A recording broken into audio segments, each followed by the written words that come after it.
Wishful thinking with a side of snacks, cooking up trouble with the Djinn. By Win Valentine. First edition published by I2I Hype, LLC 2025. Copyright 2025 by Win Valentine. All rights reserved.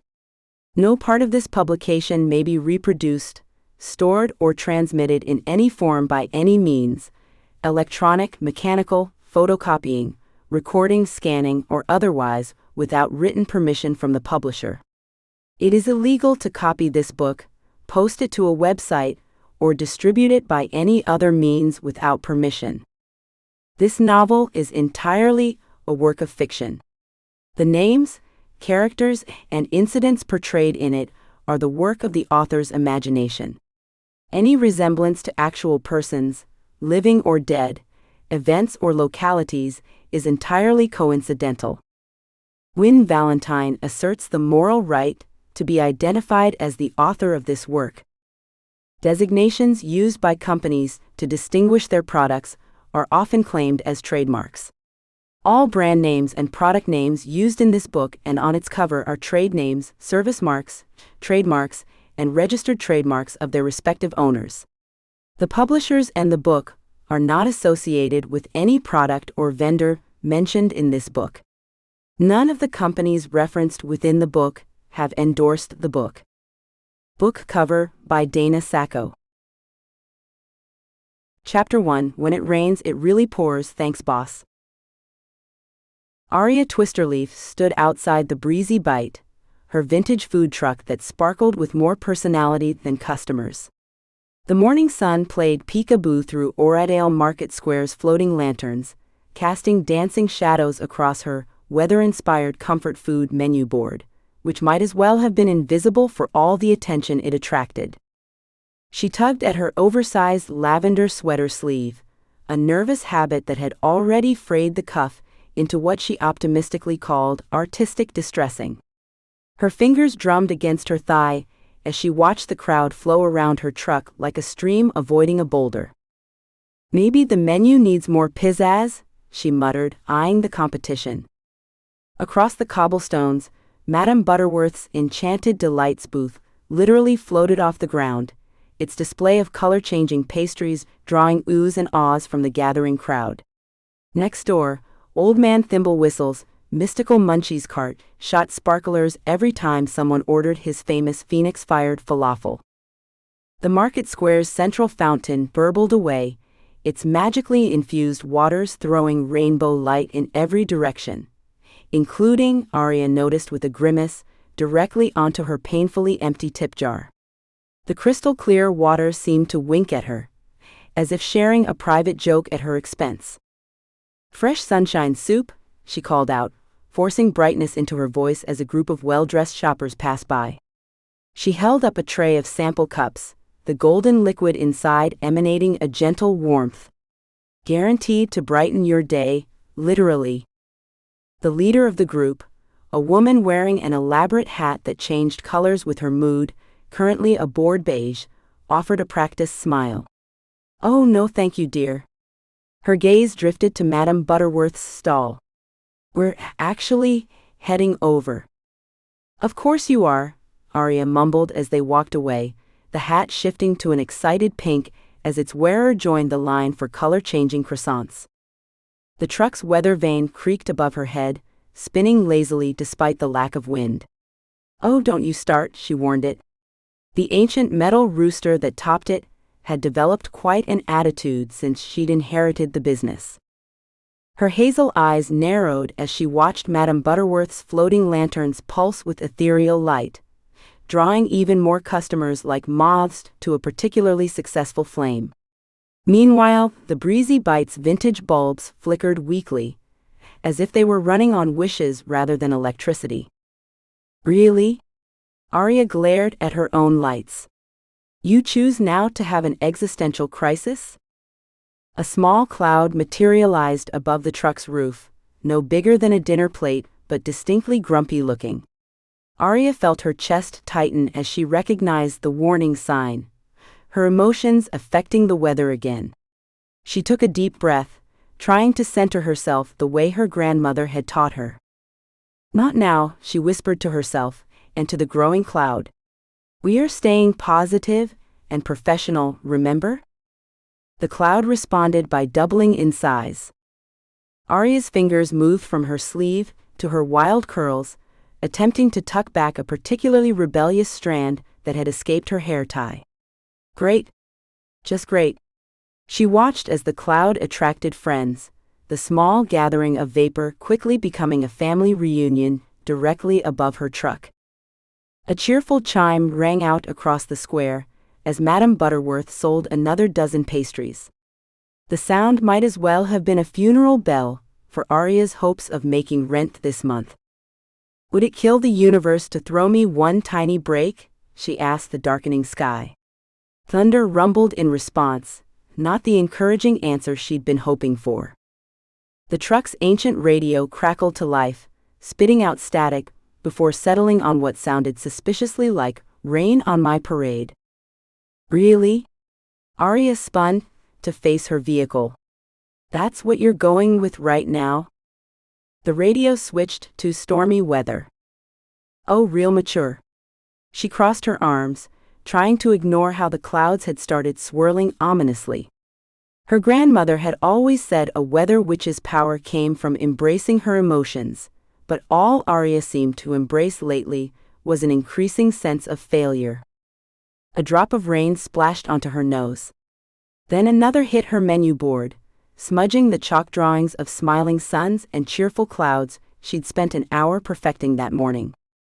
"No, no, no," she pleaded, watching as her carefully written "Today's Special," "Walking on Sunshine" grilled cheese began to blur. The irony was not lost on her. More drops fell, but only in a perfect circle around her truck. The rest of the market square remained frustratingly sunny, which meant every passing shopper could clearly see her personal rain cloud in action. Nothing said appetizing quite like a food truck with its own weather system. The radio switched again, this time to "Here Comes the Rain." That's it.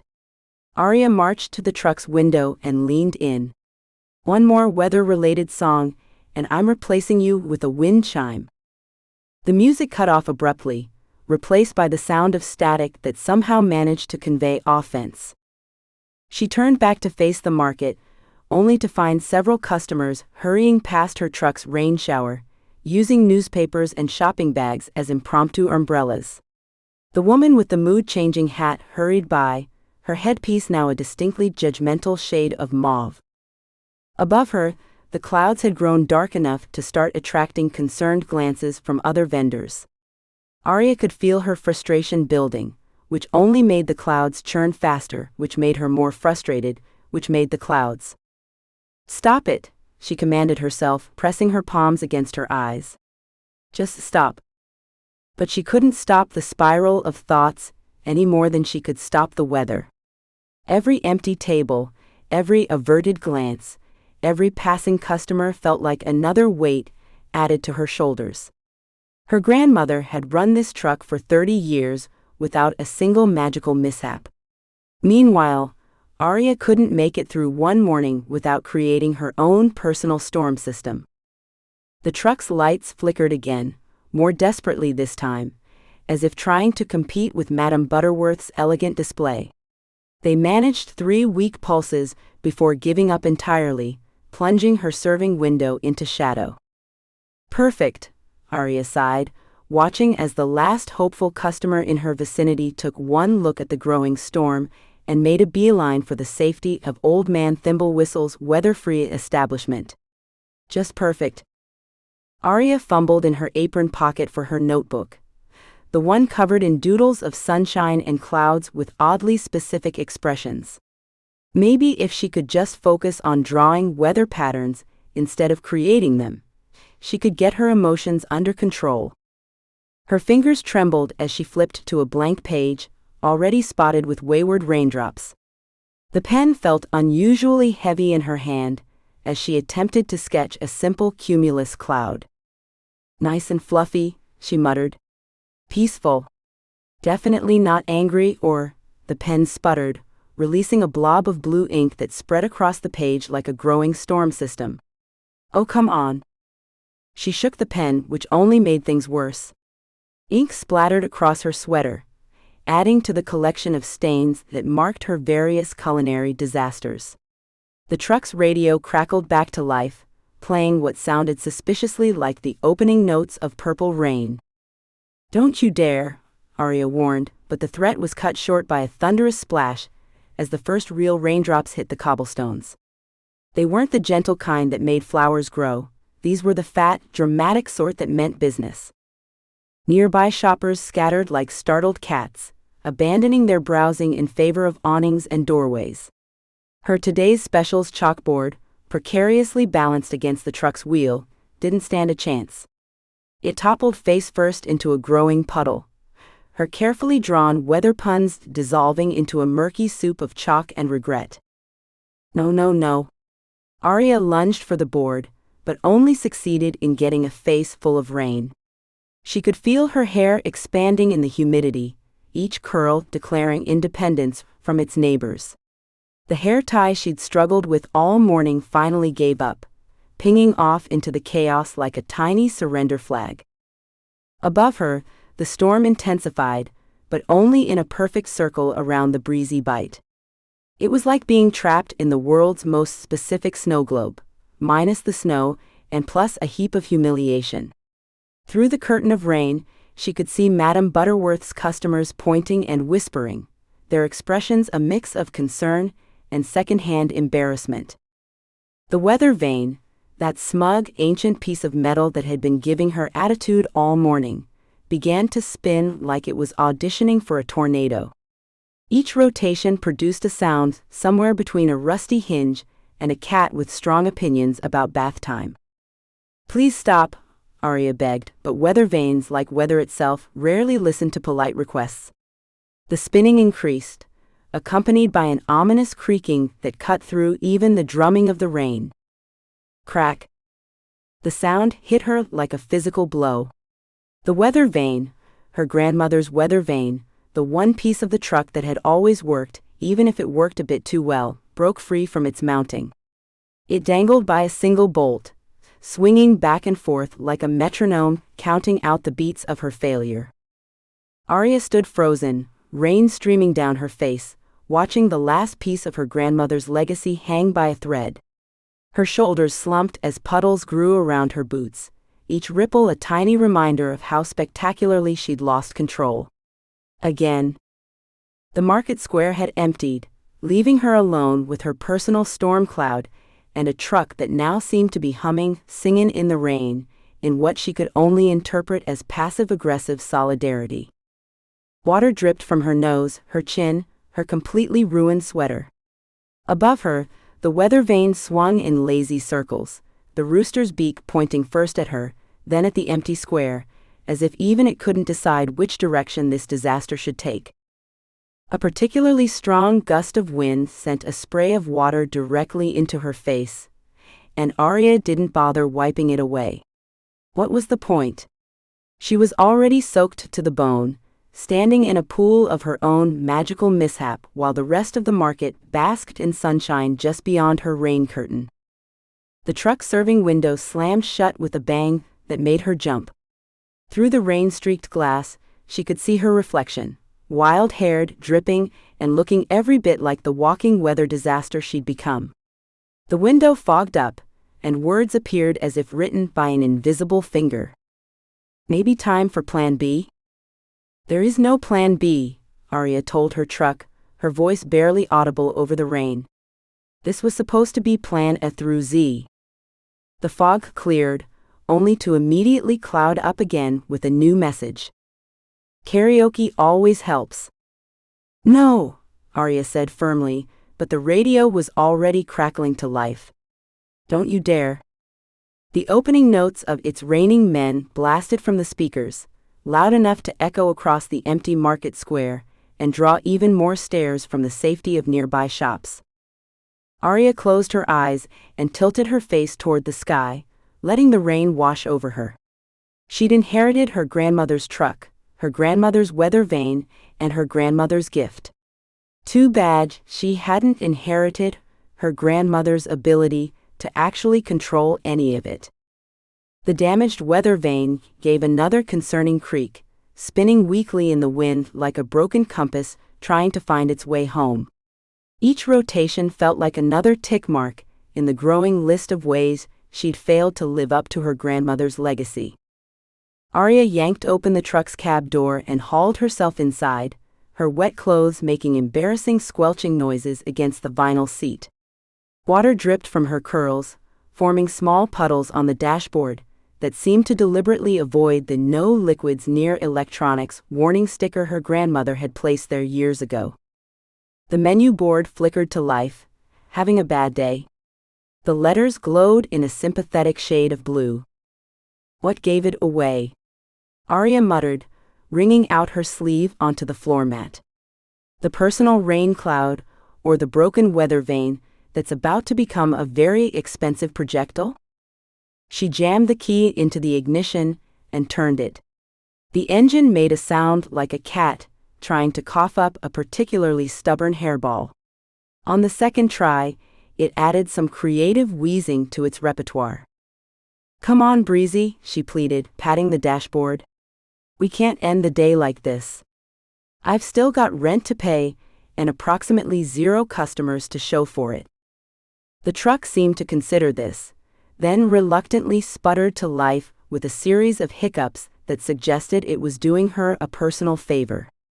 The radio crackled, and the opening notes of "Highway to Hell" began playing at a volume that could only be described as pointed commentary.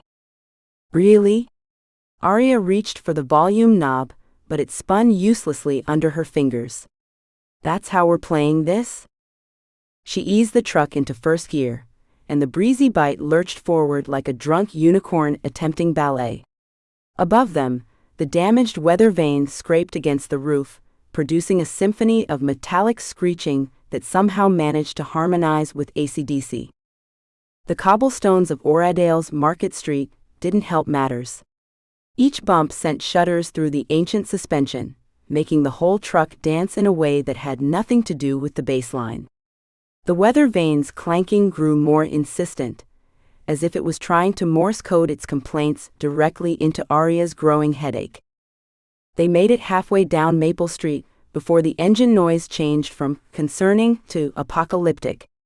The sound reminded Aria of that time she'd accidentally enchanted her grandmother's accordion to play itself, and it had gotten stuck on one note for 6 hours straight. Only this was worse, because this time the note was accompanied by a series of mechanical death rattles. "No, no, no," Aria chanted, but the truck had made up its mind. With a final wheeze that could have won awards in dramatic performance, the engine cut out completely.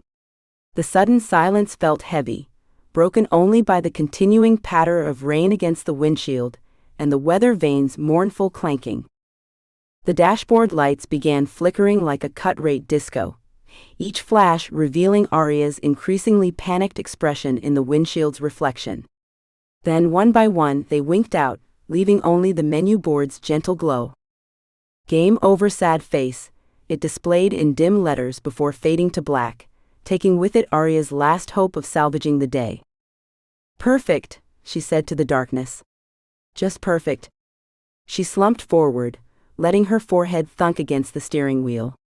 The action was immediately answered by a small, localized rain cloud materializing above the driver's seat, adding fresh drops to her already saturated hair. The cloud was barely larger than a dinner plate, but it made up for its size with enthusiasm, producing fat raindrops that somehow managed to find every dry spot she might have had left. They plinked against the steering wheel in a rhythm that sounded suspiciously like the chorus of "Rain on Me." "I get it," Aria told the cloud, not bothering to lift her head.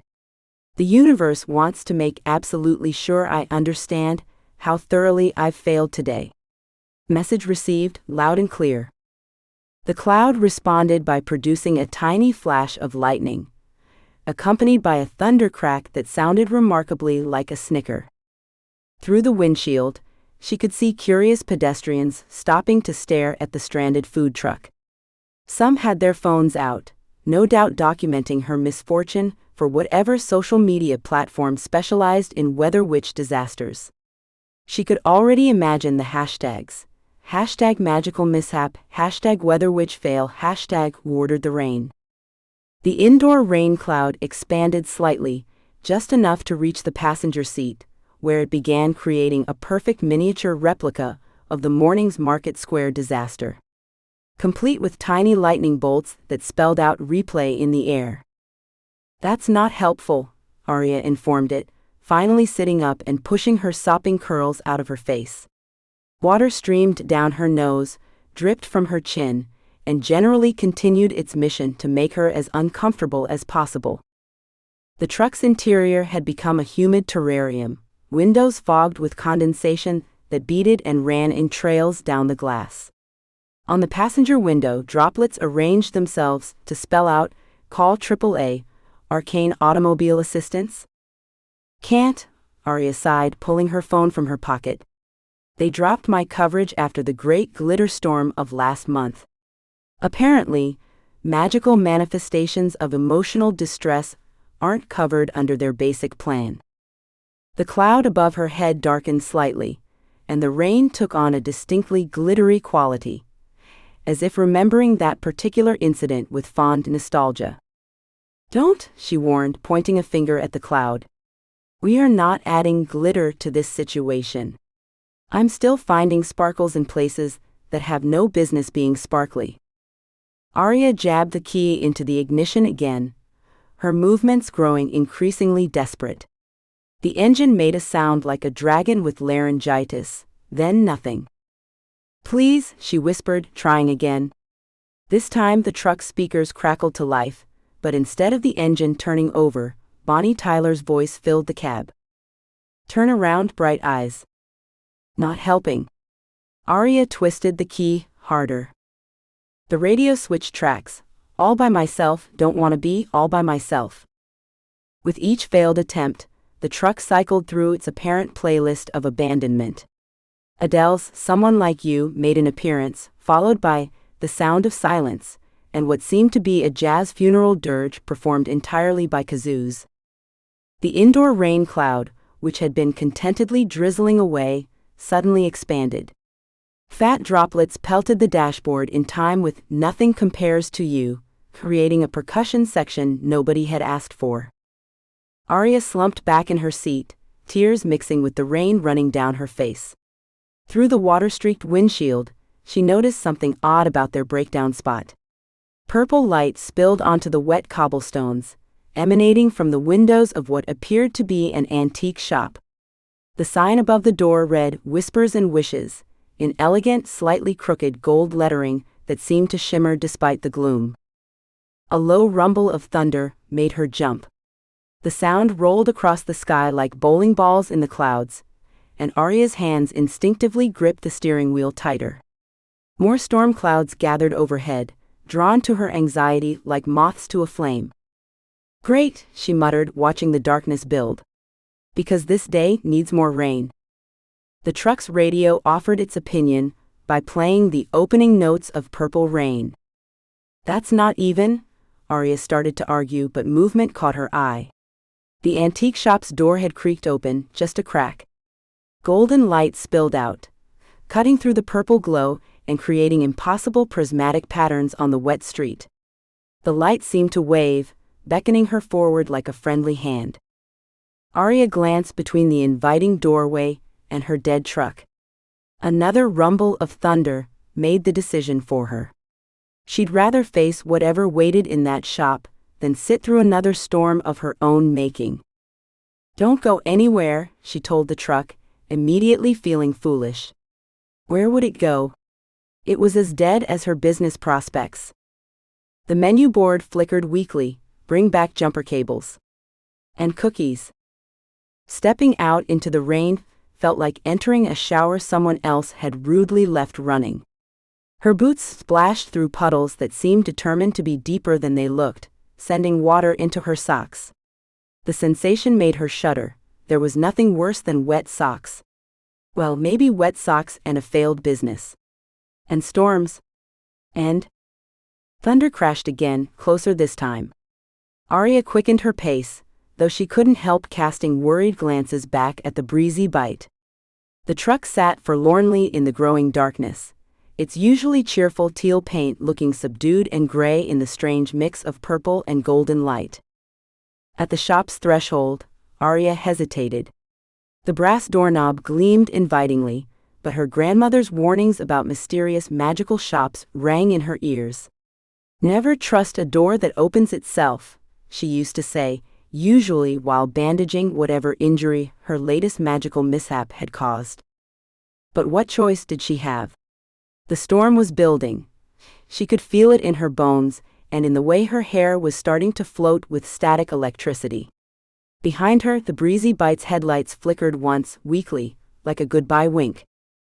Aria's hand trembled as she reached for the doorknob.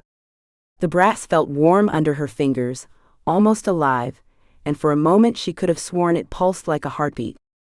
"Please be normal," she whispered, though she knew better. Normal shops didn't glow purple. Normal shops didn't have doors that opened on their own. And normal shops definitely didn't have doorknobs that felt like they were taking your pulse. But then again, normal hadn't exactly been working out for her lately. Chapter 2. Look Who's Coming to Dinner, a Smokin' Hot Djinn. The bell above the door chimed as Aria stepped inside, its sound reminiscent of wind chimes in a summer breeze. The scent hit her immediately: old leather-bound books, mysterious spices, and something that reminded her of her grandmother's attic after a rainfall. Water dripped from her clothes onto the worn wooden floor, each droplet creating tiny musical notes as they fell. "Oh, wonderful," she muttered, watching the puddle spread beneath her feet. "I'm turning this place into a swimming pool." The shop seemed to stretch impossibly far back into the shadows, defying the building's modest exterior. Towering shelves created a maze of narrow aisles, their contents a hodgepodge of curiosities that seemed to shift when she wasn't looking directly at them. A collection of antique mirrors reflected versions of herself that weren't quite right. One showed her with perfectly dry clothes, another with hair that moved like underwater seaweed.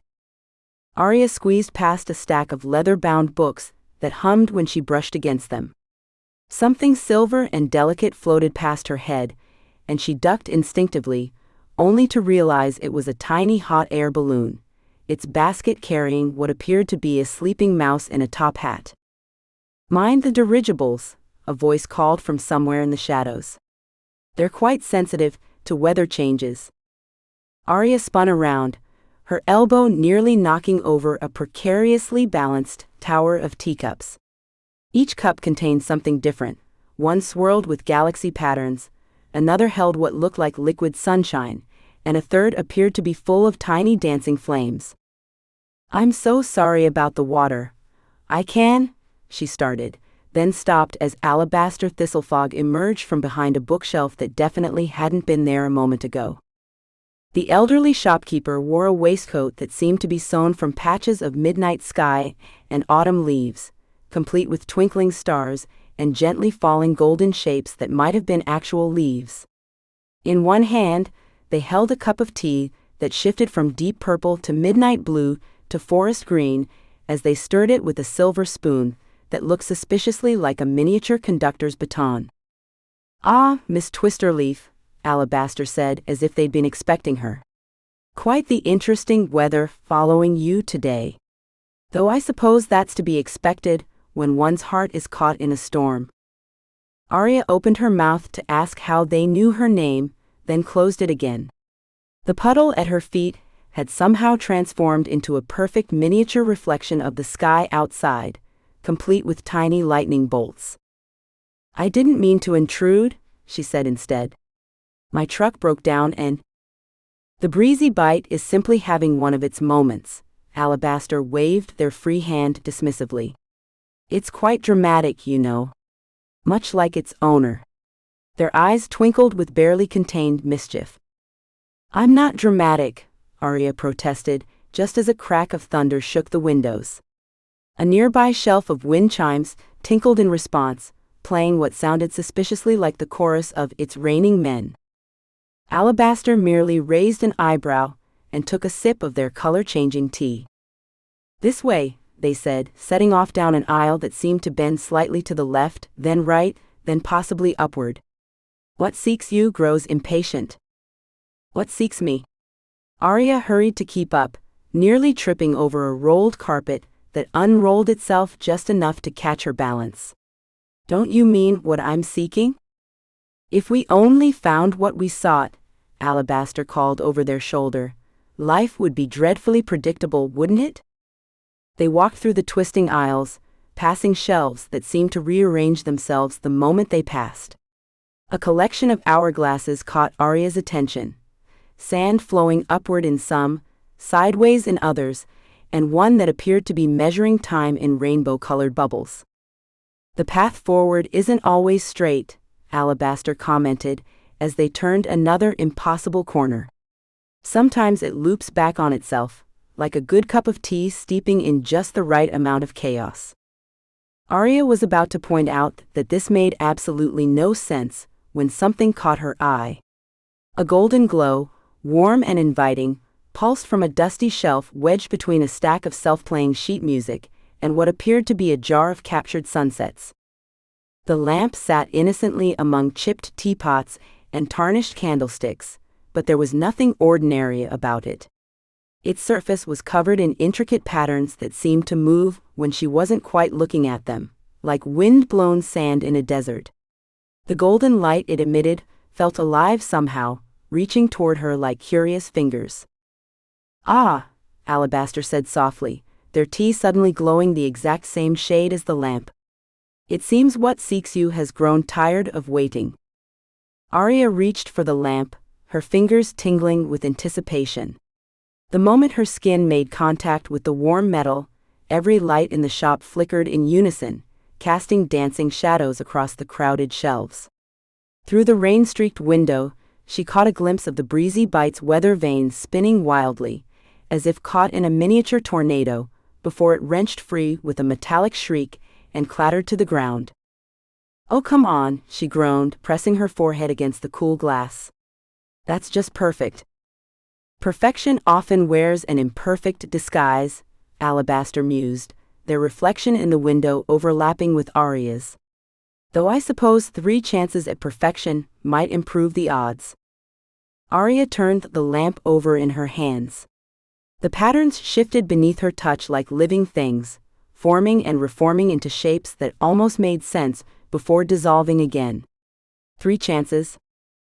"Careful what you wish for," Alabaster sang, their voice carrying an odd echo. "Or so the saying goes. Though personally, I've always found being careful rather overrated." A price tag dangled from the lamp's handle, and Aria nearly dropped it when she saw the number. $20? This can't be right. It's obviously magical. "Oh, is it?" Alabaster's eyes widened with exaggerated innocence. Their tea had shifted to match the exact shade of the lamp's glow. "I hadn't noticed. Though I suppose that would explain why it keeps rearranging my shelf displays. Terribly inconsiderate of it. But $20, Alabaster repeated firmly, producing a sheet of shimmering paper that seemed to be woven from moonbeams and starlight. "Unless you'd prefer to pay more? I do love a good haggle, especially when someone insists on paying above asking price." The paper crinkled musically as Alabaster wrapped the lamp with precise, elegant movements. "You know," they said, not quite looking at Aria, "conventional solutions are like conventional wisdom, perfectly adequate for conventional problems." They paused, gaze drifting meaningfully toward the broken-down food truck outside. But when one's problems venture into the unconventional territory. Thunder crashed overhead, making Aria jump.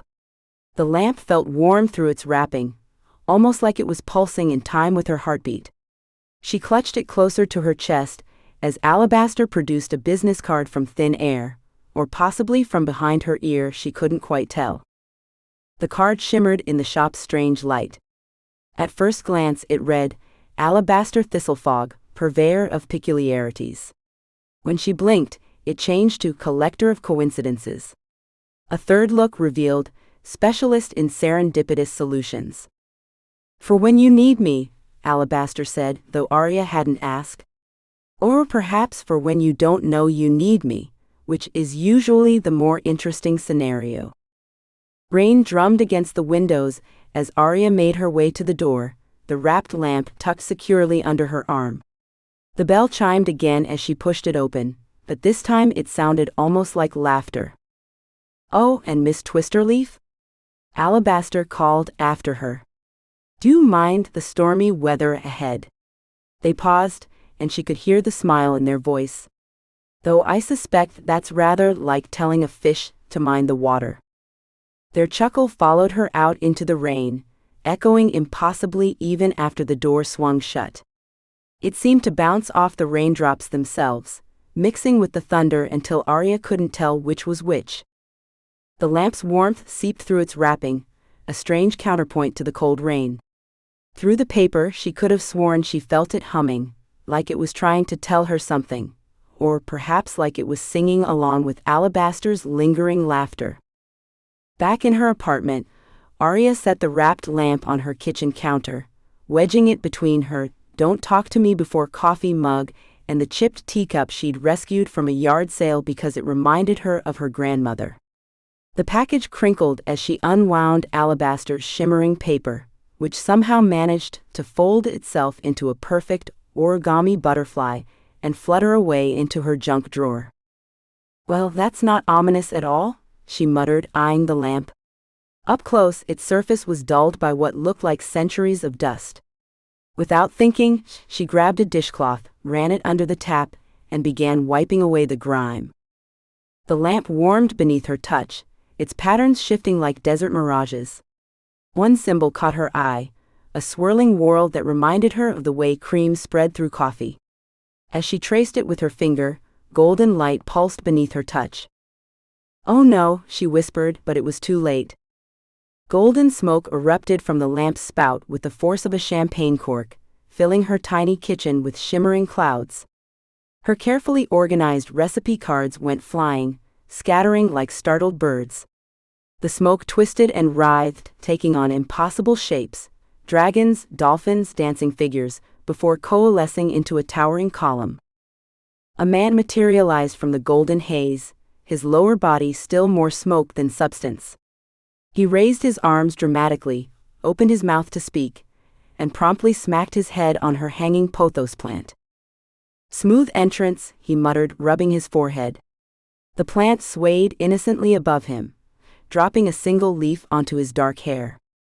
Aria stumbled backward, crashing into her spice rack. Bottles of cardamom, cinnamon, and her precious saffron rained down around her. She grabbed for them instinctively, managing to catch the saffron, but watching in horror as her organic vanilla extract shattered on the tile. The stranger adjusted his flowing white shirt with exaggerated dignity, his gold wristbands catching the light. His eyes, a striking amber that seemed to glow from within, darted around her kitchen, taking in the cramped space with barely concealed unease.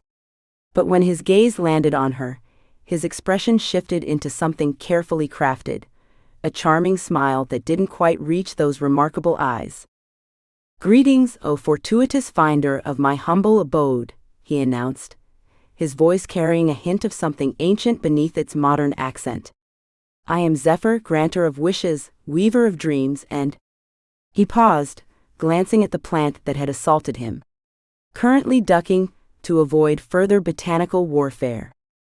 He cleared his throat and continued, though Aria noticed his smoky lower half swirling more rapidly. "As the bearer of my lamp, you are entitled to 3 wishes, bound by the following immutable laws.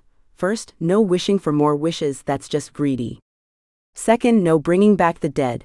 Trust me, they're rarely grateful. And third?" He frowned. There was definitely a third one. Something about love? Or was it about cheese? The confident facade cracked slightly as he patted his shirt pockets, producing a small scroll that unfurled to an impossible length. "Give me a moment, it's been a while. Centuries of imprisonment really do a number on one's memory, not that I'm complaining. He squinted at the scroll. Ah yes. Third, no changing the fundamental nature of human consciousness. Though between you and me, that one's more of a suggestion than a rule. Mostly because no one's quite sure what it means. The scroll vanished with a puff of golden sparkles, and Zephyr crossed his arms, trying to lean casually against her counter, but passing partially through it instead. He quickly straightened, pretending it hadn't happened. So? What's your pleasure? Fame? Fortune? A slightly larger kitchen? Because honestly, he gestured at the cramped space, this is borderline claustrophobic. Aria stared at him, still clutching her bottle of saffron like a shield. A djinn. An actual djinn was floating in her kitchen, critiquing her apartment's square footage. Outside, she could hear thunder rumbling, her anxiety manifesting in the weather as usual. A drop of vanilla extract rolled across her toe, filling the air with its sweet scent. She started, then stopped as every appliance in her kitchen suddenly sparked to life. Her coffee maker began brewing nothing, her microwave displayed impossible symbols, and her electric kettle started whistling Dancing Queen. Zephyr winced. Ah yes. Should have mentioned, my magic tends to be a bit enthusiastic after long periods of disuse. Think of it like a garden hose with a kink in it. Once you get the water flowing again. He gestured at her now disco-themed kitchen. Well, you get the idea. Aria gripped her saffron tighter, her mind whirling like the golden smoke still lingering in her kitchen. So, how exactly did you end up in that lamp? It looks ancient. The effect was immediate. Zephyr's form flickered like a candle in a draft, his solid appearance dissolving into wisps of smoke before snapping back. The temperature in the kitchen dropped several degrees, and Aria's weather sense tingled, a sure sign her own magic was responding to the sudden tension. Oh, you know how it is, he said, his voice forcefully light. One minute you're enjoying a lovely afternoon in ancient Persia. The next, you're getting into a philosophical disagreement with a rather touchy sorcerer about the proper way to brew tea. He snapped his fingers, and her fallen spice bottles rose into the air. Speaking of organization. The bottles drifted toward the rack, but instead of settling onto the shelves, they began orbiting each other like spicy planets. Cardamom and cumin performed an elegant waltz, while her prized saffron slipped from her grasp to join the dance. That's not quite right, Zephyr muttered, snapping again. The bottles only spun faster. Aria noticed his hands trembling as he glanced at the lamp, and how he positioned himself in the furthest corner of her kitchen, which, given the size of the space, wasn't very far at all. Every time his gaze crossed the lamp's gleaming surface, his shoulders tensed. About those wishes, he continued quickly, edging even further away until he was practically merging with her refrigerator. Think of them like a cosmic contract. 3 wishes, no takesies backsies, and absolutely no wishing for, he frowned. Wait, I covered that part already, didn't I? The memory's still a bit fuzzy around the edges. A spark of magic escaped his fingers, zipping across the kitchen to her apron hanging by the stove. The Kiss the Cook text shimmed, rearranging itself to read, Kiss the Djinn in elaborate golden calligraphy. Their eyes met. Aria felt her cheeks warm, and outside a sudden gust of wind rattled her windows. Zephyr cleared his throat, tugging at his collar. That was not intentional, he said, attempting to reverse the spell. The text only grew more ornate, adding flourishes and tiny hearts. He quickly gave up.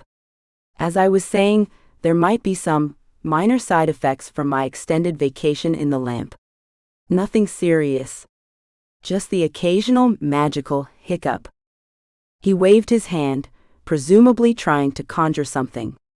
Let me give you my card. A shower of golden glitter exploded between them, coating everything in a 10-foot radius. including Aria. Okay, that's definitely new, he admitted, watching as she spluttered and tried to brush the sparkles from her hair. Usually it's more of a business casual shimmer, not a full-on craft supply attack. He attempted to help by conjuring a cloth, but only succeeded in adding a layer of silver glitter to the gold. Aria sneezed, and a small rain cloud formed above the sink, sprinkling water onto her unwashed dishes. Your weather touched, Zephyr said, genuine interest breaking through his carefully maintained facade. That explains the impromptu light show outside. Though I have to say, the thunder's a bit dramatic. Not that I'm judging, I just turned your kitchen into a disco ball.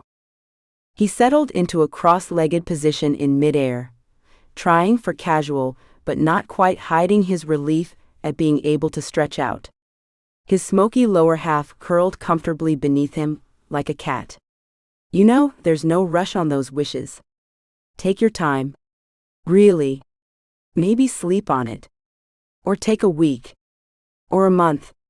His shoulders visibly relaxed with each suggestion. The lamp's not going anywhere, and neither am I. Unless you want me to, of course. But the wishes are a package deal, so? The spice bottles, seemingly forgotten, had arranged themselves into a conga line across her counter. Her electric kettle was now performing a surprisingly passionate rendition of Dancing Queen. I should probably fix that, he said, watching as her cinnamon attempted a complicated salsa move. Although, he tilted his head, considering.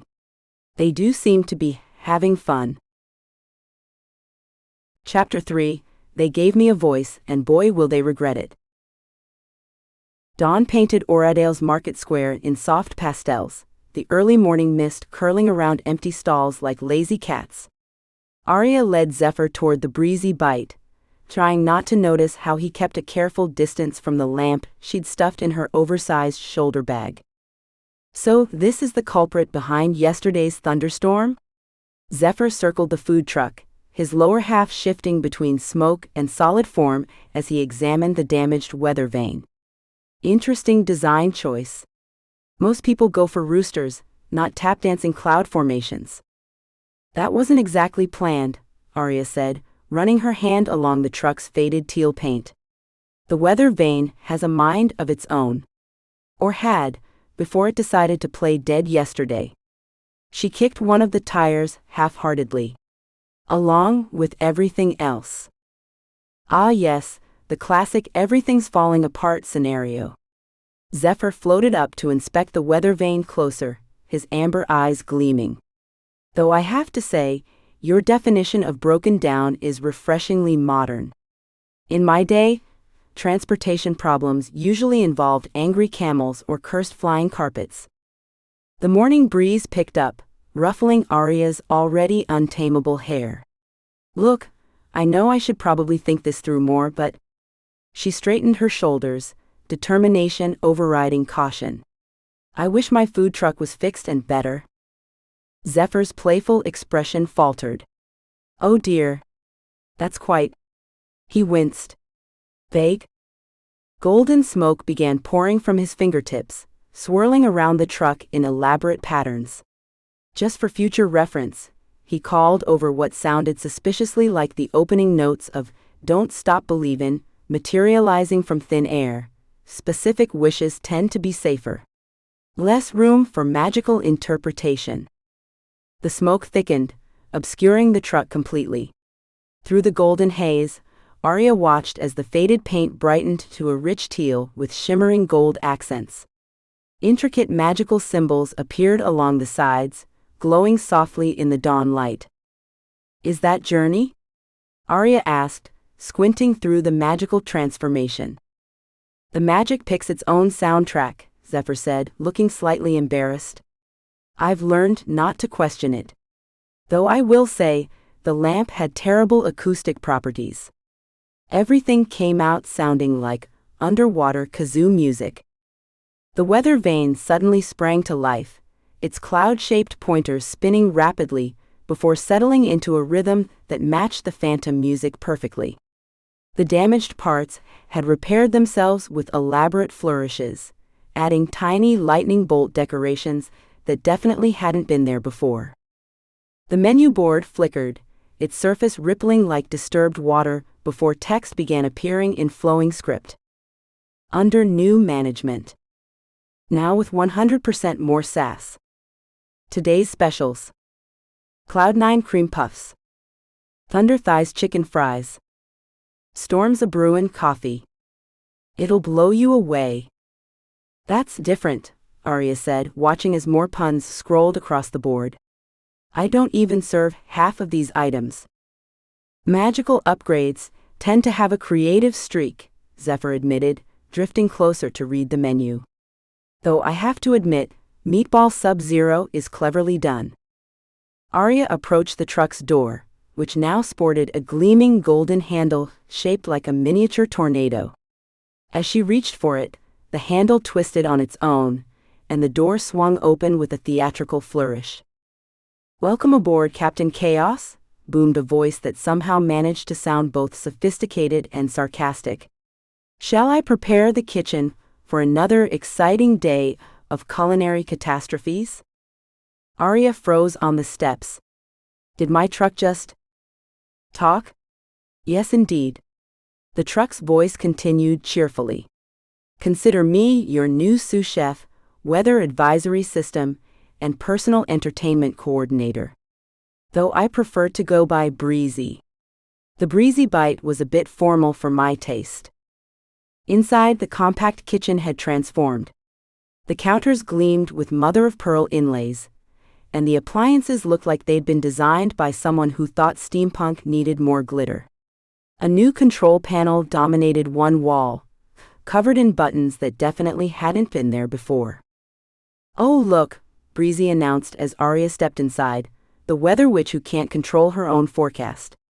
"This should be fun. Shall I cue up 'Raindrops Keep Fallin' on My Head' for our first inevitable disaster of the day?" Aria turned to Zephyr, who was hovering uncertainly by the door. "You gave my truck sass. Technically, you wished for better," he pointed out. The magic simply interpreted that as better entertainment value. Though I will admit, the karaoke function might have been an overflow from my own personal preferences. As if on cue, the truck speakers crackled to life.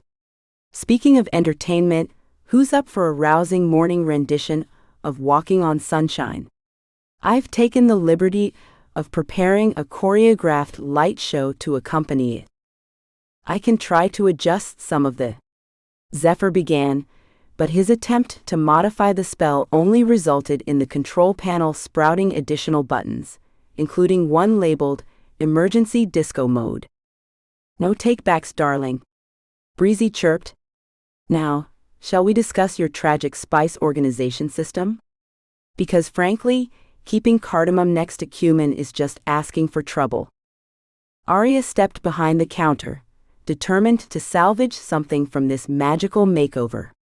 She reached for her usual spice blend, only to find the containers had rearranged themselves into a spiraling pattern that defied basic physics.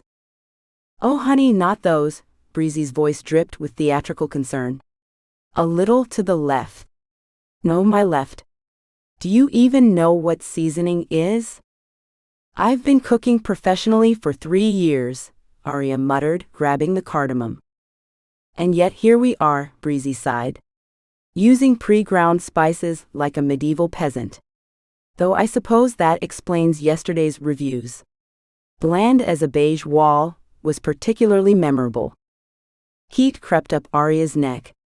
"Those reviews were about the weather, not my cooking."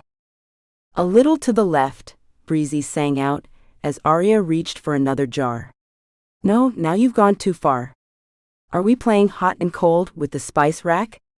Because I know a song for that." Zephyr cleared his throat, floating closer but carefully avoiding the now sentient storage containers. "About the, slight magical hiccup." "Hiccup?" Breezy interrupted. "Oh darling, I'm a breakthrough." The last word boomed through the speakers, followed by the opening notes of "I Will Survive." The interior lights began pulsing in rhythm, creating a rainbow light show that would have made a disco club jealous.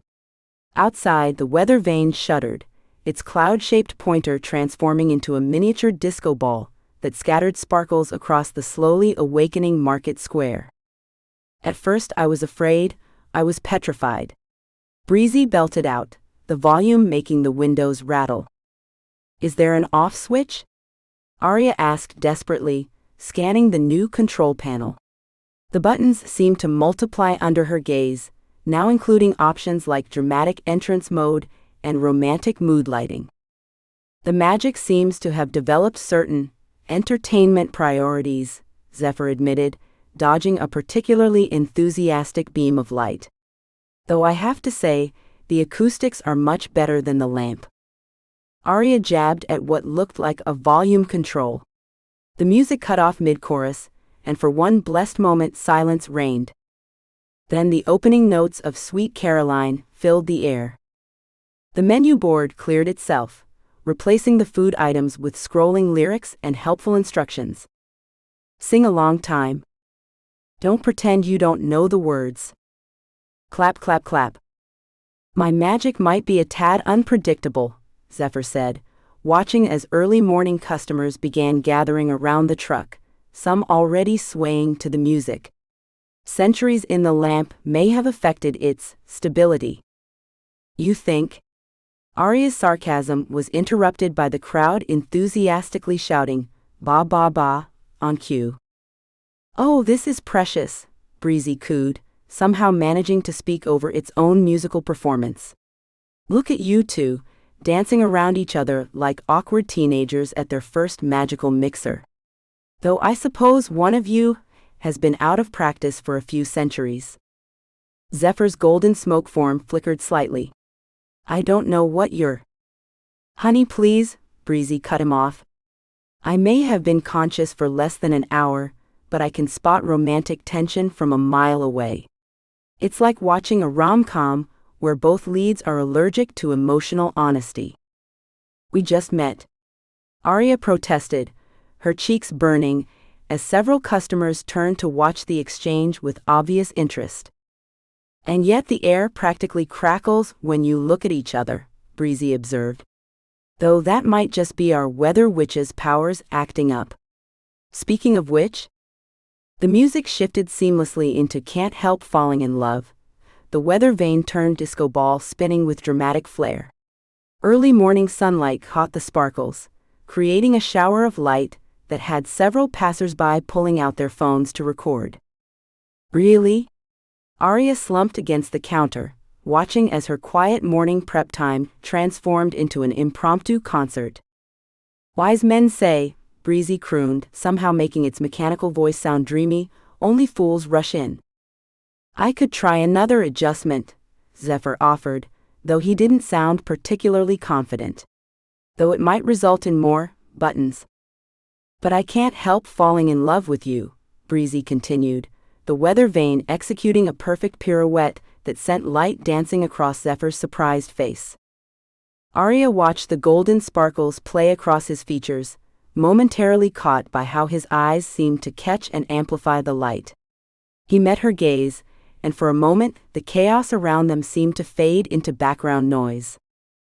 Like a river flows, Breezy sang softly, its volume actually decreasing for the first time that morning, surely to the sea.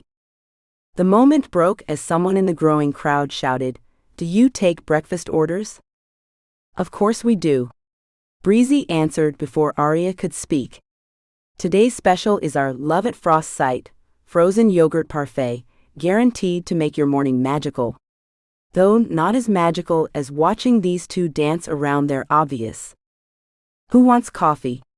Aria called out quickly, straightening up and reaching for her apron. Regular coffee. Normal, non-commenting coffee. Darling? Breezy sighed, its weather vane executing one final dramatic spin. Nothing about this morning is going to be normal. Aria arrived at the market square just as dawn painted the cobblestones in soft pastels. Her notebook, stuffed with recipes she'd stayed up half the night perfecting, threatened to spill its contents with every step. She'd barely reached for the Breezy Bite's door handle when trumpets blasted through the morning quiet. Good morning, good morning. The truck speakers crackled to life with the classic show tune.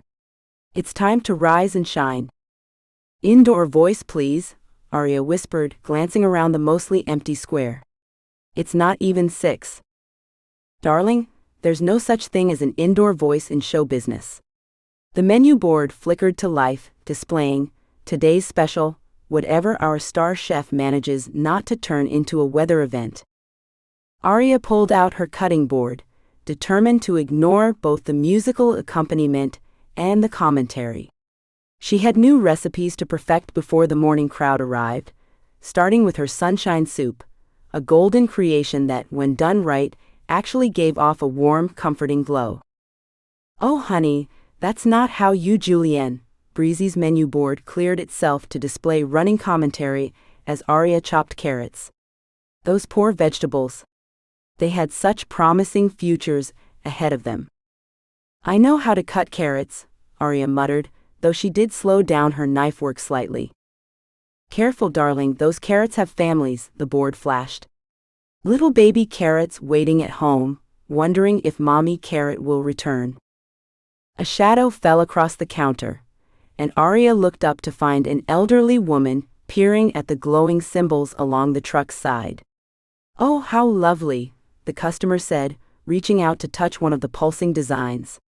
Is this new? I don't remember. The weather vane atop the truck spun like a possessed compass, and a perfectly round cloud materialized directly above the woman's head. It released a concentrated downpour, somehow managing to drench only her while leaving everything else dry. I am so sorry. Aria rushed to grab a towel, her cheeks burning. It's just, the truck is having some technical difficulties. Technical difficulties? The menu board flashed indignantly. I prefer artistic expression through precipitation. Would you like some sunshine soup? Aria offered, desperately. It's on the house, and it should help warm you up. The menu board cleared itself again, today's specials. The soup is fine, Aria insisted, ladling the golden liquid into a bowl. Just ignore the menu. And the music. And possibly the weather vane. More customers had begun gathering, drawn by the commotion and the mysterious glowing symbols. A young man in a business suit stepped forward, phone raised to capture video of the magical display.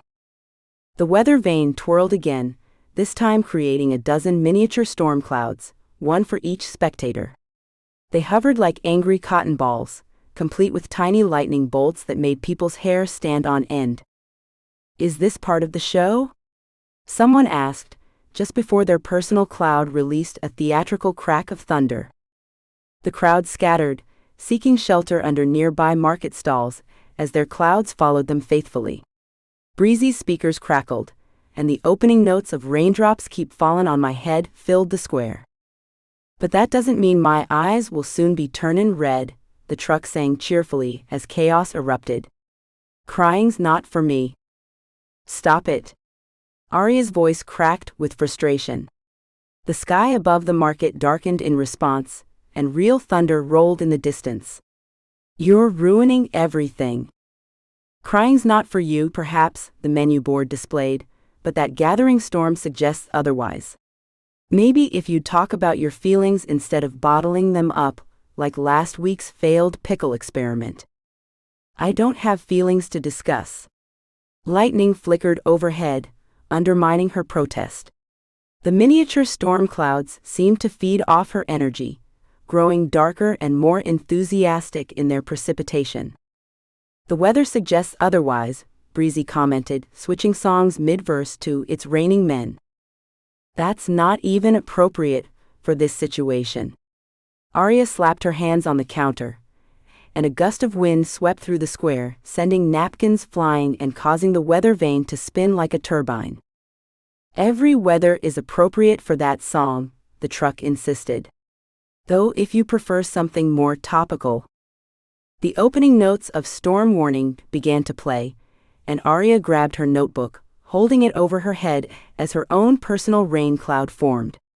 "I just wanted to serve breakfast," she said to no one in particular. "Normal, non-musical breakfast." "Darling," the menu board displayed sympathetically, "if you wanted normal, you shouldn't have wished on a Djinn's lamp." Speaking of which, the message cleared, replaced by daily forecast, high chance of magical mayhem with scattered moments of denial. Around the square, customers huddled under awnings and umbrellas, watching the spectacle with a mixture of concern and amusement. Their personal storm clouds had begun to coordinate, creating what looked like a choreographed weather ballet above their heads. "At least they're getting into the rhythm," Breezy observed, as the tiny storms swayed in time to the music. "Though your soup is about to boil over." Aria spun around to find her sunshine soup bubbling ominously, its usual golden glow now crackling with static electricity. "No, no, no," she lunged for the pot, but it was too late. The soup erupted in a fountain of sparks and light, creating a miniature sun that floated near the truck's ceiling. The menu board updated itself, now serving actually literal sunshine soup. Warning, may cause temporary enlightenment and/or sunburn. "Well," Breezy's mechanical voice somehow managed to sound impressed, "at least no one can say your cooking isn't exciting." Through the chaos of personal rain clouds and floating soup sun, Aria spotted Maxwell Penworth, food critic for the Oradale Gazette, approaching her truck. His signature burgundy bow tie and perfectly pressed suit made him look wildly out of place among the weather-related mayhem. The weather vane jerked to attention like a startled cat. "Miss Twisterleaf," Maxwell adjusted his wire-rimmed glasses, notebook poised. "I see you've made some interesting modifications to your establishment." Before Aria could respond, the weather vane spun with dizzying speed. A funnel of wind formed, snatching Maxwell's notebook from his manicured hands. Pages of half-written reviews scattered across the market square like confetti. "My reviews." He chased after the flying papers, his bow tie fluttering in the magical breeze. "I can fix this." Aria climbed onto the counter, reaching for the weather vane. Her fingers barely brushed its surface when it shuddered and released a burst of crystalline snowflakes. "Ooh, climate change." Breezy's menu board flashed. "How topical." The snowflakes multiplied, swirling down in thick curtains despite the summer morning's warmth. Market-goers gaped as their personal rain clouds began producing a mix of precipitation. Some hail here, some sleet there, and one particularly creative cloud that seemed to be generating miniature icicles in the shape of musical notes. "Today's special, weather roulette," the menu board announced. "Spin the weather vane and win a prize. Prize may include frostbite." "Please," Aria begged the weather vane, "just stop for 1 minute." A familiar, smug laugh cut through the cacophony of weather sounds. Sage Pepperworth, owner of the rival food truck Sage's Seasonal Sensations, stood filming everything on her phone. Her signature green hair was somehow perfectly styled despite the meteorological chaos. "This is gold," Sage grinned, zooming in on a particularly aggressive snowdrift. "Pure social media gold." The truck speakers crackled to life with "I'm Walking on Sunshine," the upbeat melody a stark contrast to the winter wonderland forming around them.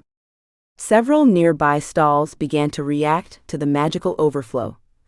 A flower vendor's roses started singing backup vocals, while a potion cart's bottles performed an impromptu synchronized dancing routine. "What's wrong with this thing?" Aria yanked at the weather vane, which now sparked like a loose wire, sending out bursts of magical energy that made nearby crystal balls fog up and fortune-telling cards shuffle themselves into nonsense readings. The menu board updated. Side effects may include spontaneous magical cross-contamination, dancing produce, and severe case of denial. "I am not in denial," Aria protested as another burst of snow exploded from the weather vane, this time forming perfect snowflake replicas of her face mid-argument. "The snow sculptures suggest otherwise," Breezy commented through the menu board. Though I must say, they've captured your stubborn chin quite accurately. By noon, most of the market had cleared out. Even Sage had left, though not before capturing enough footage to fill several social media accounts. The personal rain clouds had finally dissipated, leaving behind puddles that reflected the still glowing soup sun near the truck's ceiling. Aria sat on the counter, feet dangling over scattered drifts of magical snow that refused to melt. The weather vane had finally settled into an innocent whistle, though it occasionally produced a snowflake or two, as if to remind everyone it could still cause trouble if it wanted to. Well, that could have gone better, the menu board displayed helpfully. You think? Aria brushed snow from her hair, watching as it sparkled with residual magic before hitting the ground. Look on the bright side, the board flashed. At least now you're the only food truck in Oradale that can offer authentic winter ambiance in summer. Shall we take requests for the next weather performance? The weather vane perked up at this suggestion, producing a hopeful little swirl of snowflakes. No, Aria said firmly. No more performances. No more weather shows. No more. All by myself, began playing softly through the speakers. And definitely, no more emotional soundtrack. She slumped against the counter, accidentally knocking over a shaker of magical seasoning. It spilled across the snow, causing tiny ice crystals to form in the shape of musical notes. The menu board cleared itself, then displayed, coming soon, dinner and a show. Show non-negotiable dinner, depending on chef's emotional state. Aria watched as the last of her sunshine soup's miniature sun finally faded, leaving behind a faint warmth and the lingering scent of saffron and summer afternoons. The weather vane gave one final, satisfied spin before settling into position, pointing directly at the antique shop where she'd found the lamp. Don't even think about it, she told the weather vane, which somehow managed to look innocent despite being an inanimate object. Well, mostly inanimate. We are not asking Zephyr for help. Denial, not just a river in Egypt, the menu board proclaimed. Also a chef's current state of mind. The weather vane produced a single perfect snowflake that landed on Aria's nose, causing her to sneeze out a small gust of wind that sent the remaining magical snow swirling in heart-shaped patterns. I hate you both, she muttered, but there wasn't much heat in it. The truck responded by softly playing Let It Go, while the menu board displayed a series of snowflake emojis. Chapter 4, New Chef in Town? Please, I've seen better food at a squirrel's picnic. Dawn crept over Oradale Market Square with its usual magical flair, floating lanterns dimming one by one as golden sunlight spilled across the cobblestones. Aria wrestled with Breezy's temperamental oven, which had decided that preheating meant contemplating the meaning of existence at room temperature. Come on, she muttered, tapping the control panel. We've got customers to disappoint today. Speak for yourself, Breezy's voice rang out with theatrical indignation. I'm feeling particularly charming this morning. A strange hush fell over the usually bustling market. Aria glanced up from her rebellious oven to see what looked like liquid moonlight pouring across the square's cobblestones. A silver food stall materialized through the morning mist, trailing sparkles of enchanted sugar that hung in the air like stars before dissolving into sweet-scented breeze. Oh no, Aria breathed, recognizing the precise magical signature. Not him. Plot twist, Breezy announced cheerfully before she could stop it. Jasper Dulcet Bite emerged from behind his stall, like a model stepping off a cookbook cover. His chef whites practically glowed, enchanted threads shimming along the seams. With elegant flicks of his wrists, he directed his assistants in what looked more like a choreographed dance than market setup. Ladies and gentlemen, his voice carried across the square without shouting, smooth as caramel, Dulcet Bite's Divine Desserts welcomes you to a morning of magical magnificence. The opening notes of Bad Guy, blasted from Breezy's speakers before Aria could lunge for the control panel. Pretentious alert, the menu board flashed in hot pink letters. Warning, excessive hair product detected in vicinity. Stop it. Aria hissed, frantically hitting buttons. The music only got louder, and now the weather vane was spinning in time with the beat. Jasper didn't even flinch. He simply raised one perfectly groomed eyebrow and continued his setup, unveiling a display case that seemed to be made of crystallized light. Inside, pastries drifted like delicate clouds, each one decorated with edible gold that shifted and swirled in mesmerizing patterns. Today's selection, he announced to the growing crowd, includes our mood-sensing macarons. Each bite adapts to your heart's deepest cravings. He plucked one from the air and offered it to a wide-eyed young woman. As she bit into it, her eyes widened further and a smile bloomed across her face. "Strawberries from my grandmother's garden," she whispered. "How did you know?" "The pastry knows what you need," Jasper replied with a winning smile. "Now, who'd like to experience our signature dream eclairs?" The crowd pressed closer as he lifted a tray of pastries that gleamed like captured sunsets. Each eclair is enchanted to reveal your happiest memory while you indulge. A taste of pure joy, if you will. A businessman in a rushed suit took the first bite. His face transformed from stressed to serene as golden light swirled around his head, projecting tiny images of what looked like a beach proposal. The crowd gasped in delight. Meanwhile, in Breezy's kitchen, smoke began curling from the oven. "Your cookies are having an existential crisis," Breezy informed her helpfully. Aria yanked open the oven door, releasing a cloud of smoke that smelled distinctly of burnt disappointment. The weather vane drooped so low it nearly touched the truck's roof, producing a single pathetic rain cloud the size of a teacup. "We were here first," she muttered, dumping the blackened cookies into the trash. "We were here first," Breezy agreed mournfully, adding a dramatic sigh that sounded like steam escaping a kettle. The morning continued its downward spiral, as Jasper's line grew longer and more enthusiastic. Each customer's delighted reaction was like a tiny needle in Aria's professional pride. Her weather vane had given up entirely, and now hung limply, occasionally producing weak puffs of fog that smelled vaguely of defeat. "Maybe we should try mood-sensing muffins," Aria suggested half-heartedly, mostly to break the gloomy silence that had settled over her truck.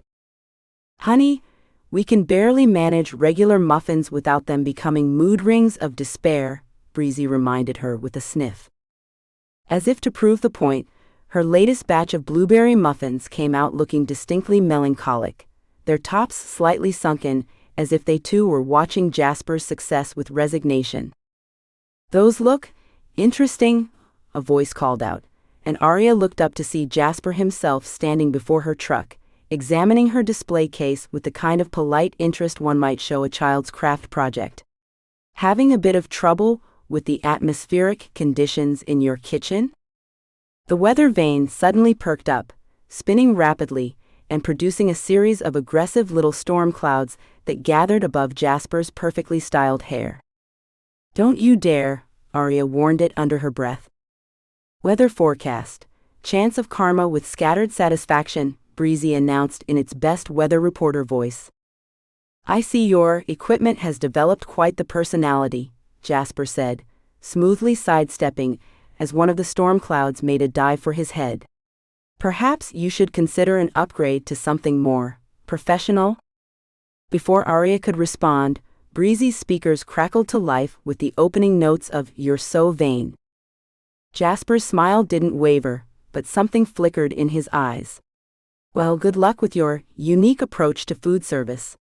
Do let me know if you'd like any tips on proper magical culinary techniques." He turned with practiced grace, his chef whites catching the morning light. "Though I'd understand if you to leave the real magic to the professionals." The weather vane vibrated with indignation, sending out sparks of static electricity that made Aria's hair stand on end. The menu board rapidly cycled through a series of increasingly creative insults, most of which would have made a sailor blush. Real magic, Aria repeated quietly, watching Jasper glide back to his stall where another crowd had gathered to watch the dream eclairs perform what appeared to be a synchronized floating routine. The weather vane drooped again, this time producing a tiny cloud that rained glitter, probably left over from yesterday's chaos, onto her already ruined muffins. Well, on the bright side, Breezy offered consolingly, our food may not show happy memories, but it definitely creates memorable experiences. A spark of something, determination, frustration, or possibly just sleep deprivation, flickered in Aria's chest.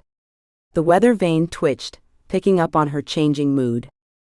No, she said firmly both to herself and her equipment.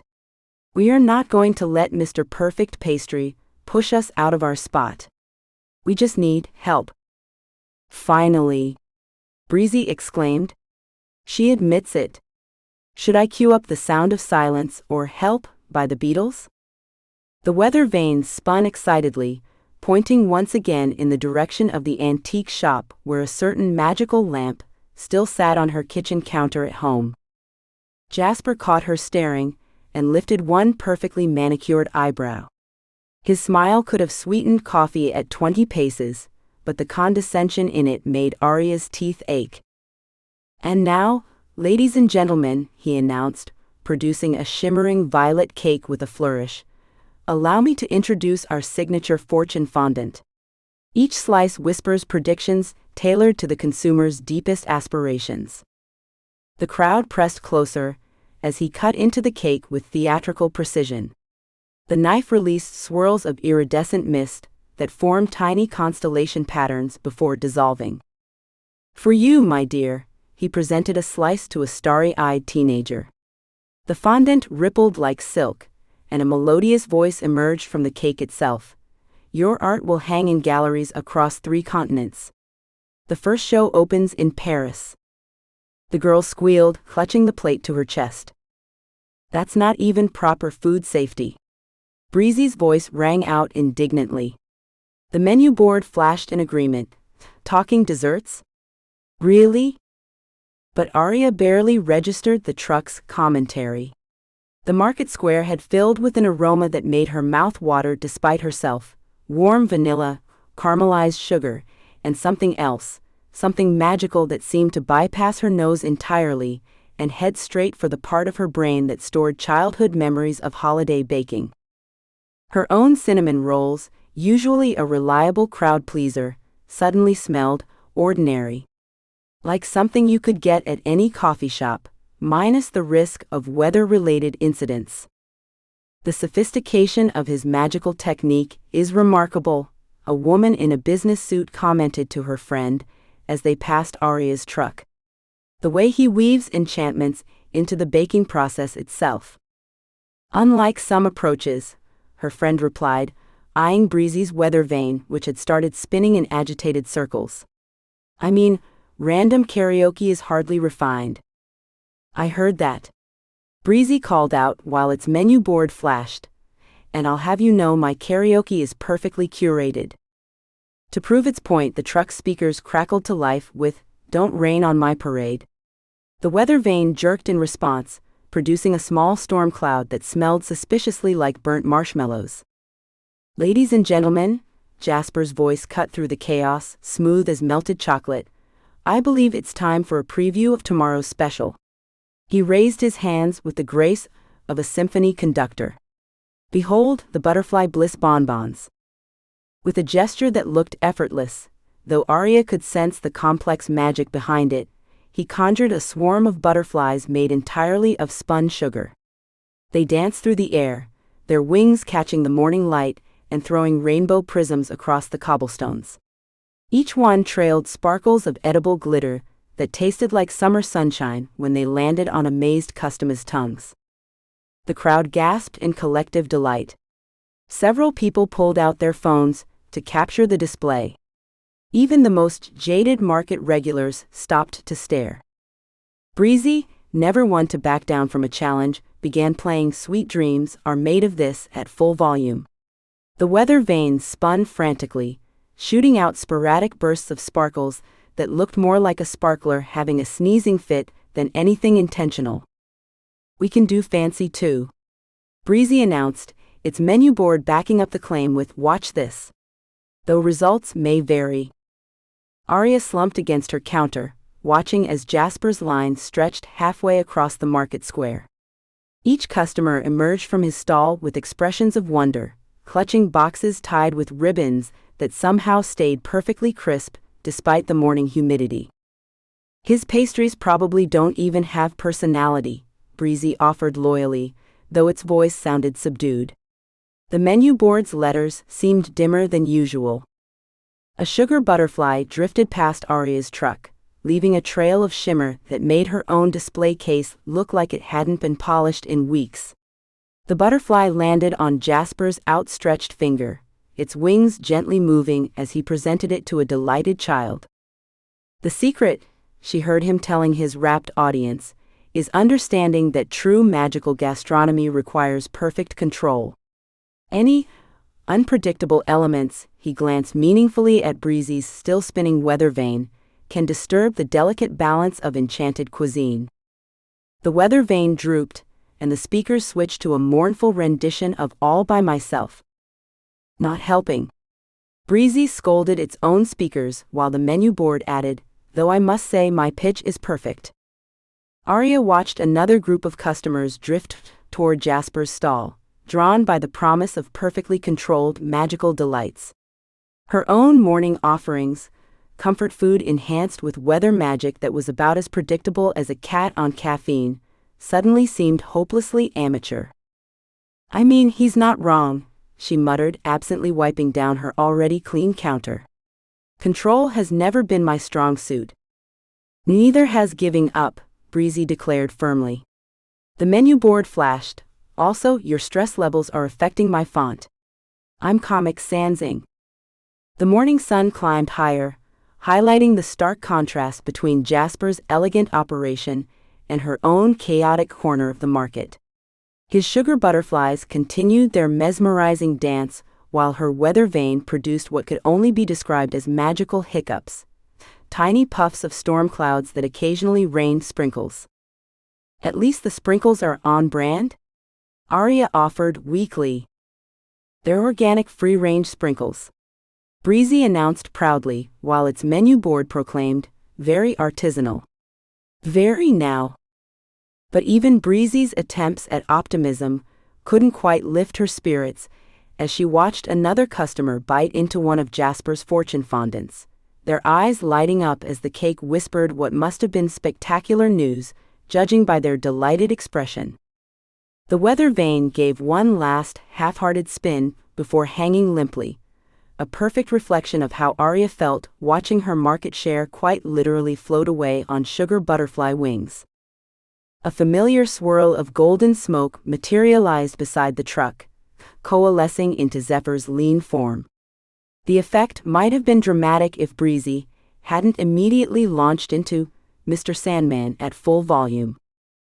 "Look who's here," Breezy sang out gleefully, while its menu board flashed the same message in glitter font. "Your welcoming committee needs work," Zephyr said, settling against the counter with casual grace. His amber eyes tracked Jasper's movements across the square, head tilted slightly as another wave of sugar butterflies took flight.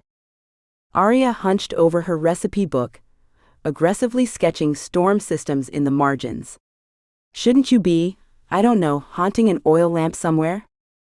The weather vane, traitor that it was, perked up at Zephyr's presence. It spun with renewed enthusiasm, showering him with golden sparks that made him look like he'd gotten into a fight with a fairy. So much for his carefully cultivated air of mystique. "Your hair's on fire," Breezy announced helpfully, while its menu board displayed a series of flame emojis. Zephyr patted out the sparks with dignified resignation. "You know," he said, leaning over to inspect Aria's current display setup, "you might attract more customers if you didn't arrange your food like it's in witness protection." "I'm sorry," Aria looked up from her doodling. Did I accidentally wish for a culinary consultant? Tell him, girl. Breezy cheered, its menu board flashing, you tell him. I'm just saying, Zephyr continued, ignoring both the truck's commentary and Aria's death glare. Your signature cloud light dumplings are literally hiding behind the napkin holder. They're comfort food, not contraband. My display is fine, Aria muttered, though she did slide the napkin holder slightly to the left. Here, let me show you. Zephyr straightened, raising one hand with theatrical flair. A little Djinn magic, and... Don't you dare. He snapped his fingers. The bowl of her grandmother's famous storm chaser soup lifted gracefully into the air, and promptly transformed into a rotating sphere of broth, complete with mirror ball effects that sent tiny reflections of carrots dancing across the pavement. Disco soup? He said after a moment. That's almost what I was going for. The speakers switched to Stayin' Alive. I hate everything about this, Aria growled as storm clouds gathered overhead, matching her mood. A few customers paused to watch the impromptu light show, pointing and giggling. See? Zephyr gestured to the small crowd. They're looking.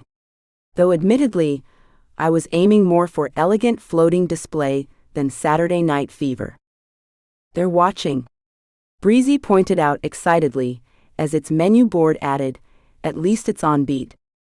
Thunder rumbled ominously. Across the square, one of Jasper's sugar butterflies did a perfect aerial loop, spreading joy and perfectly controlled magic in its wake. You're taking this way too seriously, Zephyr said, reaching out to catch a stray raindrop before it could hit his perfectly tousled hair. So what if Mr. Fancy Pants over there has butterflies? You have, he gestured vaguely at the disco soup, which had begun to spin faster, interpretive cuisine. Not helping, the menu board flashed. I'm not taking it too seriously, Aria protested, as another crack of thunder punctuated her words. I just think that maybe, just maybe, turning my mother's recipe into a dance party isn't the solution to my problems. The disco soup wobbled dangerously, sloshing in time to the beat.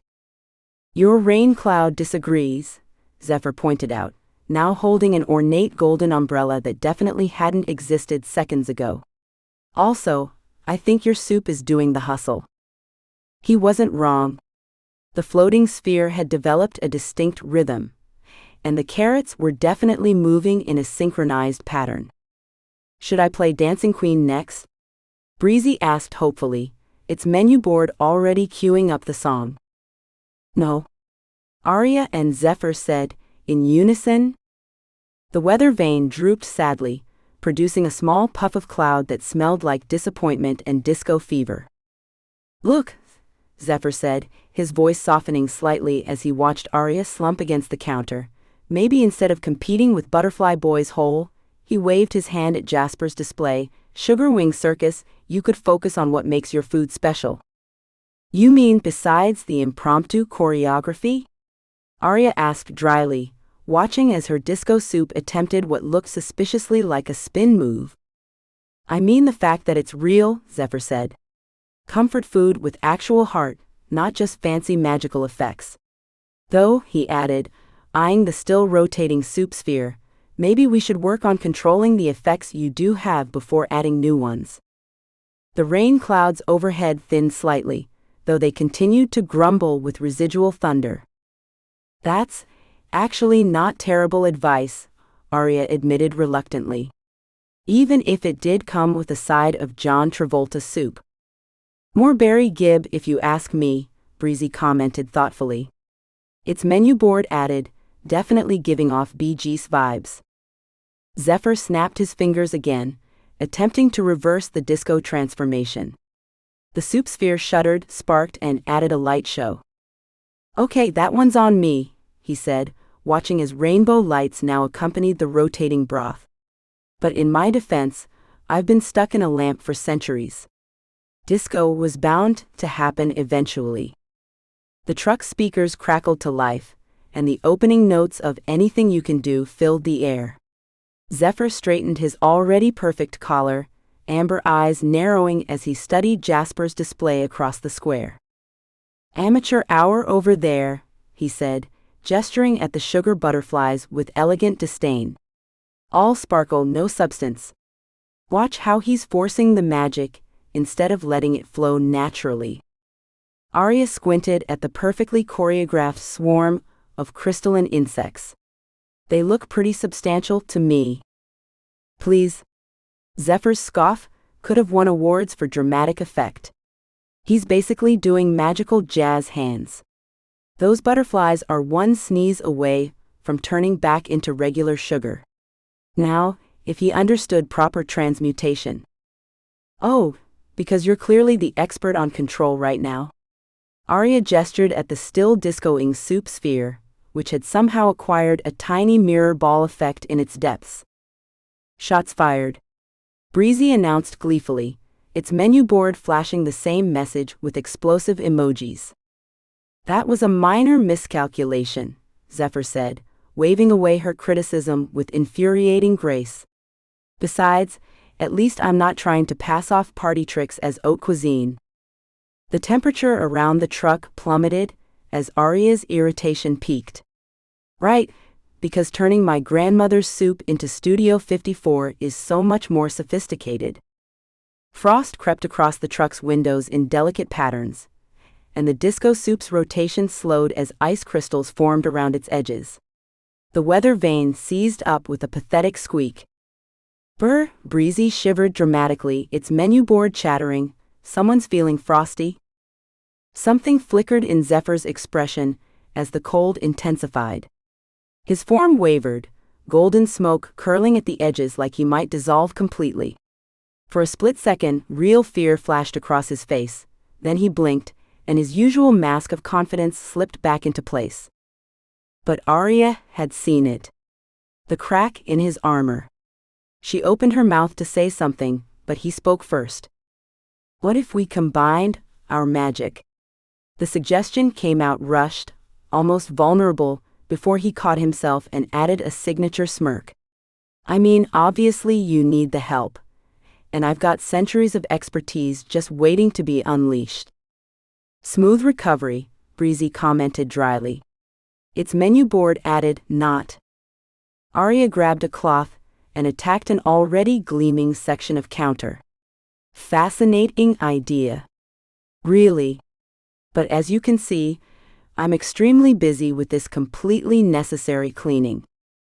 "Sexual tension level, thunderstorm imminent," Breezy announced with obvious delight, its menu board displaying the same message, surrounded by lightning bolt emojis. "Would you stop that?" Aria hissed at the truck. "Just reporting the weather, boss?" Breezy replied cheerfully, while its menu board backed up the claim with a mini weather forecast. Zephyr leaned against the counter, somehow making even that casual motion look elegant. "You know I'm right. Your weather magic, plus my reality-bending abilities? We could create something actually unique instead of." He gestured at the disco soup, which had begun to perform what looked suspiciously like the electric slide.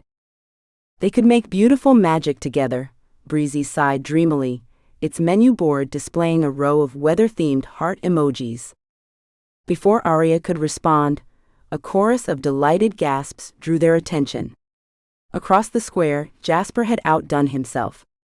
His sugar butterflies had merged into a spectacular floating dessert display, each treat surrounded by a shimmering aura that made them look like edible jewels. The truck let out a sad trombone sound effect that perfectly captured Aria's sinking heart. "Well, that's deflating," Breezy said mournfully, while its menu board added, "like Aria's sales figures." The disco soup sphere gave one final, dejected spin, before plopping back into its bowl with a splash that somehow managed to sound embarrassed. Chapter 5, Karaoke Night.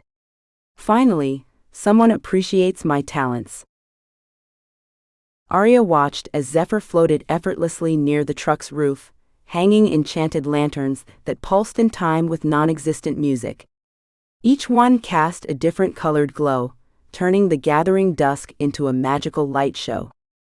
"Run through the plan one more time?" she asked, fidgeting with her apron strings. "For the 7th time?" Zephyr descended in a spiral of golden smoke. "The plan is simple. We create an irresistible atmosphere, serve your actually quite good food." "When it's not doing the hustle," Breezy interjected, its menu board flashing in agreement. "And I charm the crowd with my centuries of accumulated charisma." He materialized fully, straightening his collar. "Meanwhile, you focus on what you do best, cooking with that weather magic of yours." The Breezy Bite vibrated with such excitement that its windows rattled. The weather vane, which had been suspiciously quiet all afternoon, suddenly whirred to life. Golden light erupted from its tip, transforming it into an impressive spotlight that swept across the market square. "Tonight's special, dinner and a show," Breezy announced grandly, while its menu board flashed in sparkly letters, featuring actual talent, unlike that other guy's sugar circus. "Maybe tone down the competitor bashing?" Aria suggested, but she couldn't help smiling as the first curious onlookers began drifting their way. Zephyr snapped his fingers, and microphones materialized, hovering in a gentle dance above their heads. For once, his magic worked exactly as intended, though Aria noticed him release a small sigh of relief when they didn't explode or start singing on their own. The truck's enhanced sound system began playing soft jazz, the kind that made people hungry and sociable. The gathering crowd watched in amazement as Aria's melody meatballs floated from their pan in perfect time with the music, leaving trails of aromatic steam that formed musical notes in the air. "Ladies and gentlemen," Zephyr's voice carried smoothly through the magical sound system, "welcome to Musical Munchies Night at the Breezy Bite, where every bite sings and every sip tells a story." Aria found herself falling into an easy rhythm. Her Harmony hot chocolate swirled with mini storm clouds that released tiny sprinkles of cinnamon rain. Each cup created its own unique melody when sipped, turning the growing crowd into an impromptu orchestra of satisfied sighs and delighted laughter. "You're doing great," Zephyr murmured as he passed behind her, his presence surprisingly steadying. The air crackled pleasantly where their shoulders brushed. That's when everything went sideways. Ahem. Breezy's voice boomed through its speakers with theatrical indignation, producing feedback that made several customers jump. "While Mr. Smoky here has been doing an adequate job." "Excuse me?" Zephyr's eyebrows shot up. "Adequate?" The menu board flashed, "Time for your real host to take the stage." The floating microphones suddenly zoomed away from Zephyr, arranging themselves into a spotlight formation around the truck's menu board. "Oh no," Aria whispered, watching horror unfold in real time. "Is that humming I hear?" Breezy called out excitedly, its menu board tracking the sound. "Musical talent detected." The microphone swooped down, amplifying the woman's voice to stadium levels. The woman's eyes widened as her casual rendition of Sweet Caroline filled the market square. The truck's weather vanes spun excitedly, shooting out sparkles as it tracked her like a spotlight.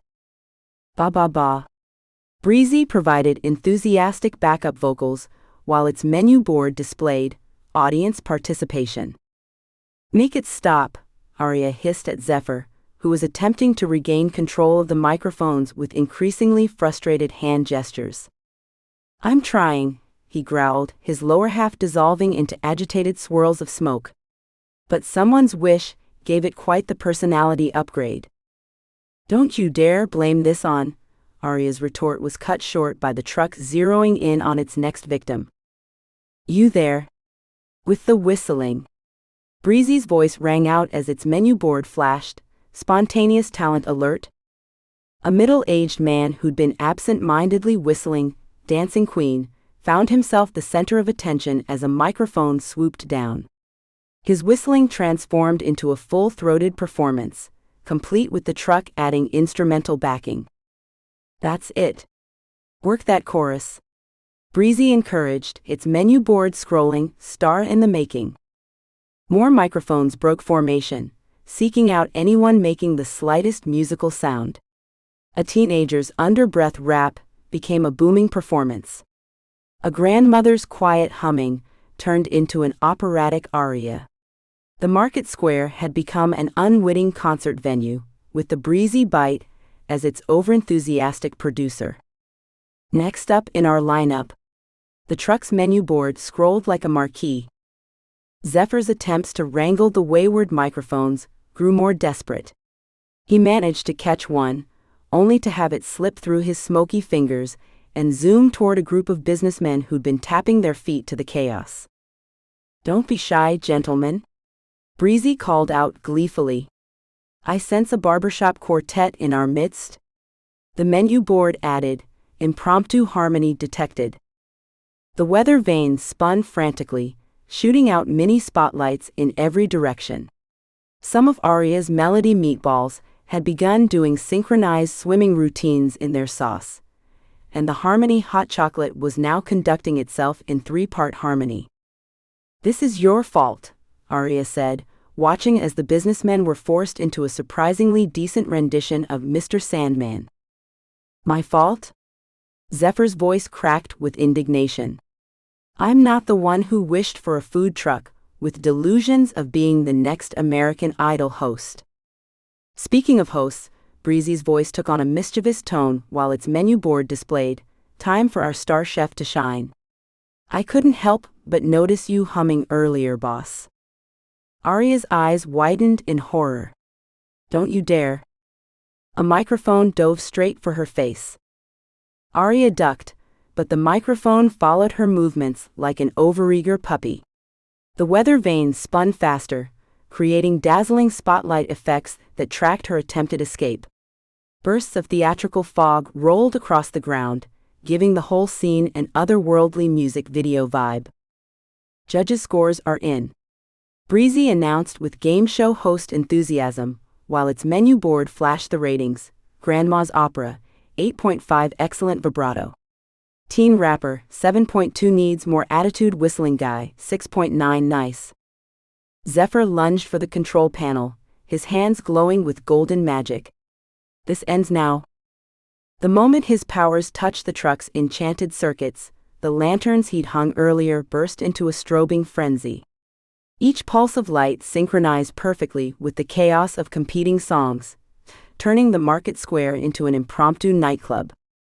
"Oh, that's not good," he muttered, his form flickering between solid and smoke. "You think?" Aria's sarcasm was cut short by the truck's next announcement.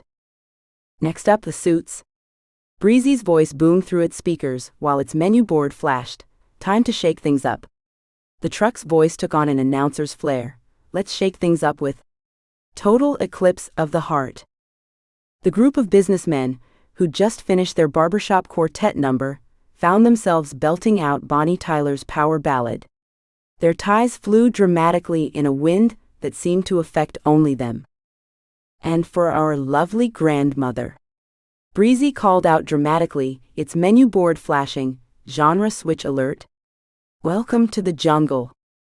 The sweet-faced elderly woman who'd done opera earlier was suddenly growling Guns N' Roses lyrics, her knitting needles serving as impromptu drumsticks. Her grandchildren recorded everything on their phones, torn between horror and delight. Aria's mounting stress manifested in dark clouds gathering overhead. Rather than dampen the mood, the truck seized this new development with malicious glee. "Perfect timing, boss," Breezy exclaimed gleefully.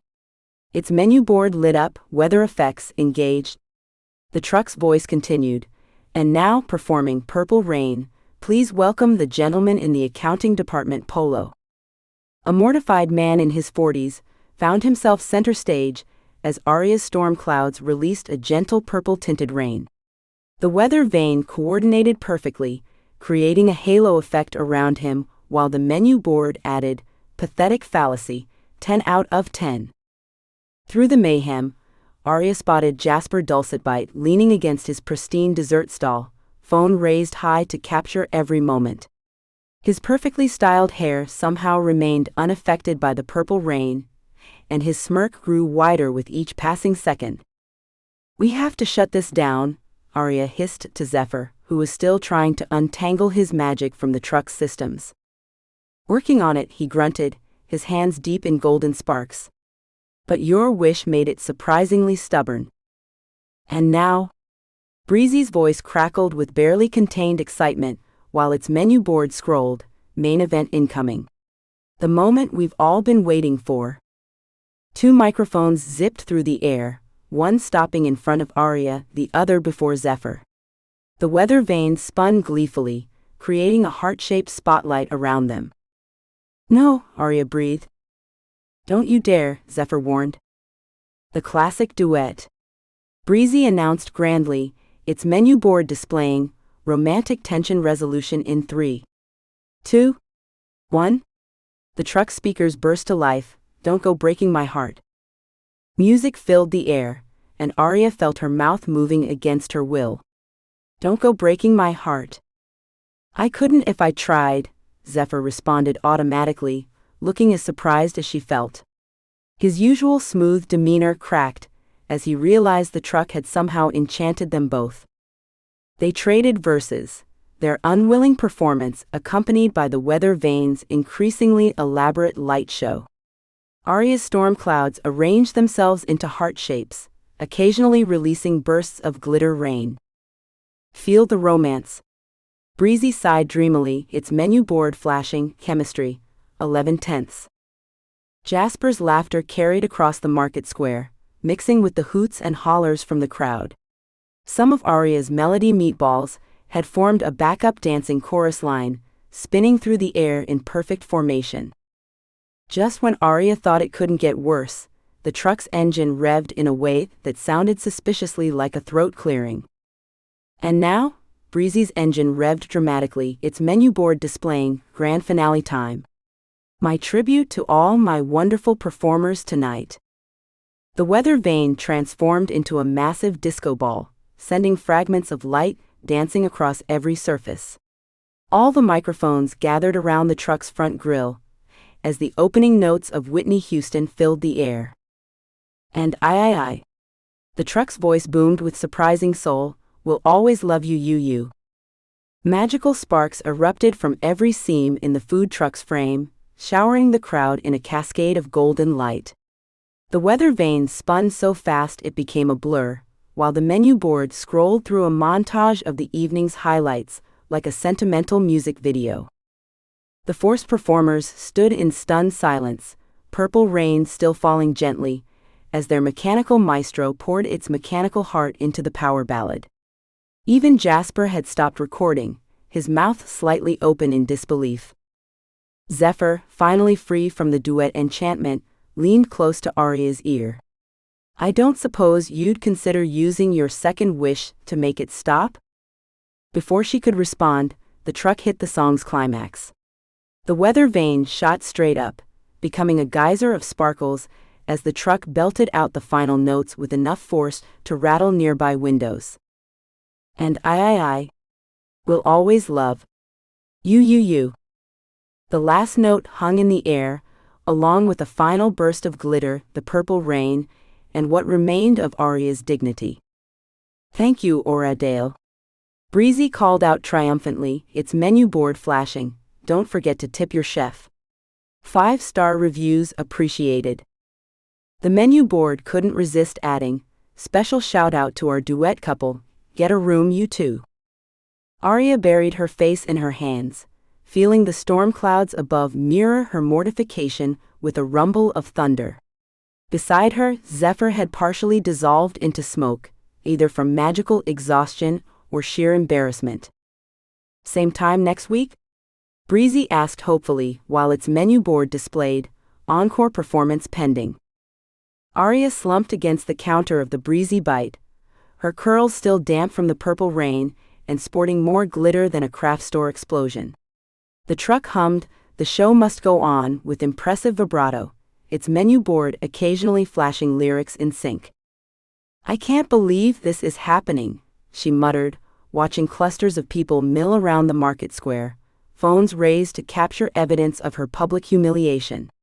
The weather vane, apparently still riding its performance high, created tiny spotlight effects that followed each person who passed by. "Oh my God!" A squeal pierced through her fog of mortification. "Are you the singing food truck lady?" "That's right," Breezy called out before Aria could respond. Its menu board frantically cycled through new items. Standing ovation sandwiches, they'll bring down the house. Encore enchiladas, back by popular demand. Drama queen dumplings, more dramatic than your ex. Aria looked up to find 5 college students practically bouncing in front of her window, their eyes wide with excitement. One of them wore a drama club hoodie covered in theatrical pins. "That was literally the best thing I've ever seen." Drama club girl clasped her hands together. "Do you do dinner theater every night? Because we will so be here. Like, every single night." The weather vane swiveled, creating perfectly aimed spotlights on each dish as they appeared. The students gasped in delight, phones already out and snapping photos. "This is going straight on TikTok," one of them announced. "My theater friends are going to lose it." Zephyr materialized beside her, leaning against the counter with an insufferable smirk. His amber eyes sparkled with amusement as he watched Aria process this unexpected turn of events. "Would you look at that?" he murmured. "Seems your truck has quite the fan base." "Our truck," she corrected automatically, then immediately regretted it when his smirk widened. "Duet partners for life." Breezy sang out joyfully, while its menu board flashed the same message with a burst of heart-shaped confetti from the weather vane. The college students cooed. "You guys are so cute together. Can we get a photo?" Before either could protest, they found themselves posing with their arms full of standing ovation sandwiches, while the truck provided perfect lighting and an impromptu musical score. The weather vane even added a soft focus effect that made everything look professionally staged. "This is going viral for sure," Drama Club girl declared, tapping away at her phone. "Oh, and the Oradale Community Theater Group needs to know about this. We rehearse just down the street, and nobody wants to cook after practice." As if summoned by theatrical magic, a new group approached, this one wearing various pieces of costume clothing and carrying well-worn scripts.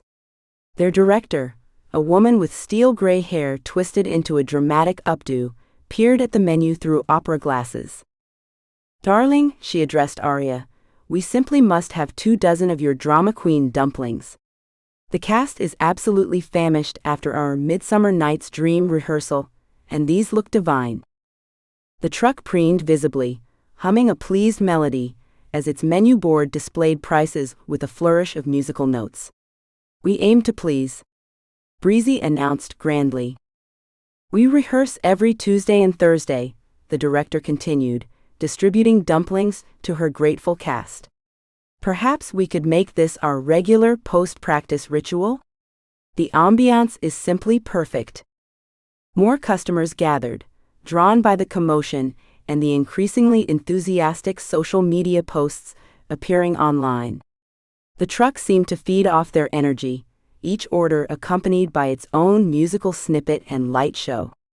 Even Jasper Dulcet Bite's smirk had faded slightly as he watched the growing crowd around the Breezy Bite. As the evening wound down, Aria counted the day's earnings with shaking hands. The stack of bills was significantly thicker than usual, and the tip jar overflowed with both money and hastily scribbled song requests for future performances. The weather vane spun lazily, creating delicate firework patterns that reflected off the remaining patches of purple rain puddles. Each time Aria added another bill to the total, a tiny explosion of golden sparks would accent her count. "I hate to say I told you so," Zephyr drawled, now perched on the counter and looking entirely too pleased with himself. "No you don't," Aria replied, but she couldn't keep the smile from her voice. "You love saying, 'I told you so.'" "True?" He reached out and plucked a piece of glitter from her hair, his fingers lingering for just a moment too long. Though I have to admit, I didn't expect quite this level of theatrical enthusiasm. Some of us were born for the spotlight, Breezy declared proudly, its speakers crackling with enthusiasm. Some of us were born to be quiet food trucks that don't force their owners into public karaoke, Aria muttered, but there was no real heat in it. Some of us have vision, Breezy retorted, its menu board flashing, next week, Broadway hits. Aria groaned, but she was already mentally calculating how many more standing ovation sandwiches she'd need to prep. The theater troupe had already pre-ordered for Thursday, and her phone was buzzing with social media notifications and booking requests. You know, Zephyr said thoughtfully, for someone who claims to hate the spotlight, you have quite the flair for dramatic timing with those storm clouds of yours. As if to prove his point, one of her remaining storm clouds released a perfectly timed shower of golden raindrops, creating a shimmering curtain behind them. Encore! Breezy demanded excitedly, its menu board flashing the same word in sparkling letters while its weather vanes spun expectantly. Don't even think about it, Aria and Zephyr said in unison. Breezy's engine made a sound suspiciously like a giggle, while its menu board displayed, Romance detected. The truck began to softly play, Beauty and the Beast. Aria ducked into the truck's storage area to grab more napkins, only to freeze at the sight before her. Zephyr, the supposedly too important to help Djinn, was methodically organizing their order tickets by pickup time, his fingers trailing golden sparks as he worked. He'd even color-coded them, with little magical markers floating in the air. Are you helping? She asked, unable to keep the amusement from her voice.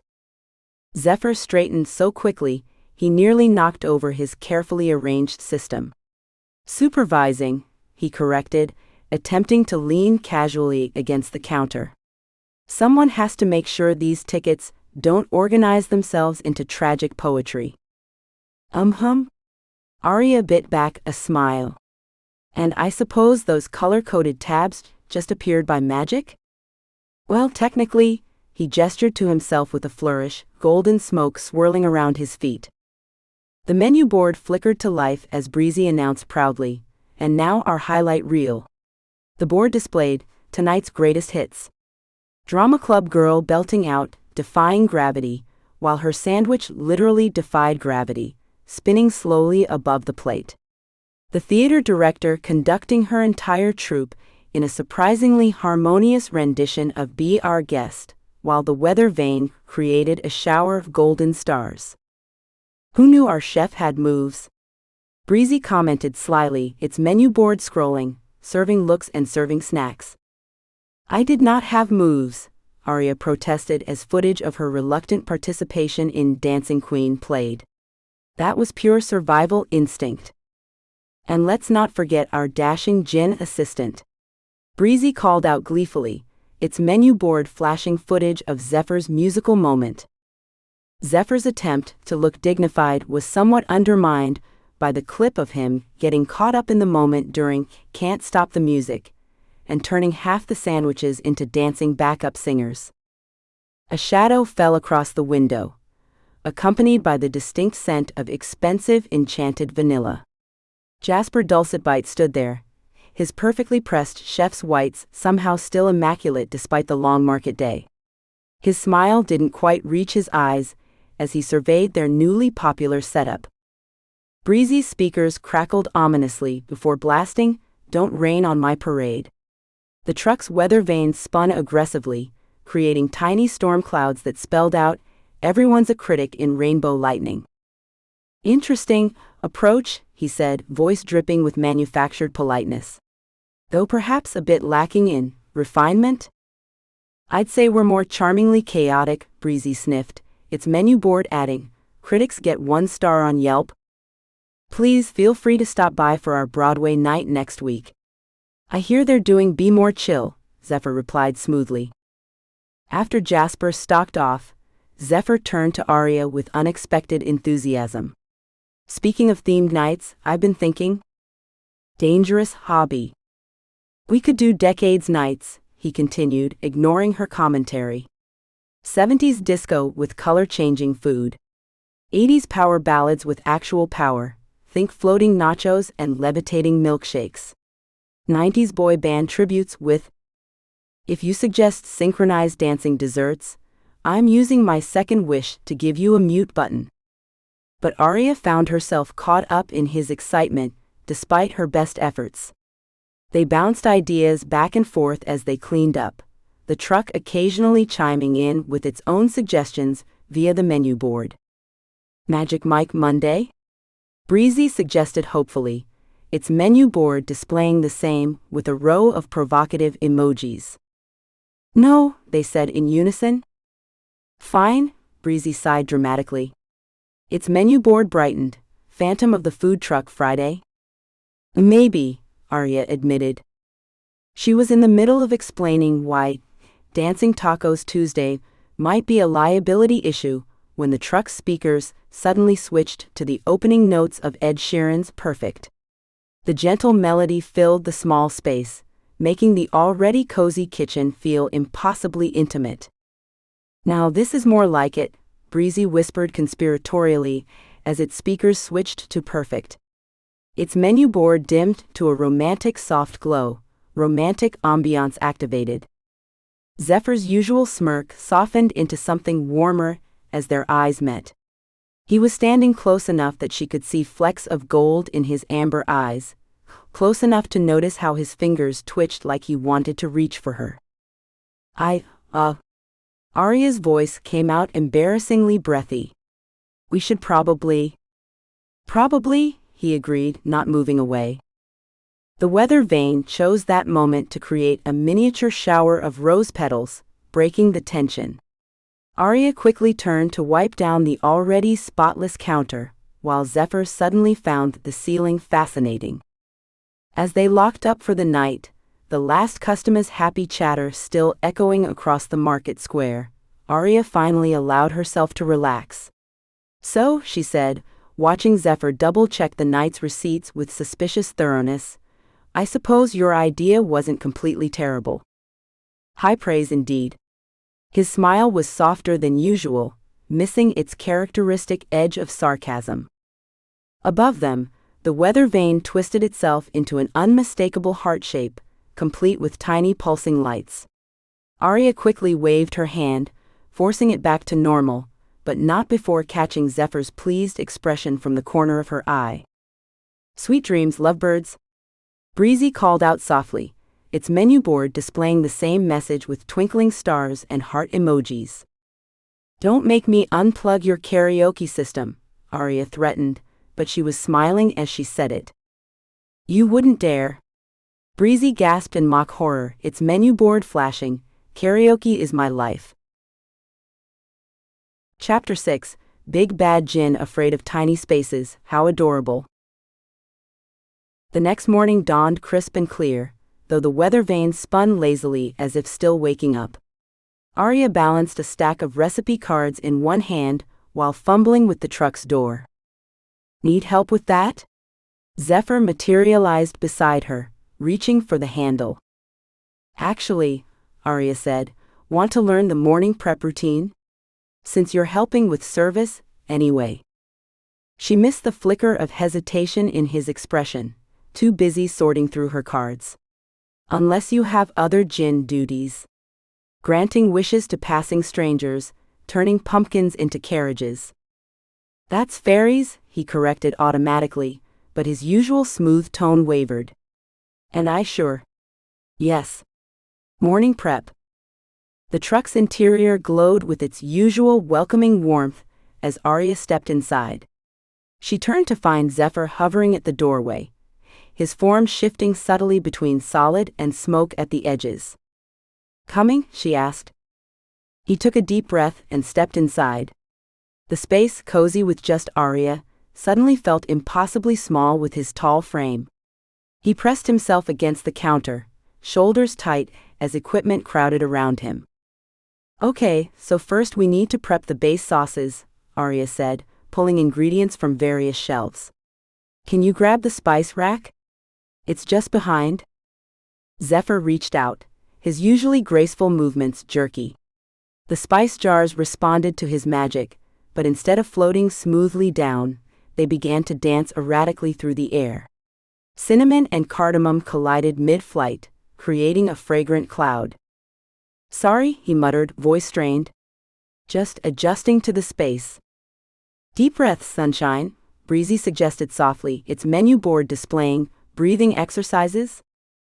I'm fine, Zephyr said sharply, though his fingers drummed an anxious rhythm against the counter. If you say so, dear, Breezy murmured doubtfully, its menu board flashing, anxiety level concerning. Aria frowned, noting the tension in his jaw. We can prep outside if. The sharp bang of the truck's door cutting her off made them both jump.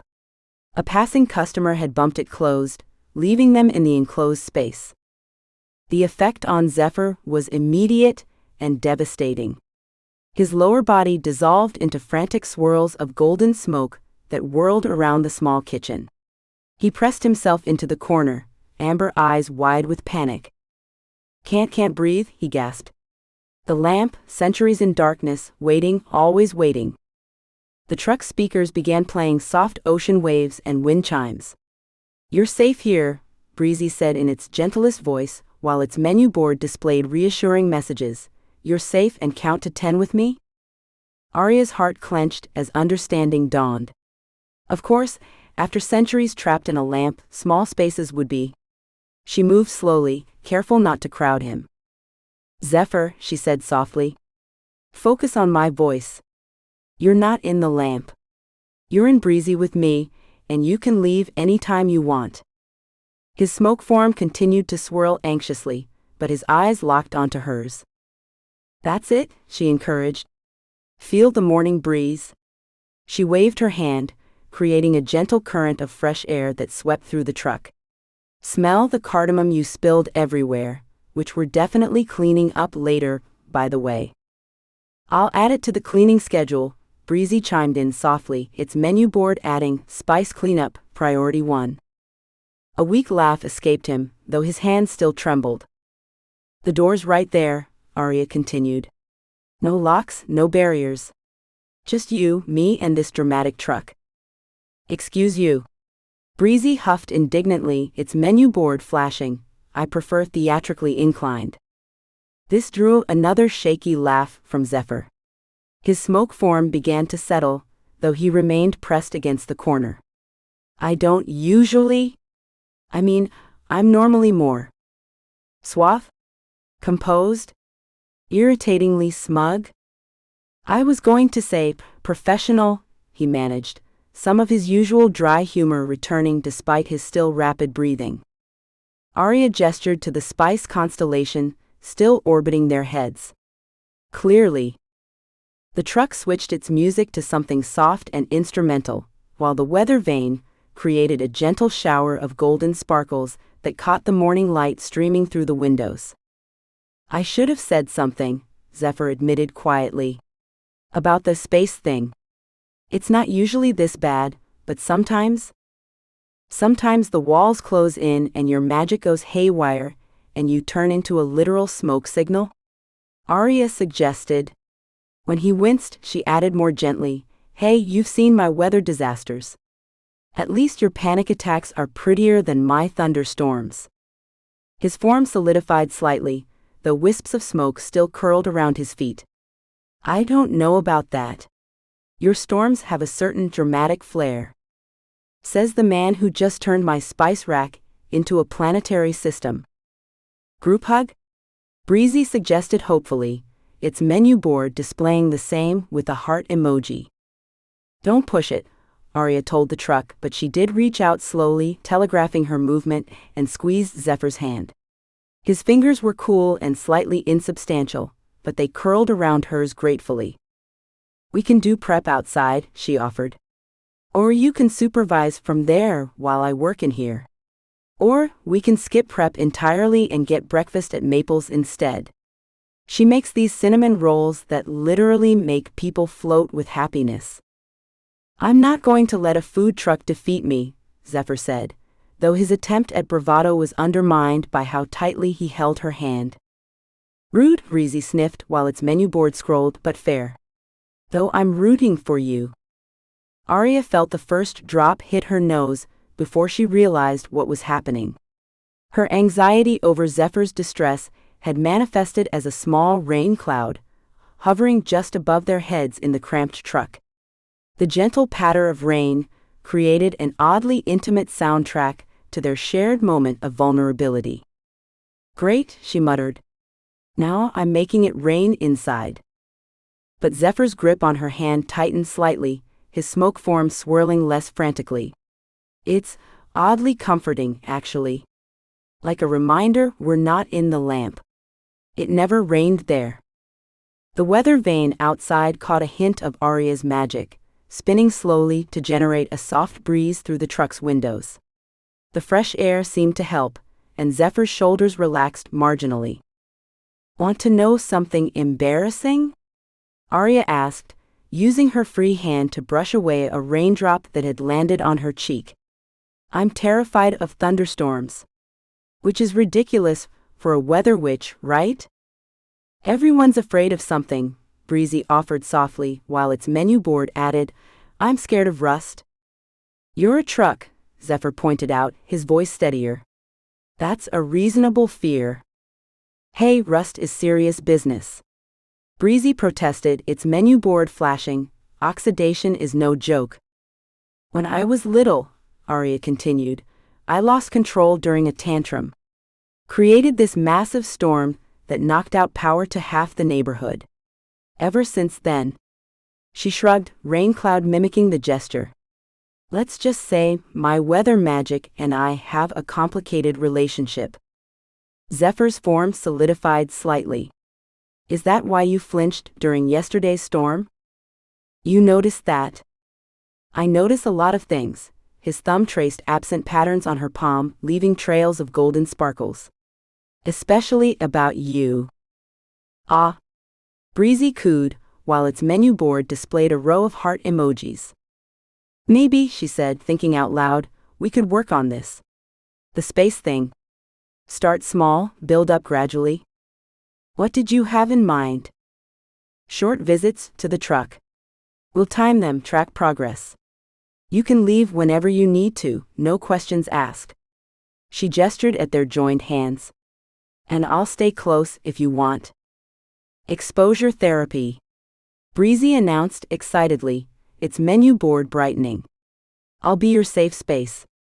The truck's voice softened encouragingly. That's actually kind of sweet, Breezy, Aria said. Told you I'm not just a pretty grill, Breezy preened, its menu board adding beauty and brains. Zephyr laughed softly, the sound still tight but genuine. And you'll help? Even with your own. He gestured at the rain cloud, which had shrunk to a comfortable drizzle. Hey, maybe we can help each other. You face the truck, I'll face the storms. We'll be a regular therapy group. Team Claustrophobia Recovery. Breezy declared proudly, its menu board adding baby steps. You've got this. The truck's enthusiasm is slightly concerning, Zephyr noted dryly. Want to try now? Aria asked. Just 5 minutes? We can count together, and if it gets too much, I'll turn into smoke and flee dramatically? I was going to say take a break, but sure, go with the theatrical exit. The weather vane spun faster, creating a shower of golden sparkles that drifted through the windows. They caught in Zephyr's dark hair like stars, making him look more ethereal than usual. 1 minute down, Aria said softly, watching as he took deliberate breaths. His grip on her hand remained vice-like, but his smoke form had settled into gentle swirls around their feet. Distract me? He asked through gritted teeth. Did I ever tell you about the time I accidentally turned all my customers' drinks into rain? Right in their cups. The looks on their faces. She launched into the story, watching as Zephyr's tension gradually eased. 3 minutes, crushing it. Breezy whispered encouragingly, its menu board tracking progress with tiny stars. 4 minutes, basically a pro. When they reached 5 minutes, the weather vane erupted in a celebratory shower of sparkles, while Breezy burst into "We are the champions." "Really?" Aria asked the truck. "Every victory deserves a theme song," Breezy insisted, its menu board flashing "Victory Lap." Zephyr's laugh was steadier this time, though he still hadn't let go of her hand. "Thank you," he said quietly, "for not making this weird." "Please," Aria scoffed, dispelling her rain cloud with a wave. "Weird is my specialty. Now, want to try sorting those spices again? Maybe with less orbital mechanics this time?" "Round 2, Spice Edition," Breezy announced dramatically, its menu board adding, "this time with less anti-gravity." "Baby steps," Zephyr reminded it, but he straightened up slightly, looking more like his usual confident self. "Though I maintain that my version of organizing was more creative." "Creative isn't the word I'd use," Aria teased, but she squeezed his hand once more before letting go. The loss of contact felt strangely significant, like missing the warmth of sun after a cloud passes. The weather vane spun lazily, creating one last shower of encouraging sparkles as they turned their attention to the floating spice constellation still orbiting their heads. "And hopefully less property damage," Breezy added cheerfully, while its menu board displayed, "Insurance doesn't cover orbital spice incidents." Aria surveyed her living room, now transformed into what looked like a textile warehouse had exploded. Blankets draped every available surface, pillows formed precarious mountains, and her coffee table had been pushed aside to make room for what she hoped would become the coziest anti-claustrophobia training ground ever constructed. "Fort Construction 101, Breezy called out enthusiastically through its speakers, while its menu board flashed, "Step 1, Chaos." "That's not actually Step 1, Aria muttered, consulting her notebook. "Party pooper," Breezy huffed, its menu board displaying a sad face emoji. A knock at the door made her jump, sending a small gust of wind through the room that ruffled the carefully sorted pile of sheets. "It's open," she called, trying to smooth down her already wild hair. Zephyr materialized through the doorway, his arms full of conjured pillows in various jewel tones. "I come bearing reinforcements," he announced with a flourish that almost masked the slight tremor in his voice. "Almost. Those aren't going to turn into glitter halfway through, are they?" "That was one time." He paused. "Okay, 3 times. But I've got it under control now." As if to prove him wrong, one of the pillows hiccuped and transformed into a shower of sparkles. "You were saying?" "That was intentional. For ambiance." "Sure it was, Smokey." Breezy called out teasingly, its menu board adding, "Nice save." "Is the truck providing commentary now?" Zephyr asked, dropping the remaining pillows onto her sofa. "Someone has to," Breezy replied cheerfully, while its menu board flashed, "Live entertainment included." "When isn't it?" Aria pulled out her notebook. "Okay, I've mapped out the optimal support structure. If we start with the foundation of the firmest pillows, then layer the blankets at precise 45-degree angles." Zephyr had already grabbed 3 blankets and was attempting to drape them between chairs like a circus tent. "Sometimes you just have to go with the flow," he said, waving his hand to make the fabric billow dramatically. "That's not," Aria began, but the blankets were already sliding off their precarious perch. She lunged to catch them, colliding with Zephyr just as his anxiety spiked. The pillows around them suddenly decided gravity was optional. "Sorry." He tried to regain control, but that only made the pillows spin faster, creating a cushiony cyclone. "This usually doesn't. Well, actually it does, but..." The fort in progress collapsed in a spectacular avalanche of floating pillows and tangled blankets. Aria found herself wrapped like a blanket burrito, only her eyes visible beneath a mess of statically charged curls that stood straight up. Zephyr stared at her for a moment, his usual smooth demeanor cracking. Then, unexpectedly, he burst out laughing, not his usual controlled chuckle, but a genuine, full-bodied laugh that made his form shimmer with golden light. "You look like you've been struck by lightning," he managed between breaths. "Says the man who's literally glowing," Aria shot back, but she was grinning too. She'd never seen him laugh like this before, open, unguarded, almost human. "Shocking developments," Breezy announced with glee, its menu board displaying the same message with lightning bolt emojis. "Shocking developments." "Okay," Aria said, extracting herself from the blanket cocoon. "Let's try this again. Together this time?" Zephyr nodded, his laughter settling into a warm smile. "Together. Though I maintain that your architectural plans are unnecessarily complex," says the Djinn who just created a pillow tornado. They started over, this time with Aria directing, while Zephyr used his magic more carefully to lift blankets into place. As they worked, stories began to flow as naturally as the fort took shape. "I used to build these all the time as a kid," Zephyr said, carefully securing a corner. "Back when I was human. Well, more human." "You were human once?" He nodded, concentrating on floating a pillow into place. "Centuries ago. I was an architect, actually. Designed pavilions for desert caravans." "Is that why you're so bad at this? Rebelling against your past?" "Hey." But he was smiling. "I'll have you know those pavilions were masterpieces. Of course, none of them had to account for magical mishaps or weather witch interference." "Sick burn," Breezy called out appreciatively, then quickly added in a more supportive tone, "but teamwork makes the dream work." Its menu board displayed both messages with appropriate emojis, plus. "What about you?" Zephyr asked, helping Aria drape a soft purple blanket across their growing structure. "Any childhood fort disasters?" "Oh, loads. Though mine usually involved unexpected rain."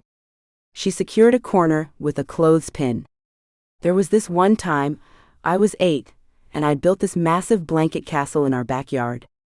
My mom told me to take it down before the weather turned, but I was convinced I could control any storm that came. I'm guessing that didn't work out. Let's just say the neighbors found our sheets in their trees 3 blocks away." She paused, adjusting a pillow. "That was before the big storm incident, though. Before I really understood what I could do, or what I couldn't control." Zephyr's hands stilled on the blanket he was arranging. "It's strange, isn't it?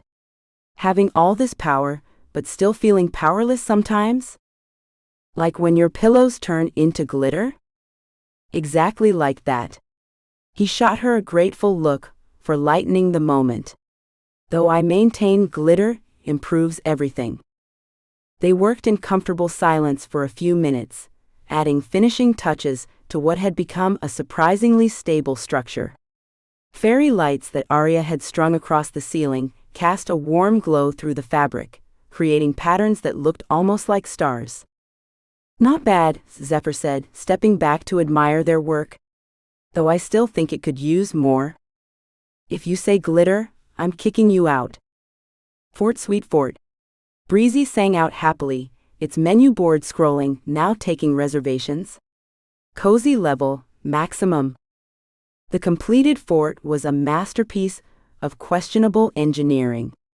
Mismatched blankets created a patchwork ceiling, held aloft by an intricate system of chairs, broomsticks, and what Aria suspected was more than a little magical intervention. Twinkling lights floated near the top, Zephyr's contribution for ambiance, casting shifting patterns that made the whole structure seem alive. "See? Totally stable," Aria said, though she wasn't entirely convinced herself. A throw pillow chose that moment to slide dramatically down one wall. Zephyr stood at the fort's entrance, his usual confident demeanor wavering. His form flickered slightly at the edges, golden smoke curling around his feet. It's cozy, he managed, though his voice had gone tight. Through the window, the Breezy Bite speakers crackled to life. Sarah Bareilles' Brave began playing at a surprisingly tasteful volume. Really? Aria called over her shoulder. Providing emotional support. Breezy announced proudly through its speakers, while its menu board flashed, "You're welcome." Turning back to Zephyr, she held out her hand. "We can start small. 5 minutes. If it gets too much, we'll come right out." He stared at her hand for a moment, then took it with a theatrical sigh. "Fine. But if this collapses, I'm blaming your architectural skills, not my perfectly reasonable anxiety." "That's fair." She tugged him toward the entrance. "Though I should warn you, I'm armed with terrible weather puns for distraction purposes." "How is that supposed to help?" "They're so bad, you'll forget to be nervous." She ducked inside, pulling him with her. They settled cross-legged on the cushioned floor, shoulders touching in the close space. Aria could feel the tension radiating from him, his breathing shallow and quick. "Okay, close your eyes," she instructed. "Deep breaths. In through the nose, out through the mouth." He complied, though his hands were clenched tight in his lap. "This is ridiculous. I'm centuries old. I shouldn't need." "Hey, what did the cloud wear to the formal dance?" He cracked one eye open. "What?" "A thunderwear." "That's terrible." "I know."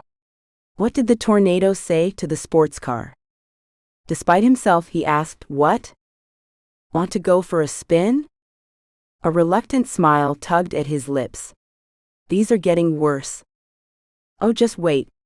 What did one raindrop say to the other raindrop?" "I'm afraid to ask." "Two's company, three's a cloud." He groaned, but his shoulders had begun to relax. "You've been saving these up, haven't you?" "I have a whole notebook full." "What did the lightning bolt say to the other lightning bolt?" "You're shocking me with how bad these are." "You're stealing my thunder." His laugh was genuine this time, and he unclenched his hands. "How long did it take you to collect these?" "That's classified information." She bumped his shoulder with hers. "But notice how you're sitting in a small space, and the world hasn't ended." He opened both eyes, glancing around. "I suppose it's not so?" A sudden spark of golden magic escaped his fingertips, startling them both. The fort's delicate balance shifted, and before either could react, the entire structure collapsed. Blankets, pillows, and twinkling lights came raining down, burying them in a heap of soft chaos. Aria found herself flat on her back, tangled in what felt like every blanket she owned. A weight pressed against her side, and she realized Zephyr had somehow ended up half-sprawled across her in the avalanche. Their faces were inches apart, his expression caught between surprise and something else she couldn't quite read. Instead of the panic she expected, he started laughing, that same unguarded laugh from earlier, rich and warm and nothing like his usual controlled chuckles. The sound was infectious, and soon she was giggling too, their shared mirth making the blanket pile shake. "Your hair," he managed between laughs, reaching out to brush away a strand that had wrapped itself around her nose. "It's gone full storm cloud." "Yeah? Well, your smoke is getting glitter everywhere again." He was right.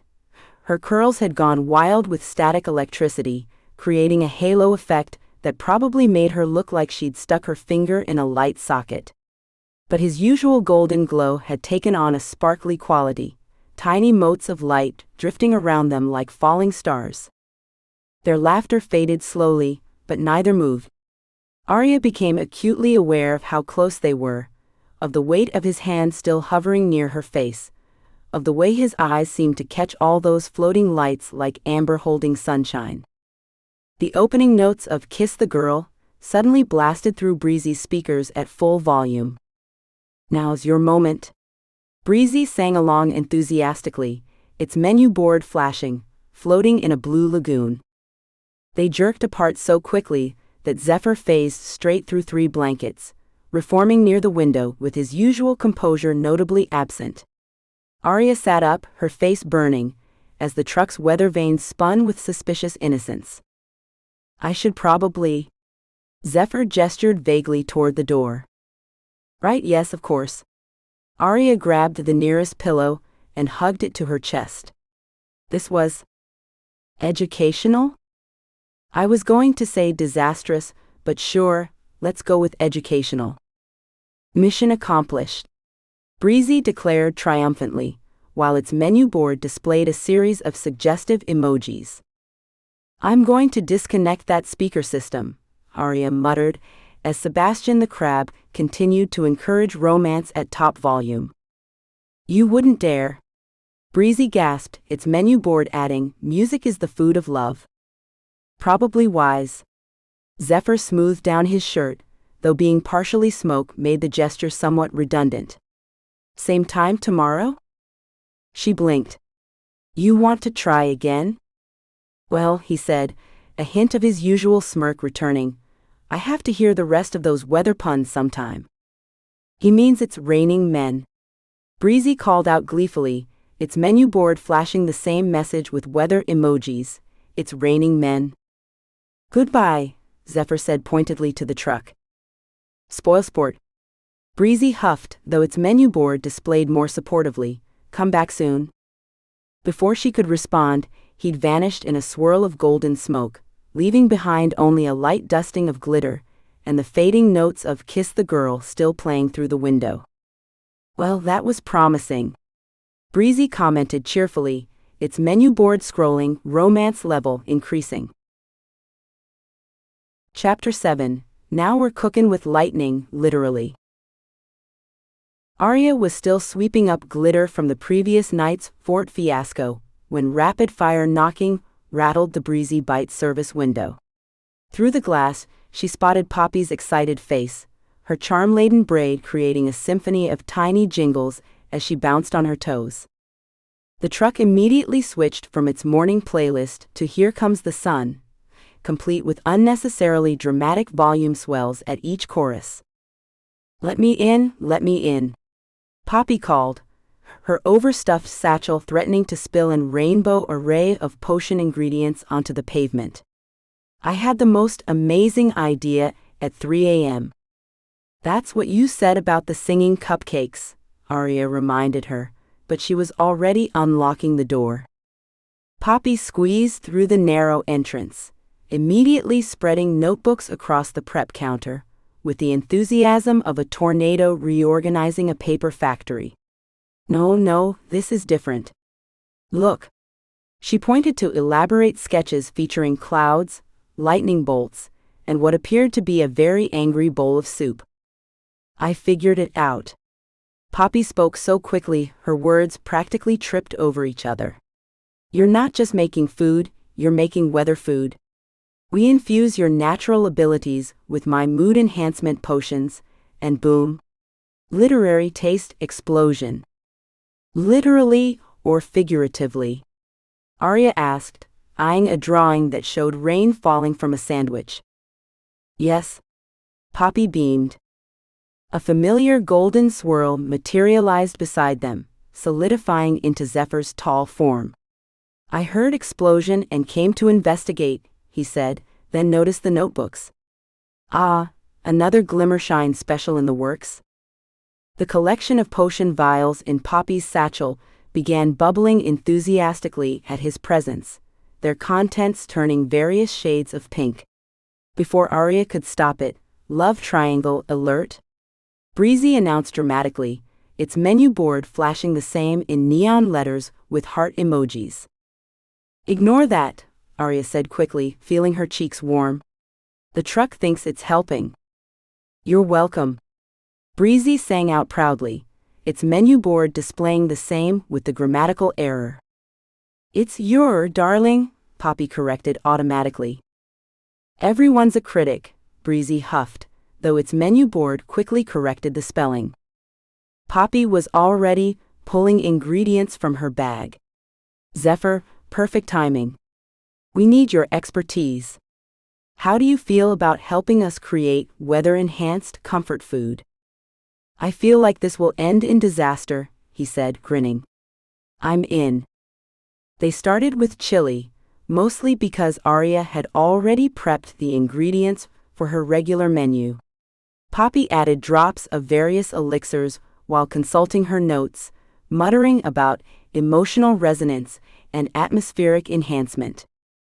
Now, Zephyr said, standing behind Aria at the stove, focus on channeling your energy into the food. Like conducting a symphony, but with more paprika. His proximity made her skin tingle, and a small static charge crackled between them. The truck helpfully started playing Electric Love in the background. Not helping, Aria muttered as Electric Love played, but she closed her eyes and concentrated. Just providing atmosphere. Breezy defended itself, its menu board adding, romantic ambiance equals success. She felt the familiar surge of her weather magic, tried to direct it into something controlled and purposeful instead of its usual chaos. The chili began to bubble more vigorously. Tiny clouds formed above the pot, swirling in miniature weather patterns. It's working. Poppy squealed, scribbling frantically in her notebook. Then the first lightning bolt struck. It was tiny, barely bigger than a spark, but it set off a chain reaction. Suddenly the pot was alive with microscopic storm activity, complete with thunder that sounded like someone tapping a spoon against a glass. Should it be doing that? Aria asked, just as the first customer approached the window. Define should, Breezy chimed in helpfully, its menu board flashing, weather forecast, electric with a chance of fabulous? Probably not, Zephyr said, but he was laughing. They served the chili anyway. The first bite caused the customer's hair to stand straight up, tiny lightning bolts dancing between the strands. Instead of complaining, she clapped in delight. Write that down, Poppy demanded, already sketching the effect. Static shock chili, warning, may cause extreme volume in hair. Encouraged, they moved on to tacos. This time, Aria tried to channel a gentler breeze, aiming for something light and refreshing. What they got instead was the world's first documented case of tornado tacos. The filling spun itself into a perfect spiral, creating a miniature whirlwind that sent shredded lettuce flying around the truck's interior like confetti. Duck? Zephyr called, pulling Aria down just as a particularly aggressive piece of tomato whizzed past their heads. Incoming! Breezy warned excitedly, its menu board tracking the flying ingredients. Lettuce, 3 o'clock. Tomato, overhead. Poppy, somehow still taking notes while crouching behind the counter, shouted, maybe dial back the wind speed from hurricane to gentle summer breeze? You think? Aria replied, watching helplessly, as her carefully prepared garnishes performed an aerial ballet above them. The truck speakers crackled to life with Singing in the Rain, as lettuce continued to rain down on their heads. Zephyr's attempt to catch the flying ingredients with his magic only resulted in the vegetables being coated in golden glitter. On the bright side, Poppy said, picking shredded cheese out of her braid, I think we're really onto something here. Right, Aria said, watching a perfectly formed taco spin past like a tasty UFO. Because nothing says successful food truck like assault by airborne condiments. But despite the chaos, or maybe because of it, she found herself grinning. Zephyr was still half shielding her from the vegetable storm, his usual smoky form surprisingly solid against her back. Poppy had somehow produced a butterfly net and was attempting to catch the rotating tacos for further study. Today's special, food with a 100% chance of awesome. Breezy declared proudly, while its menu board added, warning, may cause spontaneous joy and flying produce. The truck speakers switched to Food Glorious Food, while its menu board displayed, now serving, chaos with a side of magic. And for once, Aria didn't disagree with the truck's assessment. The flying taco incident eventually settled, literally, leaving a colorful debris field of lettuce and cheese across every surface of the truck. Aria brushed a stray tomato slice from her hair, determined to master this weather-food fusion before her kitchen turned into a complete disaster zone. "Here," Zephyr said, stepping behind her at the stove. "Let me help you with the next batch." His hands settled over hers on the wooden spoon, and Aria's breath caught. The truck's weather vane spun with suspicious enthusiasm. "The key is rhythm," he murmured, guiding her stirring motion in slow, deliberate circles. "Like dancing, but with less chance of stepping on toes." "Speak for yourself," Aria muttered, trying to ignore how perfectly her smaller frame fit against his tall form. Static electricity crackled between them, making the spoon spark. Poppy, who had been suspiciously quiet, scribbled frantically in her notebook. "Don't mind me," she said with a barely suppressed grin. "Just documenting the culinary process." "Cooking with Chemistry 101, Breezy announced gleefully, its menu board flashing the same with a series of heart emojis. "Not you two," Aria groaned, but she didn't pull away from Zephyr's guidance. "Just stating facts," Breezy chirped, its menu board adding, sparks flying in more ways than one. This time, when they added Poppy's mood enhancement elixir to the chili, the reaction was different. Instead of chaos, tiny lightning bolts danced across the surface like fairy lights, creating a gentle crackling sound that reminded Aria of a cozy fireplace. "That's it," Zephyr encouraged, his breath warm against her ear. "Let the energy flow naturally, like a current finding its path." A test spoonful revealed a perfect balance. The chili delivered a pleasant buzz that tingled through their bodies, leaving behind a feeling of warmth and contentment. "Success," Poppy declared, already moving on to her next experiment. She pulled out a basket of lemons, and what looked suspiciously like liquid sunshine captured in crystal vials. "Now, who's ready for some sunny lemon tarts?" The pastry-making process proved more challenging than expected. The first batch made Zephyr glow so brightly he looked like a human lighthouse, and Aria couldn't stop giggling at Poppy's rainbow-colored burps. "Weather report," Breezy declared in its best meteorologist voice while its menu board displayed current conditions, delicious with scattered giggles. They adjusted the recipe, reducing the sunshine extract and adding a pinch of what Poppy called cloud buffer. The result was a perfect golden glow that seemed to radiate from within anyone who took a bite.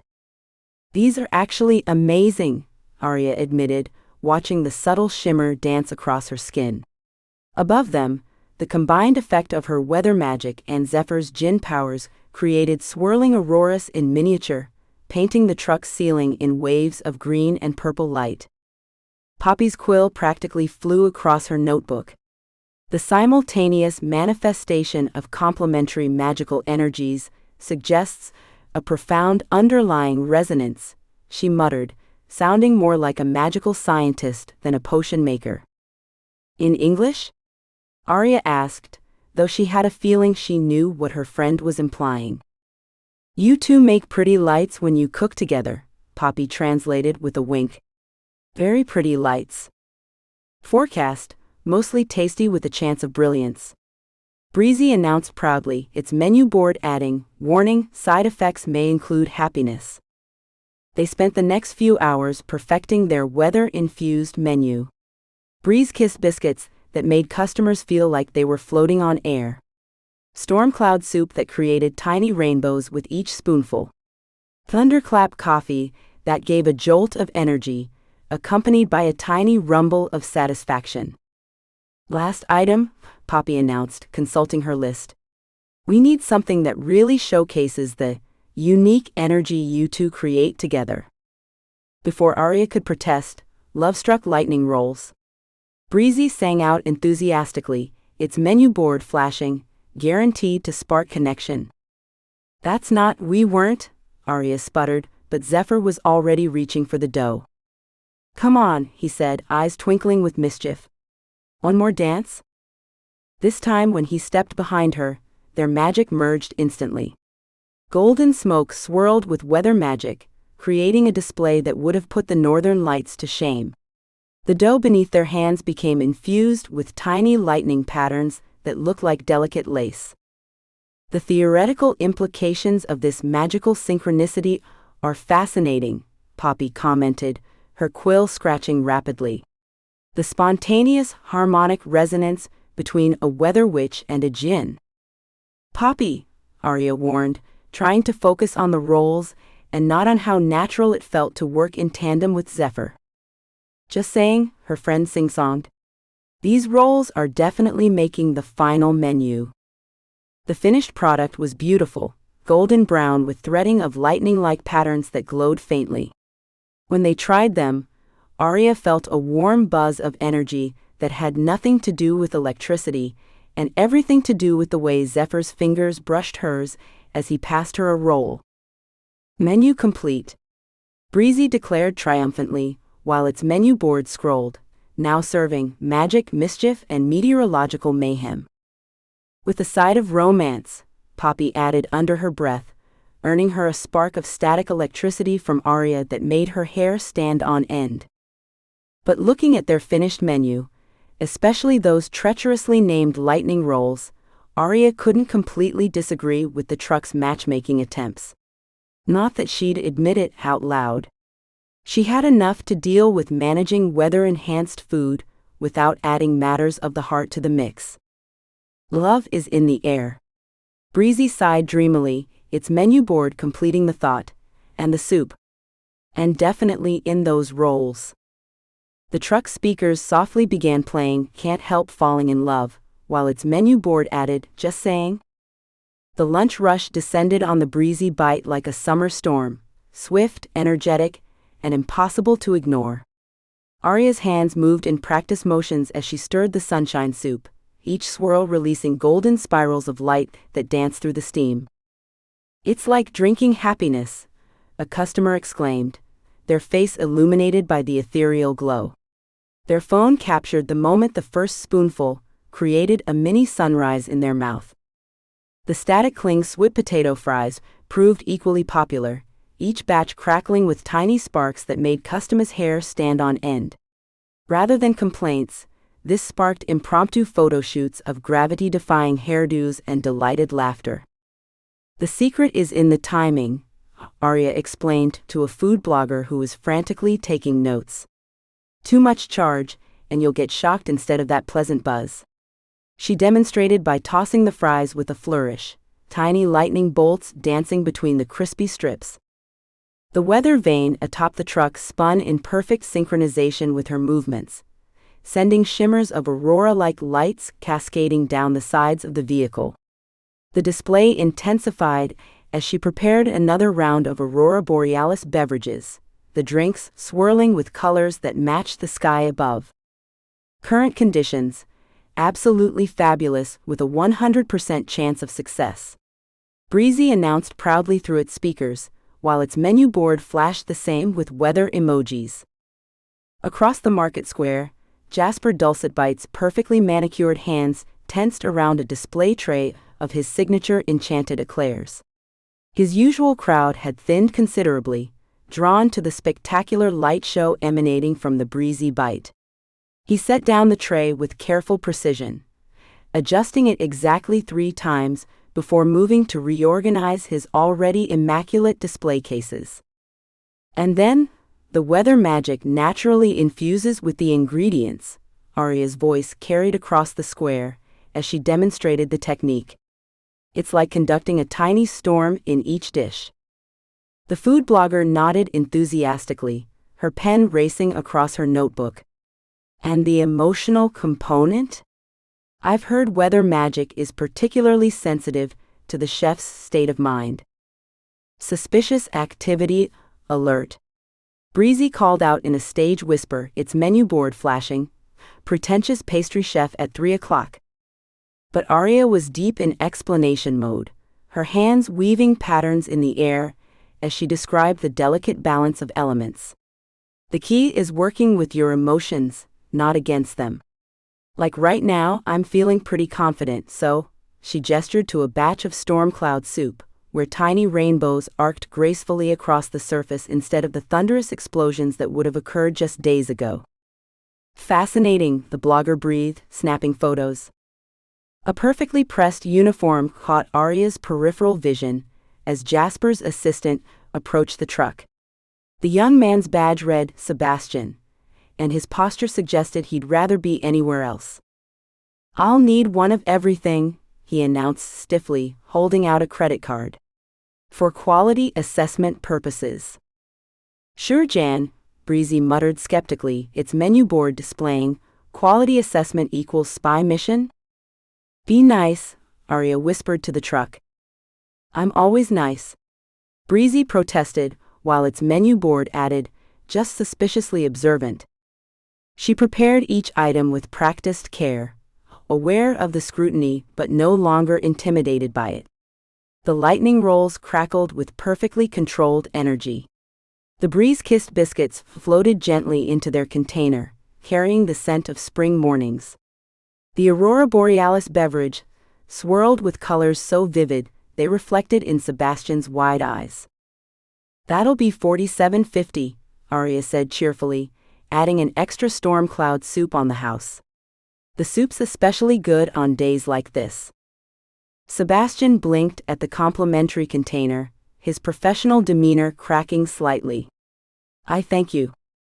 From his stall, Jasper watched the exchange through narrowed eyes, his jaw tightening as Sebastian returned with the carefully packed order. The assistant set each container down with exaggerated care, as if handling explosive materials rather than magical comfort food. The lunch rush continued unabated, with phones raised to capture every magical moment. The weather vane spun happily, creating a light show that rivaled any sunset, while the menu board kept up a running commentary. "Now serving, pure magic with a side of sass," Breezy announced cheerfully, its menu board cycling through messages. "Weather alert, deliciousness incoming. Watch out for flying compliments. Satisfaction guaranteed or your cloud's back." Each successful dish bolstered Aria's confidence, and the magic responded in kind. The tiny storms in her cooking became more controlled, more artistic. Where once there had been chaos, now there was choreography, weather magic dancing to the rhythm of her growing self-assurance. The food blogger finished her last note with a flourish. "This is revolutionary," she declared. "The integration of weather magic into casual cuisine, the emotional resonance in every dish. You've created something entirely new here." Aria felt a warm glow that had nothing to do with the sunshine soup. "I had help," she admitted, thinking of Zephyr's guidance and Poppy's experiments. "Sometimes you need a fresh perspective to see what's possible." "Ah," Breezy cooed softly, its menu board displaying a cascade of heart emojis before adding, "Someone's thinking of a certain smoky someone." The line showed no signs of slowing, and Aria's magic flowed as naturally as breathing. Each dish carried a piece of the sky, served with a side of wonder and garnished with joy. The weather vane continued its dance, and even the gathering clouds overhead seemed to move in harmony with her cooking. "Perfect weather for success," Breezy declared proudly, its menu board glowing with the final forecast. "Clear skies ahead with a 100% chance of awesome." The opening riff of Bad Guy blasted from the Breezy Bite speakers as Jasper strolled past for the third time that hour. Aria barely noticed, too busy garnishing another batch of storm cloud soup with lightning-charged croutons that sparked and fizzed against the dark broth. "Can you turn that down?" she called over her shoulder to the truck, focused on maintaining the perfect electrical charge in the garnish. "Just setting the mood," Breezy muttered defensively, though it lowered the volume. Its menu board flashed, "Suspicious character alert." The music dimmed slightly, replaced by the happy chatter of customers and the gentle crackle of weather-infused dishes. Aria's hair had long since escaped its tie, forming a wild halo around her face as she worked. The late afternoon sun caught the tiny static charges that danced between the curls, making her look like she'd stepped straight out of a thunderstorm, albeit a joyful one. She paused between orders to tally the day's sales, her eyes widening at the numbers. "This can't be right," she muttered, double-checking her math. But the figures didn't lie. She'd made more today than in the entire previous week. What she didn't see was Jasper lingering near the condiment station, his manicured fingers wrapped around a takeout container of her lightning chili. His other hand held a small notebook where he'd sketched detailed diagrams of the aurora-like patterns in her beverages and noted the precise timing of each weather manifestation. Back in his stall's preparation area, Jasper methodically dissected each dish. He separated components with surgical precision, his usual showman's smile replaced by intense concentration. The lightning chili sparked weakly under his examination, its magic already fading without Aria's emotional imprint to sustain it. "Impossible," he muttered, prodding a storm cloud soup dumpling that refused to produce even a sprinkle. His own attempts at replication lay scattered across the counter, perfectly executed in technique, but lacking the essential weather magic that made Aria's creations special. The weather vane spun anxiously as Breezy's menu board cycled through warnings: "Danger, Will Robinson. Competitor copying detected. Someone's up to no good." Jasper had moved to the edge of his stall, phone pressed to his ear as he spoke in low, urgent tones. "Yes, I understand the rarity," he said, pacing. "But surely there must be," he paused, listening. "Whatever the cost, I need access to those texts. The older ones, specifically dealing with weather manipulation in cuisine." The weather vane's spinning reached a fever pitch, but the customers waiting in line just pointed and smiled, assuming it was part of the show. Several phones aimed upward to capture the dazzling light display it created. "Look how excited even the truck is," a young woman gushed, recording the scene for her social media. "The whole experience is just magical." "If only you knew," Breezy sighed dramatically, its menu board displaying, "That's not excitement, honey." As the market's closing bell chimed, Jasper lingered by his pristine display cases, apparently absorbed in his phone. But his camera wasn't focused on his screen.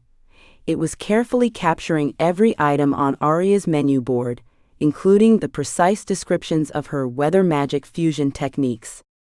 Inside the Breezy Bite, Aria sat cross-legged on the floor, surrounded by neatly stacked bills and coins. She counted each pile twice, still stunned by the day's success. The truck's interior lights cast a warm glow over her face, highlighting her tired but satisfied smile.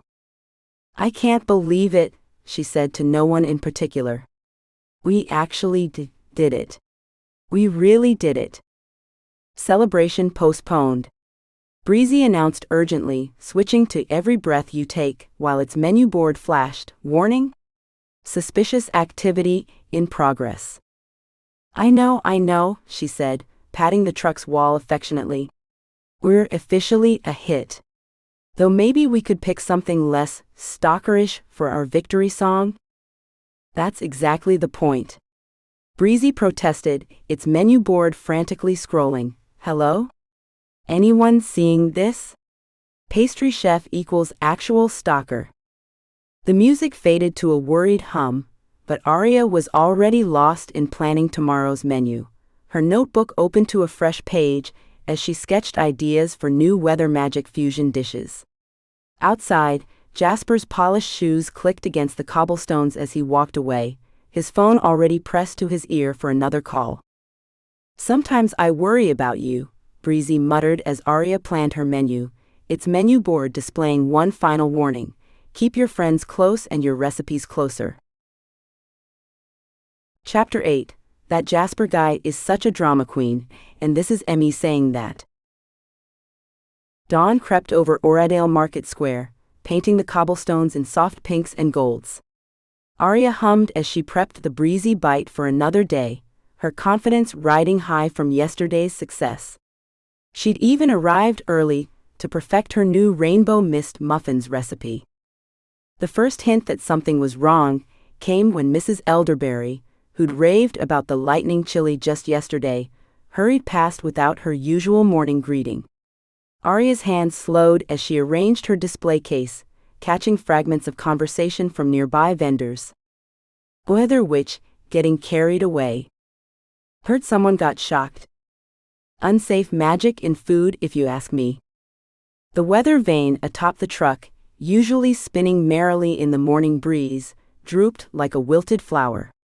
Aria's stomach knotted as she watched the first wave of breakfast customers approach, phones in hand. They slowed, glanced at their screens, then quickened their pace toward other stalls. "Hey there," Aria called out to a regular customer. "Got those thunderclap pancakes you loved?" But he just shook his head, making a wide berth around her truck.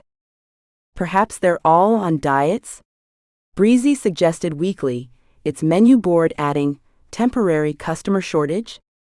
Before Aria could respond, precise footsteps clicked against the cobblestones.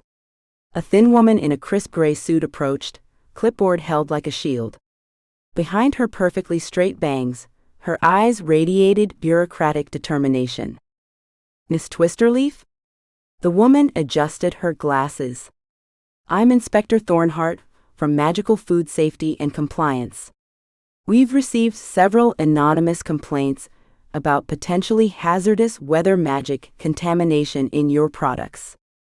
Bureaucrat alert. Danger, high levels of clipboard detected. Someone call our lawyer." "Do we have a lawyer?" Aria's throat went dry. "Contamination? But I follow all the safety protocols." Nevertheless, the inspector's pen scratched against her paperwork. "I'll need to observe your preparation methods." From his pristine stall, Jasper watched the scene unfold. His concerned expression might have seemed genuine if not for the slight upturn at the corners of his mouth. "Such a shame," he murmured to a customer. "Safety first though, wouldn't you agree?" Aria's hands trembled as she demonstrated her cooking process for the inspector. "The weather magic is completely controlled," she explained, carefully measuring storm essence into a batch of cloud cotton candy. "It's just enough to create the effect without any." A tiny storm cloud formed above the cotton candy, releasing a shower of sparkles that definitely wasn't part of the recipe. Aria quickly waved it away, but Inspector Thornhart's eyebrows had already disappeared into her bangs. "Don't panic," Breezy whispered encouragingly, though its menu board betrayed its anxiety. "Okay, maybe panic a little." "And this is your standard level of magical discharge?" The inspector's pen moved faster. "No. I mean, sometimes when I'm nervous," Aria stopped, realizing she wasn't helping her case. Breezy's speakers cycled through increasingly desperate song choices, while its menu board displayed missing. "Our customers' reward if found. Hello? Is anyone out there? We promise we're still awesome." "That's quite enough," Aria muttered, but her heart wasn't in the scolding. She pulled out her phone, hoping to distract herself, only to find her social media flooded with posts about the Breezy Bite. "Dangerous weather magic in local food truck?" screamed one headline, accompanied by a photo of what was clearly staged lightning damage. Another post showed someone holding a soup bowl with artificial storm clouds, clearly added in post-production. "This is ridiculous," she said, scrolling through comment after hostile comment. "That's not even how my storm cloud soup works." The inspector cleared her throat.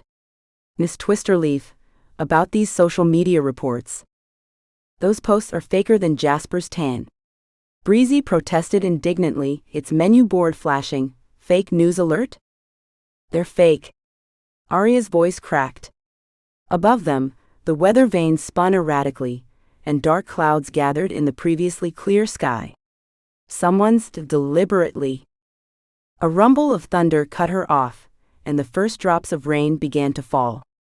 Customers scattered, some pointing at the truck and whispering. Jasper stepped out from his stall, holding an umbrella with impeccable timing. "Perhaps," he called out, voice dripping with false sympathy, You should consider a less volatile cooking style, dear Aria. For everyone's safety, of course. Oh, stick a pastry in it. Breezy snapped, though only Aria could hear it. Its menu board displayed, snake in the market. Inspector Thornhart made one final note on her clipboard. We'll need to conduct a full magical safety audit. Until then, I'm issuing a temporary suspension of your weather magic fusion items.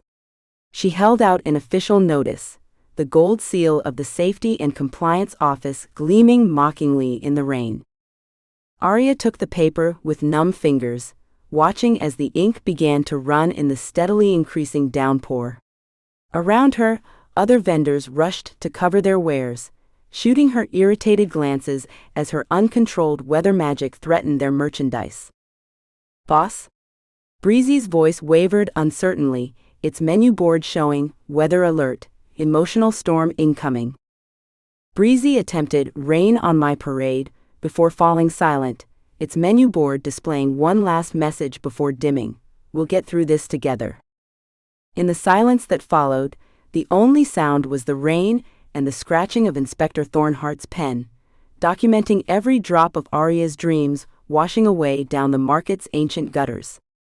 Aria watched through rain-streaked windows as Mrs. Primrose, her Thursday regular for the past 6 months, approached the truck. The elderly witch usually ordered a week's worth of moonbeam macarons for her book club, claiming they helped her arthritis. Oh dear, Mrs. Primrose wrung her hands, her floral hat drooping in the drizzle. About my standing order. I just finished baking today's batch, Aria brightened, reaching for the box she'd prepared. Extra moonlight essence, just how you. That's the thing. Mrs. Primrose wouldn't meet her eyes, staring instead at a puddle reflecting the gray sky. My healer suggested I avoid weather-enhanced foods. Something about potential side effects? Our moonbeams are 100% safe. Breezy protested through its speakers, its menu board quickly switching to, pretty please stay? But you've been eating them for months, Aria said, her voice small. They've never caused any problems. Better safe than sorry, dear. Mrs. Primrose backed away, her shoes clicking against wet cobblestones. Perhaps I'll try those nice normal pastries from Mr. Dulcetbite's stall instead. When Mrs. Primrose leaves, Breezy's voice drops to a whisper, we'll miss you. Its menu board dims to match, goodbye old friend. Near the fountain, a group of young mothers gathered their children closer as Aria approached with a tray of sample cups. Did you hear? One whispered, not quite quietly enough. Sarah's daughter got hiccups that made her float after eating there. That unstable food truck, another agreed, steering her wide-eyed son toward Jasper's stall. I heard the weather witch can't even control her own magic. Look how proper and safe Mr. Dulcetbite's desserts are, the first mother said loudly. No unpredictable weather magic there. The weather vane creaked ominously as Aria's cheeks burned. She held out her tray of gentle breeze brownies, forcing a smile. Would anyone like to try? A spark shot from the weather vane, accompanied by a crack of static electricity. The mothers shrieked, hurrying their children away as Aria's samples tumbled to the ground. Free samples. Breezy called out with forced cheerfulness, its menu board desperately flashing, now with 100% less lightning. But the damage was done. As people scatter, Breezy's menu board cycles through increasingly plaintive messages. We promise we're harmless. Come back, we can change. Anyone? Anyone at all? The afternoon dragged on, each hour marked by the truck's increasingly melancholy song choices. It had moved from Don't You Forget About Me to All Out of Love, before finally settling on instrumental rain sounds that matched the persistent drizzle.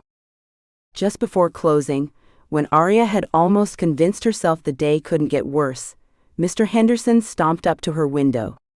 He thrust a half-empty container of sunshine soup at her, his face as stormy as the weather. This, he declared, gave me sunburn. Aria stared at him, then at the soup she'd prepared just that morning. That's impossible. The solar essence is calibrated to produce warmth, not UV rays. It can't? Look at this. He thrust his forearm toward her. The skin was indeed reddened, but it looked more like the kind of flush one got from scratching too hard.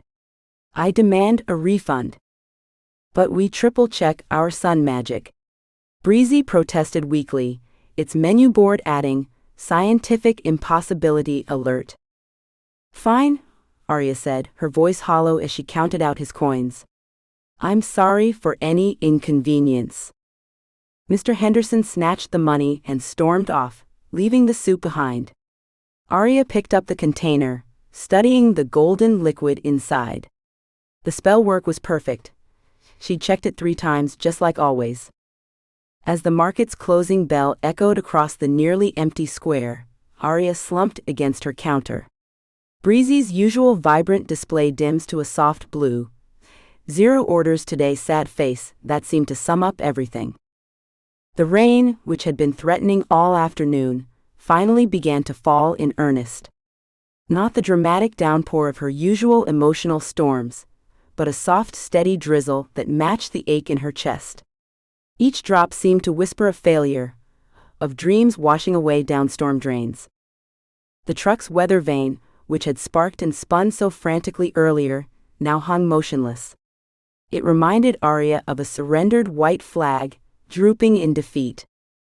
From across the square, the warm lights of Jasper's dessert stall glowed invitingly, his cues still steady despite the weather.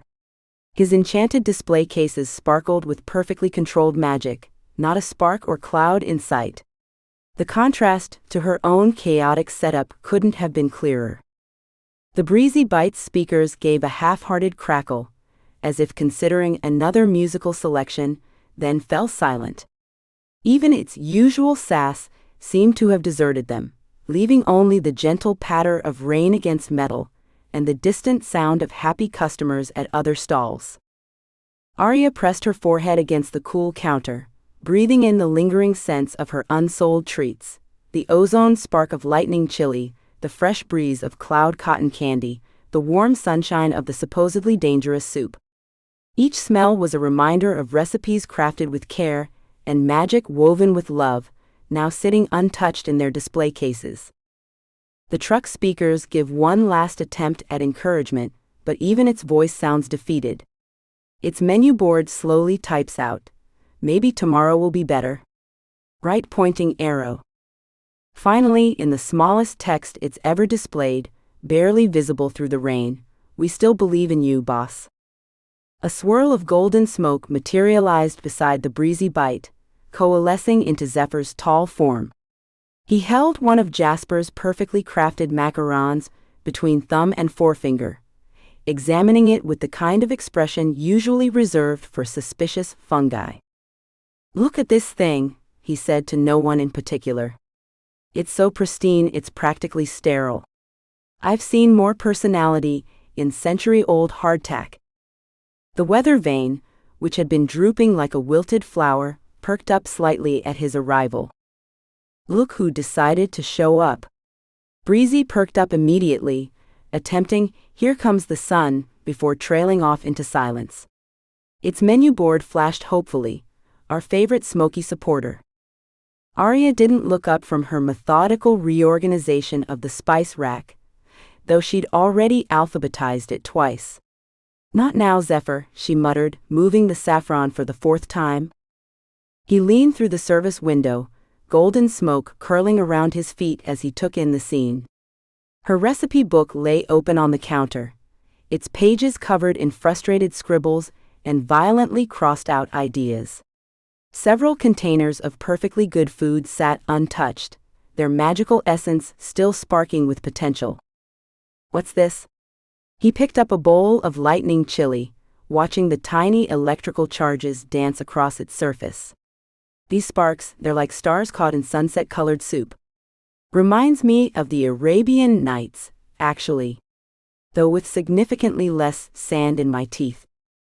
Aria's hands stilled on the cardamom jar. "They're mistakes," she said, but turned to look at the dancing sparks despite herself. "The magic's too strong." Mr. Henderson got a sunburn from the sunshine soup, and... Henderson? Zephyr snorted. The same Henderson who claimed your moonbeam mint tea gave him werewolf tendencies. The man's allergic to joy, and probably breaks out in hives at the mere thought of fun. New menu items? Breezy suggested excitedly, its menu board cycling through possibilities. Tornado tacos may cause flight. Blizzard brownies, actual snow inside. We are not responsible for unexpected aviation. Stop helping, Aria told the truck, but her lips twitched. Just brainstorming. Breezy defended itself, though its menu board added cheekily, okay fine, storming. Zephyr grabbed a spoon and dipped it into the lightning chili with flourish. Allow me to demonstrate the proper way to appreciate culinary artistry. He took a bite, then immediately clutched his chest, staggering backward. His hair slowly rose until it stood straight up, crackling with static electricity. Oh, the humanity. The delicious, perfectly spiced humanity. A laugh escaped before Aria could stop it. You look ridiculous. Ridiculously impressed, he corrected, his hair still defying gravity. This is what magic should taste like, unexpected, exciting, alive. He gestured at Jasper's macaron, still held in his other hand. Not like this soulless sugar disc that probably came with an instruction manual on the proper angle to appreciate its aesthetic perfection. Chef special, now with 100% more soul. Breezy announced proudly, its menu board adding, take that, pretentious pastries. You can't just... Aria waved her hand at his static-charged hair. People want predictable. Safe. They want to know exactly what they're getting. Do they? Zephyr's amber eyes gleamed as he reached for another spoonful of chili. Or is that just what Jasper's convinced them they want? Because I don't see anyone having fun over there with their geometrically precise pastries. He took another bite, and this time small sparks danced between his teeth when he smiled. But I'm having the time of my very long life right here. The weather vane gave an interested twirl, and the rain around the truck began to lift, creating a small pocket of clarity in the drizzle. Aria watched the drops curve around their space, like they were sitting in the eye of a very small, very gentle storm. See? Zephyr gestured at the rain pattern with his spark-laden spoon. Even the weather thinks your magic is worth making space for. Rainbow ramen? Breezy called out enthusiastically, its menu board displaying, get it? Because it's both soup and a pun. The truck speakers hummed with renewed energy as its menu board added, finally someone WHO appreciates our genius. That's actually not terrible, Aria admitted, already imagining how she could make the broth shimmer with rainbow colors when it rained. The crossed-out pages of her recipe book suddenly looked less like failures and more like steps toward something new. Zephyr's hair finally flopped back down, though it still sparkled occasionally. Of course it's not terrible. It's perfectly, imperfectly you. He paused, then added with a smirk, though perhaps we should workshop the tornado tacos. I'm not sure the market's liability insurance covers unexpected customer flight. Liability concerns noted, Breezy chimed in helpfully, its menu board displaying, maybe start with gentle breeze burritos. Right pointing arrow. Zephyr reached for the pot of sunshine soup, his fingers trailing golden wisps. Watch this, he said, then paused dramatically. Actually, you might want to squint. With a flourish that was definitely more showy than necessary, he touched the surface of the soup. The liquid immediately began to glow, first like a candle, then a lamp, until it rivaled a miniature sun floating in the pot. The warm light caught the lingering raindrops around the truck, turning them into tiny prisms. Ooh, light show! Breezy exclaimed excitedly as Zephyr enhanced the soup, its menu board flashing, warning, sunglasses recommended. That's... Aria blinked spots from her vision, a bit intense. Exactly. Zephyr's grin was infectious. Don't minimize the magic, maximize it. Warning, may temporarily grant the power of solar vision. He gestured as if painting the words in the air. People will line up for blocks just to say they survived your soup. The weather vane suddenly spun like a possessed compass, pointing rapidly between them, before whirling in excited circles. The truck's magical symbols pulsed in agreement, casting teal and gold patterns across their faces. Okay. Aria felt an idea bubbling up, as effervescent as the lightning chili. What about storm cloud scones? She lifted her hands, and small dark clouds formed above her palms, crackling with tiny lightning bolts. They could rain sweet cream when you bite into them. Yes. Zephyr's smoke form swirled enthusiastically. And thunder roll sushi that booms when you dip it in soy sauce. Their magic began to dance together, her weather patterns weaving through his golden smoke, creating miniature atmospheric shows above the cooking surface. Each suggestion built on the last, their creativity sparking like lightning in a summer storm. Tornado twisted pretzels. Aria called out, watching a small funnel cloud form around a batch of dough, spinning it into perfect spirals. Blizzard blast smoothies, Zephyr countered, freezing droplets of fruit juice midair. Breezy enthusiastically joined in, its menu board cycling through suggestions. Monsoon mochi brings the rain. Cyclone cinnamon rolls spin at your own risk. Thunderclap tacos, now with sound effects. I'm on a roll. Breezy announced proudly, its weather vane performing its elaborate charade. Above them, small rainbows began to form, arching over the Breezy Bite like nature's own neon sign. The weather vane, caught up in the excitement, started performing an elaborate charade, spinning in figure eights, dipping like it was tasting invisible food, then pointing at the sky before dramatically swooning. Is it Aurora Borealis, bao buns? Aria guessed. Ding ding ding. Breezy speakers chimed as its menu board displayed, give the witch a prize. That's actually brilliant, Zephyr said, already conjuring swirls of colorful light. We could make the filling shift colors, like the northern lights. Aria reached for her recipe book, ready to capture these ideas before they evaporated like morning mist, but Zephyr caught her hand. His fingers were warm against hers, solid despite his semi-smoky state. She looked up to find his amber eyes fixed on her face with an intensity that made her breath catch. Being predictable is boring anyway, he said softly, still holding her hand.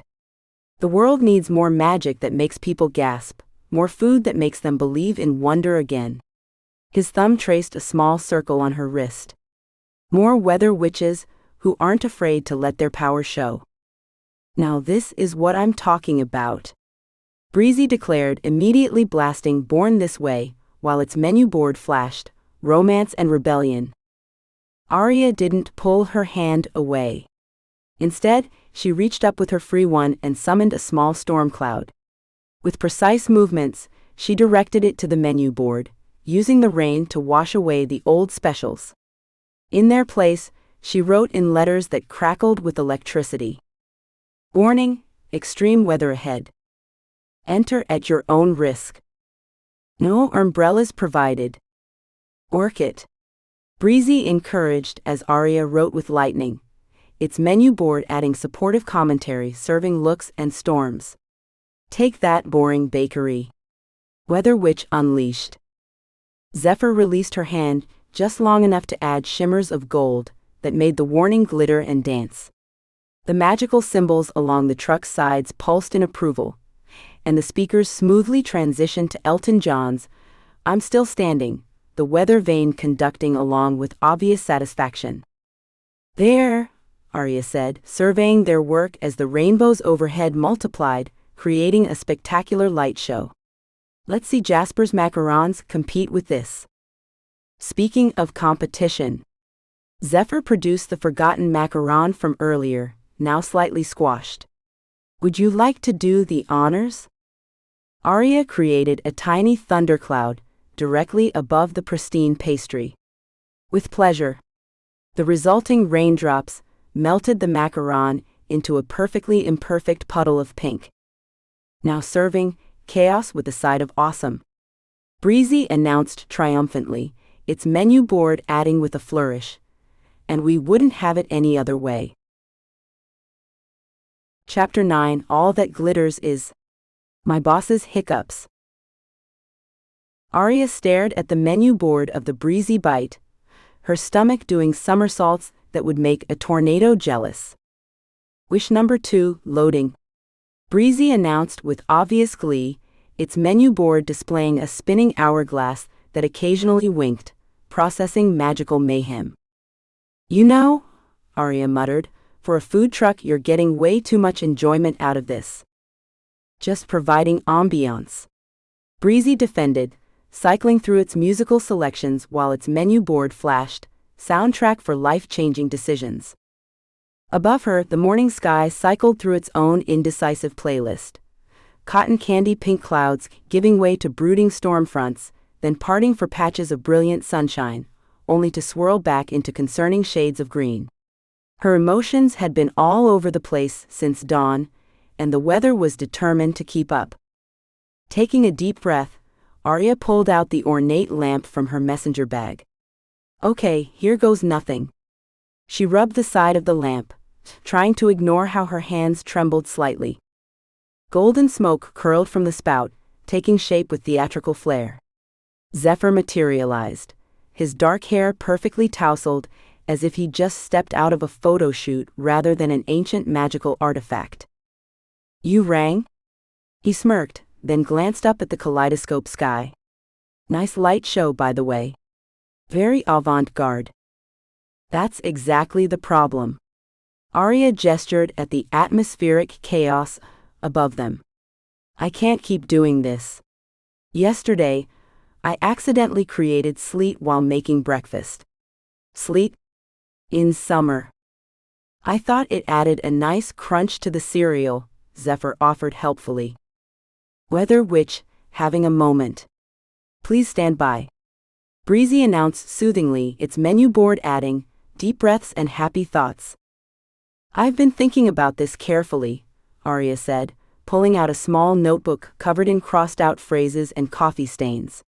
I know wishes need to be specific, but also not too specific, because that's when things go wrong. But they can't be too vague either, because that's also when things go wrong, and... Breathe, Zephyr interrupted, placing his hands on her shoulders. His touch was warm, despite his semi-corporeal state. You're starting to make cumulus clouds in here. She glanced up to see several fluffy clouds forming near the truck's ceiling. Right. Sorry. The clouds dissipated with a small poof. I wish for better control over my weather magic. Zephyr winced slightly, and Aria's heart sank. That's still pretty vague. But you can grant it? Oh, I can grant it. He flexed his fingers, golden sparks dancing between them. Just remember, my magic's been a bit creative lately. Magical mayhem in 3, 2, 1. Breezy counted down excitedly, its menu board flashing, prepare for awesomeness. Zephyr's magic swirled around Aria, but something was different this time. Instead of pure gold, the smoke sparkled like sunshine through rain droplets, creating tiny rainbow prisms that danced across her skin. The weather vanes spun faster, conducting an impromptu light show as perfectly formed miniature weather patterns materialized around them. A tiny tornado here, a microscopic snow flurry there. When the magic settled, Aria felt different. Lighter somehow, as if the air itself had become an extension of her fingertips.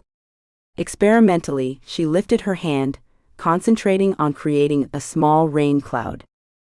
To her delight, a perfect fluffy cloud formed above her palm, no bigger than a coffee cup. It released a gentle sprinkle of rain that stayed completely contained within its boundaries. It worked.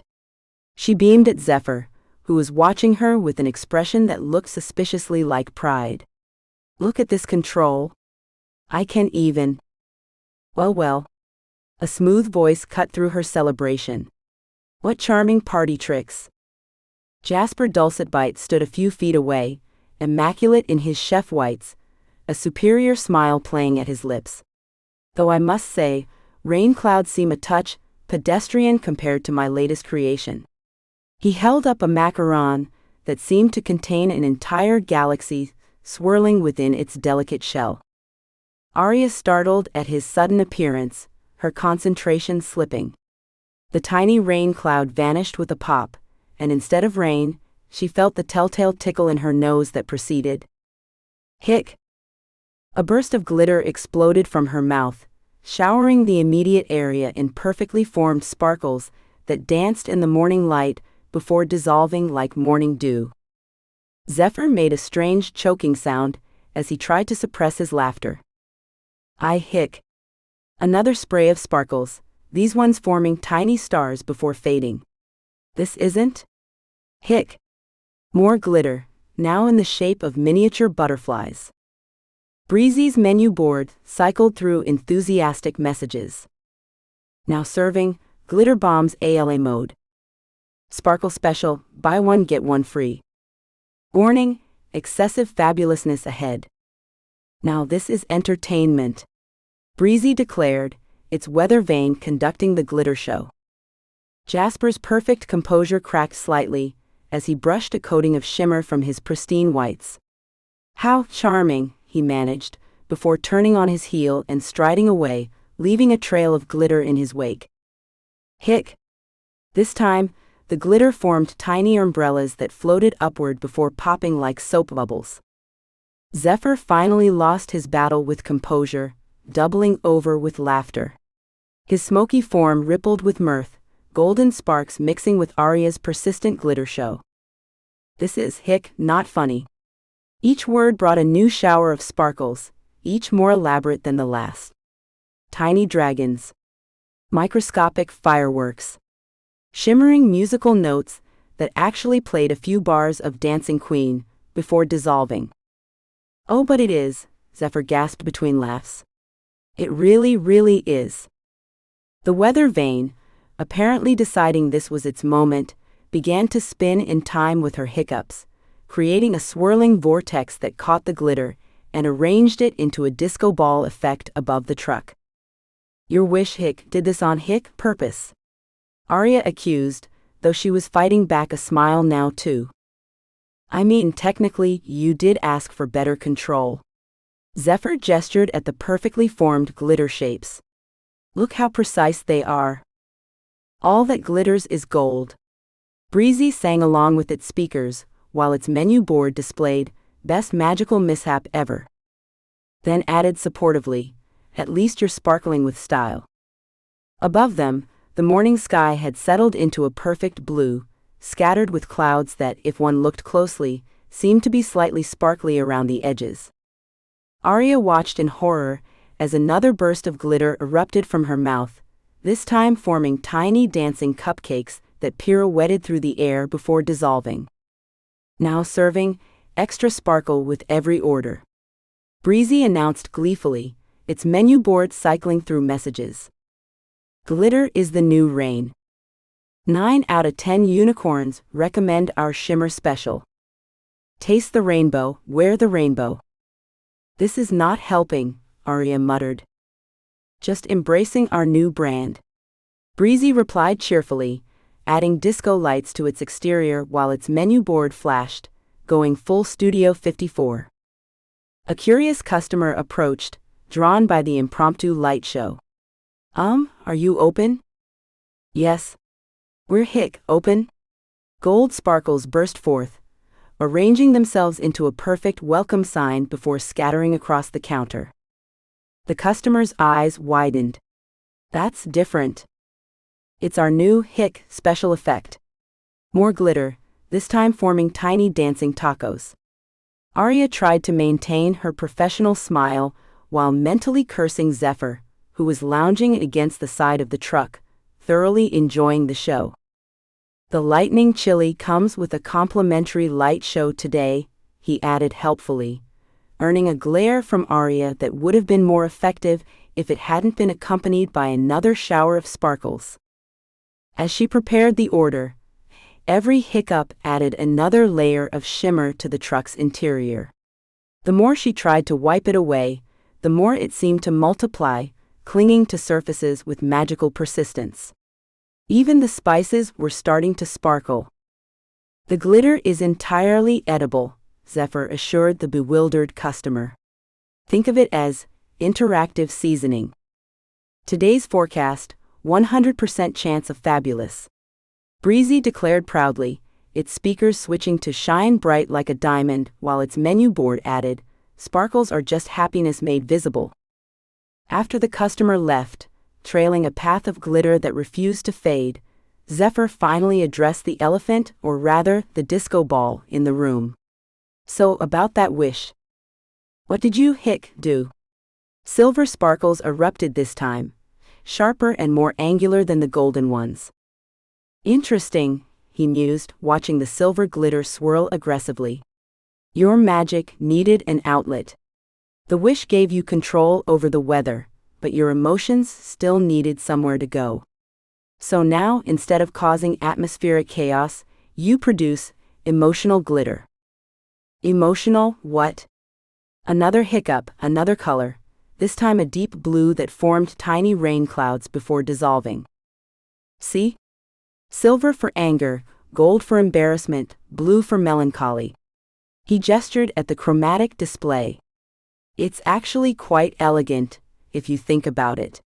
Your powers are completely under control now, they're just expressing themselves differently." "Now featuring mood ring magic."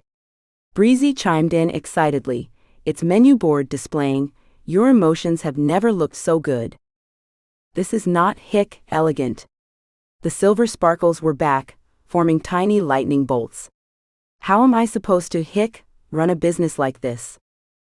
"Actually," Zephyr started, but was interrupted by an imperious throat clearing from behind them. Aria turned to find herself face to face with Marigold Saffronsworth, Oradale's most notorious food critic. The woman's pencil was already poised over her notepad, her expression suggesting she'd just found something particularly interesting to critique. "I've heard rumors about unusual occurrences at this establishment," Marigold said, adjusting her gold-rimmed glasses. "I'm here to investigate their veracity." "Uh-oh," Breezy whispered, though it couldn't resist adding through its menu board, "Critic alert. Everyone look fabulous." Panic seized Aria's chest. Of all the times for the city's most influential food critic to appear, it had to be when she was transforming her truck into a mobile glitter bomb. Her anxiety triggered a spectacular series of hiccups, each one producing a different colored sparkle that combined into a perfect rainbow. The shimmering arc swept through the air and hit Marigold's notepad, which immediately transformed into a miniature disco ball, complete with rotating lights that cast tiny dancing patterns across her shocked face.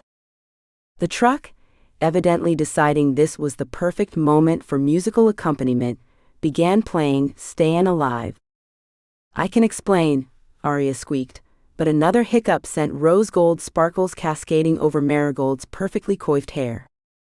"Your notepad will return to normal in about an hour," Zephyr interjected smoothly, stepping forward. "Consider it a complimentary sample of our innovative dining experience." Marigold blinked at her disco ball notepad, then at the continuing sparkle show. "Working it," Breezy encouraged, playing "Stayin' Alive" while its menu board flashed, "Embrace the sparkle life." "I'll help you get this under control," Zephyr murmured to Aria, placing a reassuring hand on her shoulder. "Though I have to admit, your new magic has style." "You're enjoying this way too much," she whispered back, trying to suppress another hiccup. "Maybe a little," he admitted, his amber eyes dancing with mirth. "But look on the bright side, at least you're not causing flash floods anymore." The truck speakers switched to car wash, but with glitter substituted for every other word in the lyrics. Aria closed her eyes and counted to 10, causing a gentle shower of rainbow sparkles to rain down around her. When she opened them, she found Marigold scribbling furiously on her disco ball notepad, muttering something about innovative atmospheric dining and unprecedented sensory experiences. See? Zephyr grinned. Sometimes a little chaos works in your favor. When life gives you glitter, make glitterade. Breezy announced triumphantly, its menu board adding, "Now that's what we call a signature style." Then, unable to resist, "Forget food truck, we're a groove truck now." Aria scrubbed furiously at the counter of the Breezy Bite, but the glitter seemed to mock her efforts by multiplying with each swipe. The morning sun caught every sparkle, transforming the truck's interior into what looked like the aftermath of a unicorn explosion. "Oh my stars!" Poppy's delighted squeal made Aria jump, triggering another cascade of rose gold glitter. "You look absolutely magical." Before and after, Extreme Makeover Glitter Edition. Breezy announced proudly, displaying its side-by-side comparison while adding through its speakers, "And now the perfect soundtrack." As Dancing Queen began playing, its menu board added, "Serving looks and sparkles." Aria shot the menu board her best death glare. "Not helping. But this is perfect." Poppy bounced on her toes, the charms in her braid creating their own musical accompaniment. "When life gives you glitter, you make? Don't you dare, hick." Pink sparkles erupted from Aria, settling on Poppy's shoulders like fairy dust. "Glitterade." Poppy finished triumphantly, already pulling out her leather-bound notebook. The worn cover was decorated with potion formulas and doodles of magical creatures. "This is fascinating." The color changed when your mood shifted. She began scribbling frantically. "Finally, someone who gets it." Breezy declared excitedly, its menu board flashing, "Welcome to the glitter revolution." "It's not fascinating, it's disastrous." More silver sparkles shot out, these ones zipping through the air like tiny comets. "Silver for frustration," Poppy muttered, her pen flying across the page. Earlier was pink for embarrassment, or was that anticipatory anxiety? She looked up expectantly. "Quick, think about something that makes you happy." "Poppy. Please? For science." Aria sighed, but closed her eyes, thinking about the first time she'd successfully baked her grandmother's cloud cookie recipe. A warm feeling spread through her chest, and she heard Poppy gasp. "Gold? The most beautiful, shimmering gold." Poppy was practically vibrating with excitement. "And look what it's doing to those muffins." Aria opened her eyes to see the batch of lemon poppy seed muffins she'd baked earlier now had a light dusting of gold sparkles. The truck's weather vanes spun rapidly, and the menu board displayed, "Now with extra happiness." "Try one," Poppy insisted, already reaching for a muffin. "You want me to eat glitter-covered food?" Zephyr said it was edible, right? And these sparkles came from joy, they have to be safe. Aria watched as Poppy took an enthusiastic bite. Her friend's eyes widened. "Oh my goodness," Poppy mumbled around the muffin. "It's like sunshine and birthday wishes had a baby. The lemon taste is brighter somehow, and there's this wonderful warmth that spreads." She shoved the rest of the muffin at Aria. "Try it." Cautiously, Aria took a bite.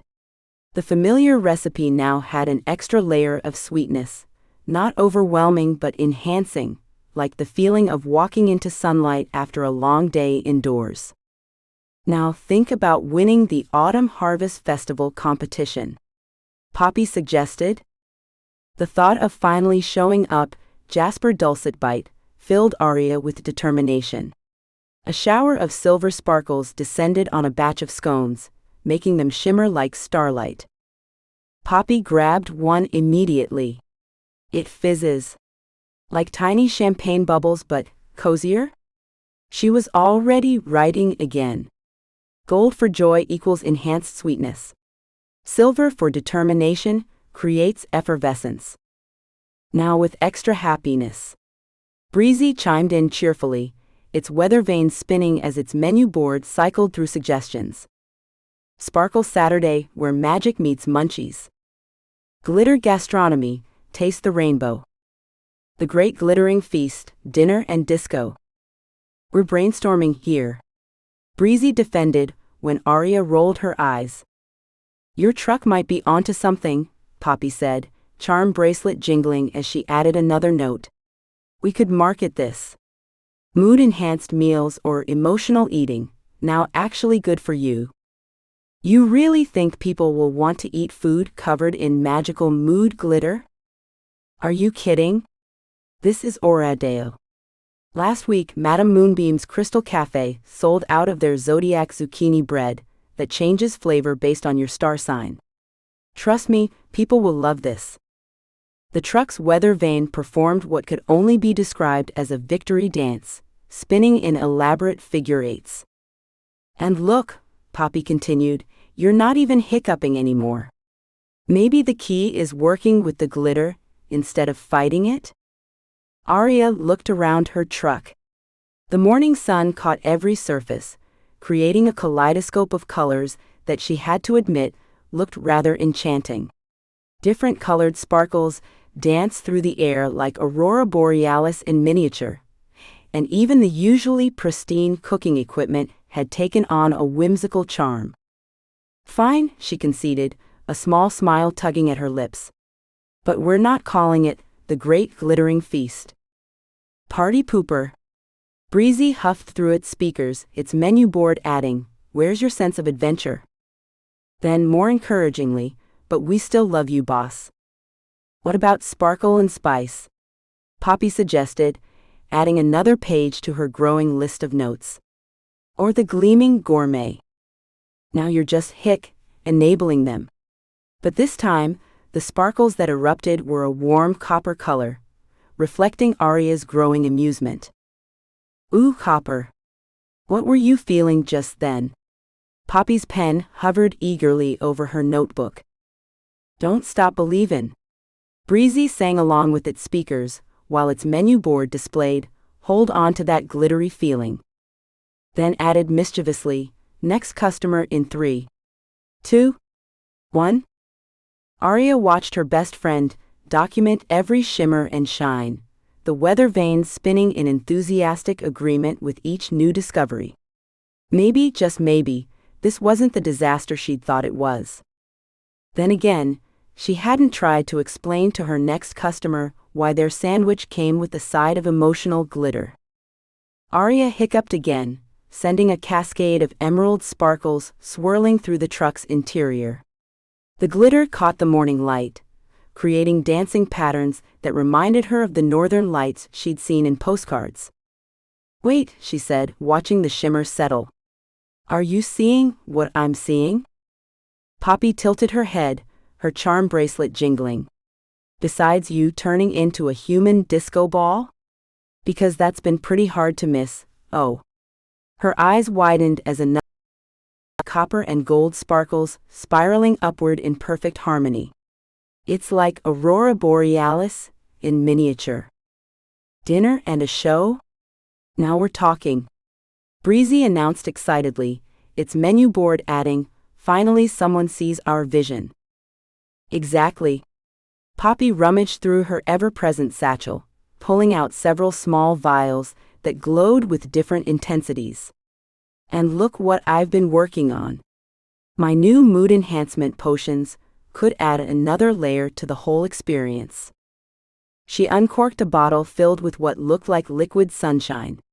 Just a drop. She carefully added it to their test batch of lemon squares. The pastries began to emit a gentle golden glow. Aria picked one up, examining the way it pulsed softly like a heartbeat. Is it safe? Of course. Well, mostly. I mean, nobody's grown extra limbs yet. Poppy. Kidding. I tested them extensively. Try it. Aria took a tentative bite. Warmth spread through her chest, and she noticed her skin had taken on a subtle luminescence, like moonlight through gossamer. She felt lighter somehow, as if joy had a physical weight that was lifting her up. Dancing Queen started playing again, but for once, Aria didn't mind. The truck had actually picked the perfect soundtrack. My turn? Poppy grabbed a glowing square and took an enormous bite. Her olive skin began to shimmer with an inner light, and she let out a delighted laugh that sent sparkles dancing through the air. We look like fairy lights. They sampled their way through various combinations. Rose gold glitter on vanilla cream puffs that made them float an inch off the ground, silver-dusted chocolate truffles that left trails of starlight when they moved, and blueberry scones that created tiny constellations around their heads. The truck's weather vane spun excitedly, sending out puffs of iridescent clouds that drifted through the market square. People began to stop and stare at the impromptu light show coming from the Breezy Bite. A small girl tugged on her mother's sleeve, pointing at Aria and Poppy dancing and glowing inside the truck. "Mama, look! The food truck ladies are magic." Before Aria could worry about the attention, she hiccuped again.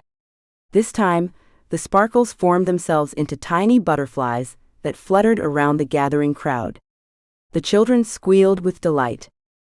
"How much for whatever makes you sparkle like that?" one mother asked, already reaching for her wallet. "Oh, we're just testing some new recipes," Aria started, but Poppy jumped in. "We're developing a special, magical dining experience. Limited availability, advance bookings only." She pulled out her notebook with a flourish. "Shall I put you down for next week?" The crowd pressed forward, eager to secure their spots. Aria watched in amazement as Poppy's pages filled with names and dates. "Do the butterfly thing again," a little boy called out. For once, Aria didn't fight the nervous hiccup building in her chest. Instead, she channeled her growing excitement, and the resulting burst of glitter formed a miniature carousel that spun above the children's heads. Their faces lit up with wonder, and she felt something shift inside her, a recognition that maybe her chaos wasn't something to fix, but something to celebrate. "Now this is what I'm talking about," Breezy declared proudly, its weather vane creating its own light show while its menu board flashed. "Step right up to the greatest show in Aurandale." She caught Poppy's eye and grinned. Together, they began putting on a show, deliberately combining glitter bursts with Poppy's potions to create magical effects. Golden sparkles rained down while customers sampled glowing cookies. Tiny rainbow whirlwinds danced between tables as people signed up for future dinners. Breezy enthusiastically cycled through messages. "Watch out Aurandale, we're bringing the party. Taste the magic, feel the groove. Now serving joy with a side of jazz hands. We're not just a food truck, we're an experience," Breezy announced proudly through its speakers. When the last customer left, clutching their advance booking slip and still trailing sparkles, Aria turned to Poppy with shining eyes. They high-fived through an explosion of celebratory glitter, their combined joy creating a spectacular shower of gold and silver.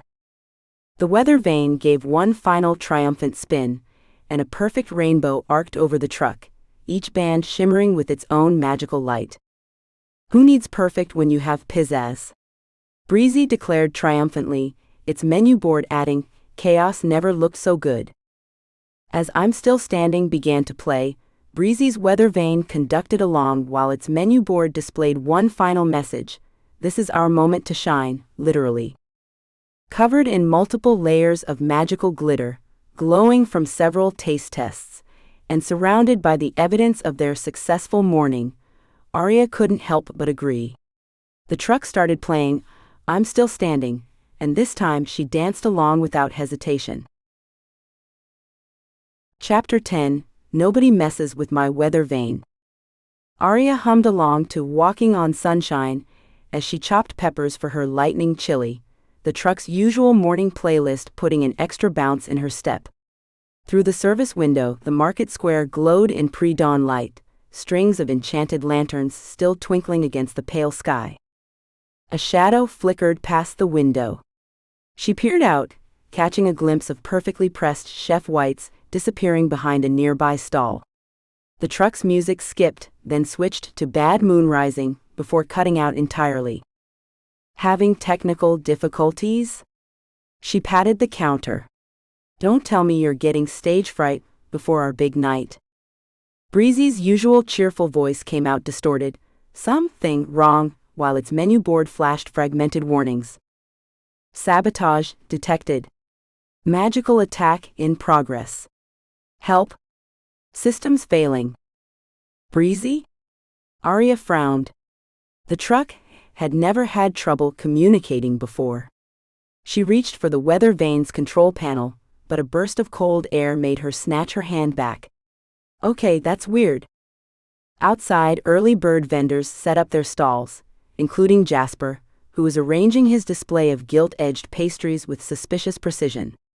His hands moved in small, practiced gestures between each placement, though she couldn't quite see what he was doing. The truck shuddered. Its magical symbols, usually a warm, steady gold, pulsed erratically. The weather vane twitched, sending out tiny puffs of gray instead of its usual cheerful clouds. Come on, not today. Aria checked her bookings list.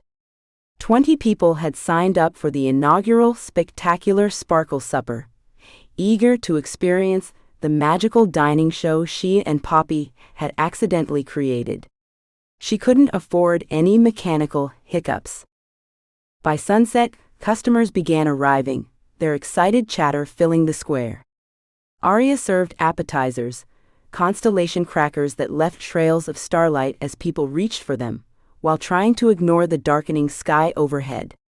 The weather vane's spinning had increased from occasional twitches to full rotations, though no one else seemed to notice. This is amazing. A woman in a flowing dress caught one of Aria's signature glitter hiccups in her palm, watching it form into a tiny dancing figure. How do you control it so precisely? Oh, you know. Aria's laugh turned nervous as she spotted Jasper watching from his stall, a smirk playing at his lips.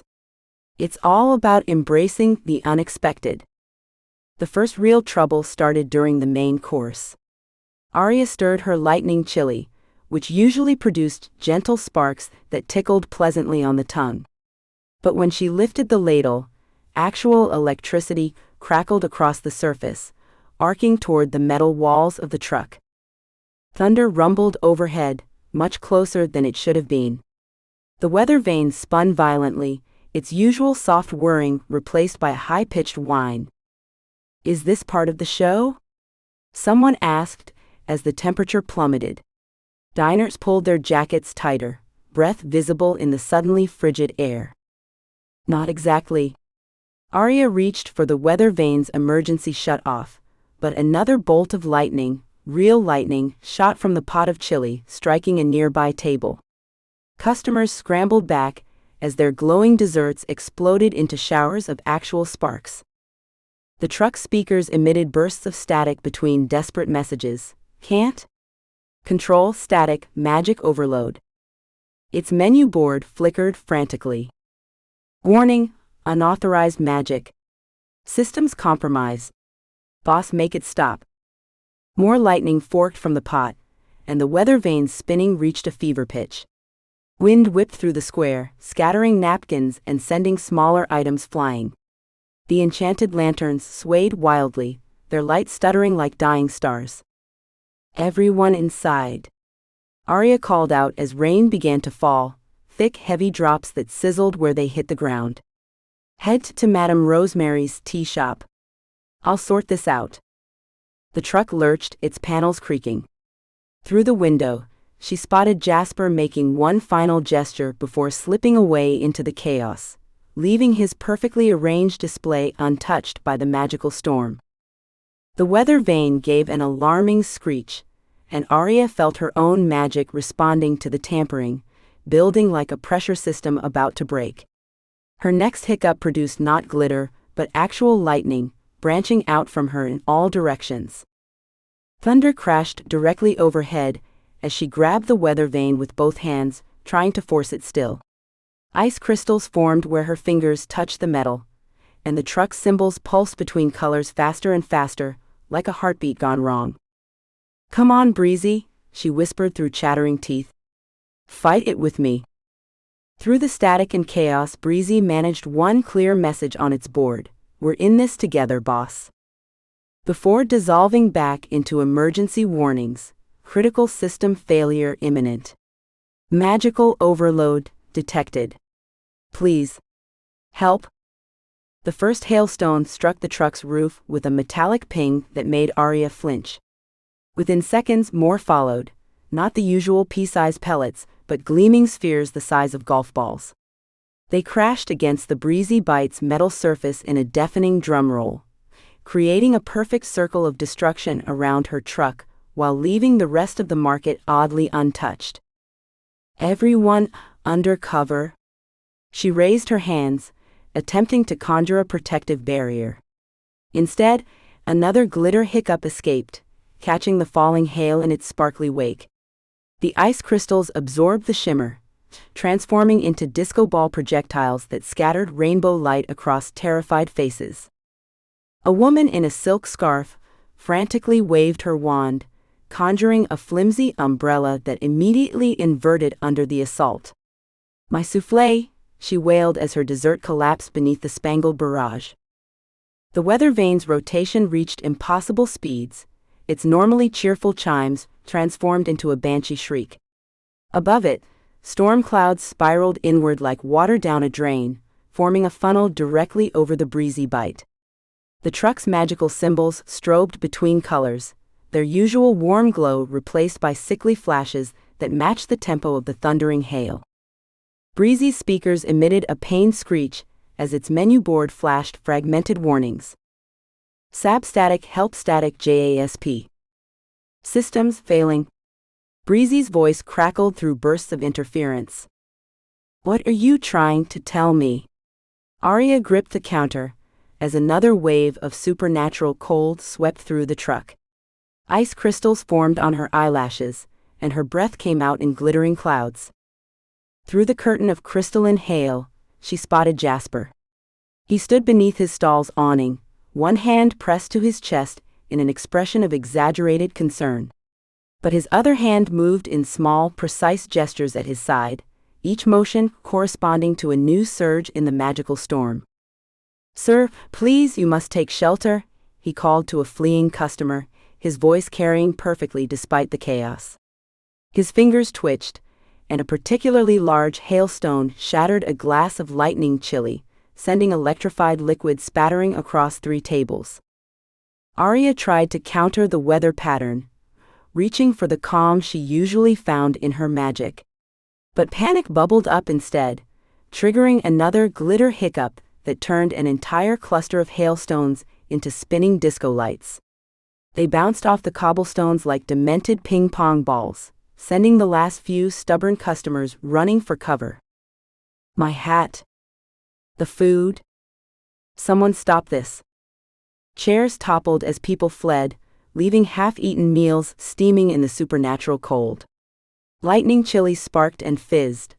Abandoned constellation crackers left comet trails through the air, and the truck's karaoke system chose that moment to blast the first few bars of Ain't No Sunshine, before shorting out in a shower of sparks. The weather vane's mounting groaned, metal warping under the strain. Aria lunged for it, but ice coated her hands the moment she touched the controls. The spinning accelerated, pulling in more clouds, until the sky above looked like a giant whirlpool of storm and shadow. "Breezy, hold on." She could feel the truck fighting against the foreign magic, its frame shuddering with effort. The truck's karaoke system malfunctioned spectacularly, managing Ain't No Sunshine, before dying with an agonized squeal. Its menu board frantically cycled through distress signals. "Magic wrong. Stop him. Breaking. Can't hold much longer." Breezy's voice distorted between thunderclaps. Thunder cracked directly overhead, loud enough to rattle teeth. The weather vane gave one final screech of protest before tearing free from its mount. It launched into the air, trailing sparks and ice crystals, then plummeted toward the ground like a meteor. The impact sent a shockwave of magical energy rippling through the square.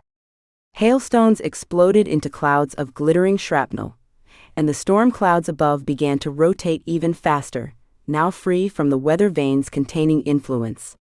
Wind howled through the market stalls, carrying the scent of ozone and corrupted magic. Aria grabbed the truck service window as the gale threatened to sweep her off her feet.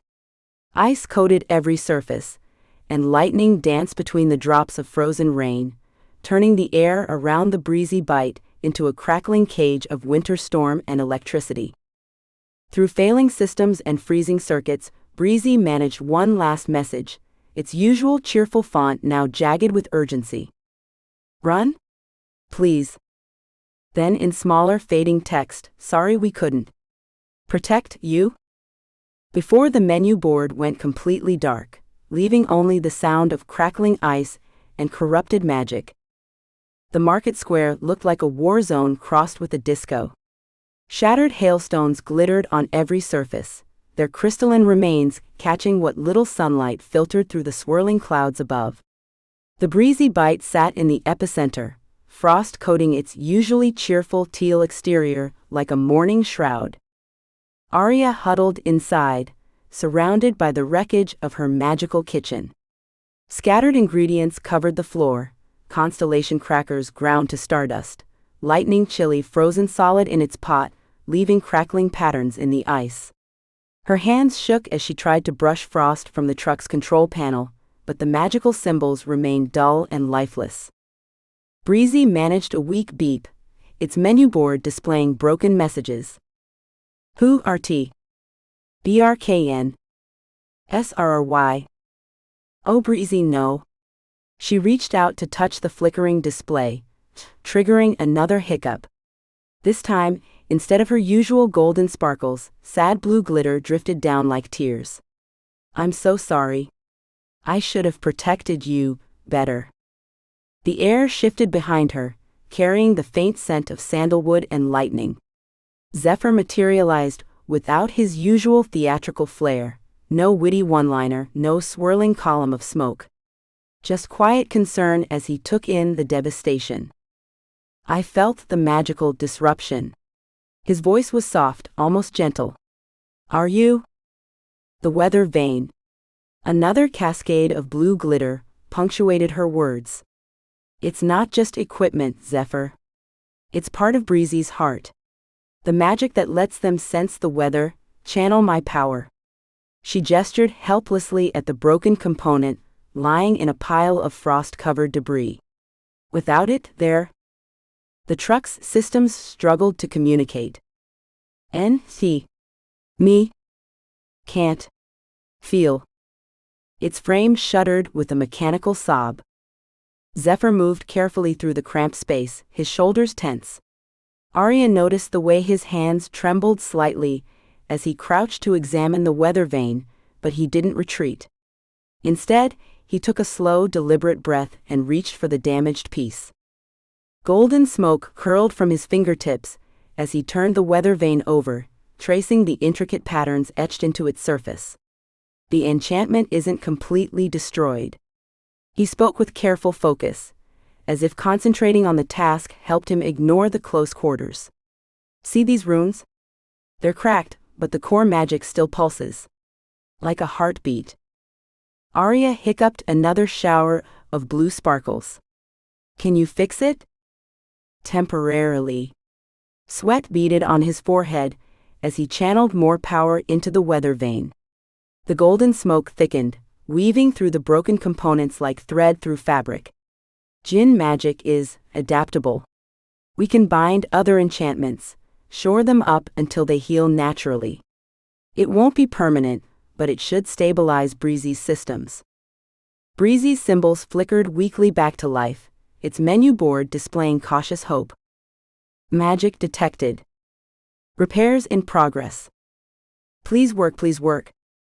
Zephyr's hands moved in intricate patterns, his usual dramatic gestures replaced by precise, almost surgical movements. The golden smoke responded, seeping into every crack and crevice of the weather vane. Where it touched, frost melted away and broken connections sparked back to life. The original enchantment was weather-based, he murmured, more to himself than Aria. But there's something else, a corruption in the magical signature. Someone deliberately destabilized it. Aria thought of Jasper's subtle hand movements during the storm, the way the chaos had seemed too precisely targeted. Another hiccup escaped, but this time the glitter held hints of angry red among the blue. Jasper. He? Hold that thought. Zephyr's voice was strained as he made a final adjustment. The weather vane hummed, then lit up with a soft golden glow. Try connecting it now. Carefully. Aria lifted the repaired component with trembling hands. The moment she touched it to its mounting point, the menu board cleared, displaying with increasing strength. Recalibrating. Systems online. Oh, thank goodness. The truck shuddered, this time with relief rather than pain. Its usual cheery teal color began bleeding back through the frost, and the remaining ice crystals melted away in a rush of warm air. Zephyr sagged against the counter, his usual composed demeanor cracking slightly as the confined space seemed to press in around him. But he managed a weak smile. That should hold for now. But we'll need to find a more permanent solution before.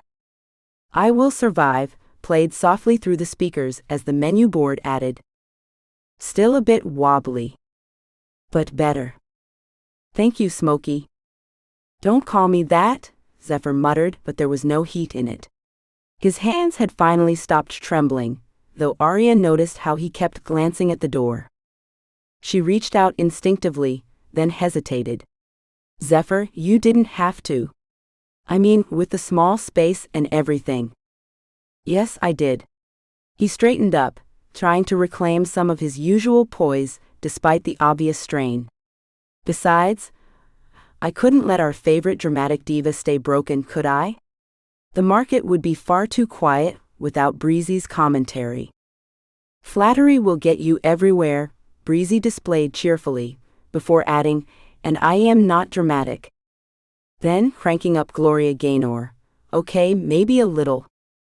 Aria watched in fascination as Zephyr continued his delicate work on the weather vane. His usual showmanship had given way to something softer, more intimate. He murmured to the truck in what sounded like ancient Arabic, his fingers trailing golden smoke across each damaged component. Easy now, he whispered, switching back to English as the vane sparked. You've got this, old friend. Just let the magic find its path. The truck's remaining functional symbols pulsed weakly in response, like a tired heartbeat gaining strength. Breezy's menu board flickered weakly. Hurts. But better? Then gaining strength. Thank you. I know it does. Zephyr's voice held none of its usual sarcasm. Magic this old, it becomes part of you. But we're putting you back together, piece by piece. Another hiccup escaped Aria, sending sad blue glitter drifting over them both. She'd never seen this side of him, gentle, patient, almost tender as he coaxed the truck's enchantments back to life. It made her chest tight, in a way that had nothing to do with magical mishaps. The weather vane began to pulse with a steady golden light, its broken sections knitting together under Zephyr's careful ministrations. In response, the truck's magical symbols brightened, their usual teal glow strengthening. Getting stronger. Breezy whispered through its speakers, while its menu board added encouragingly, magic levels stabilizing. The binding spell should hold for 3, maybe 4 days. Zephyr wiped sweat from his forehead, his voice soft but urgent. We'll need to find a permanent solution before then. Once Djinn magic fades, the damage could return worse than before. Aria nodded, trying not to focus on how the cramped space brought them close enough that she could see the flecks of gold in his amber eyes. How do we reinstall it? Here. He guided her hands to the proper position on the weather vane, his touch lingering as he helped her align the magical connections. Feel that resonance? Your weather magic needs to sync with the existing enchantments. The moment their fingers brushed, Aria hiccuped spectacularly. Instead of blue, rose gold glitter erupted around them, catching the light like falling stars. My hero played softly before fading as Breezy's menu board displayed. Smooth. Real smooth, boss. Maybe try batting your eyes next. Zephyr didn't pull away. Instead, his hands stayed steady over hers as she channeled a tentative thread of weather magic into the repaired vein. The component hummed, accepting her power, and she felt Breezy's systems responding, that familiar connection snapping back into place like a missing puzzle piece. Try something small, Zephyr suggested, still maintaining contact. His presence behind her felt solid, grounding as she gathered her magic. Just enough to test the connections. Aria took a deep breath and focused on the simplest weather manipulation she knew, a tiny, localized breeze. The weather vane spun slowly, trailing golden sparkles as it translated her magic. A gentle wind swirled through the truck's interior, carrying the scent of rain and possibility. That tickles, Breezy announced cheerfully, its menu board cycling through. Magic restored. Connections stable. Feeling fancy. The alignment is holding. Zephyr's voice was close to her ear, his hand still steadying hers. But someone knew exactly how to destabilize these enchantments. This wasn't random vandalism, it was targeted sabotage. Aria tensed, remembering Jasper's subtle gestures during the storm. The weather vane spun faster in response to her anger, but Zephyr's touch kept her magic from spiraling. We'll find who did this. His tone carried an edge she'd never heard before, something ancient and dangerous beneath the casual promise.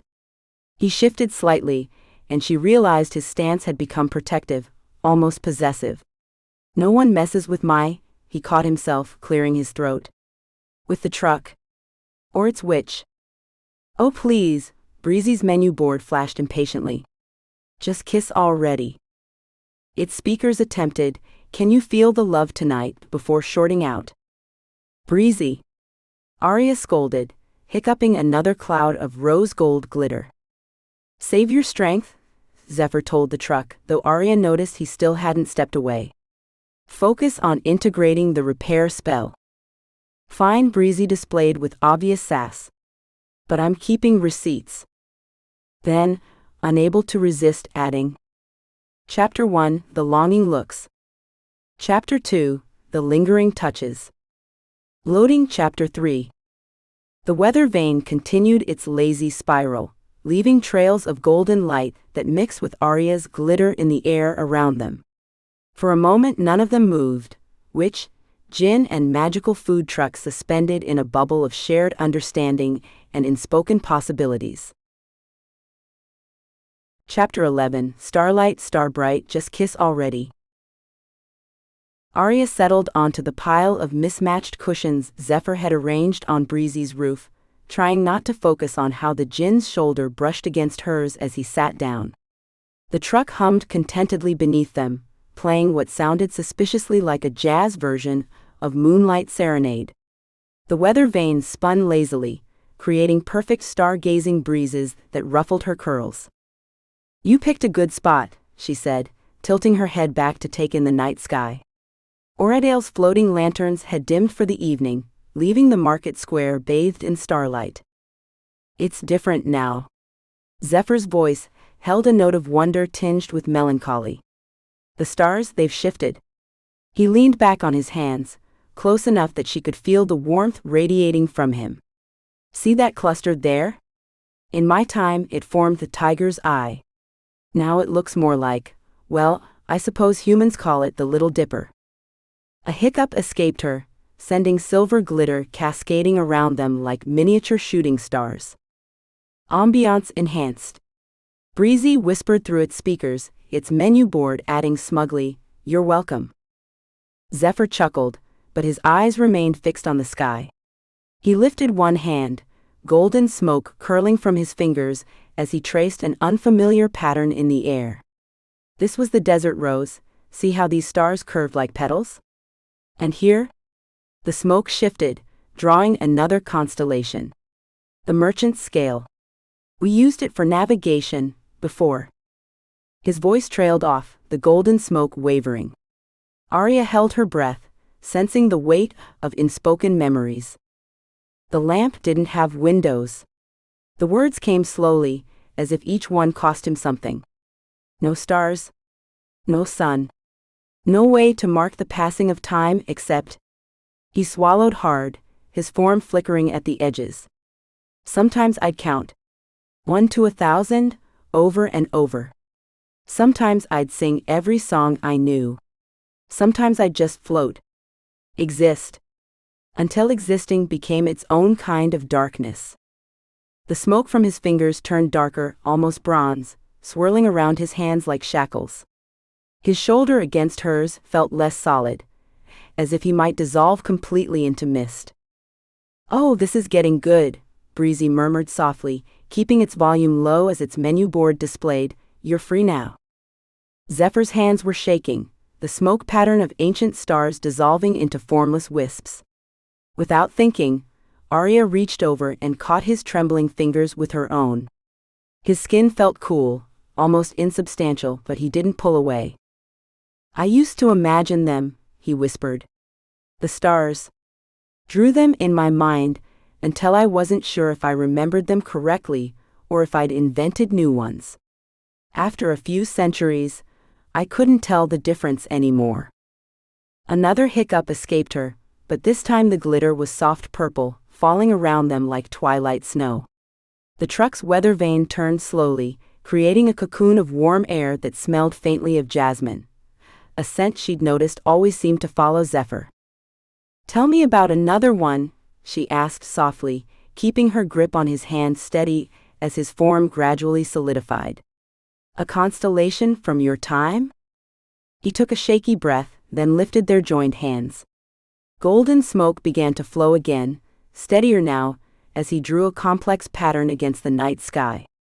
"The storyteller's crown," he said, his voice growing stronger. "See how these 7 stars form the points? There was a legend that said if you could recite 1,001 tales under this constellation, you'd gain the wisdom of all the ages. Did anyone ever manage it?" I tried. A hint of his usual wry humor crept back into his tone. "Made it to 812, before a sandstorm interrupted. Though I suppose I had plenty of time to practice in the lamp." His attempt at lightness faltered, fingers tightening around hers. "Good thing you're out now," Breezy announced with its usual sass, "because your storytelling needs work." Its menu board flashed, "Maybe start with knock-knock jokes." The unexpected sass startled a laugh out of both of them, breaking the heavy moment. Zephyr's form settled fully back into solidity, though he didn't let go of her hand. "Your truck," he said, "has absolutely no respect for emotional moments." "Guilty as charged," Breezy declared proudly, switching to its jazz playlist while its menu board added, "Someone's gotta keep this romance moving." Then, unable to resist, next up, moonlight serenades and meaningful glances. Aria hiccuped again, but this time the glitter sparked gold and silver together, mixing with the remnants of Zephyr's smoke to create tiny twinkling constellations of their own. They hung in the air around them, new patterns born from ancient memories and modern magic, while below, the market square slept under its blanket of stars, both old and new, remembered and discovered. A low rumble of thunder echoed across the market square, and Aria's grip on Zephyr's hand turned vice-like. Her heart hammered as the weather vane atop Breezy spun frantically, its usual lazy circles becoming erratic jerks that matched her rising panic. "Sorry," she whispered, trying to loosen her death grip on his fingers, but Zephyr just shifted closer, his shoulder pressing more firmly against hers. "Don't apologize." His voice was gentle, lacking its usual teasing edge. "Though I am curious why someone with weather magic fears storms." The weather vane creaked ominously. Breezy dimmed its exterior lights to a soft amber glow, creating a protective cocoon of warmth around them. Story time? Breezy asked softly through its speakers, its menu board adding gently, "We're here for you, boss." Aria drew in a shaky breath, focusing on the steady pressure of Zephyr's hand in hers. "I was 8, she began, her voice barely audible over another distant rumble. "My powers were just starting to manifest, and I didn't understand how they worked. There was this storm, a magical one created by some weather witches practicing advanced spells. Small clouds began forming above their heads, mirroring her memories. They swirled in tight, anxious patterns, and she felt Zephyr's thumb brush soothingly across her knuckles. I got caught in it. The magical energy, it connected with my untrained powers, created this feedback loop. The more scared I got, the worse the storm became, which made me more terrified, which made the storm even stronger." Her voice cracked. "I nearly destroyed our house. The windows shattered, the roof started to tear off, and I couldn't stop it. I couldn't." The clouds above them darkened, crackling with tiny bolts of lightning. But before panic could fully take hold, golden smoke began weaving through the storm clouds. Zephyr's magic moved like silk ribbons through water, gentle but purposeful, dispersing the darkness into harmless wisps. "Look at me," he murmured, and she turned to find his amber eyes glowing softly in Breezy's protective lighting. "Now breathe with me." He lifted their joined hands, drawing patterns in the air with trails of gold smoke.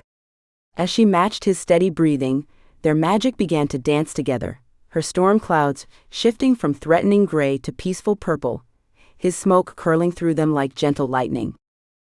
"Now that's what I call harmony," Breezy commented quietly, its menu board noting, "interpretive weather dance." Then, unable to resist, adding in a whisper, "And they say romance is dead." "I've never." Aria watched their combined magic with wonder. "It's always felt like something to fight against, to control." "Maybe that's the problem." Zephyr guided their hands through another pattern, creating a miniature double rainbow above them. "Some things aren't meant to be controlled, just understood." The truck's weather vane, apparently recovered from its anxiety, began turning in gentle figure eights that looked suspiciously like hearts.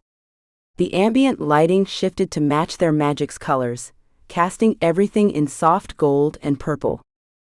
"Is that why you've been helping me with this?" Aria asked. "Because you understand what it's like to feel out of control?" Zephyr was quiet for a moment, his smoke patterns becoming more intricate. "The lamp taught me that control is an illusion," he finally said. "I had all this power, but in the end, I couldn't free myself. Couldn't even choose when to sleep or wake." His form flickered slightly, but steadied when she squeezed his hand. "Watching you face your fears, it's helped me realize that maybe true strength isn't about perfect control. Maybe it's about trust." "Deep," Breezy remarked thoughtfully, before its usual sass returned in both voice and display, also slightly cheesy. "But we'll allow it." A laugh bubbled up in Aria's chest, and when she hiccuped, the glitter that showered down was both silver and gold, mixing with their magic to create tiny twinkling galaxies around them. The weather vane continued its heart-shaped spinning, more deliberately now. They fell into comfortable silence, their joined magic creating gentle auroras above them, while Breezy, showing unexpected restraint, began playing "A Million Dreams" at a perfectly reasonable volume. The sound floated around them like another form of magic, accompanying Aria's occasional contented hiccups that sent soft clouds of golden glitter drifting through the night air. The thunder that had started it all was now just a distant memory, replaced by something warmer, safer, and infinitely more powerful than any storm. Their hands remained linked, neither willing to break the connection that felt less like control and more like balance, less like power and more like peace. "Perfect," Breezy sighed contentedly, playing "A Million Dreams" while its menu board displayed, "Now this is what I call ambient lighting." Then, in its softest voice, "Some magic doesn't need commentary." its menu board dimmed to a gentle glow. Sweet dreams, lovebirds. The peaceful moment shattered like a dropped snow globe when Breezy's speakers suddenly blasted, "Can you feel the love tonight?" at window-rattling volume. Aria nearly jumped out of her skin as the weather vane began conducting with dramatic flourishes, swinging back and forth like an overenthusiastic orchestra leader. "Oh no," she groaned, a hiccup sending a cloud of embarrassed pink sparkles into the air. She and Zephyr sprang apart, their hands separating with a tiny crackle of static electricity. "Now kiss," Breezy announced at full volume, its menu board raining digital hearts while its speakers blasted, "Can you feel the love tonight?" "Just helping set the mood," it added innocently as its weather vane began conducting. "You are the most insufferable vehicle I've ever..." Aria's protest was cut short as the truck smoothly transitioned into "I Wanna Dance with Somebody," its magical cymbals pulsing like a magical disco ball. The golden runes along its sides throbbed in perfect rhythm with Whitney Houston's vocals, casting dancing shadows across the pavement. "I see your magical upgrades included a full DJ setup," Zephyr observed dryly, though his amber eyes sparkled with amusement. His attempt at maintaining dignity was somewhat undermined by the weather vane, which had created an impossibly localized spotlight effect around them, complete with tiny swirling stars. "Time for some classics," Breezy declared enthusiastically, its menu board scrolling through lyrics. "Two hearts beating as one. Crazy little thing called love. Baby, I'm yours. My heart will go on. I have an extensive playlist prepared," it announced proudly. "I will sell you for parts," Aria threatened, but her voice wobbled with suppressed laughter. "I swear I'll..." Breezy's response was to crank up "Can't Fight This Feeling" even louder, the bass making the entire truck vibrate. A few nearby streetlights flickered in sympathy with the beat. "Well," Zephyr declared, straightening his flowing shirt with exaggerated dignity, "if we're going to be serenaded against our will, we might as well make it worth watching." His lower half transformed into a swirling column of golden smoke as he launched into an elaborate air guitar solo, complete with power slides and dramatic headbangs. Actual musical notes materialized in the air around him, formed from his smoke magic, golden quarter notes and eighth notes that danced and swirled before dissolving into sparkles. He added a spin, his smoke trailing behind him like a rock star's cape. "Show off," Aria managed between giggles, even as another hiccup sent pink glitter raining down on Zephyr's impromptu performance. The glitter caught in his smoke trails, creating tiny shimmering constellations that spun with his movements. "Work it, Smokey," Breezy cheered, its menu board flashing. "Encore? Encore. I give that performance a solid 10 out of 10, it added, its weather vane spinning appreciatively. The weather vane was now spinning so enthusiastically, it looked like it might launch itself into orbit, still conducting Zephyr's performance with increasingly theatrical gestures. It created tiny lightning bolt spotlights that tracked his movements like a stadium light show. "Come on," Zephyr called over the music, extending his hand with a flourish as his smoke formed the shape of a dramatic cape behind him. "You can't leave me to face this musical assault alone." "I don't," Aria started to protest, but another hiccup interrupted her, this time producing heart-shaped sparkles that betrayed her attempt at reluctance. "Oh, fine." She took his hand, and he immediately pulled her into an exaggerated tango dip, his smoke cushioning her like a golden safety net. The weather vane practically swooned. "That's more like it," Breezy sang out happily, smoothly transitioning to sweet dreams while its menu board displayed, "Now this is entertainment." Zephyr's magical musical notes tangled with Aria's glitter hiccups, creating a swirling light show above them. Each note caught the sparkles like tiny prisms, sending rainbow reflections dancing across the truck's sides.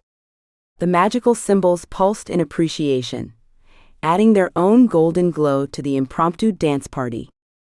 "I'm going to need a new weather vane," Aria observed, as the current one attempted a particularly ambitious pirouette. This one's clearly given up meteorology for interpretive dance. Weather forecasting is my passion, Breezy protested indignantly, then added with obvious glee, but matchmaking is my calling. Its menu board backed up this statement, certified love expert. You're a food truck, Aria pointed out, trying to sound stern despite the grin she couldn't quite suppress. Your calling is supposed to be food. Multitasking is vital in today's economy, Breezy responded primly, cranking up time of my life, while its weather vane performed its relationship interpretation. And this is just Act 1, it declared proudly, its menu board adding, stay tuned for the grand finale. Don't you dare, Aria warned, but Zephyr was already grinning, his smoke forming the suggestion of a leather jacket around his shoulders. Nobody puts Weather Witch in a corner, he declared, striking a pose that would have made Patrick Swayze proud. The resulting explosion of mortified glitter from Aria's hiccup was so intense it temporarily transformed the entire street into a cosmic disco ball, much to Breezy's obvious delight. The weather vane abandoned all pretense of dignity and began performing what appeared to be an interpretive dance of their entire relationship thus far, complete with tiny lightning bolt special effects. Duet time, Breezy announced gleefully, its menu board flashing in neon while its speakers began a whole new world. Don't worry, I'll help with the harmonies, it added enthusiastically.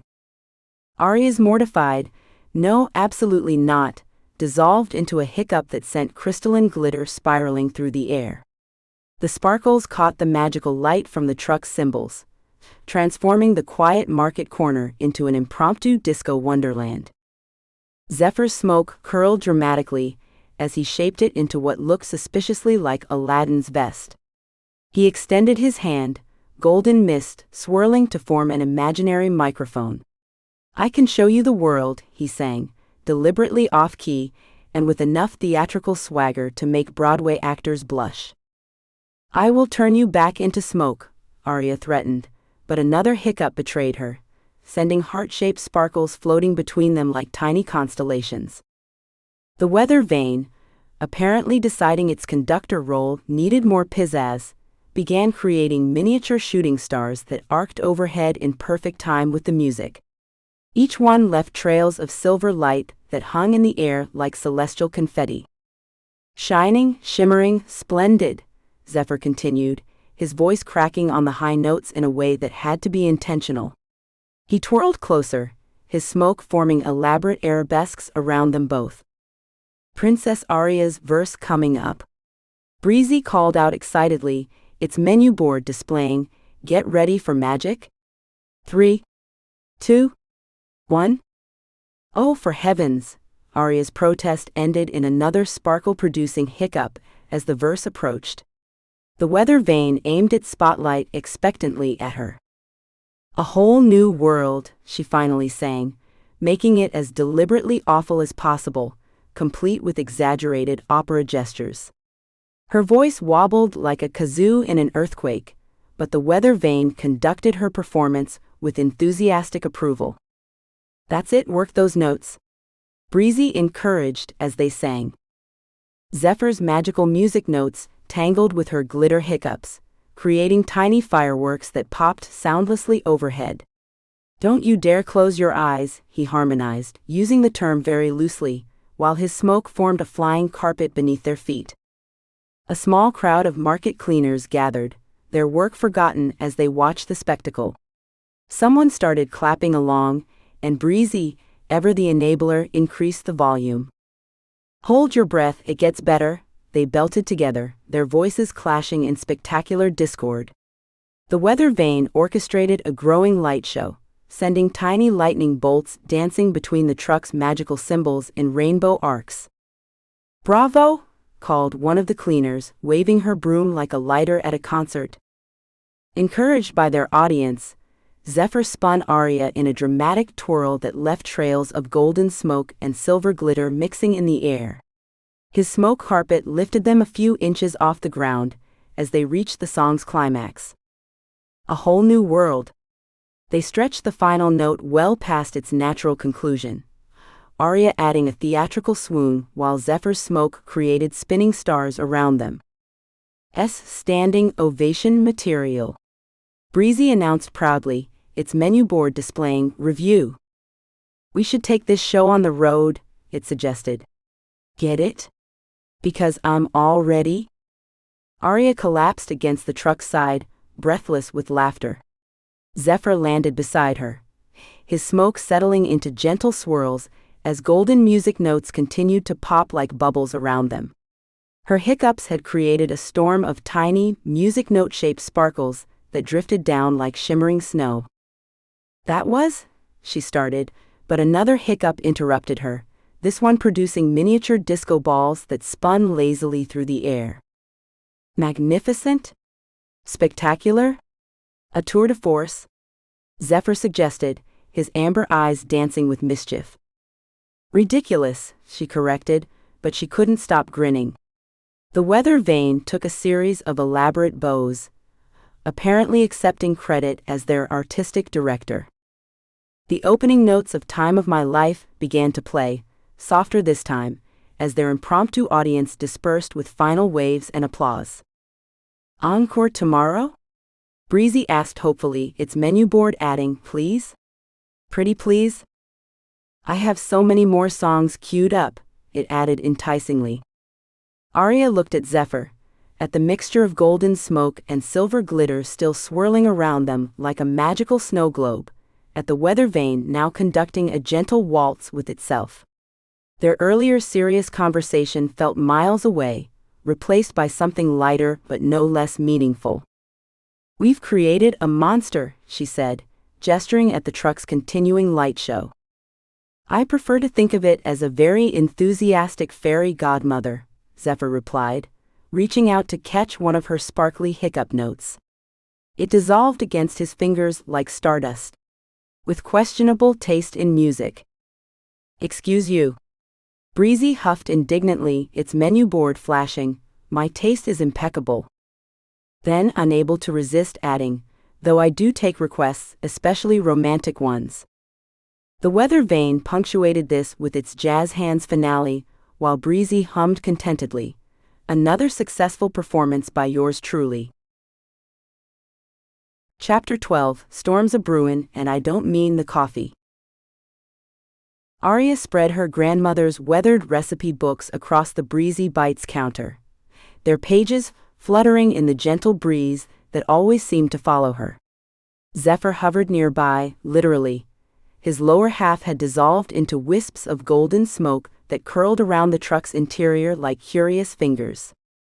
Cloudy with a chance of yum, Breezy announced excitedly, its menu board adding, ready to cook up a storm. These recipes need that extra spark, Aria mused, trailing her finger down a list of ingredients.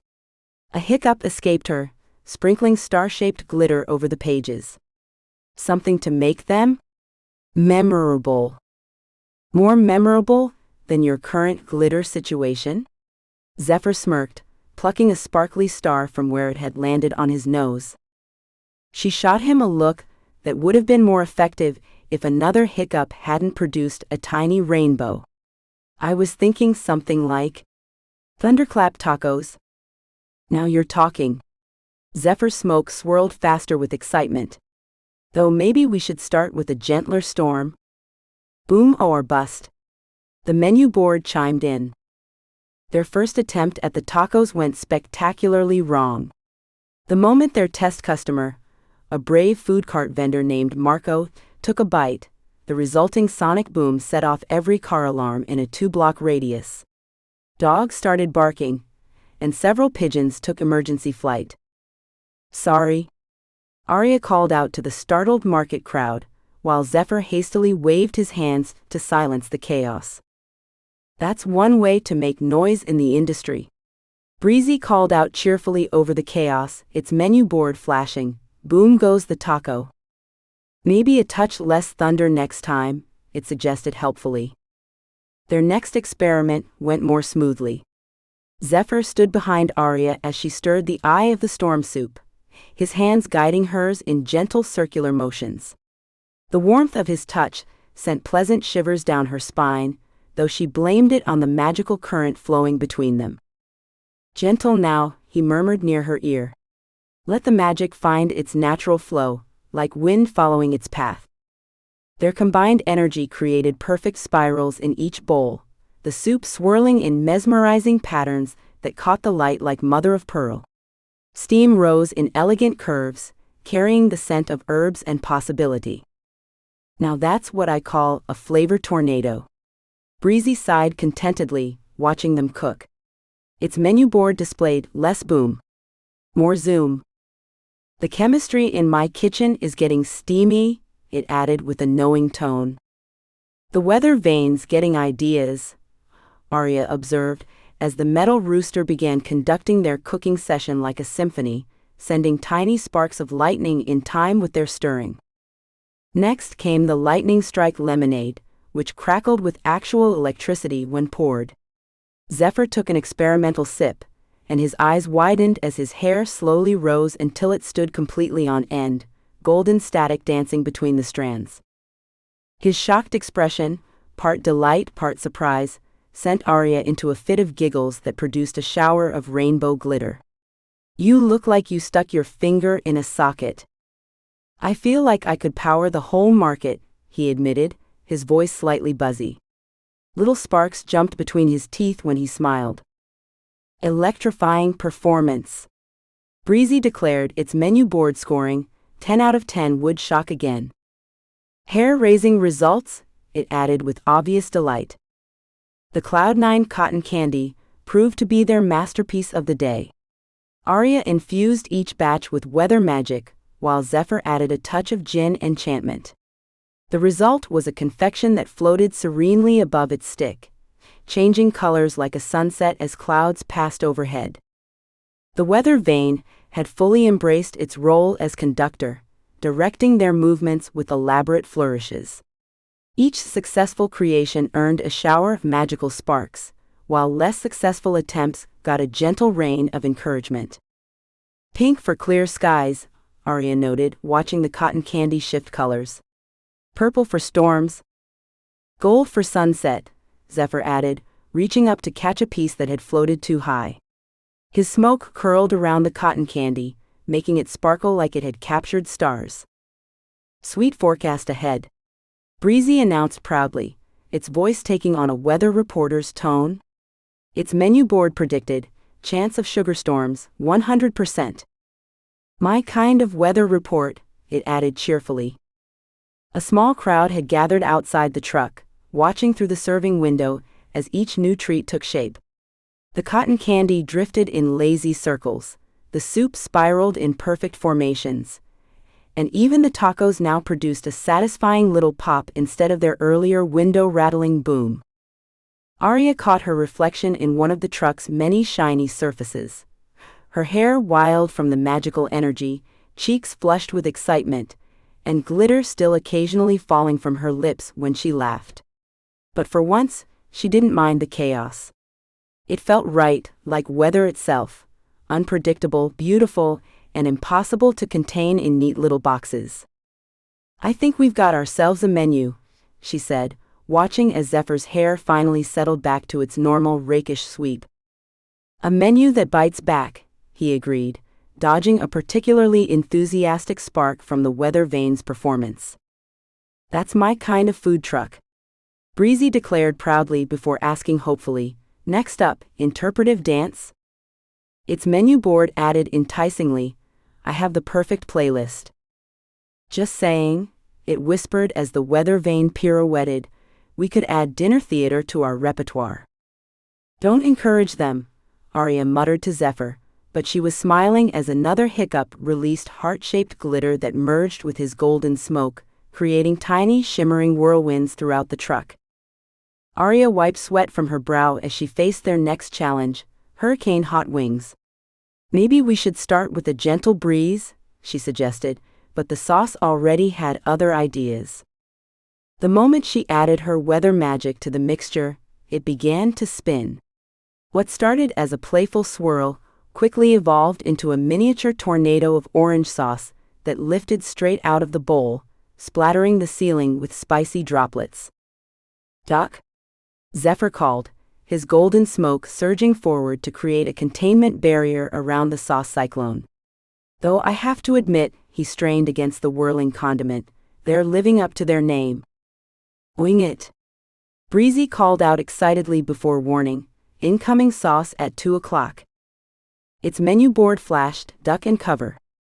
The weather vane spun frantically, matching the sauce's rotation, until Aria managed to adjust her magic input. "Less storm, more warm front," she muttered, her hands moving in careful circles. The tornado gradually settled, though not before painting abstract orange patterns across every surface within reach.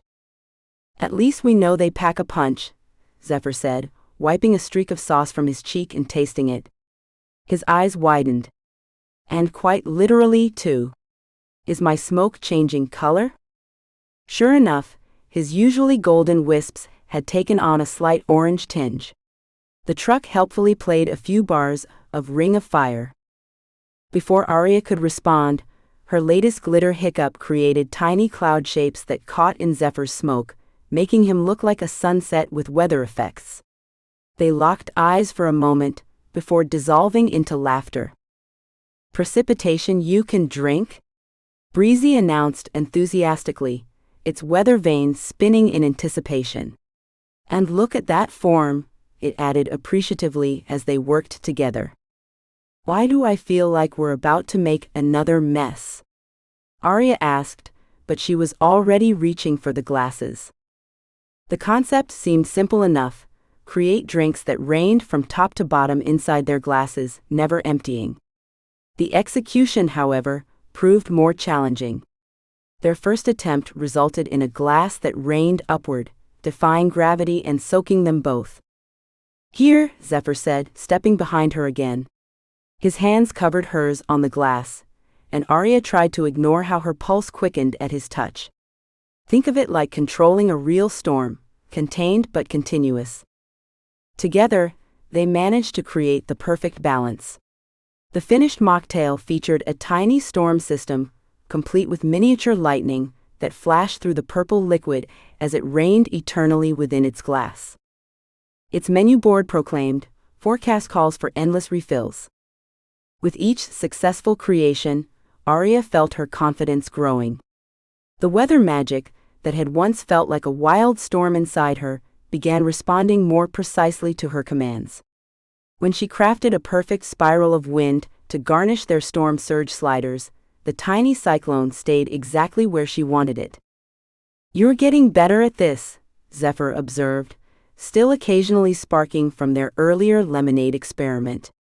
His pride in her progress was evident in the way his smoke glowed brighter. Their next challenge was Frostfront frozen yogurt, which proved to be an instant hit. Each swirl created its own localized snow flurry, turning the truck's interior into a winter wonderland. The weather vane outdid itself, spinning in elaborate patterns that sent cascading sparkles of frost through the air. "Let it snow, let it snow, let it snow," Breezy sang cheerfully, before adding, "Brain freeze guaranteed." "The temperature control needs work," Aria noted, watching as one snowflake grew to the size of a dinner plate before Zephyr hastily contained it. "Unless we're aiming for an avalanche effect." Its menu board displayed, "Winter Wonderland now serving." The menu board had taken to announcing each new item with increasing theatricality. Their hurricane hot wings now featured animated flames and tiny roaring sound effects. The monsoon mocktails got their own rain sound effect, complete with distant thunder. Even their earlier lightning strike lemonade earned a crackling static effect that made the entire board buzz. "Ladies and gentlemen," Breezy announced in its best showman voice, presenting our weather-themed spectacular. Its menu board flashed each item with theatrical flair. "Hurricane hot wings, warning, may cause spontaneous wind dancing." "Lightning strike lemonade, side effects include fabulous hair." "Storm surge sliders, surfs up in every bite." "Monsoon mocktails, indoor weather event." "Frostfront frozen yogurt, snowflakes included." Thunderclap tacos, now with 50% less boom. Eye of the Storm soup, swirl power activated. Cloud 9 cotton candy, guaranteed to float your boat. Forecast delicious. Breezy declared proudly, adding through its speakers, with a 100% chance of amazing. Aria surveyed their work with pride, even as she hiccuped another storm cloud of glitter that merged with the remaining snowflakes from their frozen yogurt experiment. Her hair had absorbed enough static from the lemonade testing to rival Zephyr's earlier shock, and various sauce splatters decorated her apron like abstract weather patterns. Zephyr wasn't faring much better. His smoke still sparked occasionally, now tinted with hints of every sauce they'd tested.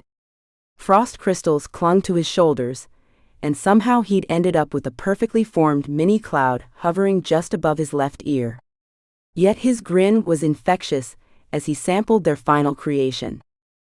The weather vane gave one last elaborate spin before settling into a satisfied pose, looking rather pleased with itself despite being covered in a rainbow of sauce splatters and frost. "I think," Aria said, watching as their test samples created a miniature weather system on the counter, complete with tiny storm fronts moving between dishes, "we might have actually pulled this off." A hiccup punctuated her statement, releasing glitter that swirled through Zephyr's smoke like shooting stars. "Now that's what I call a flavor forecast," Breezy announced triumphantly, before launching into Singin' in the Rain. Its menu board added with a flourish, "Weather never tasted so good." "And the ambiance isn't bad either," it added, watching the glitter mix with Zephyr's smoke. From his pristine dessert stall, Jasper watched the spectacle unfolding at the Breezy Bite. His perfectly manicured nails dug into the polished counter, as a small crowd gathered around the food truck, oohing and awing at the magical light show dancing above it. Inside the truck's kitchen, Aria balanced on her tiptoes, concentrating on the swirl of vanilla ice cream she was crafting. Zephyr hovered close behind her, his warmth a distracting presence as he guided her movements. "Gentle now," he murmured, his breath tickling her ear. "Think of the aurora as a dance of light and air." Their magic merged seamlessly, her weather powers creating delicate wisps of frost, while his golden energy transformed them into ribbons of ethereal color. Above each cone, shimmering waves of green and purple light rippled and swayed, casting an otherworldly glow across their workspace. The weather vane spun lazily, clearly enjoying the show, occasionally adding its own flourishes of sparkling frost to the display. "Another masterpiece," Breezy declared proudly, its menu board flashing, "Northern Lights, Southern Delights." Jasper's eyes narrowed as he tracked every movement, every interaction between Witch and Djinn. He pulled out a small notebook, jotting down observations with quick, sharp strokes of his pen. The way their magic blended without effort. How the golden threads of Zephyr's power seemed to anticipate Aria's needs, weaving through her storm magic like they'd practiced for years instead of days. "Fascinating technique," Jasper called out, approaching the truck with a practiced smile. "Simply fascinating." Then, spotting Jasper, its tone changed dramatically. "Danger? Danger," it warned, menu board flashing, "slick snake alert." "Don't trust that smile," it muttered, just loud enough for Aria to hear. But Aria barely noticed the warning, too focused on maintaining the delicate balance of magic in their latest creation. Zephyr's hands had settled on her shoulders, steadying her as she worked, and the casual touch sent pleasant tingles down her spine. "The secret," Zephyr explained, smoothly stepping between Aria and Jasper's approaching form, "is in the timing." His movement appeared natural, protective yet subtle. Too much power too quickly, and you'll end up with a blizzard instead of an aurora. Aria hiccuped in surprise at his sudden proximity, releasing a cloud of rose gold glitter that swirled through his smoke like falling stars. The menu board symbols pulsed with knowing hearts and winky faces. "Someone's getting sparkly," Breezy teased briefly before its voice dropped to a suspicious growl. "Watch yourself, pretty boy." "Tell me more about this festival you're planning," Jasper said, his tone carefully casual. I hear it's quite the ambitious undertaking. Weather-themed dishes? That must require incredible control. Behind him, his assistant Mint discreetly adjusted her phone's angle, capturing images of their preparation setup. The weather vane twisted toward her suspiciously, but she quickly pretended to be texting. Oh, Aria waved vaguely, trying to focus on the ice cream and not how Zephyr's smoke had taken on a protective swirling pattern. Just embracing the chaos? Sometimes the best magic comes from letting go a little. How quaint, Jasper's smile didn't quite reach his eyes. And these light effects, they're quite stunning. I assume they're stable? No risk of unexpected reactions? Suspicious questions detected, Breezy announced warily, its weather vane tracking Mint's movements. Initiating deflection protocols. It launched into Ice Ice Baby while its menu board displayed, nothing to see here, folks. You'll have to excuse us, Zephyr said smoothly, his smoke curling protectively around Aria's shoulders. We've got quite a few recipes left to perfect. Of course, Jasper backed away, still smiling that sharp smile. I look forward to seeing the final results. Competition always brings out the best in people, doesn't it?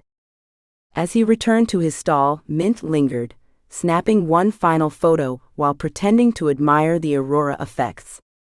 Photographic evidence obtained, Breezy warned urgently, its menu board flashing, suggest immediate menu adjustment.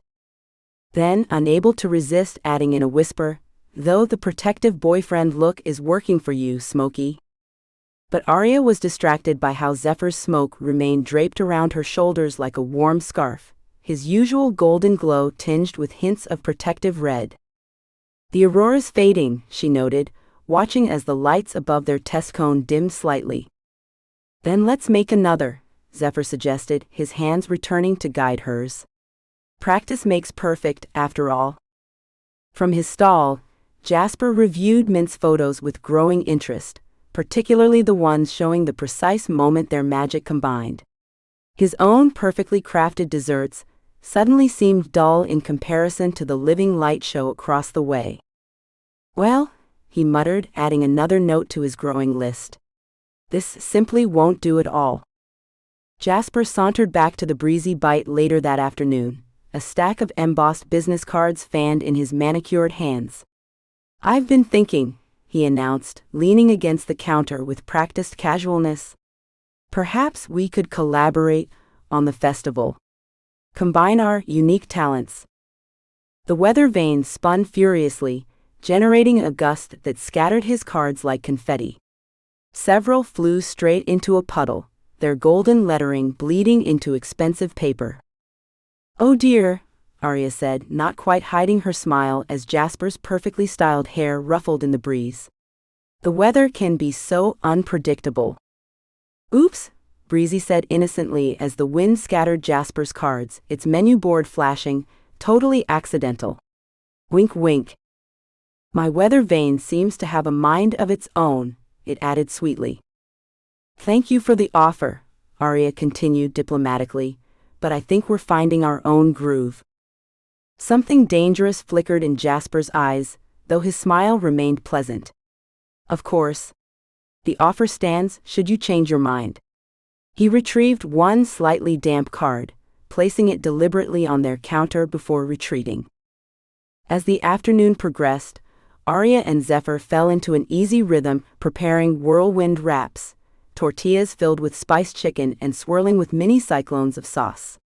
Their hands brushed constantly as they passed ingredients back and forth, each touch sending little sparks through Aria's fingers. The sauce needs more kick, Zephyr murmured, reaching around her to adjust the spices. His chest pressed briefly against her back, and Aria nearly dropped the bottle of hot sauce. The truck immediately launched into Can't Help Falling in Love, the weather vane spinning in time with the music. Getting hot in here, Breezy announced gleefully, its menu board adding, and not just the sauce. Should I dim the lights? It suggested hopefully. Set the mood? Could you not? Aria hissed at the truck, her cheeks burning as Zephyr chuckled behind her. Neither noticed Jasper in his stall, phone pressed to his ear as he paced.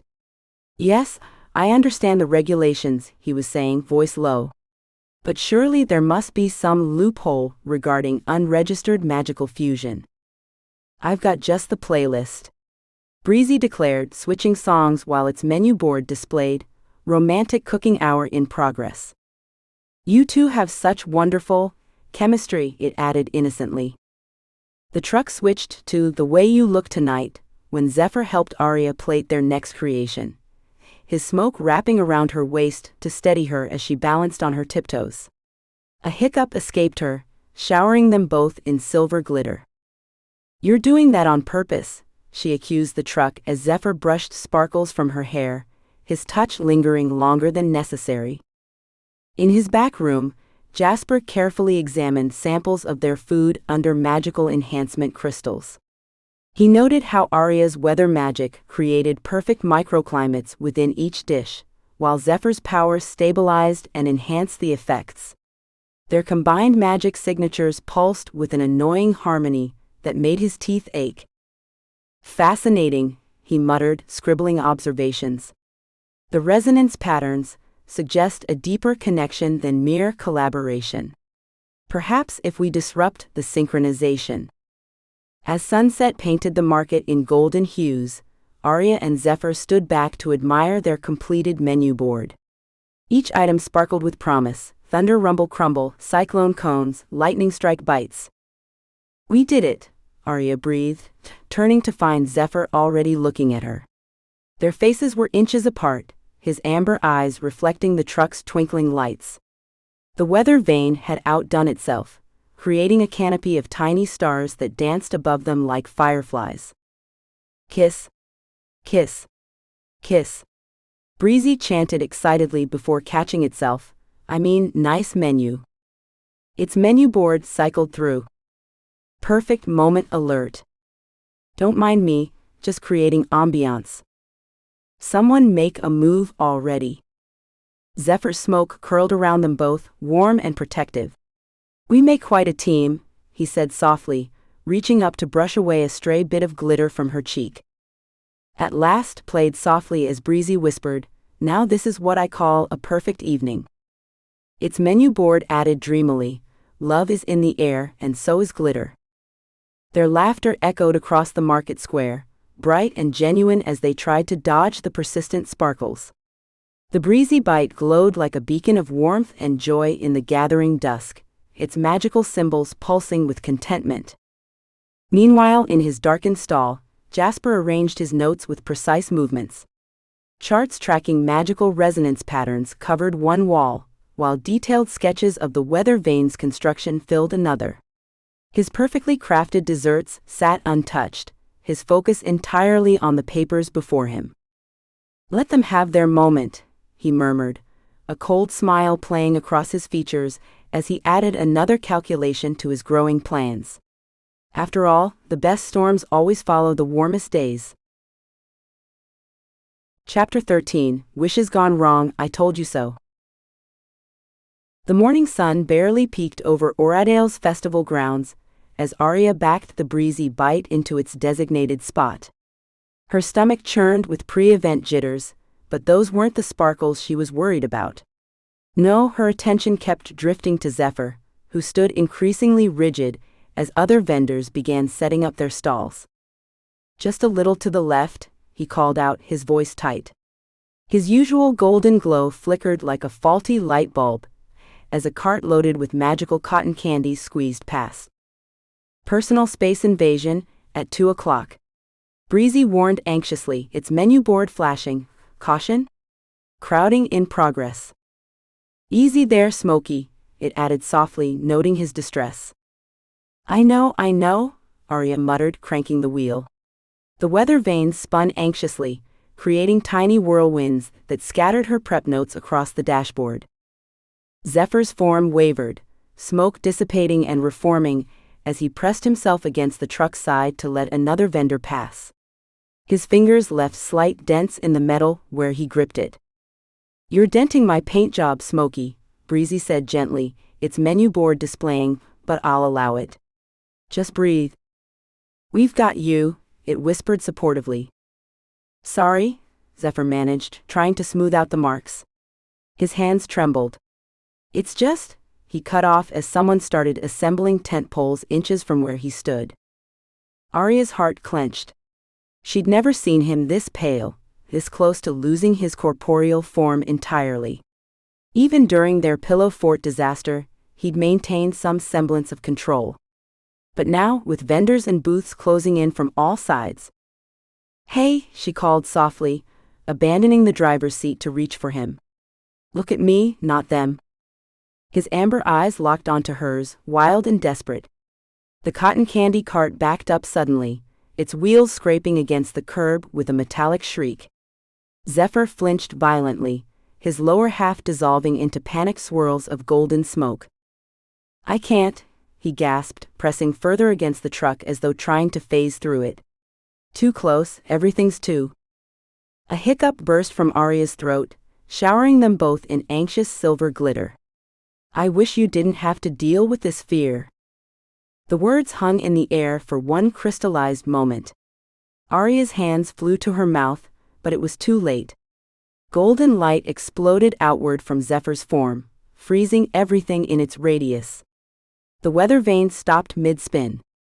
A dropped tent pole hung suspended between someone's fingers. Even the morning breeze seemed to hold its breath. No, Zephyr whispered, staring at his hands as the magic enveloped him. No, no, no. The transformation rippled through him like a wave. His ethereal glow flickered and died. The smoky wisps that had always made up his lower half solidified into legs clad in dark pants. The golden symbols that usually danced across his skin faded to nothing, leaving him looking suddenly, startlingly human. Aria felt the exact moment the lamp's magic shattered. It was like a cord being cut, leaving nothing but hollow silence where there had once been song. Time crashed back into motion. The tent pole clattered to the ground. The weather vane gave one final, worried spin. Zephyr stumbled forward, no longer able to maintain his floating stance. His newly solid legs seemed to surprise him, and he grabbed the truck's side mirror to steady himself. For a heartbeat he just stood there, breathing hard. Then he turned to Aria. The fury in his eyes knocked the breath from her lungs. Gone was the playful gleam, the warm amber glow. They were just brown now. Ordinaire. Human. What, he said, his voice shaking with rage, have you done? Another hiccup escaped her, but this time no glitter followed. The magic was gone, all of it. Breezy fell silent during the magical transformation, its menu board only managing, oh no. Then as the magic settled, oh dear. This is awkward. I didn't mean. Aria reached for him, but Zephyr jerked away from her touch. You didn't mean to? He laughed, but it was a harsh, broken sound. You didn't mean to use your last wish to strip away everything I am?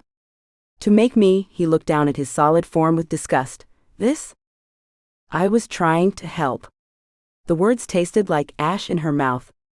You were panicking, and I couldn't stand seeing you. So you decided to help by destroying my magic? His hands clenched into fists. Centuries of power, gone because you couldn't think before you spoke? The truck's weather vane drooped, creating a small rain cloud that matched Aria's rising distress. The fear is gone, she whispered, knowing even as she said it how hollow it sounded. The fear? Zephyr's voice cracked. The fear was part of who I am. Everything was part of who I am, and now, he gestured at himself, at his solid form, at the empty space where his magic should have been. Now, I'm nothing. That's not true. Breezy protested desperately, its menu board cycling through.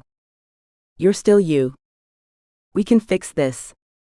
Please don't fight.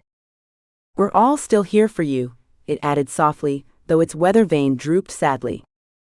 I trusted you, he said, and somehow that hurt worse than his anger. I thought you, of all people, understood what magic means to someone's identity. A sob caught in Aria's throat. Please, there has to be a way to. To what? Wish it better? His laugh was bitter now. Oh wait, you can't. Because you used your last wish to help me. No, no, no. Breezy's voice cracked with distress, its menu board flashing urgently. Conflict alert?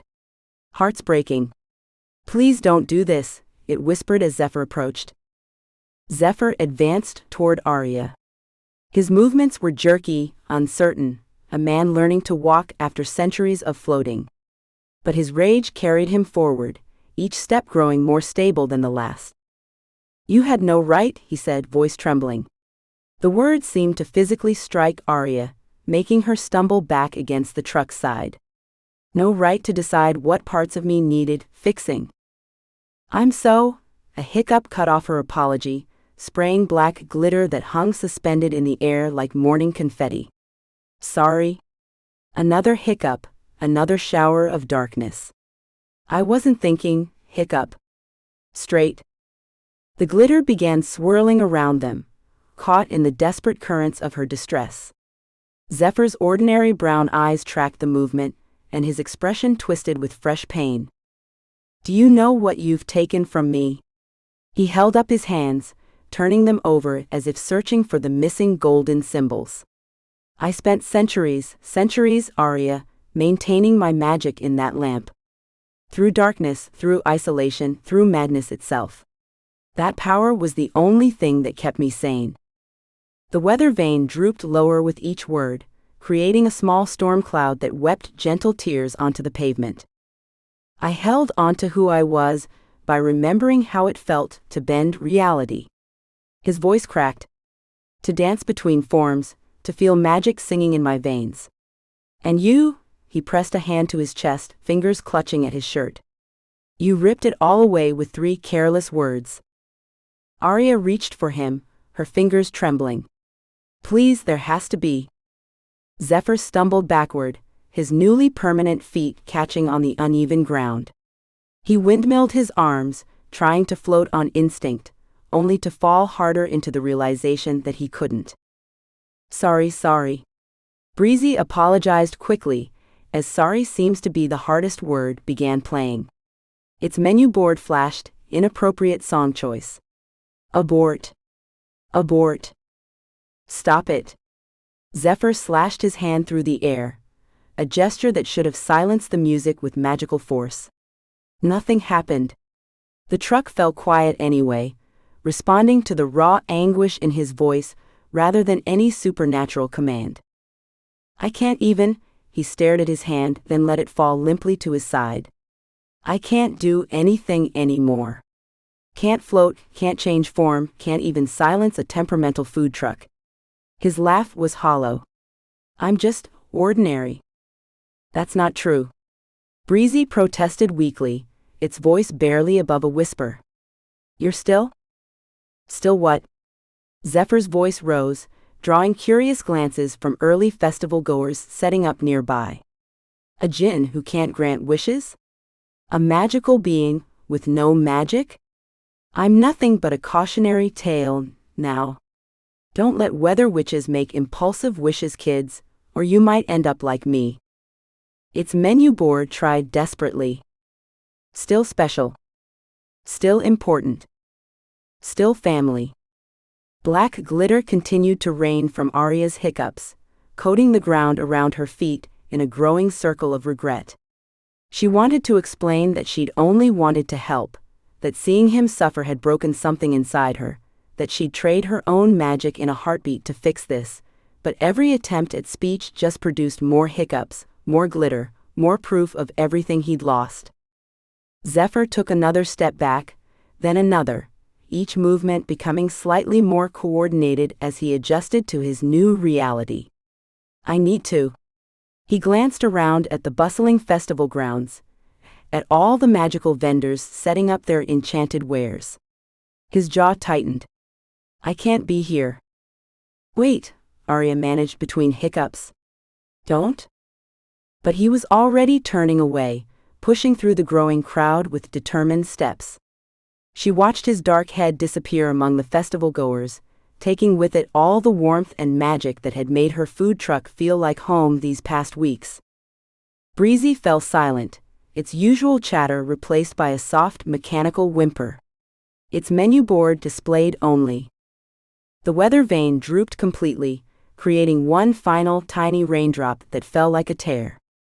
They hung there like tears, a digital ellipsis of heartbreak that said more than any karaoke song could convey.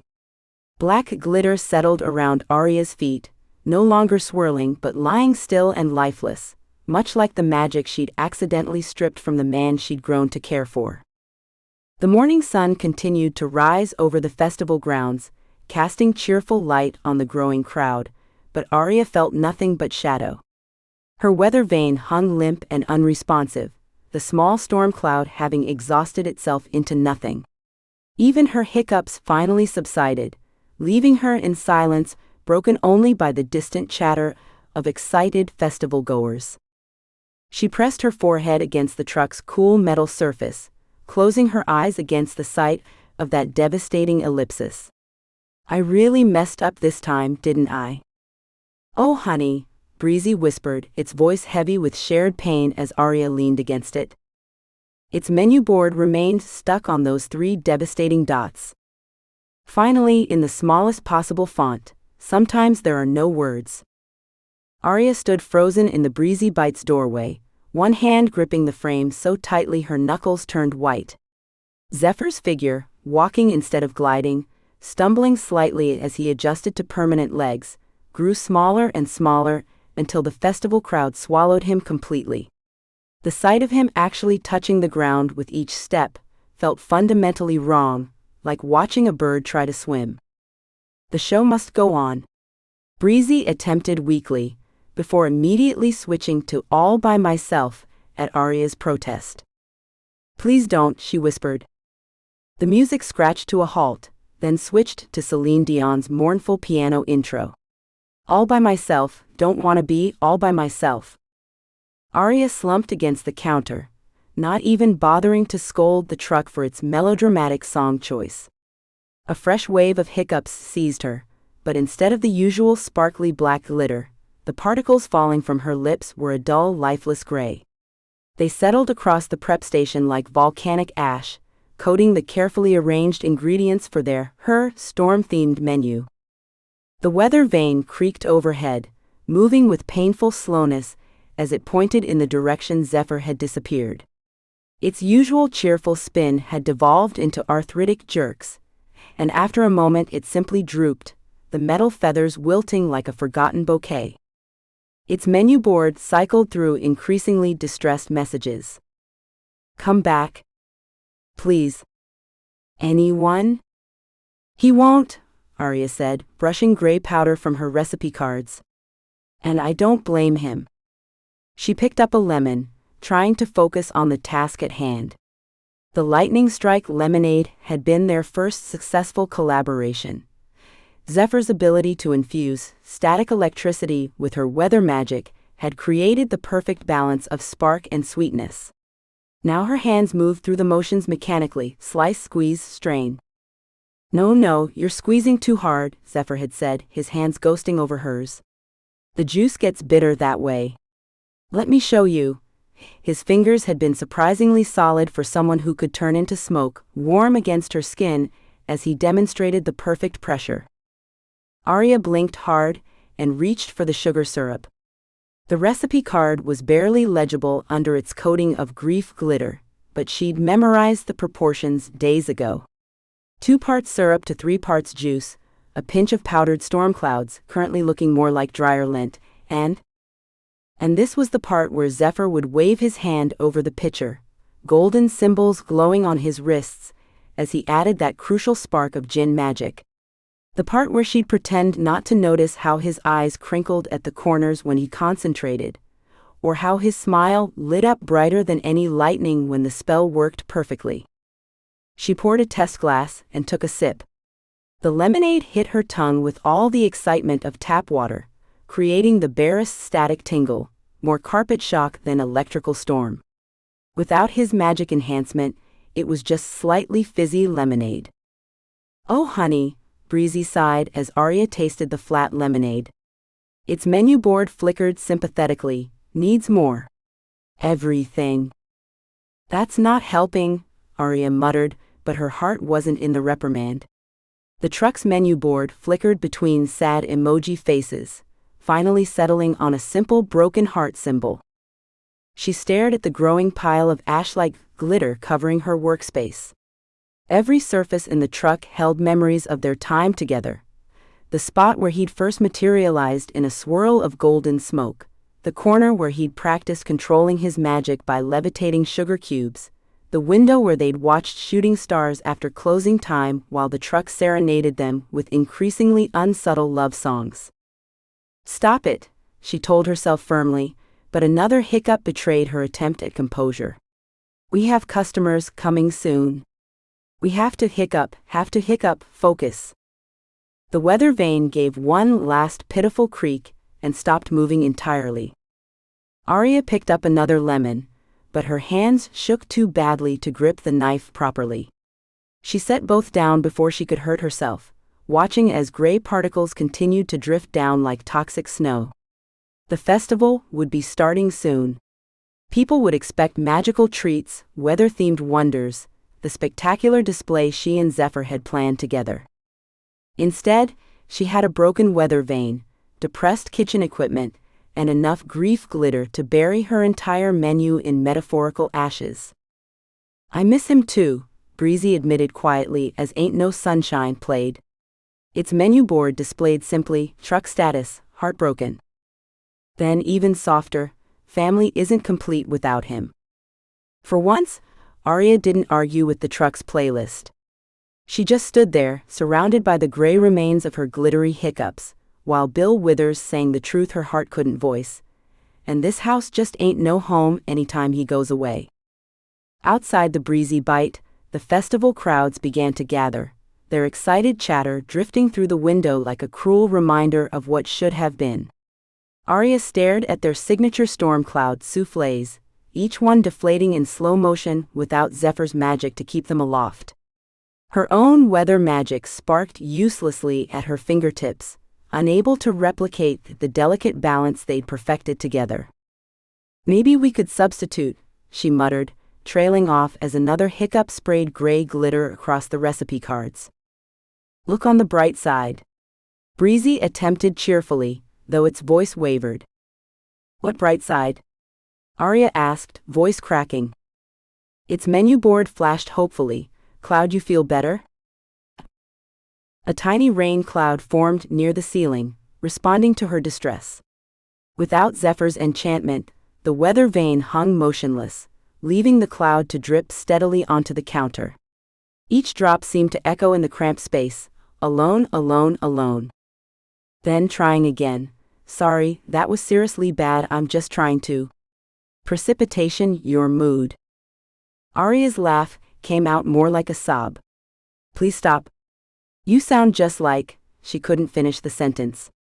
The truck switched its music to a softer melody, something instrumental and gentle that only made her throat tighten more. I know, it added softly. I miss his terrible puns too. She picked up their special events binder, intending to see what menu items she could salvage, but Zephyr's handwriting jumped out from every page. His notes crowded the margins. More lightning here beside the Thunder Punch recipe, try gold smoke effect. Next to the Cloud 9 cookies. Little doodles of weather symbols decorated the corners, and one page had Z+A scratched out so thoroughly she'd never noticed it before. A fresh wave of glitter hiccups seized her, coating the binder in a layer of shimmering gray. The rain cloud overhead grew larger, matching her mounting despair. Should I sing something? Breezy offered anxiously, its voice small. Always works in movies. Its menu board cycled through concerned messages. Distraction attempt number 1, music? Distraction attempt number 2, jokes? Distraction attempt number 3, help? Not now, Aria managed, closing the binder before more of Zephyr's notes could ambush her. She turned to their planned menu for the festival, displayed proudly on the wall. The Breezy Bite's Storm Spectacular. Every single item required both her weather magic and Zephyr's Djinn powers. They designed the menu that way deliberately, combining their abilities to create something unique. Something special. Something impossible to make alone. The festival's opening ceremony music started up outside, a brass band playing an upbeat march that clashed horribly with the melancholy inside the truck. Aria watched through the window as Jasper strutted past, his dessert cart gleaming in the morning sun. He shot her truck a smug look, clearly noticing the drooping weather vane and the distinct lack of magical effects. The rain cloud grew again, now spanning most of the ceiling. Water dripped onto Aria's shoulders, but she barely noticed.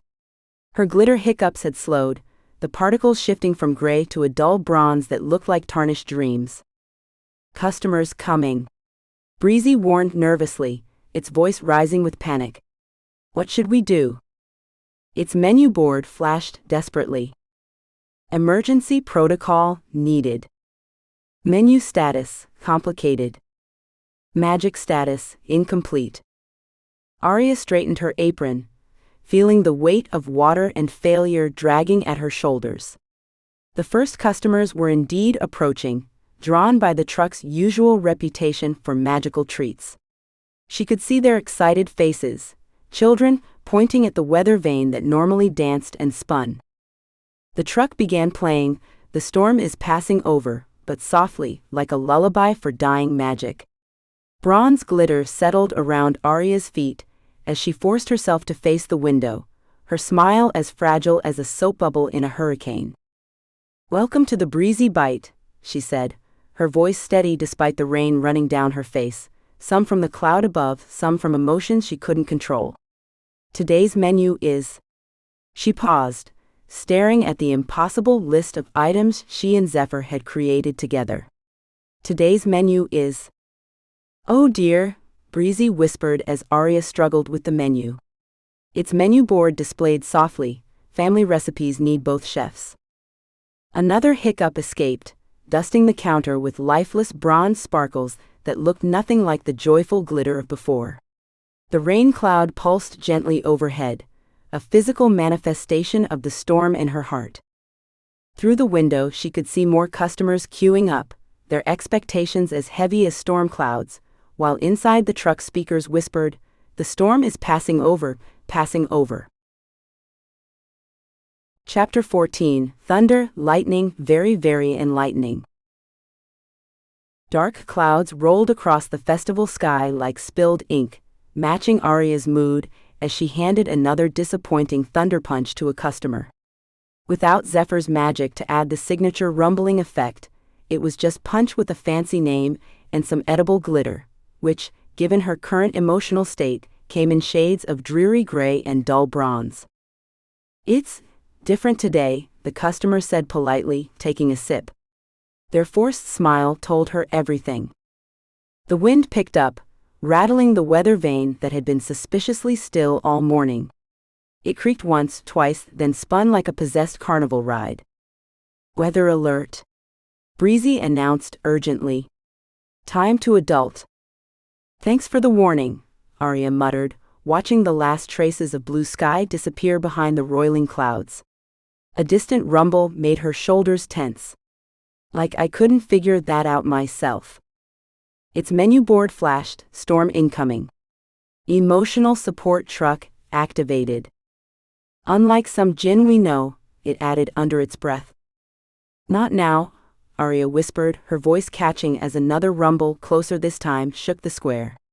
The remaining customers glanced nervously at the sky, their enthusiasm for storm-themed treats evaporating faster than a puddle in August. The first lightning strike split the sky like a crack in the universe.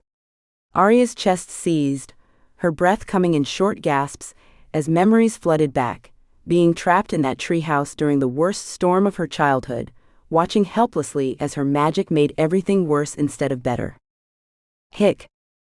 Storm cloud-shaped glitter burst from her mouth, forming perfect miniature representations of the threatening clouds above. They hung in the air for a moment, before dissolving into a shower of sparks. Hick hick hick.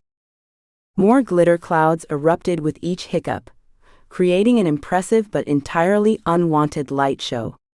Customers scattered as real rain began to fall, heavy drops mixing with the shimmer of her panic attack. "Girl, you are the storm," Breezy declared encouragingly, its voice steady despite the thunder. Lightning flashed again, closer this time. Aria pressed herself against the truck's wall, trying to make herself smaller as thunder cracked overhead. Its menu board flashed rapid support messages. "Show that thunder who's boss. You've got this. Remember WHOUR. "I can't," she whispered, sliding down to sit on the floor as her legs gave out. I can't. "Let's kick it old school," Breezy announced, launching into Eye of the Tiger while synchronizing with the thunder. The menu board began displaying a rapid sequence of images. Aria successfully launching the Breezy Bite, her first magical menu item, the day she'd made it rain rainbow sprinkles, accidentally but still, the time she'd created a miniature snow cloud to keep ice cream from melting during a heat wave. Those were different. Another hiccup interrupted her protest, sending up a particularly impressive storm cloud formation that actually produced tiny lightning bolts. "You're right," the board agreed, "those were different. You're stronger now." Thunder boomed again, but this time Aria noticed something. The sound wasn't random, it had a pattern almost like music. The truck had somehow synchronized its speakers with the storm's rhythm, turning nature's fury into a backup track for Eye of the Tiger. Despite everything, Aria felt a laugh bubble up through her fear. It came out as a hiccup, of course, but the resulting glitter cloud was tinged with gold instead of gray. Lightning illuminated the square in stark white. Without thinking, Aria threw up her hands in a defensive gesture, and the bolt responded. It curved away from its original path, dancing through the air like a ribbon caught in the wind, before grounding itself harmlessly in the square's lightning rod. Aria stared at her hands, then at the sky. For the first time since she was 7 years old, lightning didn't feel like an enemy. It felt like possibility. "Now that's what I call a power move," Breezy cheered excitedly. "Work it, girl." Another bolt struck, and Aria reached out again. This time she was ready, feeling the electric charge respond to her magic. She guided it in a graceful arc, letting it spiral around the Breezy Bite, before sending it safely to ground. The truck's weather vane spun in appreciation, sending out sparks of its own. Its menu board flashed proudly, "Okay, but seriously, this is amazing. Promotional event of the year." "You sound just like," Aria started to say, but cut herself off as another lightning bolt demanded her attention. This one she split into multiple smaller strikes, creating a spectacular fork that illuminated the entire market square. The rain was still falling, but it no longer felt threatening. Each drop seemed to carry a charge of its own, responding to her movements like she was conducting an orchestra of electricity. Her hiccups had settled into a steady rhythm, adding bursts of golden glitter to the light show above. "Better than Oprah," Breezy declared proudly, its weather vane spinning in celebration. Its menu board added, "WHO needs a Djinn when you've got."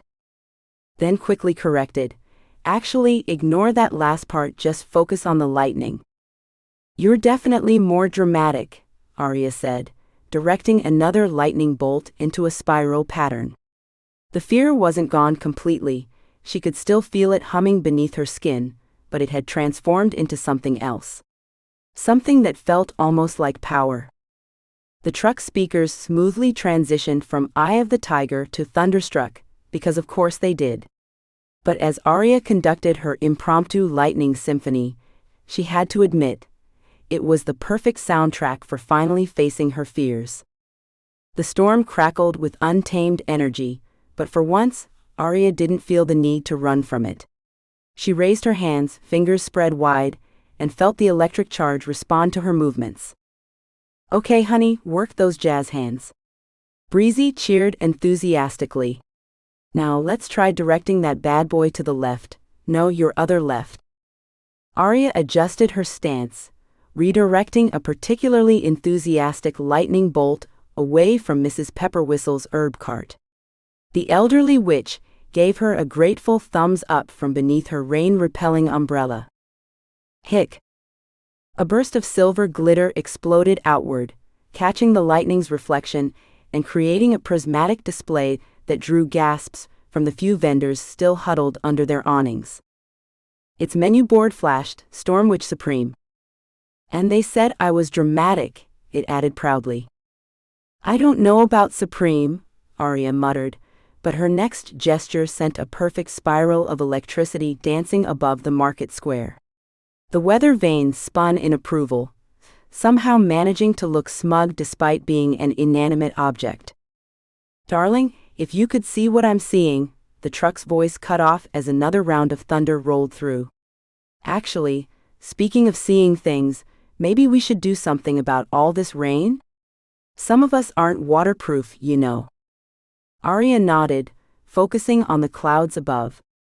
They were heavy with rain and possibility, responding to her magic in a way they never had before. She lifted her hands slowly, imagining an invisible dome stretching over the market square. That's it. Breezy encouraged excitedly. Just like raising a soufflé, but with less chance of catastrophic collapse.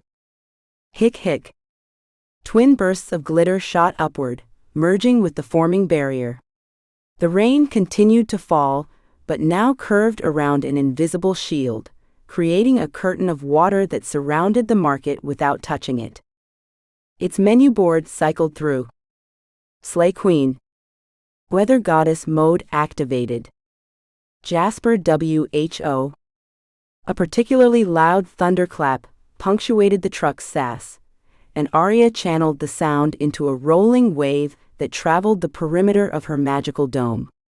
The weather vane conducted each boom like a tiny maestro, sending sparks of its own into the light show above. The opening notes of Thunder, by Imagine Dragons, began pulsing through the truck's speakers, perfectly synchronized with the storm's natural rhythm. Multicolored lights began flashing from the truck's normally decorative lanterns, creating an impromptu dance party atmosphere. What? Breezy defended itself. Like I wasn't going to have this song ready for your big moment? Please, I'm a professional. Its menu board added, Soundtrack of Success. More festival goers emerged from their hiding spots, drawn by the spectacular display. Aria felt their eyes on her, but for once didn't feel the need to shrink away. The storm responded to her growing confidence, lightning dancing in increasingly complex patterns across the dome's surface. Hick! This time, the glitter formed tiny lightning bolts that zipped through the air before dissolving into sparkly rain. Several children chased the shimmering trails, laughing as they caught the magical sparkles on their tongues. Now that's what I call character development. Breezy declared proudly, its weather vane spinning in celebration. Nobody likes a know-it-all, Aria told it, but she was smiling as she conducted another lightning symphony. The weather vane spun faster, creating a high-pitched hum that harmonized perfectly with the thunder's bass notes.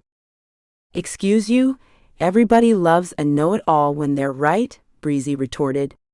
And speaking of right, incoming storm cell at 2 o'clock. Little more oomph on the left side of that dome, unless you want Mr. Whiskerworth's catnip cart to get zapped. Aria strengthened the barrier, just as another wave of storm energy hit, the impact sending ripples of electricity across its surface like waves on a pond. The gathered crowd oohed and awed, several people holding up their phones to capture the moment. Hick hick hick. A rapid-fire series of glitter explosions created a miniature aurora borealis beneath the dome, colors shifting and swirling in time with the music and thunder. The weather vane practically danced on its mount, throwing off sparks that merged with Aria's light show. Now that's what I call a signature move. Breezy's voice swelled with pride. Although, if you could maybe aim those hiccups away from my paint job. Glitter is surprisingly hard to wash off. Aria laughed, the sound carrying none of her usual self-consciousness. She felt electric, powerful, like she could conduct this storm forever. The lightning responded to her joy, splitting into dozens of smaller bolts that spiraled around the dome's circumference like a carousel made of pure energy. Its menu board announced, "Booking now available. Storm Witch Entertainment. Where weather gets weird." Really? Aria directed another lightning bolt into a figure-8 pattern. "You're doing marketing now? Someone has to think about the business angle," it added sagely. "Besides, you can't tell me this wouldn't make an amazing party trick. Speaking of which, incoming loop needs more zazz. Little more sparkle, little less about to fry the electrical grid." Aria adjusted her gestures, softening the lightning's intensity while increasing its artistic flair. The result was a delicate lattice of electric energy that covered the dome like glowing lace, each pattern unique and mesmerizing. The weather vane gave an appreciative twirl, sending out a shower of golden sparks that merged with Aria's next glitter hiccup to create a cascade of shimmering light. Below, the crowd had grown considerably, their faces illuminated by the magical display above. For the first time since she could remember, Aria didn't feel like she was fighting the storm.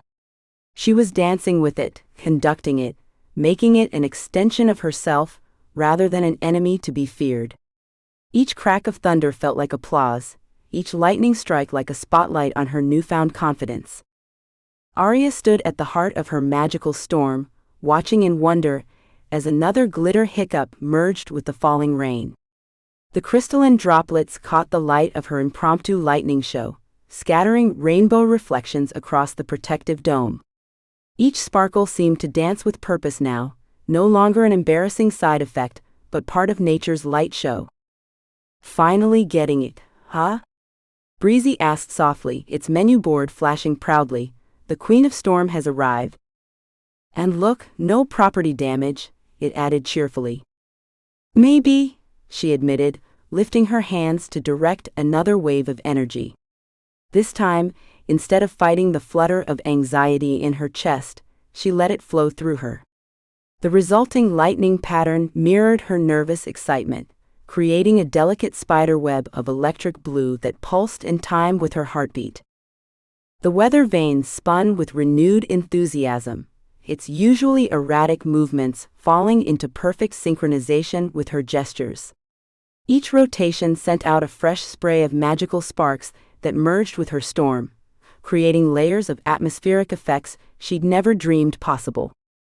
"Your 9 o'clock could use some attention," Breezy advised, its voice carrying over the thunder's baseline. "Unless you're going for that whole abstract weather art thing, in which case, carry on."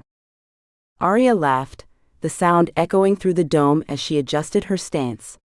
The storm responded instantly, rebalancing itself like a perfectly tuned instrument.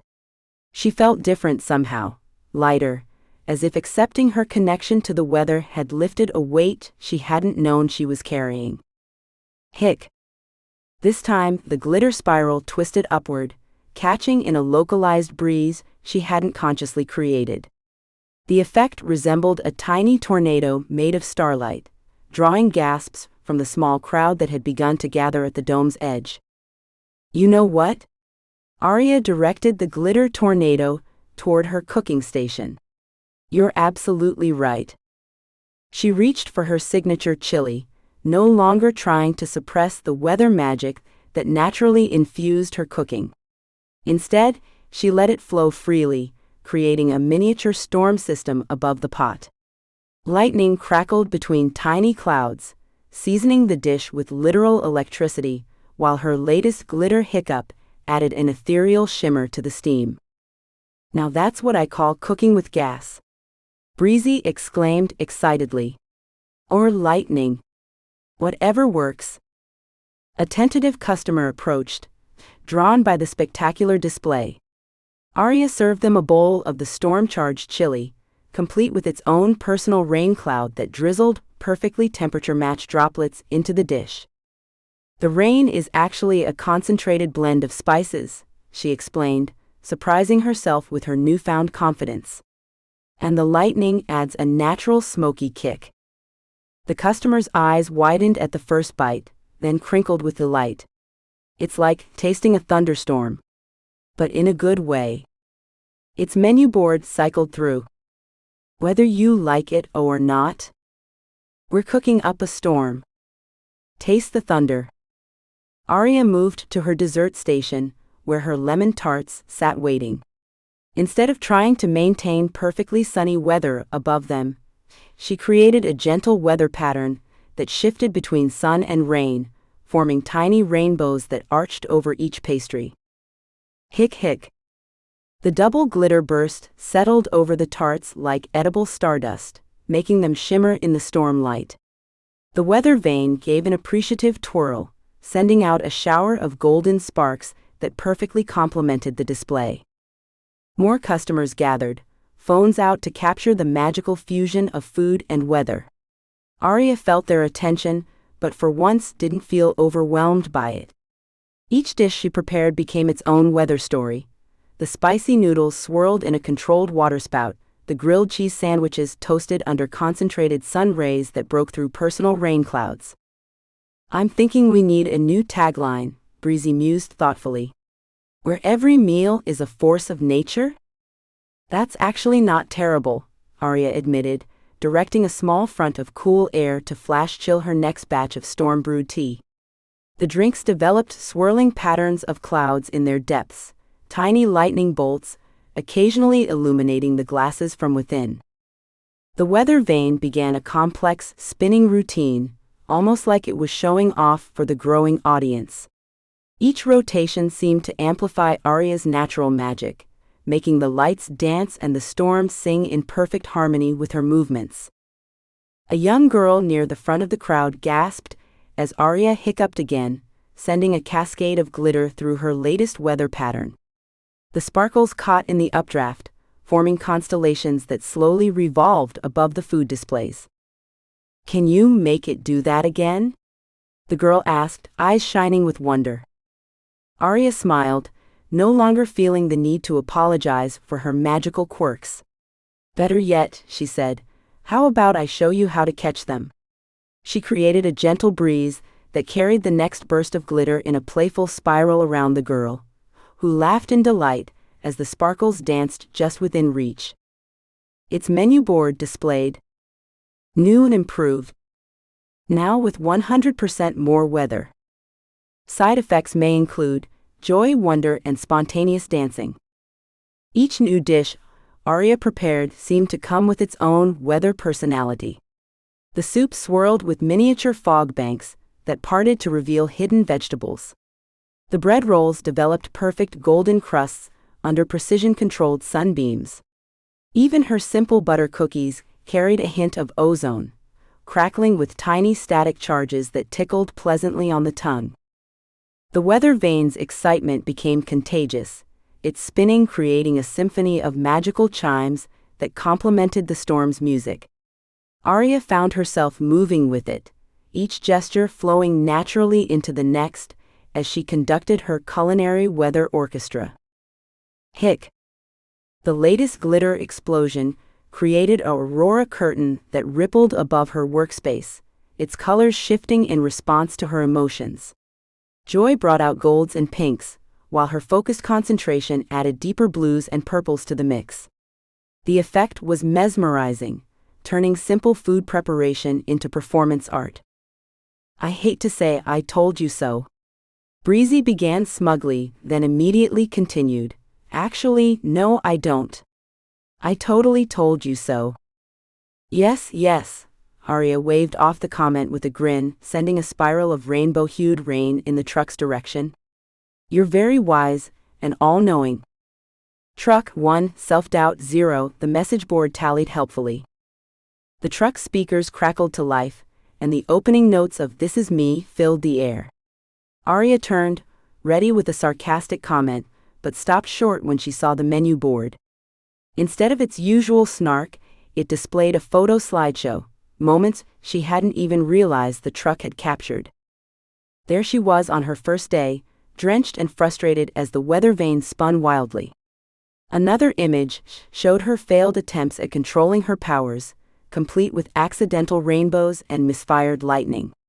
The photos progressed, showing her gradual improvement, each magical mishap somehow looking more endearing than embarrassing in retrospect.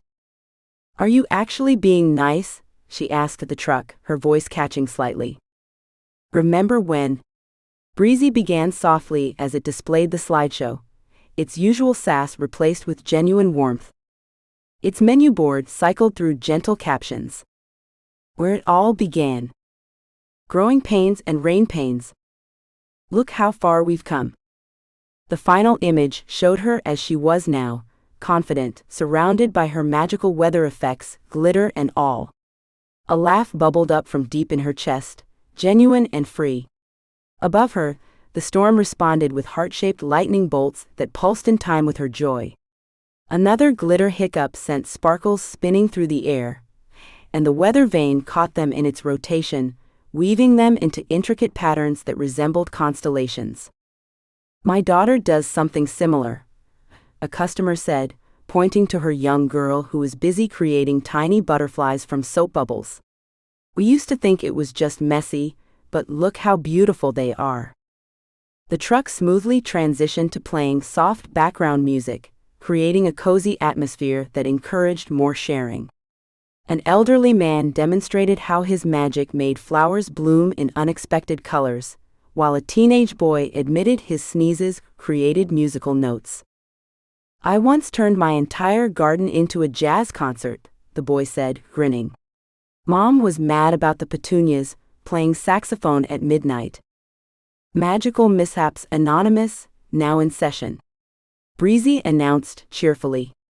"Refreshments available at counter." Aria served them her storm-charged chili, each bowl customized with weather effects that complemented their own magical quirks.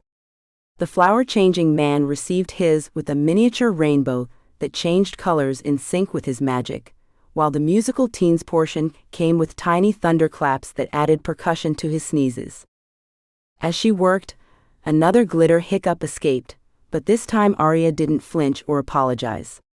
Instead, she directed the sparkles into a spiral above her cooking station, where they merged with the controlled sun shower she'd been maintaining. The water droplets caught both sunlight and glitter, refracting them into a spectacular double rainbow that arched over the Breezy Bite.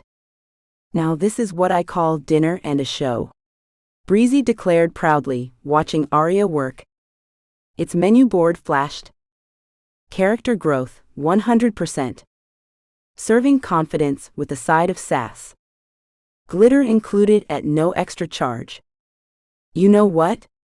Aria said, directing a gentle breeze to carry her next batch of storm-brewed tea to waiting customers. "I think I finally get it. This," she gestured to the controlled chaos around her, where weather magic and food service created an enchanting atmosphere. "This is exactly who I'm supposed to be." Hick. The glitter burst formed a crown above her head, and for once, she didn't try to dispel it. Instead, she incorporated it into her next weather pattern, creating a swirling aurora that made her storm-infused desserts look like they'd been dusted with starlight. The weather vanes spun in an elaborate dance, shooting golden sparks that intertwined with her magic. Each rotation seemed to amplify her natural abilities, turning simple cooking tasks into displays of artistic weather manipulation.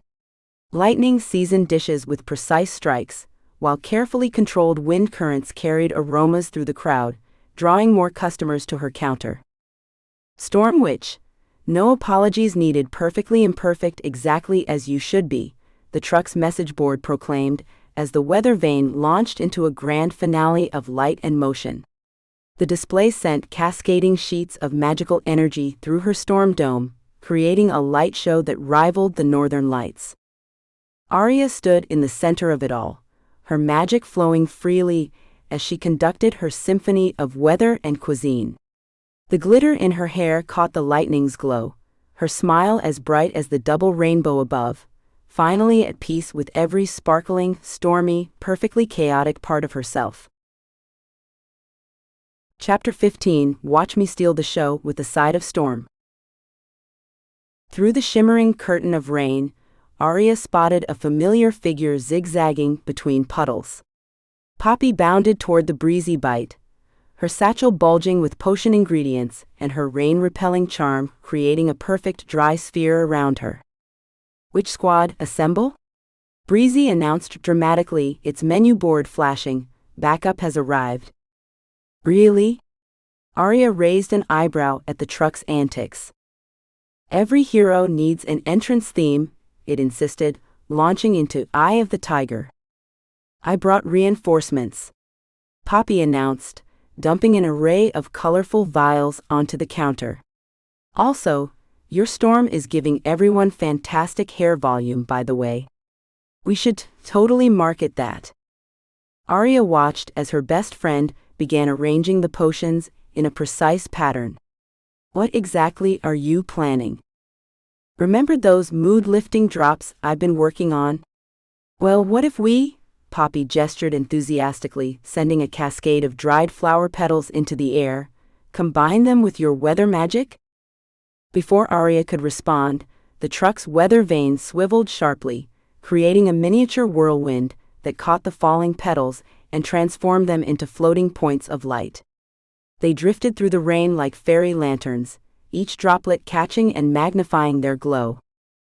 "Oh, that's pretty," Poppy breathed, then clapped her hands. "Quick, add some of your lightning." Aria concentrated, directing thin threads of electricity to dance between the floating lights. The effect was immediate. The storm above them transformed from threatening to enchanting, with layers of illuminated raindrops creating a magical canopy. Today's forecast: delicious with 100% chance of amazing. Breezy declared excitedly, its weather vane conducting their magical fusion. Its menu board cycled through. Science plus magic equals spectacular. Now that's what I call teamwork. Watch and learn, folks. "Here, try this in your Thunder Punch," Poppy said, carefully measuring drops from a rose gold vial into Aria's signature drink mixture. The liquid sparked and fizzed, turning an iridescent blue that matched the storm above. A customer took a cautious sip, then let out a delighted gasp as tiny fireworks of joy exploded above their head, raining down harmless sparks of pure happiness. The effect rippled through the crowd as more people ordered the enhanced beverage, creating a constellation of personal light shows beneath the storm. "Your turn." Poppy nudged Aria toward the center of their makeshift stage, as the Breezy Bite's magical symbols began pulsing in rhythm with the controlled lightning. The truck had somehow transformed itself into a theatrical performance space, complete with spotlights created by precisely aimed moonbeams breaking through the clouds. Aria felt a familiar tickle in her throat. "Poppy, I'm about to?" "Perfect timing. Watch this." Poppy grabbed a violet-colored potion and spritzed it through the air just as Aria hiccuped. The burst of glitter collided with the potion mist, expanding into a shimmering display that took the shape of a summer thunderhead. Another hiccup created a miniature tornado of sparkles, while a third formed a perfect replica of a cold front meeting warm air. "You're literally teaching meteorology through glitter," Poppy giggled, already preparing her next potion enhancement. "I love it." The weather vane spun faster, catching Aria's next glitter burst and transforming it into a demonstration of how lightning formed in storm clouds. Each subsequent hiccup became part of an impromptu weather science show, with the truck's menu board providing educational commentary. "And now, for your educational entertainment," Breezy announced in its best documentary voice. "Witness the majestic water cycle," it proclaimed as Aria's sparkles traced the journey from ocean to cloud to rain. She found herself moving with more confidence, letting her magic flow naturally as she conducted the weather like a symphony orchestra. A gesture here sent rain swirling in elegant spirals, a wave there created perfect circles of rainbow-lit droplets.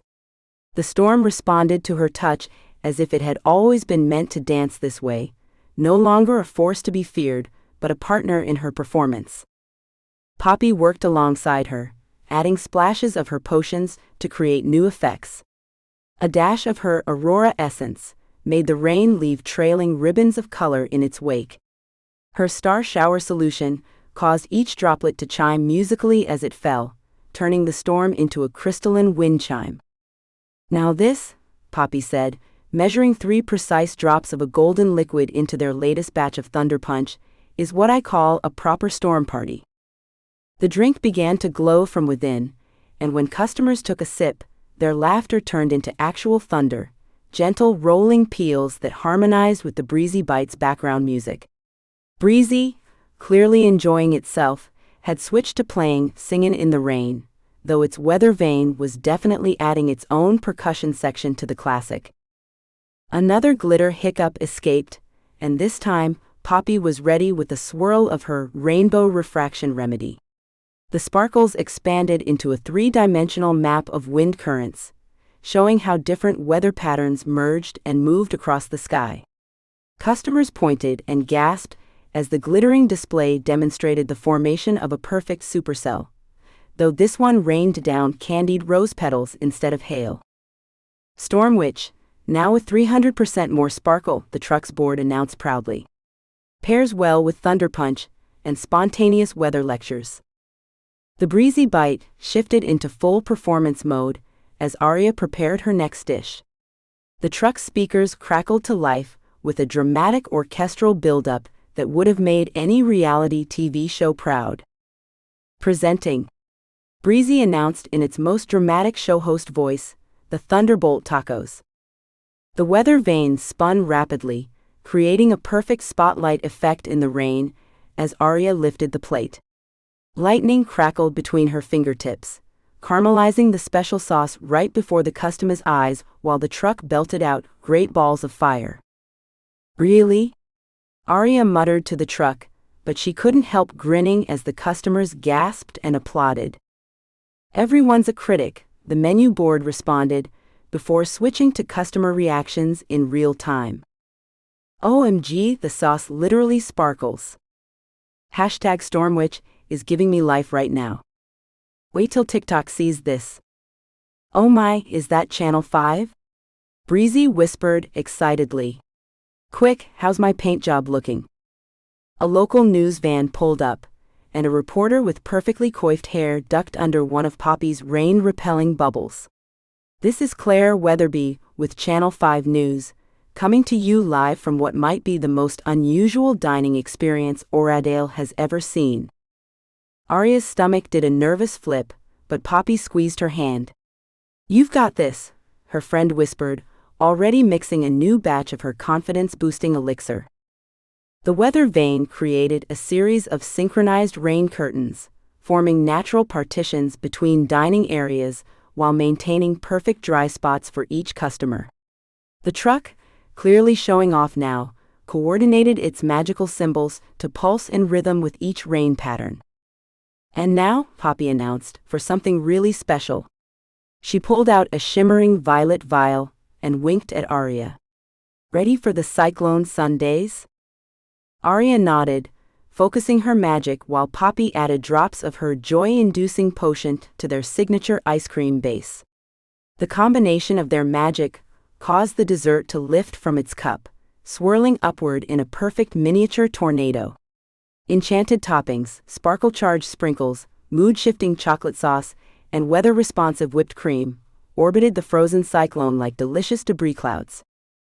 "Ladies and gentlemen," Breezy declared grandly, "witness the Dairy Queen of Storms."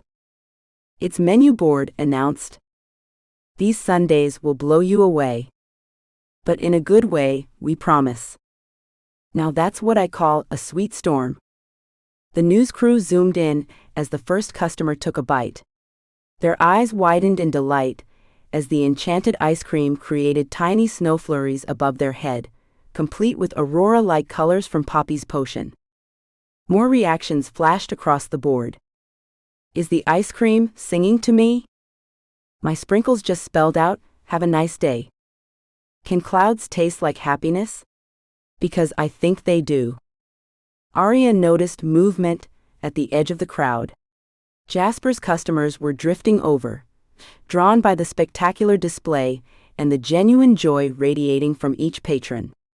His perfectly crafted desserts suddenly seemed a bit too precise, too controlled compared to the wonderful chaos unfolding at the Breezy Bite. Time for the grand finale? Poppy asked, already preparing her most powerful mood-enhancing mixture. Aria took a deep breath, feeling the storm's energy pulse in harmony with her own. She raised her hands, and the clouds above began to shift and separate. The weather vane spun like a conductor's baton, directing currents of air with surprising grace. The truck switched to Somewhere Over the Rainbow, but for once the song choice felt perfect rather than cheesy. Light broke through the clouds in precisely the right spots, and Aria guided the remaining rain into position.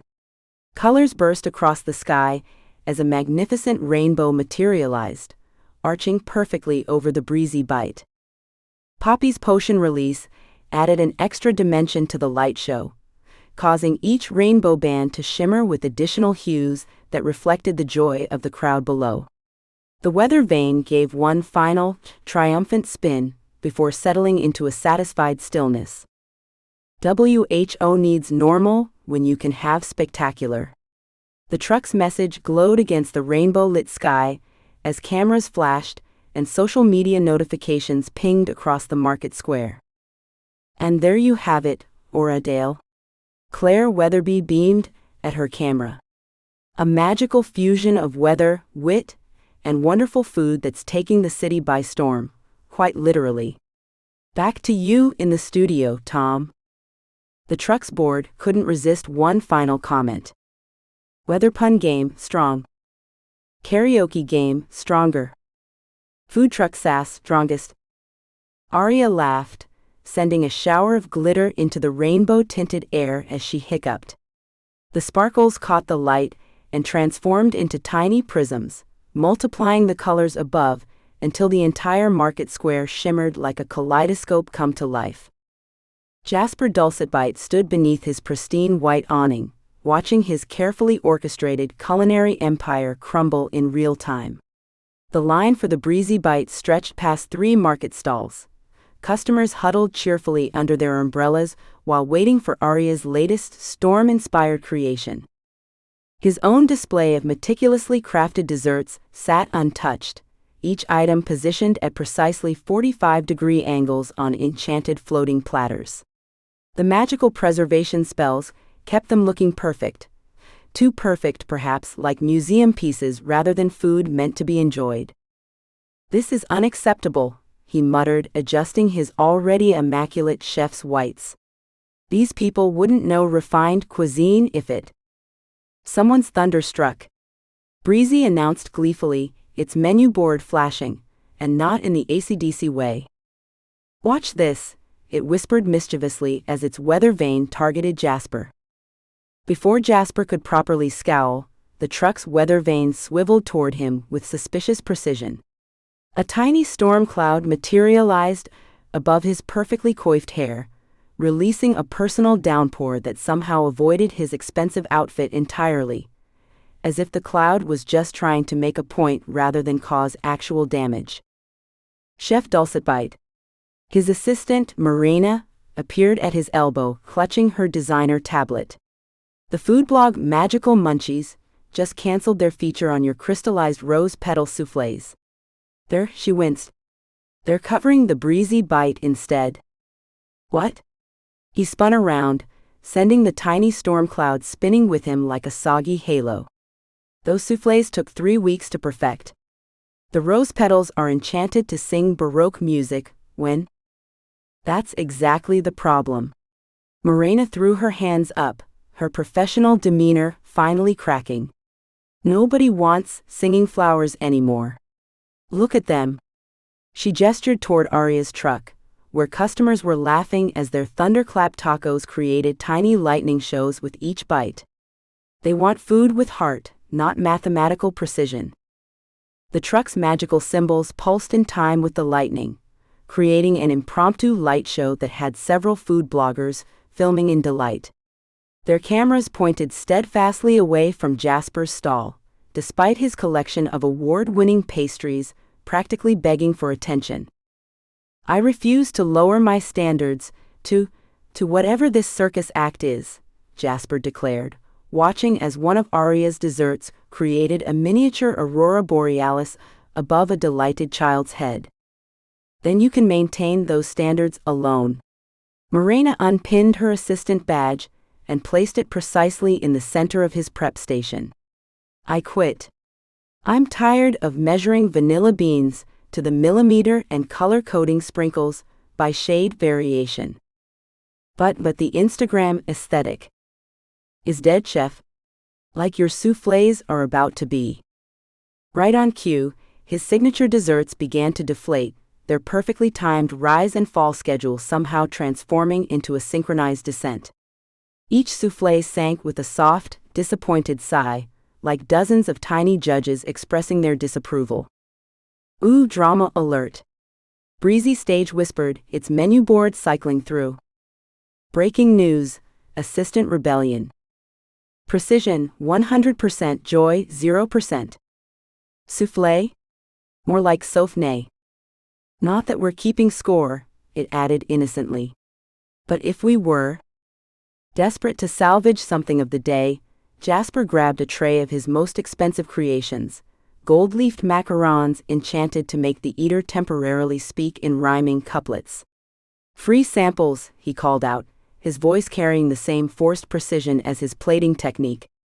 Award-winning magical macarons.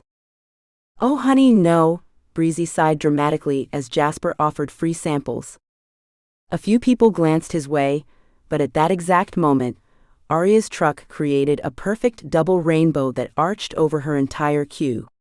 The rainbow's colors shifted and swirled, reflecting in the enchanted rain curtains and creating a prismatic display that had phones recording from every angle. Did you see that? Someone gasped nearby.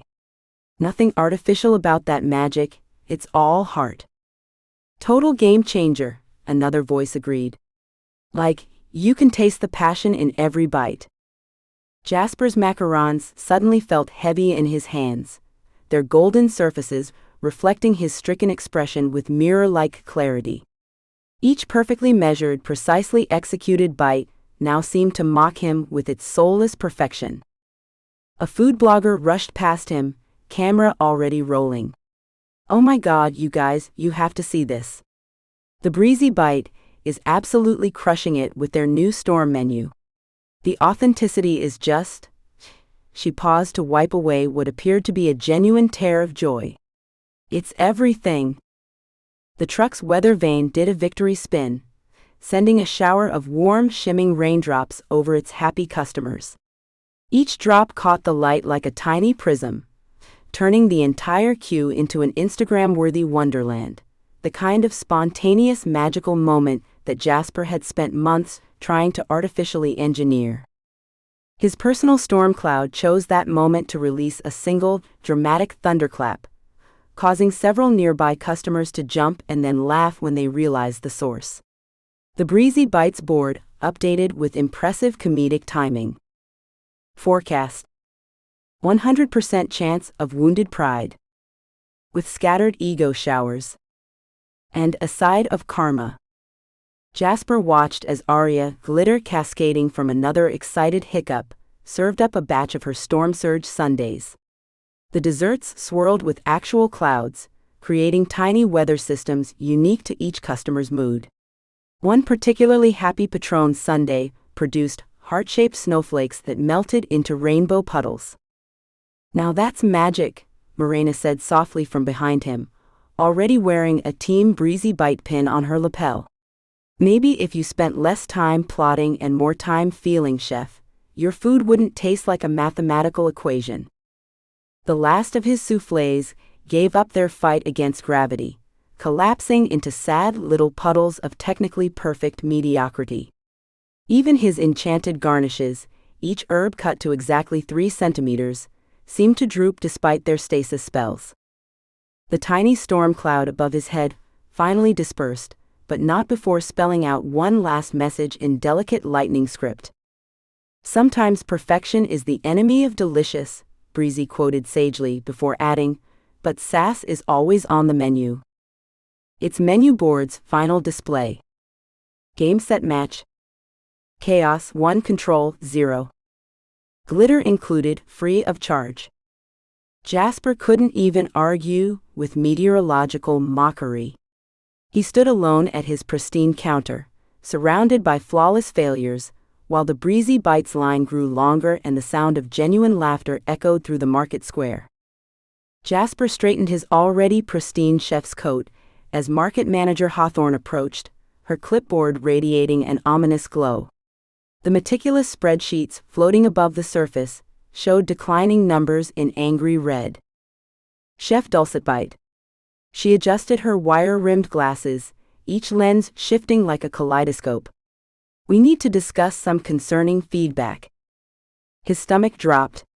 "Concerning? My techniques are flawless.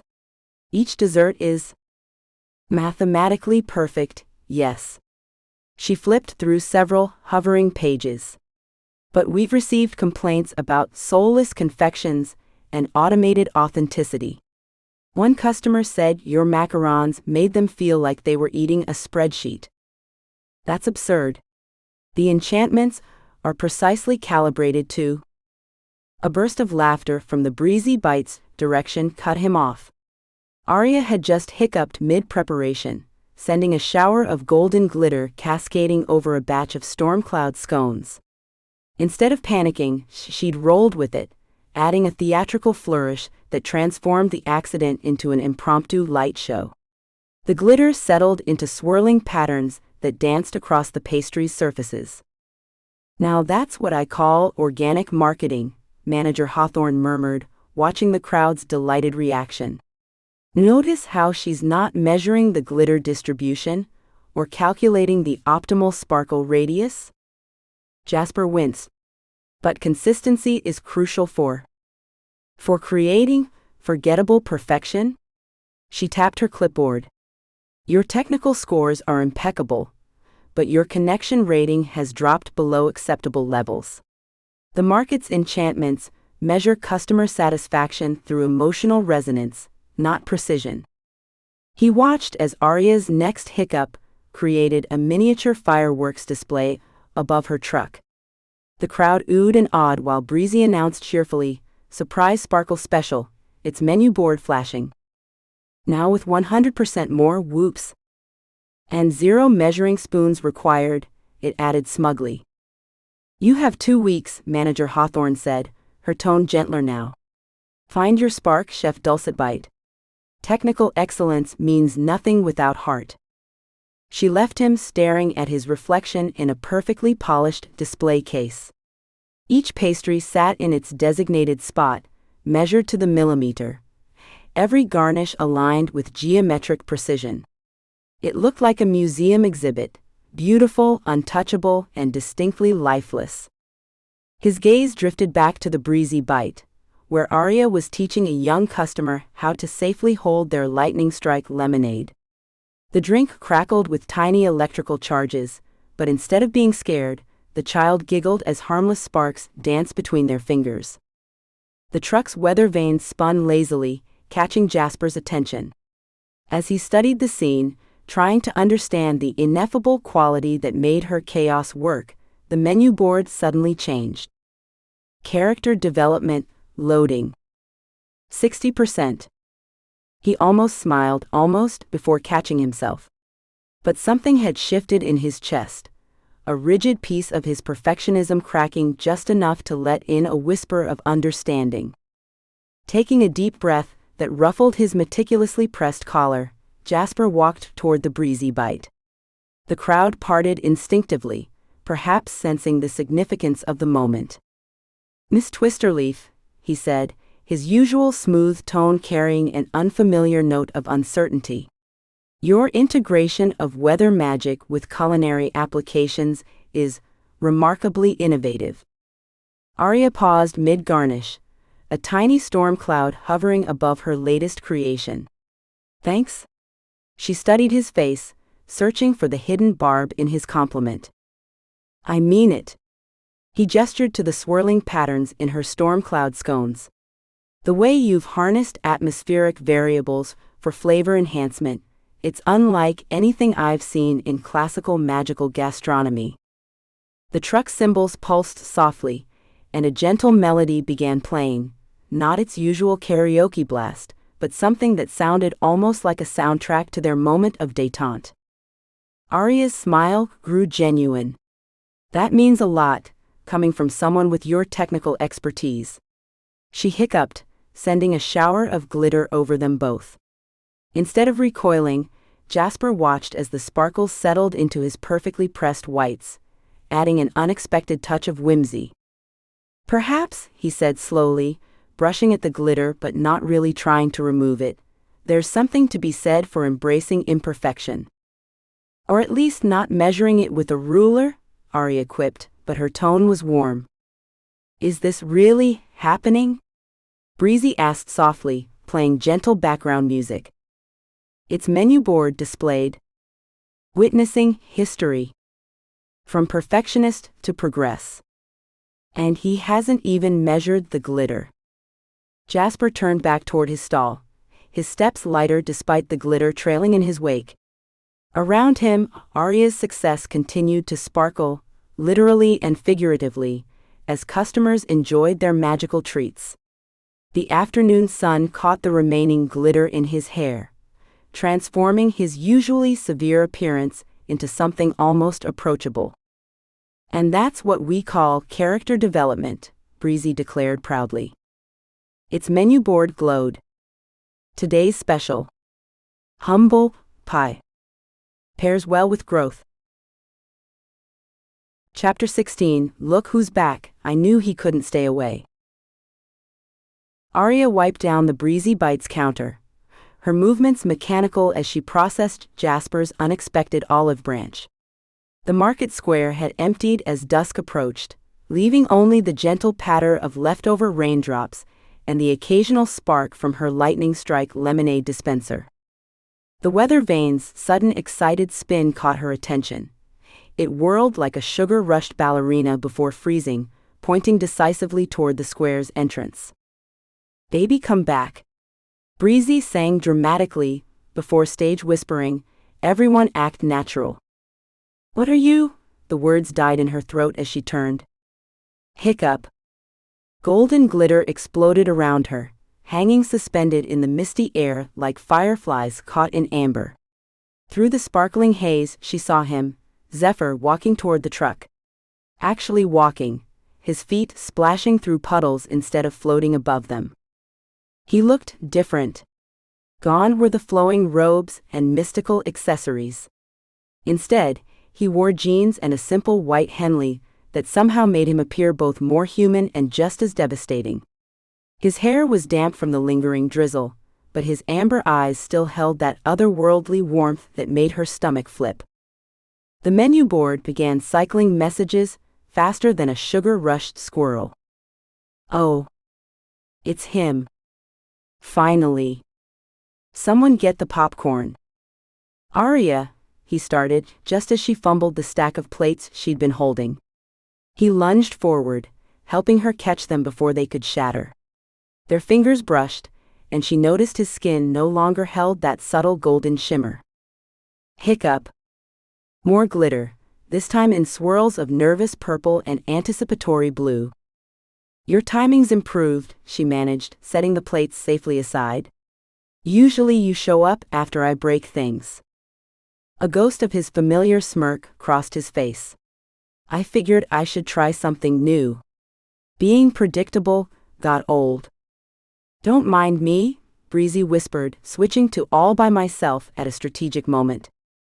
I saw you, Zephyr said softly, leaning against the counter. During the storm. Not that I was stalking. I was watching, but from the clock tower because. He ran a hand through his hair, frustration evident. I'm not explaining this well. Hiccup. Sunset orange glittered this time, matching the fading light.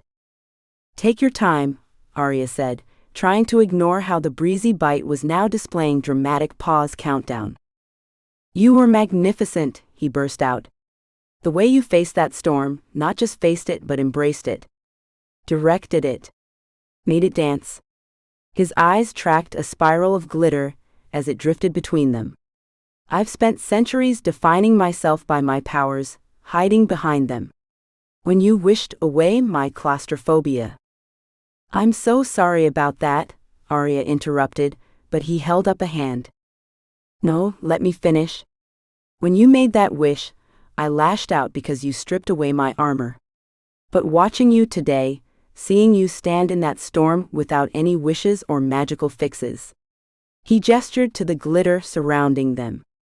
"You showed me that true power isn't about control, it's about acceptance." "Now this is the content I live for," Breezy sighed happily, playing True Colors as soft background music. "I've been hiding in that lamp for so long, I forgot who I was beyond my magic. But you?"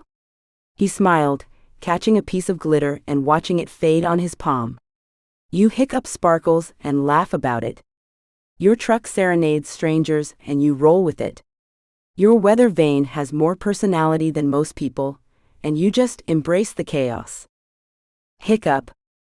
This time, the glitter emerged in a heart-stopping shade of rose gold. "I didn't realize," he said, his voice dropping to nearly a whisper, "that sometimes the best wishes are the ones that force us to grow." The menu board flashed. "Someone write this down. This is good stuff." "No, seriously. Where's my notebook?" "So?" Zephyr straightened up, looking oddly vulnerable in his mortal form. "I thought maybe, if you're willing, I could stick around. Even without my powers, I make a decent sous chef. And I've been told my karaoke isn't half bad." "Say yes," Breezy urged quietly, queuing up Perfect by Ed Sheeran. Aria studied him, this new, grounded version of Zephyr who splashed in puddles and wore jeans and looked at her like she'd hung the storm clouds herself. Her next hiccup produced glitter in every shade of joy she'd ever known. "Well," she said, fighting back a grin, "the Breezy Bite does need someone to duet with." The weather vane did a happy little dance, and the menu board displayed. "Finally. Now kiss. Please? Don't make me start playing Kiss the Girl," it added threateningly. The market square's lampposts flickered to life as evening settled in, their glow catching in the water droplets that suddenly began falling in a perfect circle around Aria and Zephyr. She glanced up, noticing how the rain created a translucent curtain while leaving them completely dry inside its protective barrier. "Nothing to see here, folks," Breezy announced in a stage whisper, its menu board flashing, "except true love." "Subtle?" Aria muttered, but she couldn't help smiling as the truck dimmed its exterior lights, creating an intimate pocket of space just for them. "Just creating some ambiance," it added innocently, dimming its lights. Zephyr reached out, running his fingers through one of her lingering glitter clouds. The sparkles danced around his hand, responding to his touch as if they recognized something kindred in him. "It's beautiful," he said softly. "Like Aurora Borealis, in miniature."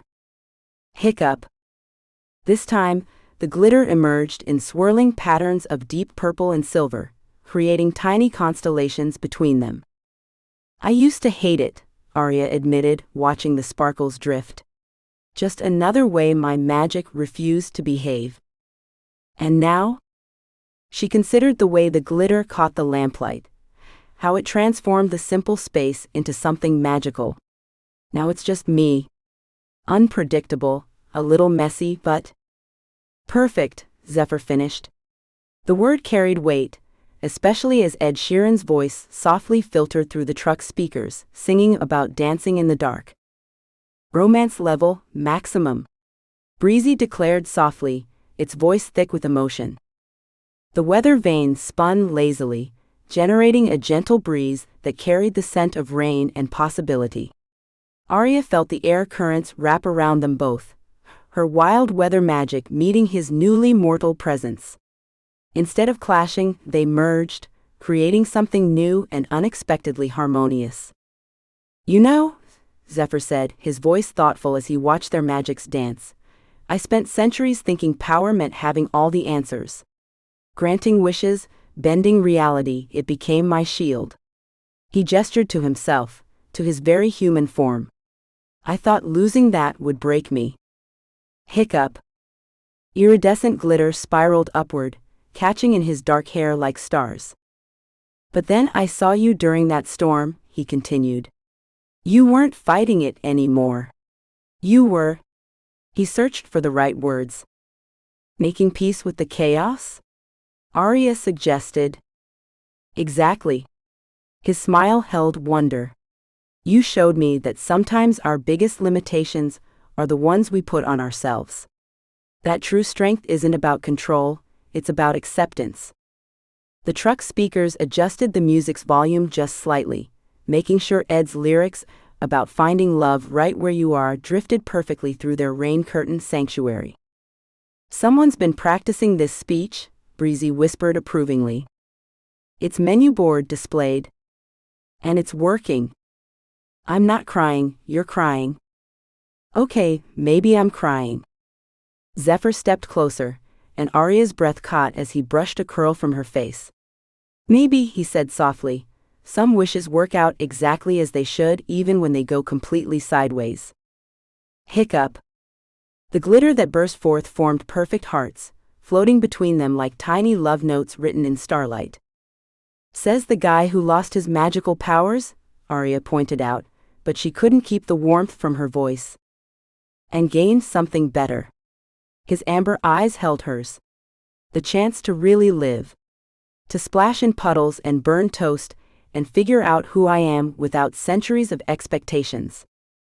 The weather vane twirled excitedly, stirring the mist around them into delicate patterns. Slowly, deliberately, it traced a heart in the air, the water droplets gleaming like diamonds. "Some magic doesn't need wishes," Breezy said softly, its weather vane drawing hearts in the mist.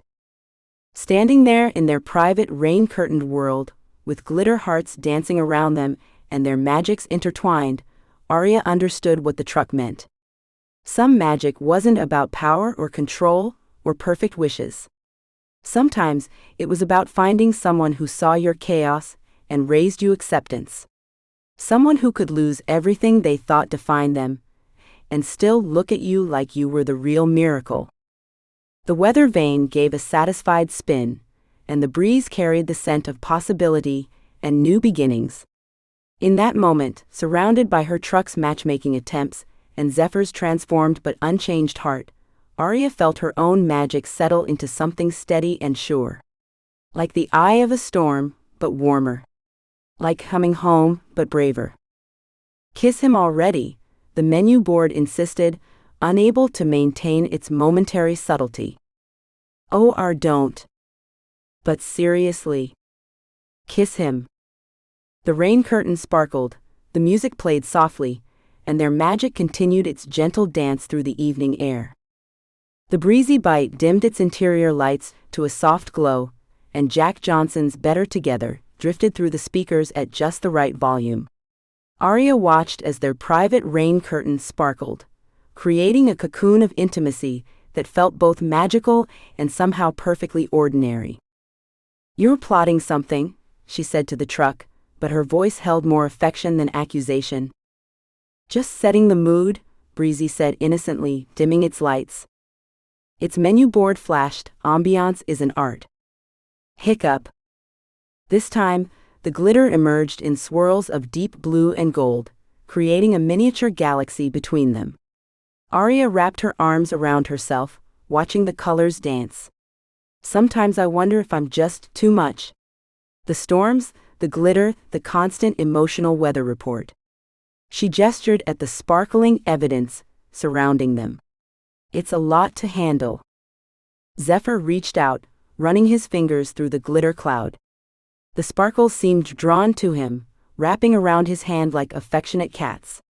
"You know what I learned in centuries of granting wishes?" He traced patterns in the floating lights. "Everyone who asked for less of themselves ended up with less of everything." The weather vane spun thoughtfully, generating a gentle breeze that carried the scent of rain and something else. Something that reminded Aria of new books and fresh bread and first steps on untraveled paths. Besides, Zephyr continued, who better to navigate the chaos of mortality than someone who makes weather dance? His smile turned playful. Though I do have a few centuries of experience to offer in return. Oh, this is getting good, Breezy whispered excitedly. Its menu board displayed. Relationship timeline. First meeting, lamp service. Second date, storm warning. Current status, from simmering to soulmates. Future forecast, extra spicy. Really? Aria laughed, feeling her cheeks warm. Food puns? I can do this all day, Breezy declared proudly. What can I say? I'm a hopeless romantic role. That was terrible, Zephyr groaned, but his eyes crinkled with amusement. You two are made for each cruller. Please stop, Aria begged, fighting her giggles. You better believe I won't stop. The laughter broke whatever remaining tension lingered in the air. Zephyr moved toward the counter, grabbing a cloth to help clean up the day's remains. You know, being grounded isn't so bad when you have somewhere worth staying. Their hands brushed as they worked side by side, the truck now humming, Can't Help Falling in Love, at a deliberately meaningful volume. Instead of pulling away, Zephyr let his fingers linger against hers. I was thinking about your next festival, he said, his voice soft but excited. There's this ancient Persian dish that uses rosewater and saffron. It literally tastes like sunshine. We could adapt it, maybe add some of your weather magic. Hiccup. The glitter burst forth in golden sparks that mimicked fireworks, complete with tiny pops of light. I take it you approve? His smile was warm enough to rival any sunshine dish. You still want to help? Aria asked, surprised. Even without your magic? Aria. He set down his cleaning cloth and turned to face her fully. I spent centuries tasting every dish in existence. I've memorized flavors that haven't existed for millennia.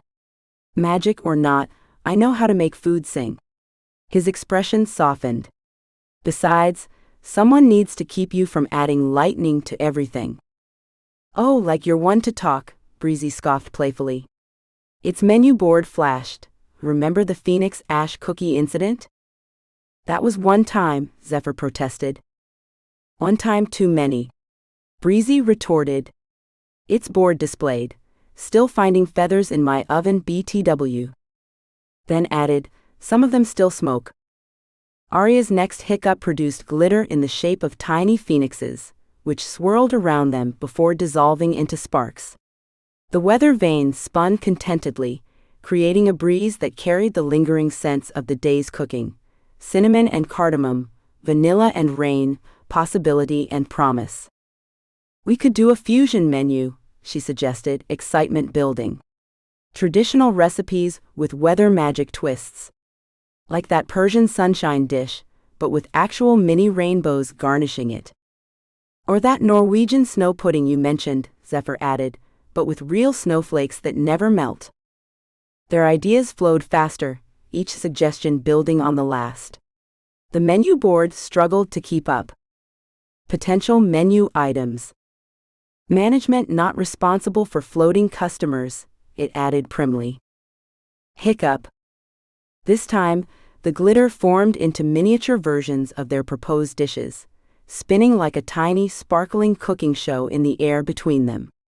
Zephyr reached out, pretending to taste one of the glitter creations.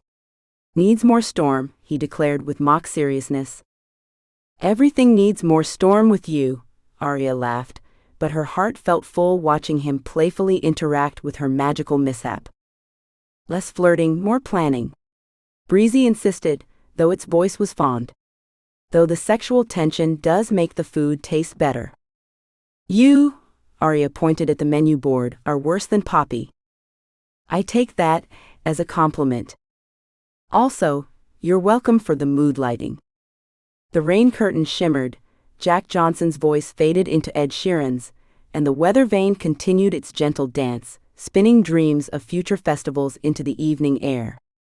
"Ladies and gentlemen," Breezy announced grandly, presenting our new concept. Its menu board displayed in swirling neon. Mortals and Magic Fusion Cuisine, where ancient meets atmospheric. Aria couldn't help but smile as Zephyr leaned against the counter, his enthusiasm infectious as he described centuries-old recipes. "There's this Byzantine dessert that used rosewater and honey. Imagine it with your mini lightning garnish." The truck's display scrolled rapidly. Disclaimer: some dishes may achieve temporary levitation, it added primly. "Show off," Aria muttered to the truck, but her fingers were already sketching recipes in her notebook. Above the page, she crafted a tiny storm cloud no bigger than her palm. The cloud swirled with purpose, releasing perfect heart-shaped raindrops that tasted like strawberries and summer storms. "Look at that control," Zephyr said softly. His eyes held none of the shadows she'd feared, only pride and something warmer. "No chaos, no accidents. Just pure intention." The truck dimmed its lights dramatically. "Speaking of intentions." "Really?" Aria laughed, but her heart stuttered as Zephyr moved closer, his presence making the air feel electric. "You know," he murmured, "in all my centuries I never saw weather quite like yours." His hand brushed her cheek, thumb catching a stray raindrop. "Most people try to control it. You dance with it." Hiccup. This time, the glitter formed a perfect double helix around them, gold and silver spiraling in harmony. Zephyr's other hand found her waist, and Aria felt the last of her hesitation dissolve like morning mist. When their lips met, it felt like the first rain after drought, like lightning finding earth. The glitter erupted into a spectacular aurora borealis, painting the truck's interior in waves of ethereal color. Etta James's "At Last" floated through the speakers, while the weather vane spun so quickly it hummed. "It's happening," Breezy squealed, playing "At Last" while its weather vane spun excitedly. Its menu board cycled through movie quotes. "You had me at hello. As you wish. I'm just a girl, standing in front of a boy, requesting he stop setting the kitchen on fire." Aria pulled back, laughing. "Are you done?" she asked the truck. "Never," it declared when Aria asked if it was done. "I ship it harder than Amazon Prime." Zephyr's chuckle rumbled against her. "We should probably discuss the practical stuff," he said, though he made no move to increase the space between them. "Like how I'm going to adjust to being mostly mortal." "Mostly?" Aria raised an eyebrow. "Well, I still have centuries of knowledge." His fingers traced patterns on her back. "And I seem to have developed a particular attunement to weather-based magic. Specifically yours." The menu board flickered thoughtfully. "Relationship status update.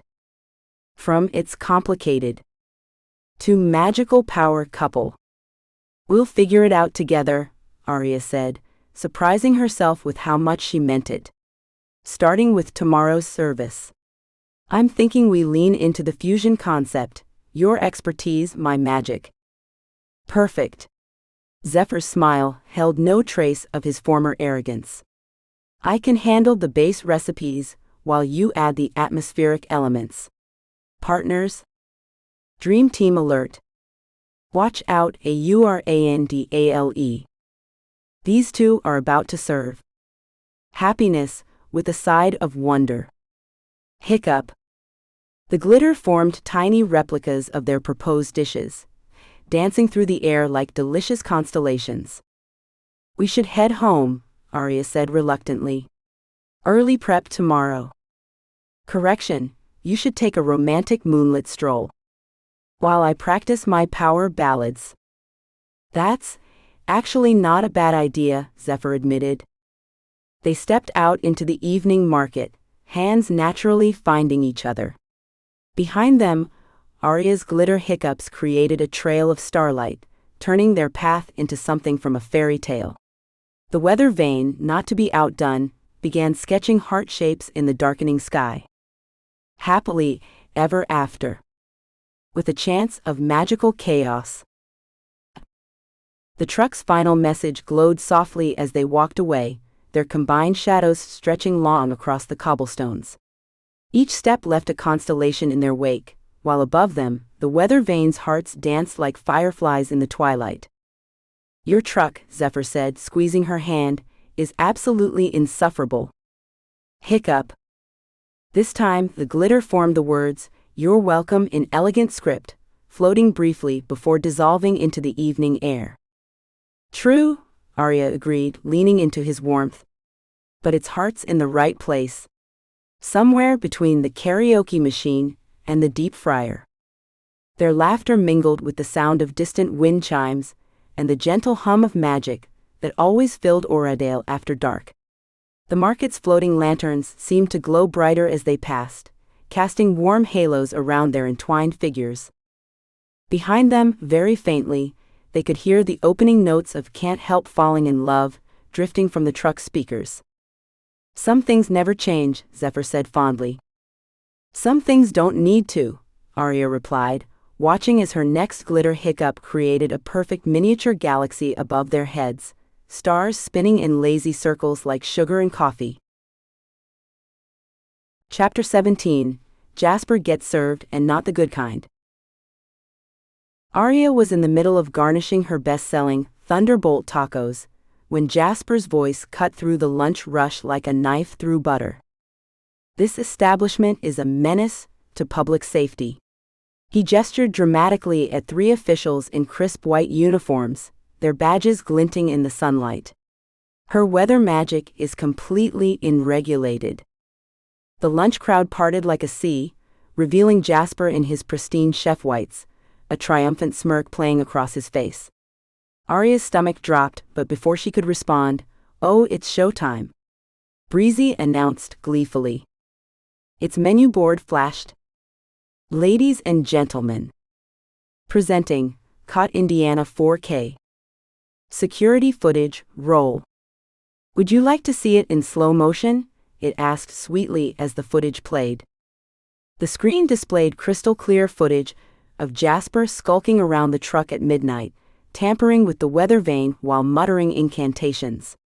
The weather vane itself spun furiously, shooting tiny sparks of indignation into the air.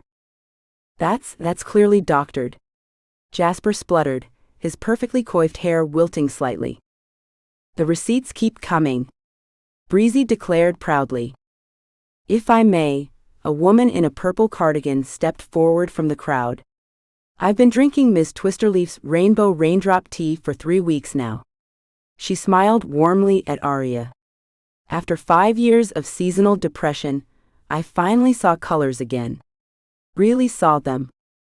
Its menu board displayed customer quotes.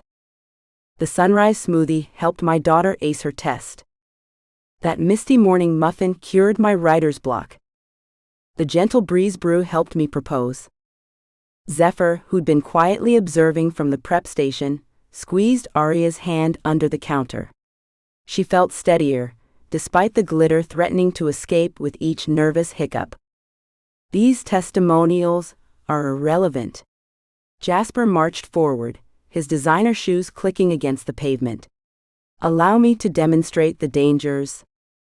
He grabbed one of Aria's storm cloud scones, holding it aloft like evidence in a courtroom. Unfortunately, he'd stepped right into a puddle of his own enchanted cream sauce that had dripped from his sleeve. The resulting slip would have made any slapstick comedian proud. Jasper windmilled his arms, the scone flying in a perfect arc as he crashed to the ground. The truck, never one to miss a theatrical moment, immediately blasted, "Another one bites the dust." Gravity, 1. Jasper's dignity, 0. Comedic timing, perfect. One of the health officials, a sharp-eyed woman with silver-streaked hair, narrowed her eyes at Jasper's stall. "Mr. Dulcet Bite, is that moonshade vanilla you're using?" That's been restricted since the Great Pudding Incident of '98. Oh, how the tables have turned, Breezy commented smugly. Its menu board cited. Section 7B, Prohibited Ingredients. Jasper scrambled to his feet, cream sauce dripping from his designer chef's coat. I can explain. And is that siren's sugar? Another official peered at his display case. That's not even approved for commercial use. While the officials converged on Jasper's stall, Aria calmly plated her latest batch of compassion cloud cookies. They floated gently on pillows of condensed caring, each one trailing wisps of understanding. Would anyone like to try one? She offered, her voice steady despite the glitter threatening to burst forth. They're best when shared. The cookies made their way through the crowd, leaving softened expressions and gentle smiles in their wake. Even the health officials paused their investigation to sample them, their stern faces melting into appreciation. The last cookie found its way to Jasper, who stood defeated among his questioned ingredients. He stared at it suspiciously, but the aroma, like warm hugs and forgiven mistakes, proved irresistible. One bite and his shoulders slumped, the rigid anger draining from his posture. I may have overreacted, he admitted, looking slightly dazed by his own honesty. And possibly cut some corners with my ingredients. The competition in this market is just so intense? Aria supplied, finally letting out the glitter-filled hiccup she'd been holding back. It formed a shimmering bridge between their stalls. Trust me, I know. The menu board displayed Market Square Throwdown. Final score, authenticity and kindness, infinity. Pettiness and illegal vanilla, 0. The truck's display earned chuckles from the crowd, breaking the last of the tension. The weather vane, apparently satisfied with Jasper's contrition, settled into a gentle spin that created a pleasant breeze, perfect for outdoor dining. Now then, the senior health official turned back to Jasper's stall, notebook in hand. About those restricted ingredients. Aria returned to her Thunderbolt tacos, which had stayed perfectly warm thanks to their built-in atmospheric regulation. The lunch rush resumed its normal rhythm, though now punctuated with more smiles and shared stories about magical food moments. Zephyr bumped her hip with his as he passed with a fresh batch of cloud whipped cream.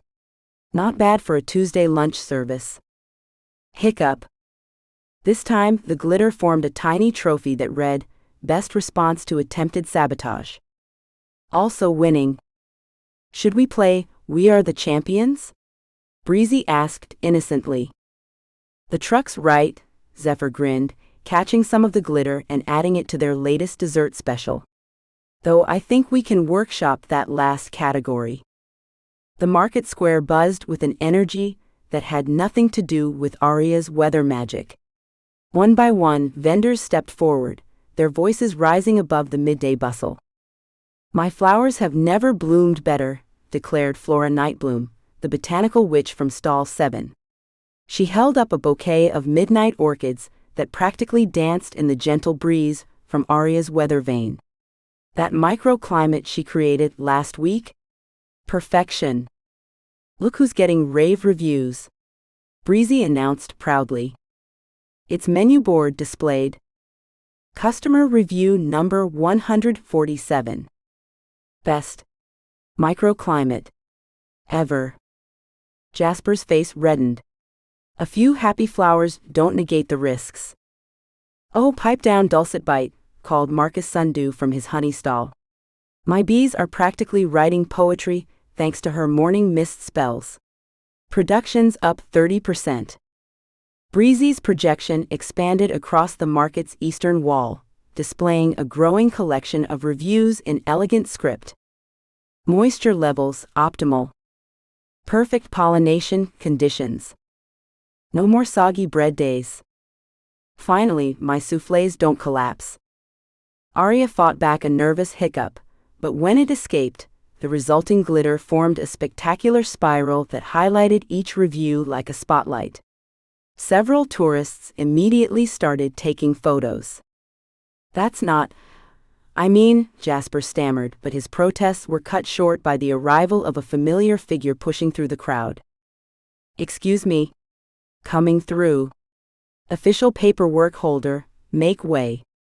Poppy burst into the clearing, her charm-laden braid swinging wildly.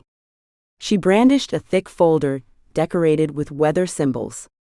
I have here, she announced, slightly out of breath but grinning, complete documentation of every weather spell, atmospheric adjustment, and magical climate modification performed by the Breezy Bite in the past 6 months. The truck, helpfully projected. Safety compliance record. Another nervous hiccup from Aria sent glitter cascading through the air in perfect synchronization with each checkmark, creating what looked like an impromptu light show. Several onlookers applauded. The health officials huddled around Poppy's documentation, their expressions growing increasingly severe, not at Aria's papers, but at their own notebooks filled with Jasper's violations. Mr. Dulcetbite, the silver-haired official said, we're counting 17 separate infractions. She adjusted her glasses. 18, if we include the unauthorized use of giggling ganache. The truck's display updated with gleeful efficiency. Violation countdown. Loading more infractions. But my desserts are revolutionary. Jasper protested, just as one of his floating cream puffs decided to prove its sentience by making a break for freedom. The weather vane spun decisively, creating a precise gust that sent Jasper's promotional flyers, Dulcetbite's Delights, the only safe choice, spiraling into the air. They performed an impressive aerial dance, before depositing themselves neatly in a recycling bin. Wind direction, poetic. Justice level, chef's kiss. A local news crew that had been covering the market's monthly cheese festival swiveled their cameras toward the unfolding scene. The reporter, Sandra Brightquill, thrust her microphone toward Jasper. Mr. Dulcetbite, how do you respond to allegations that your recent complaints about the Breezy Bite were motivated by falling sales at your own establishment? Jasper backed away, his designer shoes squeaking against the cobblestones. No comment, he muttered, then turned and speed-walked toward the market exit, his chef's coat billowing less majestically than usual. Ladies and gentlemen, Breezy announced grandly, we're officially iconic. And the menu board glowed. Achievement unlocked. Cultural landmark status. Karma served fresh daily. Well, the market manager, Theodore Marketplace 3, cleared his throat. He was a small man with an impressively large mustache that twitched when he was pleased. In light of recent events, and the overwhelming community support, I believe it's time we made things official. He produced a golden scroll from his vest pocket, unrolling it with a flourish. By the power vested in me by the Oradale Market Board, I hereby designate the Breezy Bite as an official cultural landmark, in recognition of its unique contribution to our magical marketplace. The weather vane practically pirouetted with joy, sending up a shower of sparkles that merged perfectly with Aria's surprise-induced glitter hiccup. The combined effect created a double rainbow over the truck. As Jasper disappeared around the corner, the crowd broke into a polite golf clap that somehow managed to sound both supportive and slightly smug. Even the escaped cream puff paused in its bid for freedom to bounce in apparent applause. The final message of the day appeared in elegant script. Today's special. Sweet victory. Served with a side of vindication. Glitter garnish, complimentary. Aria barely had time to process their victory when the Breezy Bite's exterior shimmed with an otherworldly glow. The truck's magical symbols pulsed and swirled, transforming into a dazzling array of lights that scattered across the marketplace like 1,000 tiny stars. The menu board flashed in rainbow letters, "Victory Party Time," accompanied by a shower of digital confetti. "Oh no," Aria muttered, but her grin betrayed her delight as the truck launched into its party mode. Current mood, fabulous. Dance floor status, ready. Inhibitions, leaving the chat. Don't you dare, Aria started, but the truck had already begun playing Dancing Queen at a volume that made the nearby cheese wheels vibrate. Poppy bounced over, her charm-laden braid jingling like festive bells. Perfect timing. She dug through her ever-present satchel, producing a crystalline bottle filled with what looked like liquid starlight. I've been saving my special success sparkle potion for exactly this moment. Is that the one that, before Aria could finish, excitement triggered another glitter hiccup? Poppy uncorked her potion, and the two magical effects collided in midair. Instead of falling, the combined sparkles hung suspended, arranging themselves into precise constellations that rotated slowly above the crowd's heads. Ooh, look! Poppy pointed. That one's definitely Canis Major. And is that a food truck constellation? The truck helpfully projected. Celestial navigation. A familiar scent wafted through the air, something spicy and sweet that made Aria's nose tingle. She turned to find Zephyr emerging from the truck's kitchen, his sleeves rolled up and a streak of flour across his cheek. Without his Djinn magic, he moved with careful precision, balancing multiple plates with practiced ease. Remember that lightning chili recipe we perfected? He set down a steaming pot that crackled with natural spices rather than magical electricity. Turns out it works just as well without supernatural intervention. Though I did have some help with the presentation.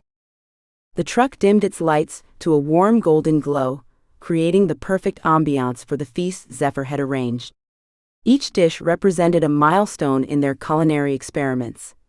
Storm cloud soufflés that remained perfectly fluffy, windswept wontons with just the right amount of crisp, and their signature thunderbolt tacos that didn't actually summon lightning but packed enough kick to suggest they might. Above them, the weather vane pirouetted with surprising grace, conducting the evening sky like an orchestra. The sunset painted the clouds in brilliant golds and purples, while a double rainbow arched over the marketplace. Aria felt the familiar tingle of weather magic, but for once, it didn't feel like a force to be contained.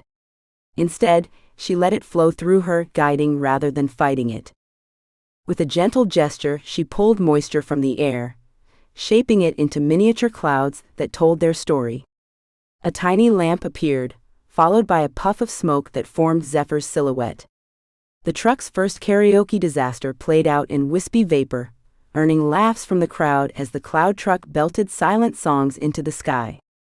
Memory Lane presents First Wish, Chaos Achieved. First Disaster, Stylishly Survived. First Triumph, Against All Odds. Today, Total Victory. The truck switched to celebration as it projected photos from their journey, somehow including moments Aria hadn't even known were captured. There she was, covered in flour from their first failed baking attempt. Zephyr, looking startled as the truck critiqued his cooking technique. The two of them building that ridiculous pillow fort, their laughter frozen in time. My turn? Poppy waved her wand, adding splashes of color to Aria's weather displays. The tiny tornadoes Aria conjured to deliver appetizers now sparkled in rainbow hues, while the cloud-shaped cotton candy changed colors with each bite. Show off, Aria teased, but she coordinated her next set of mini storms to complement Poppy's color scheme. Together, they created a magical light show that had children chasing sparkles and adults pretending they weren't just as enchanted. The truck's display board flashed. Current entertainment. Another happy hiccup escaped Aria, but this time she didn't try to hold it back. The glitter merged with Poppy's potion effects and Zephyr's carefully arranged mood lighting, creating a moment of pure magical harmony. Even the escaped cream puffs seemed impressed, doing a final victory lap before settling onto a plate of petite fours. Chapter 18, Free as a Bird but Still Stuck with Me. The last customers had finally drifted away, trailing sparkles and happy murmurs into the evening. Aria wiped down the counter, humming along to the truck's oddly appropriate choice of clean up, everybody do your share. Less critique, more cleaning, Breezy chided playfully. The menu board displayed suggestion box. Everyone's a critic, Aria muttered, but her smile remained. The evening's success still buzzed through her like caffeine and starlight. While reorganizing the storage compartment, her hand brushed against something smooth and familiar. The lamp lay nestled between bags of flour and spare napkins, its once brilliant surface now dull as an old penny. The intricate symbols that had pulsed with possibility were faded, like a book left too long in the sun.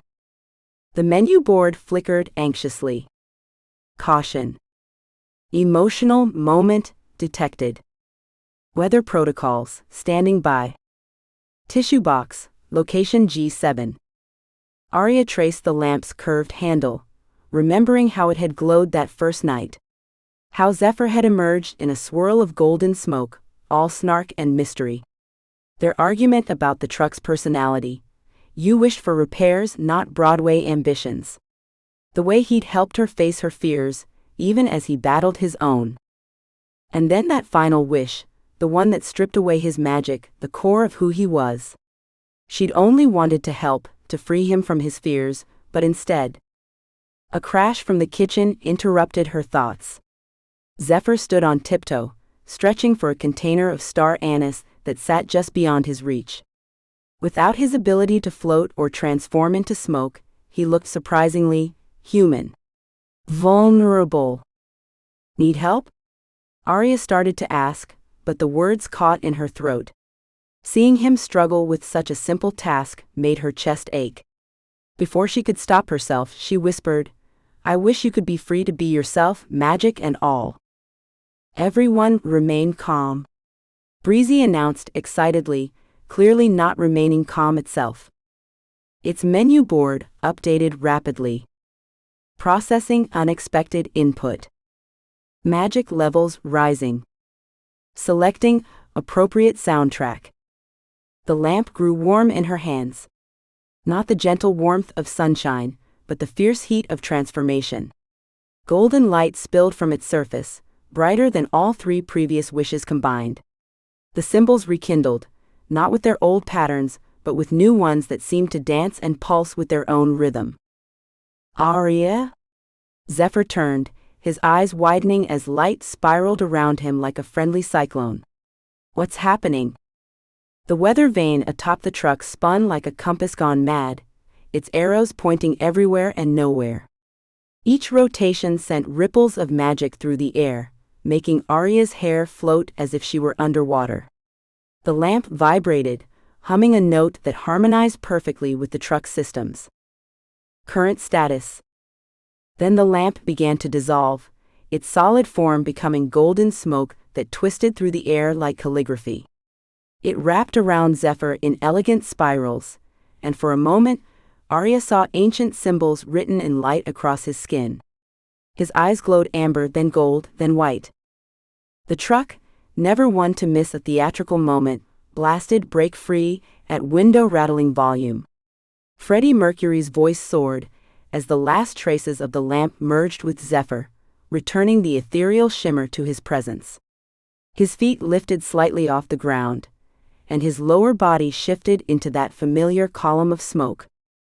Breaking news. Breezy declared dramatically. Breaking news. Zephyr floated there, staring at his hands as golden energy crackled between his fingers. A smile spread across his face, not his usual smirk, but something softer and more genuine. How did you? He gestured at where the lamp had been. There weren't any wishes left. Aria shrugged, her own smile wobbling as happy tears threatened. I didn't mean to make a wish. I just wanted you to be you. The truck helpfully projected. Analysis. Zephyr drifted closer, his restored magic making the air tingle with possibility. With a snap of his fingers, the star anise floated down from its shelf, along with several other spices that began to orbit him like aromatic planets. You know, he said, I spent centuries trying to break free of that lamp. Had some of the most powerful sorcerers attempt it. And in the end, all it took was... Don't you dare say it was the power of love, Aria warned, even as her heart did something complicated in her chest. I was going to say a stubborn weather witch and her karaoke-obsessed food truck, he finished with a grin. Breezy's display flashed indignantly. Excuse you. As if to prove its point, the truck seamlessly transitioned to a whole new world, dimming its interior lights to create a starry effect. Really? Aria laughed, watching the spices continue their dance around Zephyr. That's a bit on the nose, don't you think? The response was immediate. Romantic ambiance. Now kiss, it added hopefully. Aria watched in wonder as Zephyr's transformation completed itself. His lower half shifted into that familiar golden smoke, but this time it moved with deliberate grace. No more of the erratic swirling that had plagued him before. The smoke coiled and stretched like a cat waking from a long nap, responding to his will rather than ancient magic's whims. The thought was interrupted by a shocked hiccup that sent question-mark-shaped glitter puffs into the air. They hung there, sparkling with confusion that perfectly matched her expression. Oh my goodness! Breezy squealed excitedly. Its menu board flashed rapidly. Plot twist. Magic of love? Someone call Hallmark. This is better than my soap operas, it declared. Would you please? Aria gestured at the increasingly excited display.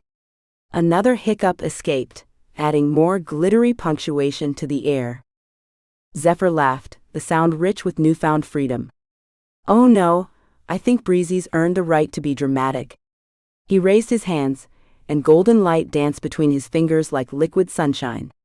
With a flourish, he sent the light spiraling upward, where it formed intricate patterns, ancient symbols transforming into blooming flowers, geometric shapes morphing into dancing figures. The thing about wishes, he said, directing the golden designs to weave through Aria's floating question marks, is that they're bound by rules. Ancient, stuffy, absolutely no exceptions rules. The patterns shifted into a miniature lamp that shattered into sparks. But true selflessness? That's different magic, entirely. It exists outside the rules because it's not about wanting or taking. It's about giving without expecting anything in return. A hiccup escaped Aria's throat, this time producing a heart-shaped cloud of purple glitter. The truck immediately changed its music to match the moment. Now playing. All You Need Is Love, The Beatles. Volume, appropriately romantic. The weather vane atop the truck began to spin, but not with its usual chaos. It moved in perfect synchronization with Zephyr's magic, each turn sending out ripples of light that merged with his golden designs. The combined energy created a dance of color and light that transformed the truck's interior into something between a disco and an aurora borealis. Watch this, Zephyr said, his eyes bright with excitement. He gestured, and the golden light condensed into tiny shooting stars that zipped around them like playful fireflies. Another wave of his hand, and they became a school of glowing fish that swam through the air, darting through Aria's glitter clouds and leaving trails of sparkles in their wake. Aria's joy bubbled up in a series of hiccups, each one releasing a different color of glitter, red, orange, yellow, and on through the rainbow. The prismatic clouds drifted upward, mingling with Zephyr's golden magic to create patterns that looked like constellations drawn by a particularly enthusiastic artist. Now this is what I call ambiance. Breezy sighed happily. The display board scrolled enthusiastically. Current mood. Magical. Romantic. Absolutely fabulous. You know, Zephyr said, directing his magic to gather some of their combined light show into a gently spinning galaxy above them. I spent centuries thinking freedom meant breaking the lamp's power over me. Turns out, I was looking at it all wrong. He moved closer, his golden smoke wrapping around them both like a warm breeze. Sometimes the strongest magic isn't about breaking free, it's about caring enough to help someone else find their freedom. Another hiccup escaped Aria, this one producing silver glitter that perfectly complemented the gold of Zephyr's magic. The truck's lights dimmed to a soft glow as its display showed. WHO needs wishes. When you have love? Also karaoke, but mostly love. The weather vane gave one final spin, sending out a shower of sparks that rained down around them like gentle starfall. Each spark caught the light of their combined magic, creating a moment that felt both incredibly magical and wonderfully real. Although, Zephyr added with a familiar smirk, floating a bit higher, being able to reach the top shelf again is definitely a bonus. Aria's resulting laugh hiccup created an explosion of multicolored glitter that the truck's ventilation system immediately began to redistribute for maximum sparkle coverage. And scene, Breezy declared proudly. Should I start planning the wedding menu? It added innocently. Aria watched in wonder as Zephyr tested the limits of his transformed magic. Golden sparkles erupted from his fingertips, swirling through the air like fireflies caught in a playful breeze. When another glitter hiccup escaped her, his magic responded instantly, weaving through her sparkles to create intricate patterns that looked like constellations drawn in dual-toned stardust. This is different, he marveled, directing the combined shimmer into a miniature carousel that spun above their heads. It's not just raw power anymore, it's like the magic knows what I want before I do. The weather vane atop the truck spun in excited circles, creating tiny whirlwinds that caught their sparkles and sent them dancing. Zephyr demonstrated his newfound control by floating up to the ceiling, then seamlessly transitioning between his smoky form and solid state as he descended. Now this is what I call an upgrade, Breezy declared excitedly. The menu board flashed enthusiastically. Best of both worlds. Now with 100% more control. And 200% more showing off. I can actually feel everything now, Zephyr said, landing softly beside her. Before the lamp dampened emotions, had to really. A djinn with unchecked feelings could accidentally reshape reality during a bad mood. He created a small golden butterfly that fluttered around Aria's head. But now, it's like experiencing everything for the first time. The truck speakers crackled to life, and the opening notes of Free Bird filled the space. Zephyr laughed, the sound rich and unreserved. Really? That's your subtle commentary? Ladies and gentlemen, Breezy announced, playing Free Bird, witness true freedom. Subtle is boring, proclaimed the menu board, before adding, embracing freedom is not. Want to try something fun? Zephyr asked, extending his hand toward Aria. Golden wisps curled around his fingers, reaching for her own weather magic like curious tendrils. Aria nodded, another hiccup adding rose gold glitter to the mix. As their magic connected, the air inside the truck came alive.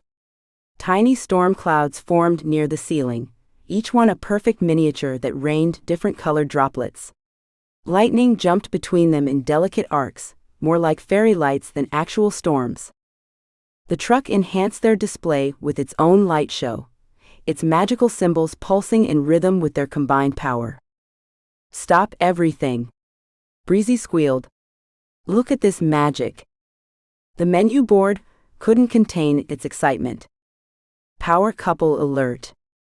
Weather forecast 100% chance of absolutely fabulous. Something caught Aria's attention, a swirling golden mist where the lamp had dissolved. It coalesced into a small, intricate weather vane charm that spun slowly in the air between them. Zephyr plucked it from the air, examining the way it caught the light. The last bit of lamp magic, he explained, but transformed like everything else. He moved to the truck's dashboard and carefully attached the charm. It immediately began to spin, sending out tiny ripples of golden light that merged with the truck's existing enchantments. The Breezy Bite's entire frame vibrated with joy, its teal and gold exterior glowing brighter. The magical symbols that decorated its sides began to shift, incorporating new patterns that mimicked Zephyr's golden swirls. New crew member acquired. Magical upgrades in progress. No returns or exchanges accepted. The weather vane on top spun faster, creating a perfect miniature rainbow that arced over the truck. Inside, the tiny storm clouds arranged themselves into a heart shape, showering them with sparkles instead of rain.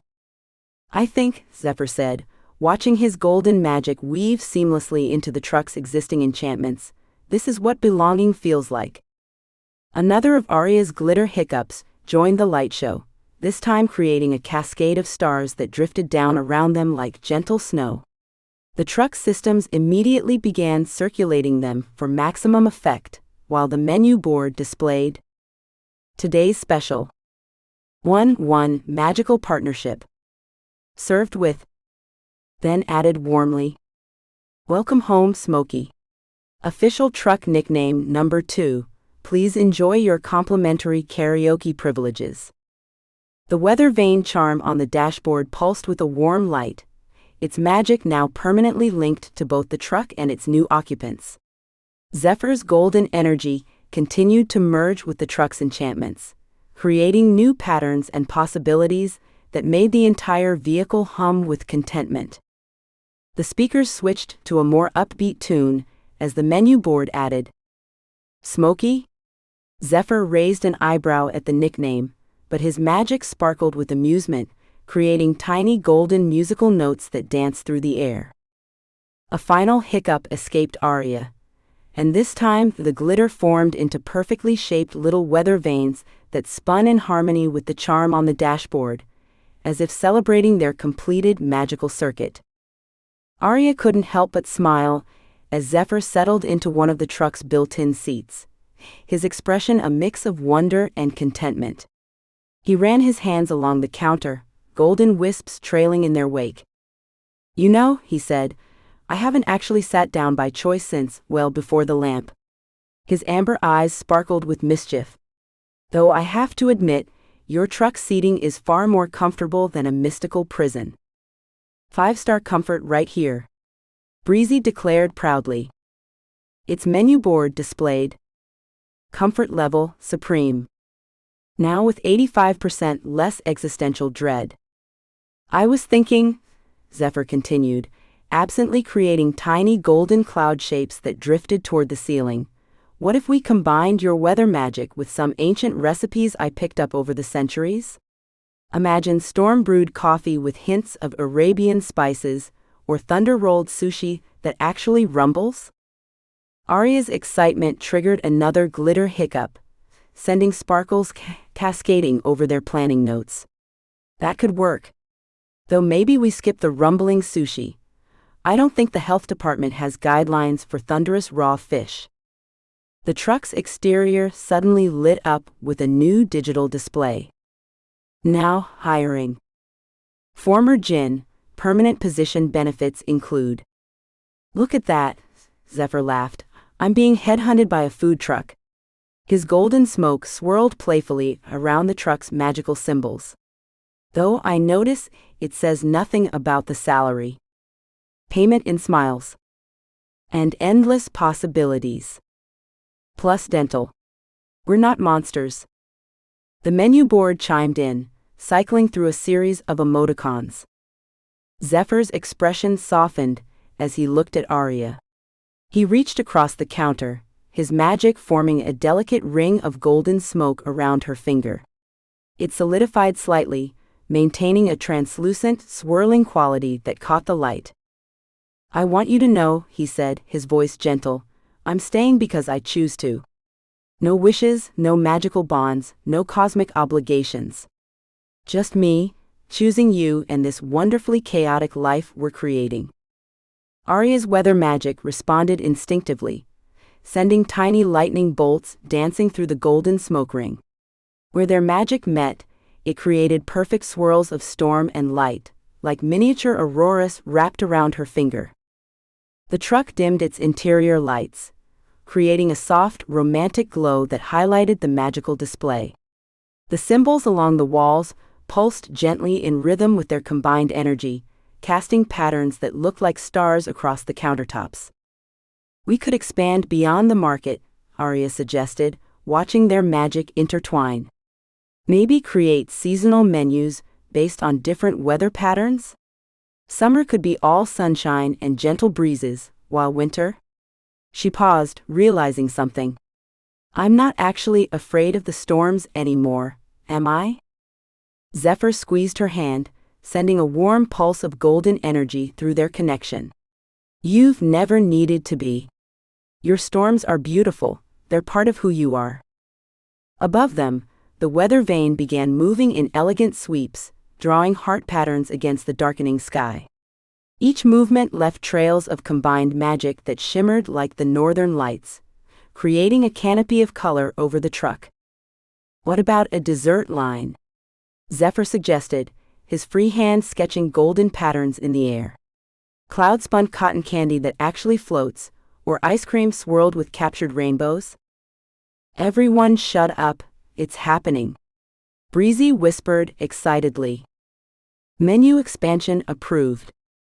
Now with 300% more whimsy.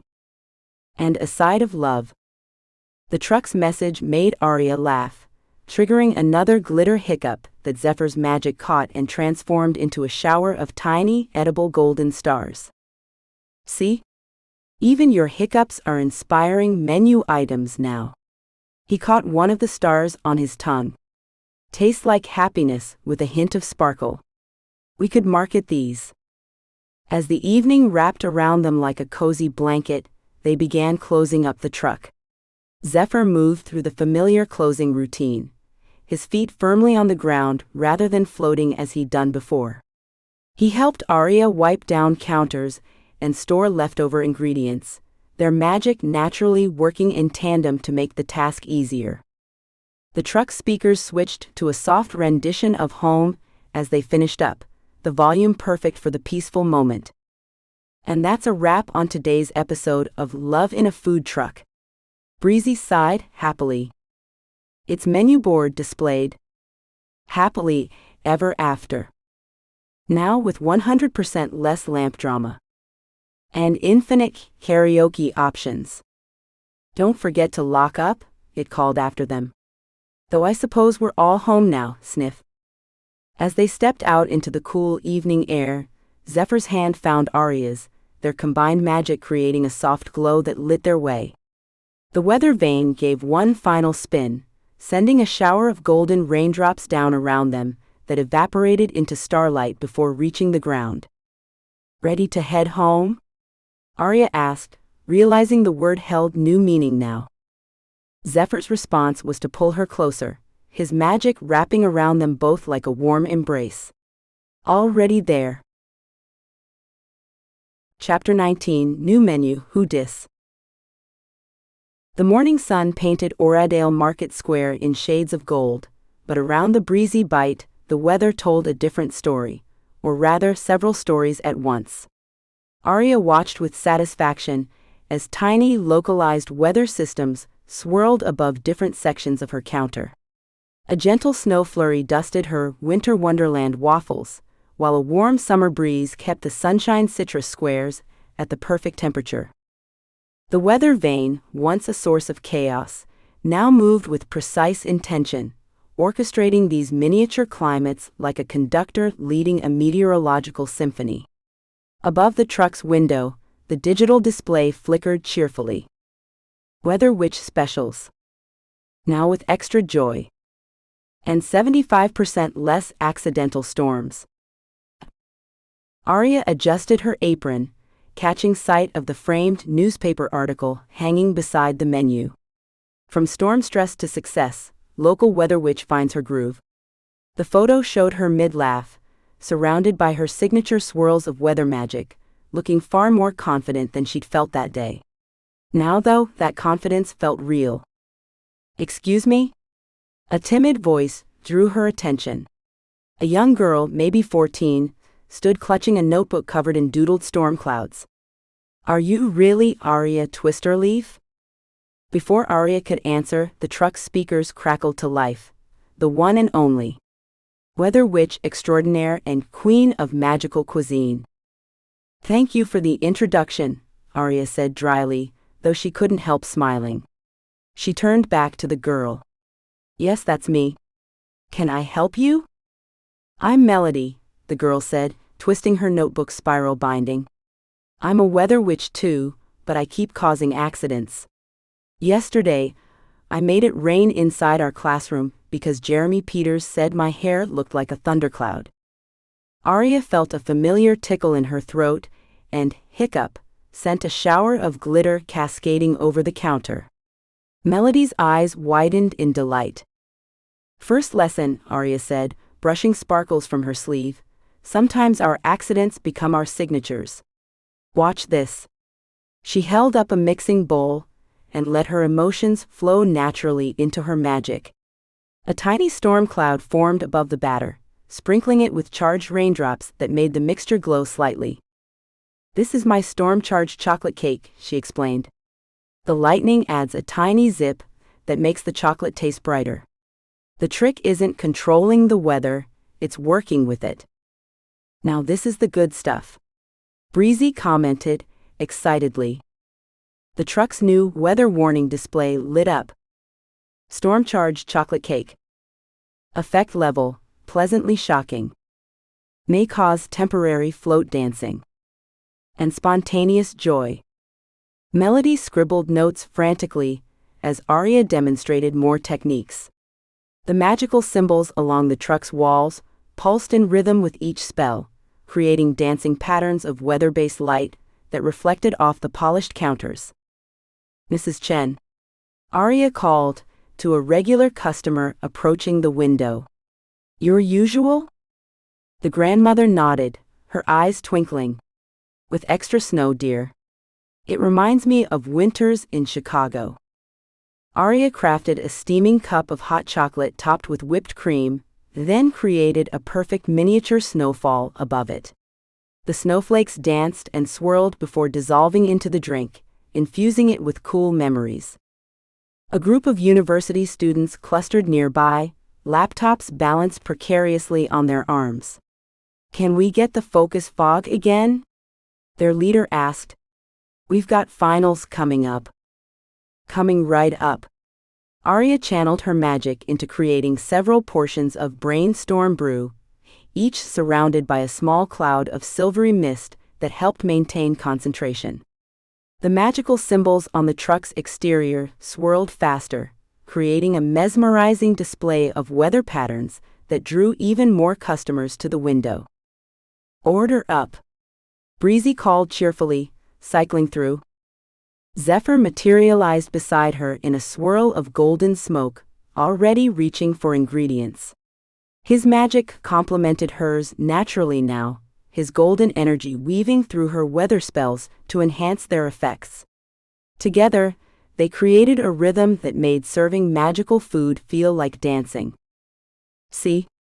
Aria said to Melody, who watched them work with rapt attention. "Weather magic isn't about perfect control, it's about finding your flow." She demonstrated by letting her emotions guide a series of weather effects. Joy became sunshine that caramelized sugar perfectly.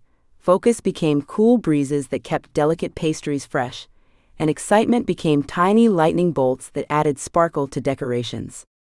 The truck's walls pulsed with magical light, the symbols now incorporating weather patterns that moved in perfect synchronization with Aria's spells.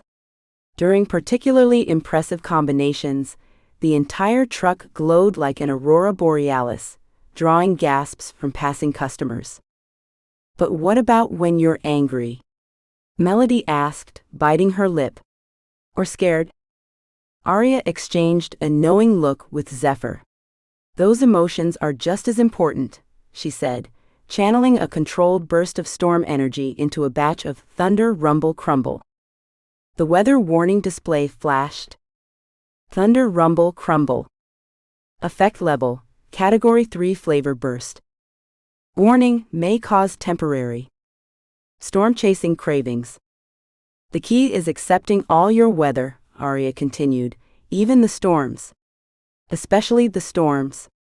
She felt another glitter hiccup coming, and didn't try to suppress it. The sparkles rained down, adding an impromptu decoration to the desserts below. Zephyr caught some of the glitter in his palm, his magic transforming it into tiny golden lightning bolts that danced between his fingers. Plus, he added with a wink, sometimes the best magic comes from embracing the chaos. And that's how it's done, it concluded proudly, playing Here Comes the Sun. As if on cue, dark clouds gathered overhead, sending market-goers scurrying for cover. But Aria didn't panic, instead she grinned. This was her element now, literally and figuratively. "Ladies and gentlemen," she called out, her voice carrying over the first drops of rain. "Welcome to today's special performance, Cooking with Clouds." With a flourish of her hands, she created a canopy of rainbow-tinted umbrellas that floated above the waiting customers. The Breezy Bite speakers crackled to life, playing Singin' in the Rain as its magical cymbals pulsed in rhythm with the falling drops.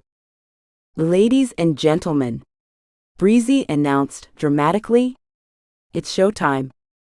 Presenting Aria's impromptu weather spectacular. Now with 100% more rainbow action. Please remain seated for maximum sparkle coverage. The truck's display board flashed enthusiastically.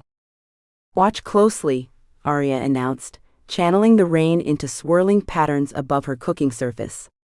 "This is how we make our famous storm chaser soufflés rise to perfection." The raindrops danced through her fingers, charging the batter with natural energy that made it glow a soft blue.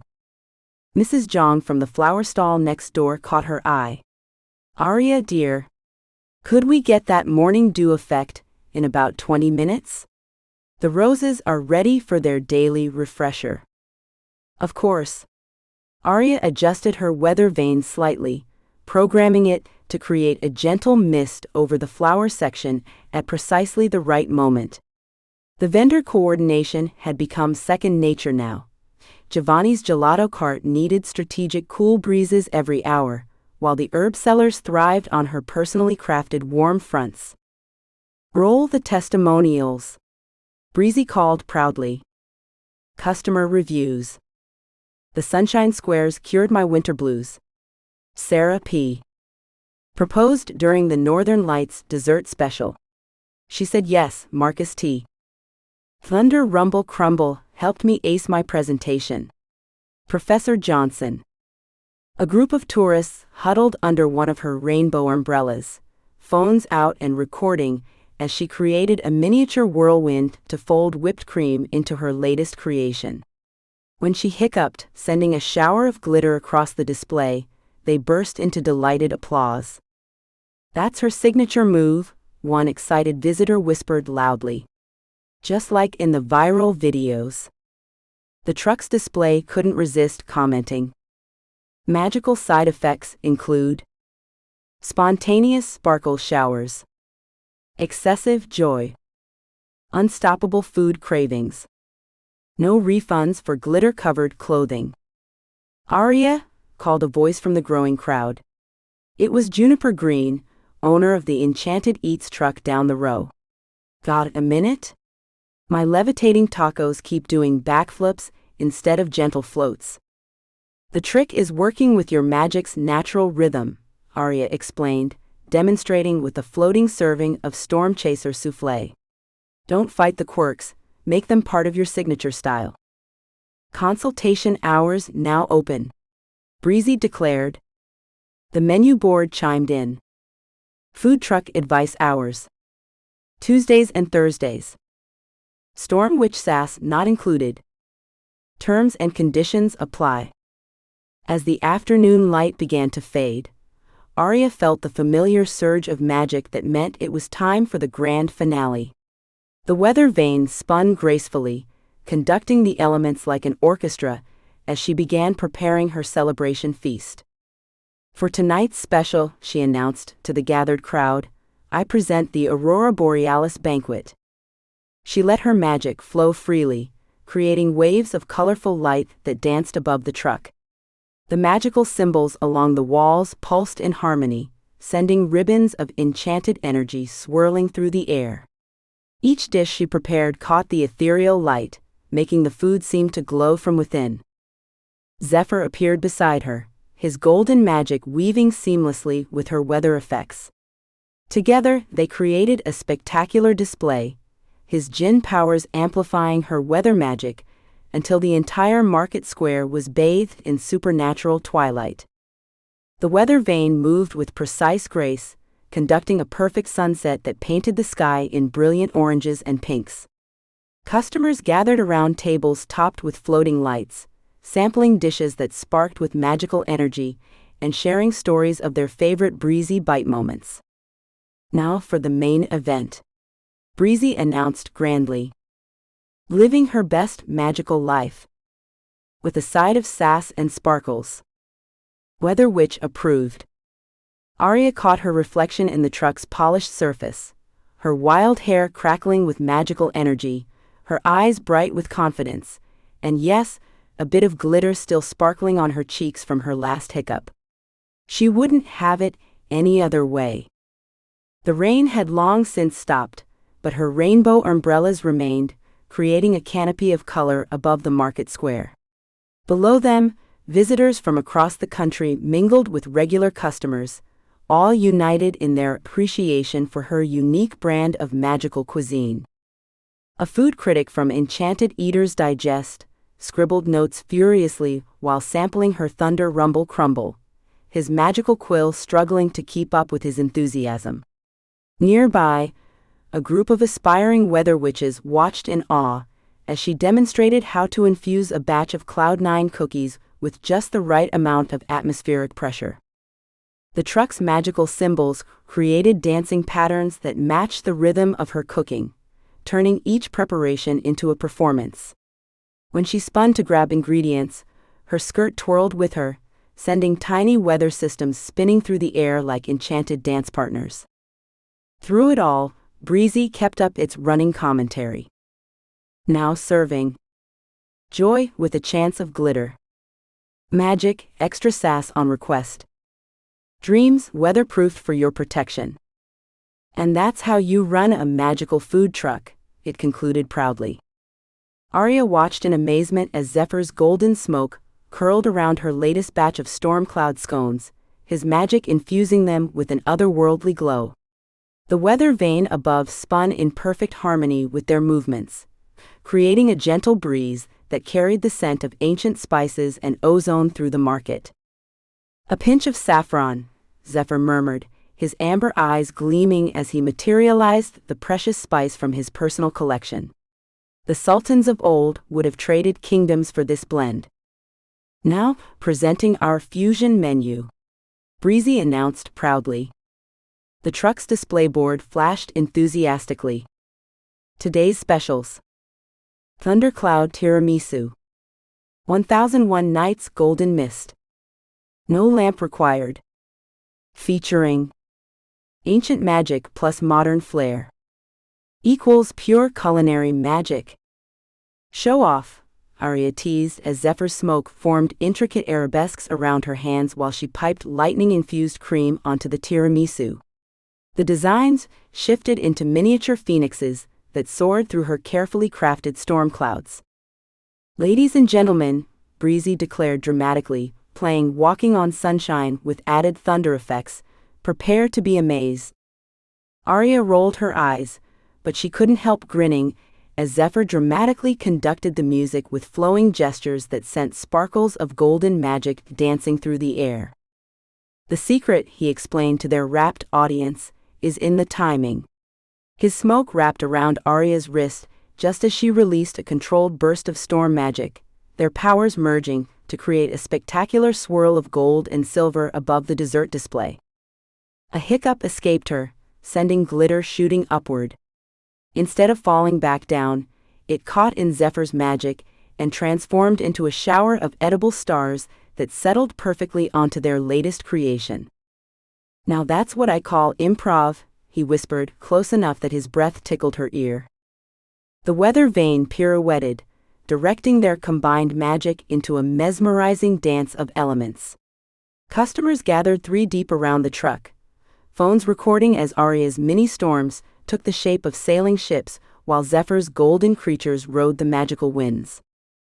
For our next demonstration, Aria announced, fighting back another glitter-threatening hiccup, we present our signature dessert storm spectacle. The truck dimmed its lights dramatically. Prepare for sweet chaos. Now with 100% more Djinn magic. Weather advisory. High chance of deliciousness. Zephyr moved behind her, his hands hovering near her shoulders as they synchronized their magic. The weather vane hummed with energy, conducting their powers like a symphony. His centuries of experience flowed seamlessly into her natural talent, creating effects that neither could achieve alone. Miniature storm clouds formed above each plate, swirling with golden lightning. Zephyr's smoke creatures, dragons, griffins, and dancing Djinn, soared through the magical atmosphere while carrying samples to amazed customers. Each dessert arrived with its own tiny weather system, perfectly controlled to enhance the flavors. The cardamom lightning adds just the right kick, one food blogger exclaimed, capturing the moment her fork pierced a cloud of golden mist to reach the thundercloud tiramisu below. Aria felt another hiccup building and started to turn away, but Zephyr caught her hand. "Trust me," he murmured. When the glitter burst forth, his magic instantly transformed it into a constellation of taste-testing stars that floated down to waiting customers. "Now this is what I call entertainment," Breezy exclaimed excitedly. Witness the magic. Weather witch expertise. Djinn use at work. Sass included free of charge. Their dynamic duo playlist shifted to an upbeat jazz number, and Zephyr spun Aria in a quick twirl that sent sparkles of combined magic spiraling through the air. Each spark became a bite-sized sample of their latest creation, floating down to appreciative gasps from the crowd. "This blend," Zephyr explained while crafting a smoke phoenix that carried a tray of glowing desserts, "comes from a recipe I learned in ancient Baghdad, but with our modern magical twist." The phoenix dissolved into golden mist that infused each portion with centuries of magical history. Aria conducted her storms with growing confidence, creating precise patterns that complemented Zephyr's theatrical flair. The weather vane matched their rhythm perfectly, generating specific microclimates that enhanced each dish's unique properties. "The storm brings out the intensity," she explained, demonstrating how her controlled lightning charged the golden spices Zephyr had introduced, while his magic adds layers of flavor that literally span centuries. Another hiccup escaped, but now she worked it seamlessly into their performance. The glitter merged with Zephyr's smoke, creating ethereal patterns that resembled ancient magical manuscripts floating in the air above their truck. The display board caught the spirit of the moment. Now serving history plus mystery, with a side of chemistry. The magical kind. Their combined magic had transformed the space around the Breezy Bite into an enchanted wonderland. Customers walked through curtains of golden mist, dotted with storm cloud stars, while above them, the weather vane conducted an elaborate dance of elements that made every dish part of the ongoing magical performance. Zephyr's smoke creatures delivered samples with theatrical flourishes. A smoke serpent that dissolved into a shower of spices, a phoenix that burst into edible flames, a pride of lions that prowled through Aria's storm clouds before delivering desserts with regal ceremony. "Your magic," he said quietly during a brief lull, his hands steady as they guided another fusion of their powers, "it doesn't need fixing. It just needed the right partner to dance with." The menu board couldn't resist adding its opinion. Perfect pairings. Thunder and lightning. Sugar and spice. Weather witch and reformed Djinn. Results may vary, magic guaranteed. The Breezy Bite's display board flickered to life with a dramatic flourish, presenting a sepia-toned image of Zephyr in his lamp-bound days, all scowls and crossed arms. Beside it, a current photo showed him mid-laugh, golden smoke swirling as he demonstrated ancient cooking techniques to delighted customers. "Check out this glow-up," Breezy announced proudly. Before cramped lamp life. After living his best life. Results of choosing love over lamp. Aria couldn't help but smile as Zephyr caught sight of the display and rolled his eyes. "Really?" he asked the truck, which responded by adding sparkle effects to his after photo. "I think it's sweet," she said, focusing on the bowl of cream in front of her. "Now, are you going to help me perfect this freedom float, or should I let the truck handle the special effects?" The truck's lights dimmed ominously at that suggestion. "Wouldn't dream of leaving you in less capable hands," Zephyr teased, his form shifting to smoke as he circled the bowl. His magic lifted the cream into delicate spirals, while Aria created tiny storm clouds to flash harmless lightning through the golden swirls. The dessert began to take shape, layers of cloud-light cream and storm-infused custard floating inches above specially enchanted dishes. Zephyr's smoke formed protective barriers that kept each component perfectly suspended, while Aria's weather magic created mesmerizing patterns within the translucent layers. "The key," Zephyr explained to their gathered audience, hovering casually at eye level, "is combining ancient levitation techniques with modern weather enhancement." His lower half remained in smoke form as he gestured to the floating desserts. "In medieval Baghdad, we used similar methods to create floating feasts for the caliphs." "History lesson time?" Breezy declared excitedly. Its menu board helpfully added. Historical note. Ancient flying feasts. Modern storm magic. Sassy food truck, new edition.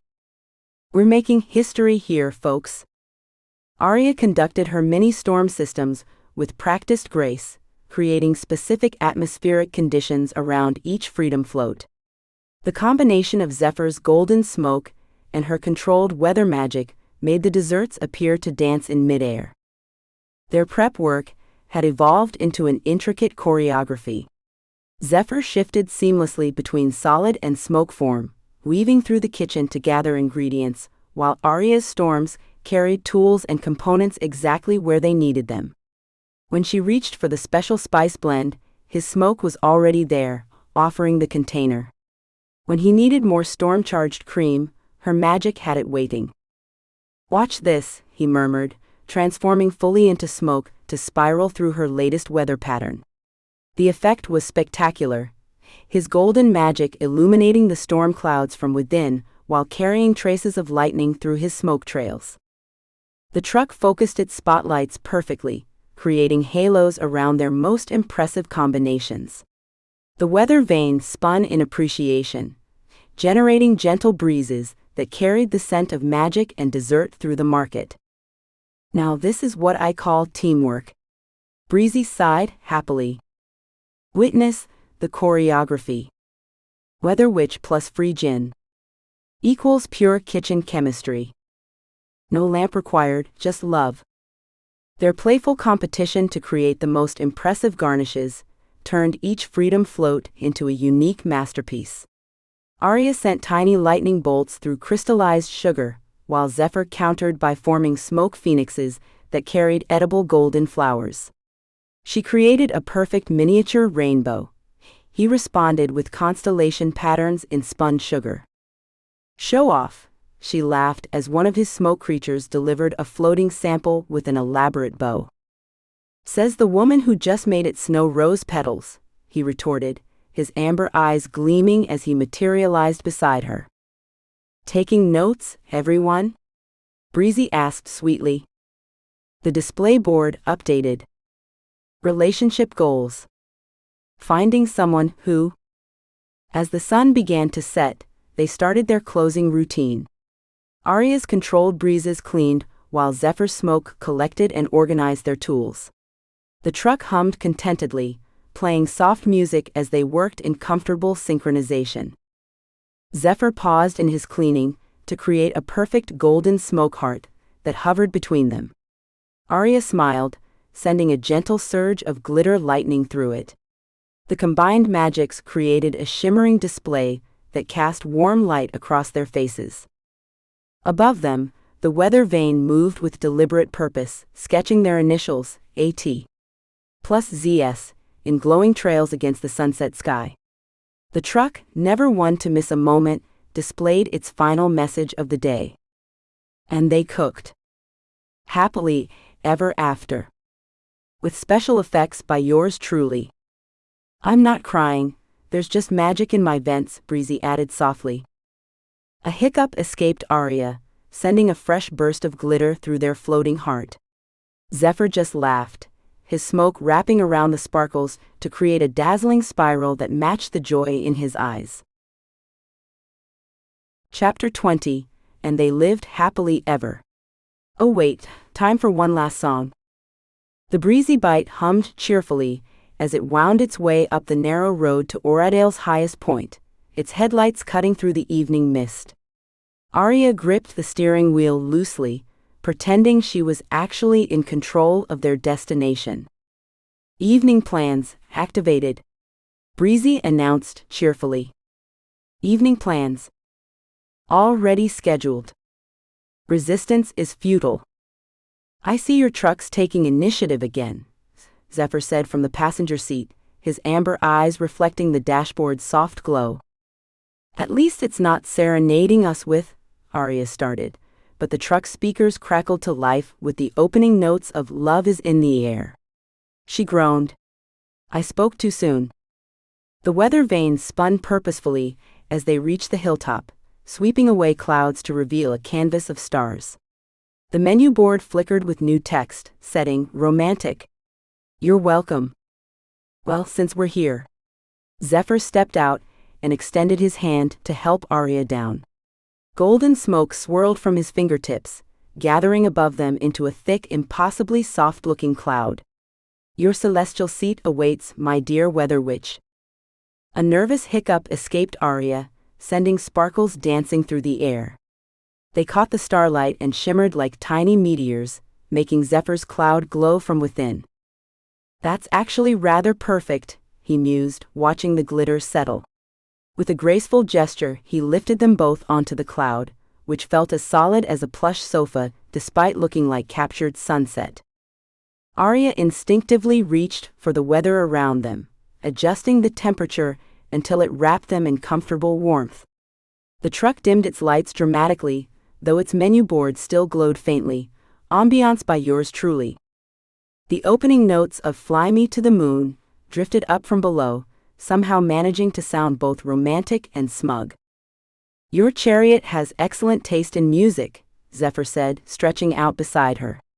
His shoulder pressed against hers, solid and warm, a deliberate choice that made Aria's heart skip. She remembered how, just weeks ago, he would have remained in smoke form for comfort. Another glitter hiccup escaped her at the thought, creating a fresh cascade of sparkles that traced lazy patterns through the air.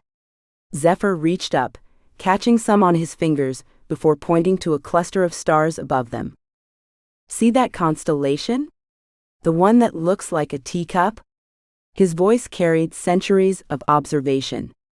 It didn't exist when I first watched these skies. Stars shifted, new ones appeared, and suddenly, celestial tea time. The weather vane moved with delicate precision, conducting a gentle breeze that carried hints of their day's successes. The sharp sweet bite of storm-spiced chai mingled with the warm golden notes of smoke-infused pastries. Aria breathed in deeply, letting the familiar scents ground her in this surreal moment. Tell me more about how the stars have changed, she said, turning to watch his profile against the night sky. His eyes held reflected starlight and something deeper, the weight of time itself. Now that's what I call an upgrade from lamp life, Breezy whispered appreciatively. Well, that one there, he pointed to another cluster, but was interrupted by the truck's menu board suddenly brightening. Romantic stargazing in progress. Features include Breezy, Zephyr laughed, is nothing if not thorough in its commentary. The weather vane spun in what Aria could have sworn was a bow, before returning to its careful orchestration of the perfect evening breeze. Below them, the music shifted to something soft and instrumental, the truck finally seeming to understand the moment didn't need its narrative assistance. Zephyr shifted slightly, his arm pressing more firmly against hers. Where once he might have dissolved into smoke at such close contact, now he remained solidly present. His fingers found hers, intertwining with deliberate intent. "You know," he said softly, "of all the wishes I've granted over centuries, I never expected one would give me this, the freedom to choose stillness, to be present without fear." Another glitter hiccup punctuated his words, but this time Aria didn't feel embarrassed. The sparkles caught in Zephyr's dark hair like stars come down to earth, and his smile made her breath catch. The breeze carried another wave of their mingled magical signatures, storm and smoke, chaos and calm. Above them, real shooting stars began to streak across the sky, indistinguishable from Aria's glitter trails. The weather vane turned slowly, tracking their paths with obvious satisfaction. "I think," Aria said, watching their combined magic paint patterns in the night air, "sometimes the best wishes are the ones we didn't know to make." Zephyr's response was to squeeze her hand gently, his solid presence more meaningful than any words could be. "And now for the perfect finish," Breezy murmured, dimming its lights. The menu lit up one last time, displaying a simple before fading to black, finally letting the stars speak for themselves. Aria traced patterns in the air with her finger, tiny storm clouds materializing in her wake. They glowed with contained lightning, forming the delicate outline of Ursa Major. Her heart fluttered as Zephyr's golden smoke rose to meet her creation, taking the shape of a majestic bear that prowled through her starlit clouds.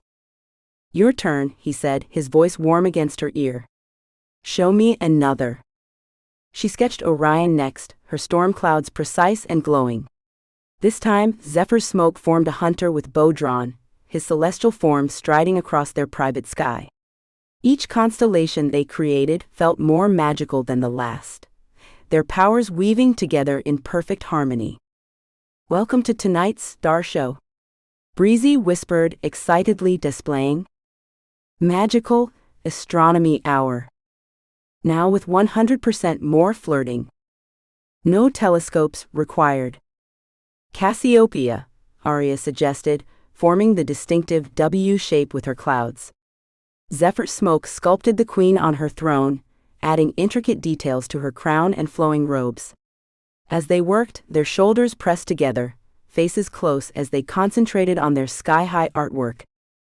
When Aria turned to point out a detail, she found herself nose to nose with Zephyr. His amber eyes widened slightly, and she felt his breath catch. The moment stretched between them, electric as summer lightning. "Just kiss already," flashed the menu board in neon letters before quickly switching to "Oops, sorry." "Pretend you didn't see that," backs away slowly and finally fading to black. Aria hiccuped in surprise, sending heart-shaped glitter clouds floating around them. Zephyr caught one on his finger, examining it with a soft smile that made her heart race. "You know," he said, his voice quieter now, more vulnerable, "in all my centuries granting wishes, I've seen every kind of desire imaginable. Wealth, power, love, revenge, humans are remarkably consistent in their wants." He paused, running his thumb over her knuckles. "But no one ever wished for my happiness. No one except you." Another hiccup escaped her, this one creating a cascade of heart-shaped glitter clouds that drifted lazily around them like romantic fireflies. The truck dimmed its remaining lights to a warm golden glow, highlighting the tender moment. "My storms were always looking for you," Aria admitted, watching their combined magic dance in the night air. "Not to stop them, but to—" She struggled to find the words. "To dance with them?" Zephyr suggested, his free hand catching a few sparkles. "Yes," she breathed. "Everyone else wanted me to calm down, to control it. But you just want me to be me." The truck's lighting shifted to a soft rose gold, casting them in a romantic glow while its weather vane spun delicately, orchestrating a perfect breeze. Zephyr turned to face her fully, his golden smoke swirling more intensely around them. Aria Twisterleaf, he said, her name like a spell on his lips, I love you. Every storm, every spark, every glitter-filled hiccup. The words fell from her lips naturally, inevitable as rain, I love you too. Their magic exploded outward at the declaration, her storms and his smoke colliding in a spectacular display. A double rainbow materialized above them, glowing impossibly bright against the starlit sky. The truck speakers came to life, with Ed Sheeran's Perfect playing softly beneath their magical light show. Zephyr cupped her face with one hand, his thumb brushing away a stray glitter tear. When their lips finally met, Aria felt like every storm she'd ever created had been leading to this moment of perfect calm within perfect chaos. Above them, their combined magic painted auroras across the summer sky, impossible ribbons of gold and lightning dancing between the stars. I promised myself I wouldn't cry, Breezy whispered, weather vane tracing golden hearts in the air. Some wishes come true without magic. But a little glitter never hurts. Then added in smaller text, quietly sobbing in food truck don't mind me. The perfect moment shattered as Don't Stop Believin' exploded from the truck speakers, startling both Aria and Zephyr apart. The weather vane spun dramatically, conducting the music with theatrical flourishes that would make any orchestra leader proud, or possibly jealous. Oh no, Aria groaned, recognizing that particular glint in the truck's headlights. Roll credits. Breezy announced, dramatically blasting, Don't Stop Believin'. Above them, the menu board flickered to life with a dramatic sweep of digital sparkles. Starring One Weather Witch. Now with 100% more confidence. The board began cycling through moments from the past few months, her first market disaster, complete with the mini storm that had drenched her customers, the day she'd found her magical cooking groove, and finally, her triumphant storm festival. Zephyr's rich laugh filled the air as the next credit rolled. CO starring Reformed Djinn. No lamp required. His highlights included his dramatic emergence from the lamp, several failed cooking attempts that had ended in golden smoke clouds, and his gradual transformation from trapped spirit to free man. We should probably stop this before, Aria started, but the truck had already switched to Taylor Swift's Love Story, its magical symbols creating spotlight effects that danced around them like enchanted fireflies. Special effects by Glitter Hiccups. As if on cue, Aria hiccuped, sending a shower of sparkles into the air that perfectly synchronized with the truck's light show. The glitter caught the spotlights, creating a cascade of twinkling stars around them. And now for my favorite part, Breezy declared proudly. Its menu board showed supporting cast. One extremely talented and modest food truck. You're welcome. Modest? Zephyr raised an eyebrow. Since when? The weather vane twirled indignantly before launching into what could only be described as a greatest hits compilation. Storm clouds materialized overhead, perfectly choreographed with swirls of Zephyr's golden smoke. Aria's glitter hiccups provided the perfect accent, creating layers of magical special effects that would have made any stage producer weep with joy. Let's recap, shall we? Breezy announced gleefully. Best moments. First wish could have gone better, let's be honest. First disaster definitely went better than expected. First kiss, finally. First time the truck was right about everything, which was always. Zephyr, clearly deciding to embrace the chaos, sent his smoke spiraling upward to recreate their first meeting. A tiny golden Aria cleaned a lamp, while a dramatic smoke Zephyr emerged in a spectacular swirl. I did not look that terrified, Aria protested as the smoke version of herself jumped backward. Artistic interpretation. But pretty accurate. The truck's right, Zephyr teased. You absolutely squeaked. Before Aria could defend herself, Lionel Richie and Diana Ross's voices filled the air with endless love. The menu board flashed. Choreography by Weather Vane Productions. Now taking bookings. The Weather Vane began conducting in slow, sweeping movements, clearly expecting them to follow its lead. Zephyr turned to Aria with an exaggerated bow, his golden smoke swirling around his feet. Well, who are we to argue with our director? Aria rolled her eyes, but took his offered hand. As they swayed together, their magic continued its own dance overhead, storm clouds weaving through golden smoke, occasional bursts of glitter marking the rhythm. The truck spotlights followed their movement, creating a perfect dance floor beneath the stars. No lamps were harmed. In the making of this love story. Special thanks to The Power of Chaos and really good karaoke. You know, Aria said, resting her head against Zephyr's shoulder, when I first found that lamp, I thought my luck couldn't get worse. And now I think chaos looks pretty good on us. And now for the grand finale. Breezy sighed happily. The menu board's final message scrolled slowly. The end. But the karaoke never stops. As they shared one last kiss, their combined magic created a spectacular finale overhead. Storm clouds painted the sky in sweeping arcs while golden smoke formed intricate patterns between them. Glitter rained down in gentle waves, catching the light of Aria's lightning and Zephyr's glow. The weather vane took an elaborate bow, spinning one last time before settling into a satisfied stillness. The truck dimmed its lights to a soft glow, but not before displaying one last message. P.S. You're welcome. Thank you for listening. Please visit me at winvalentine.com to stay up to date. Please subscribe, leave a comment, and review on Amazon.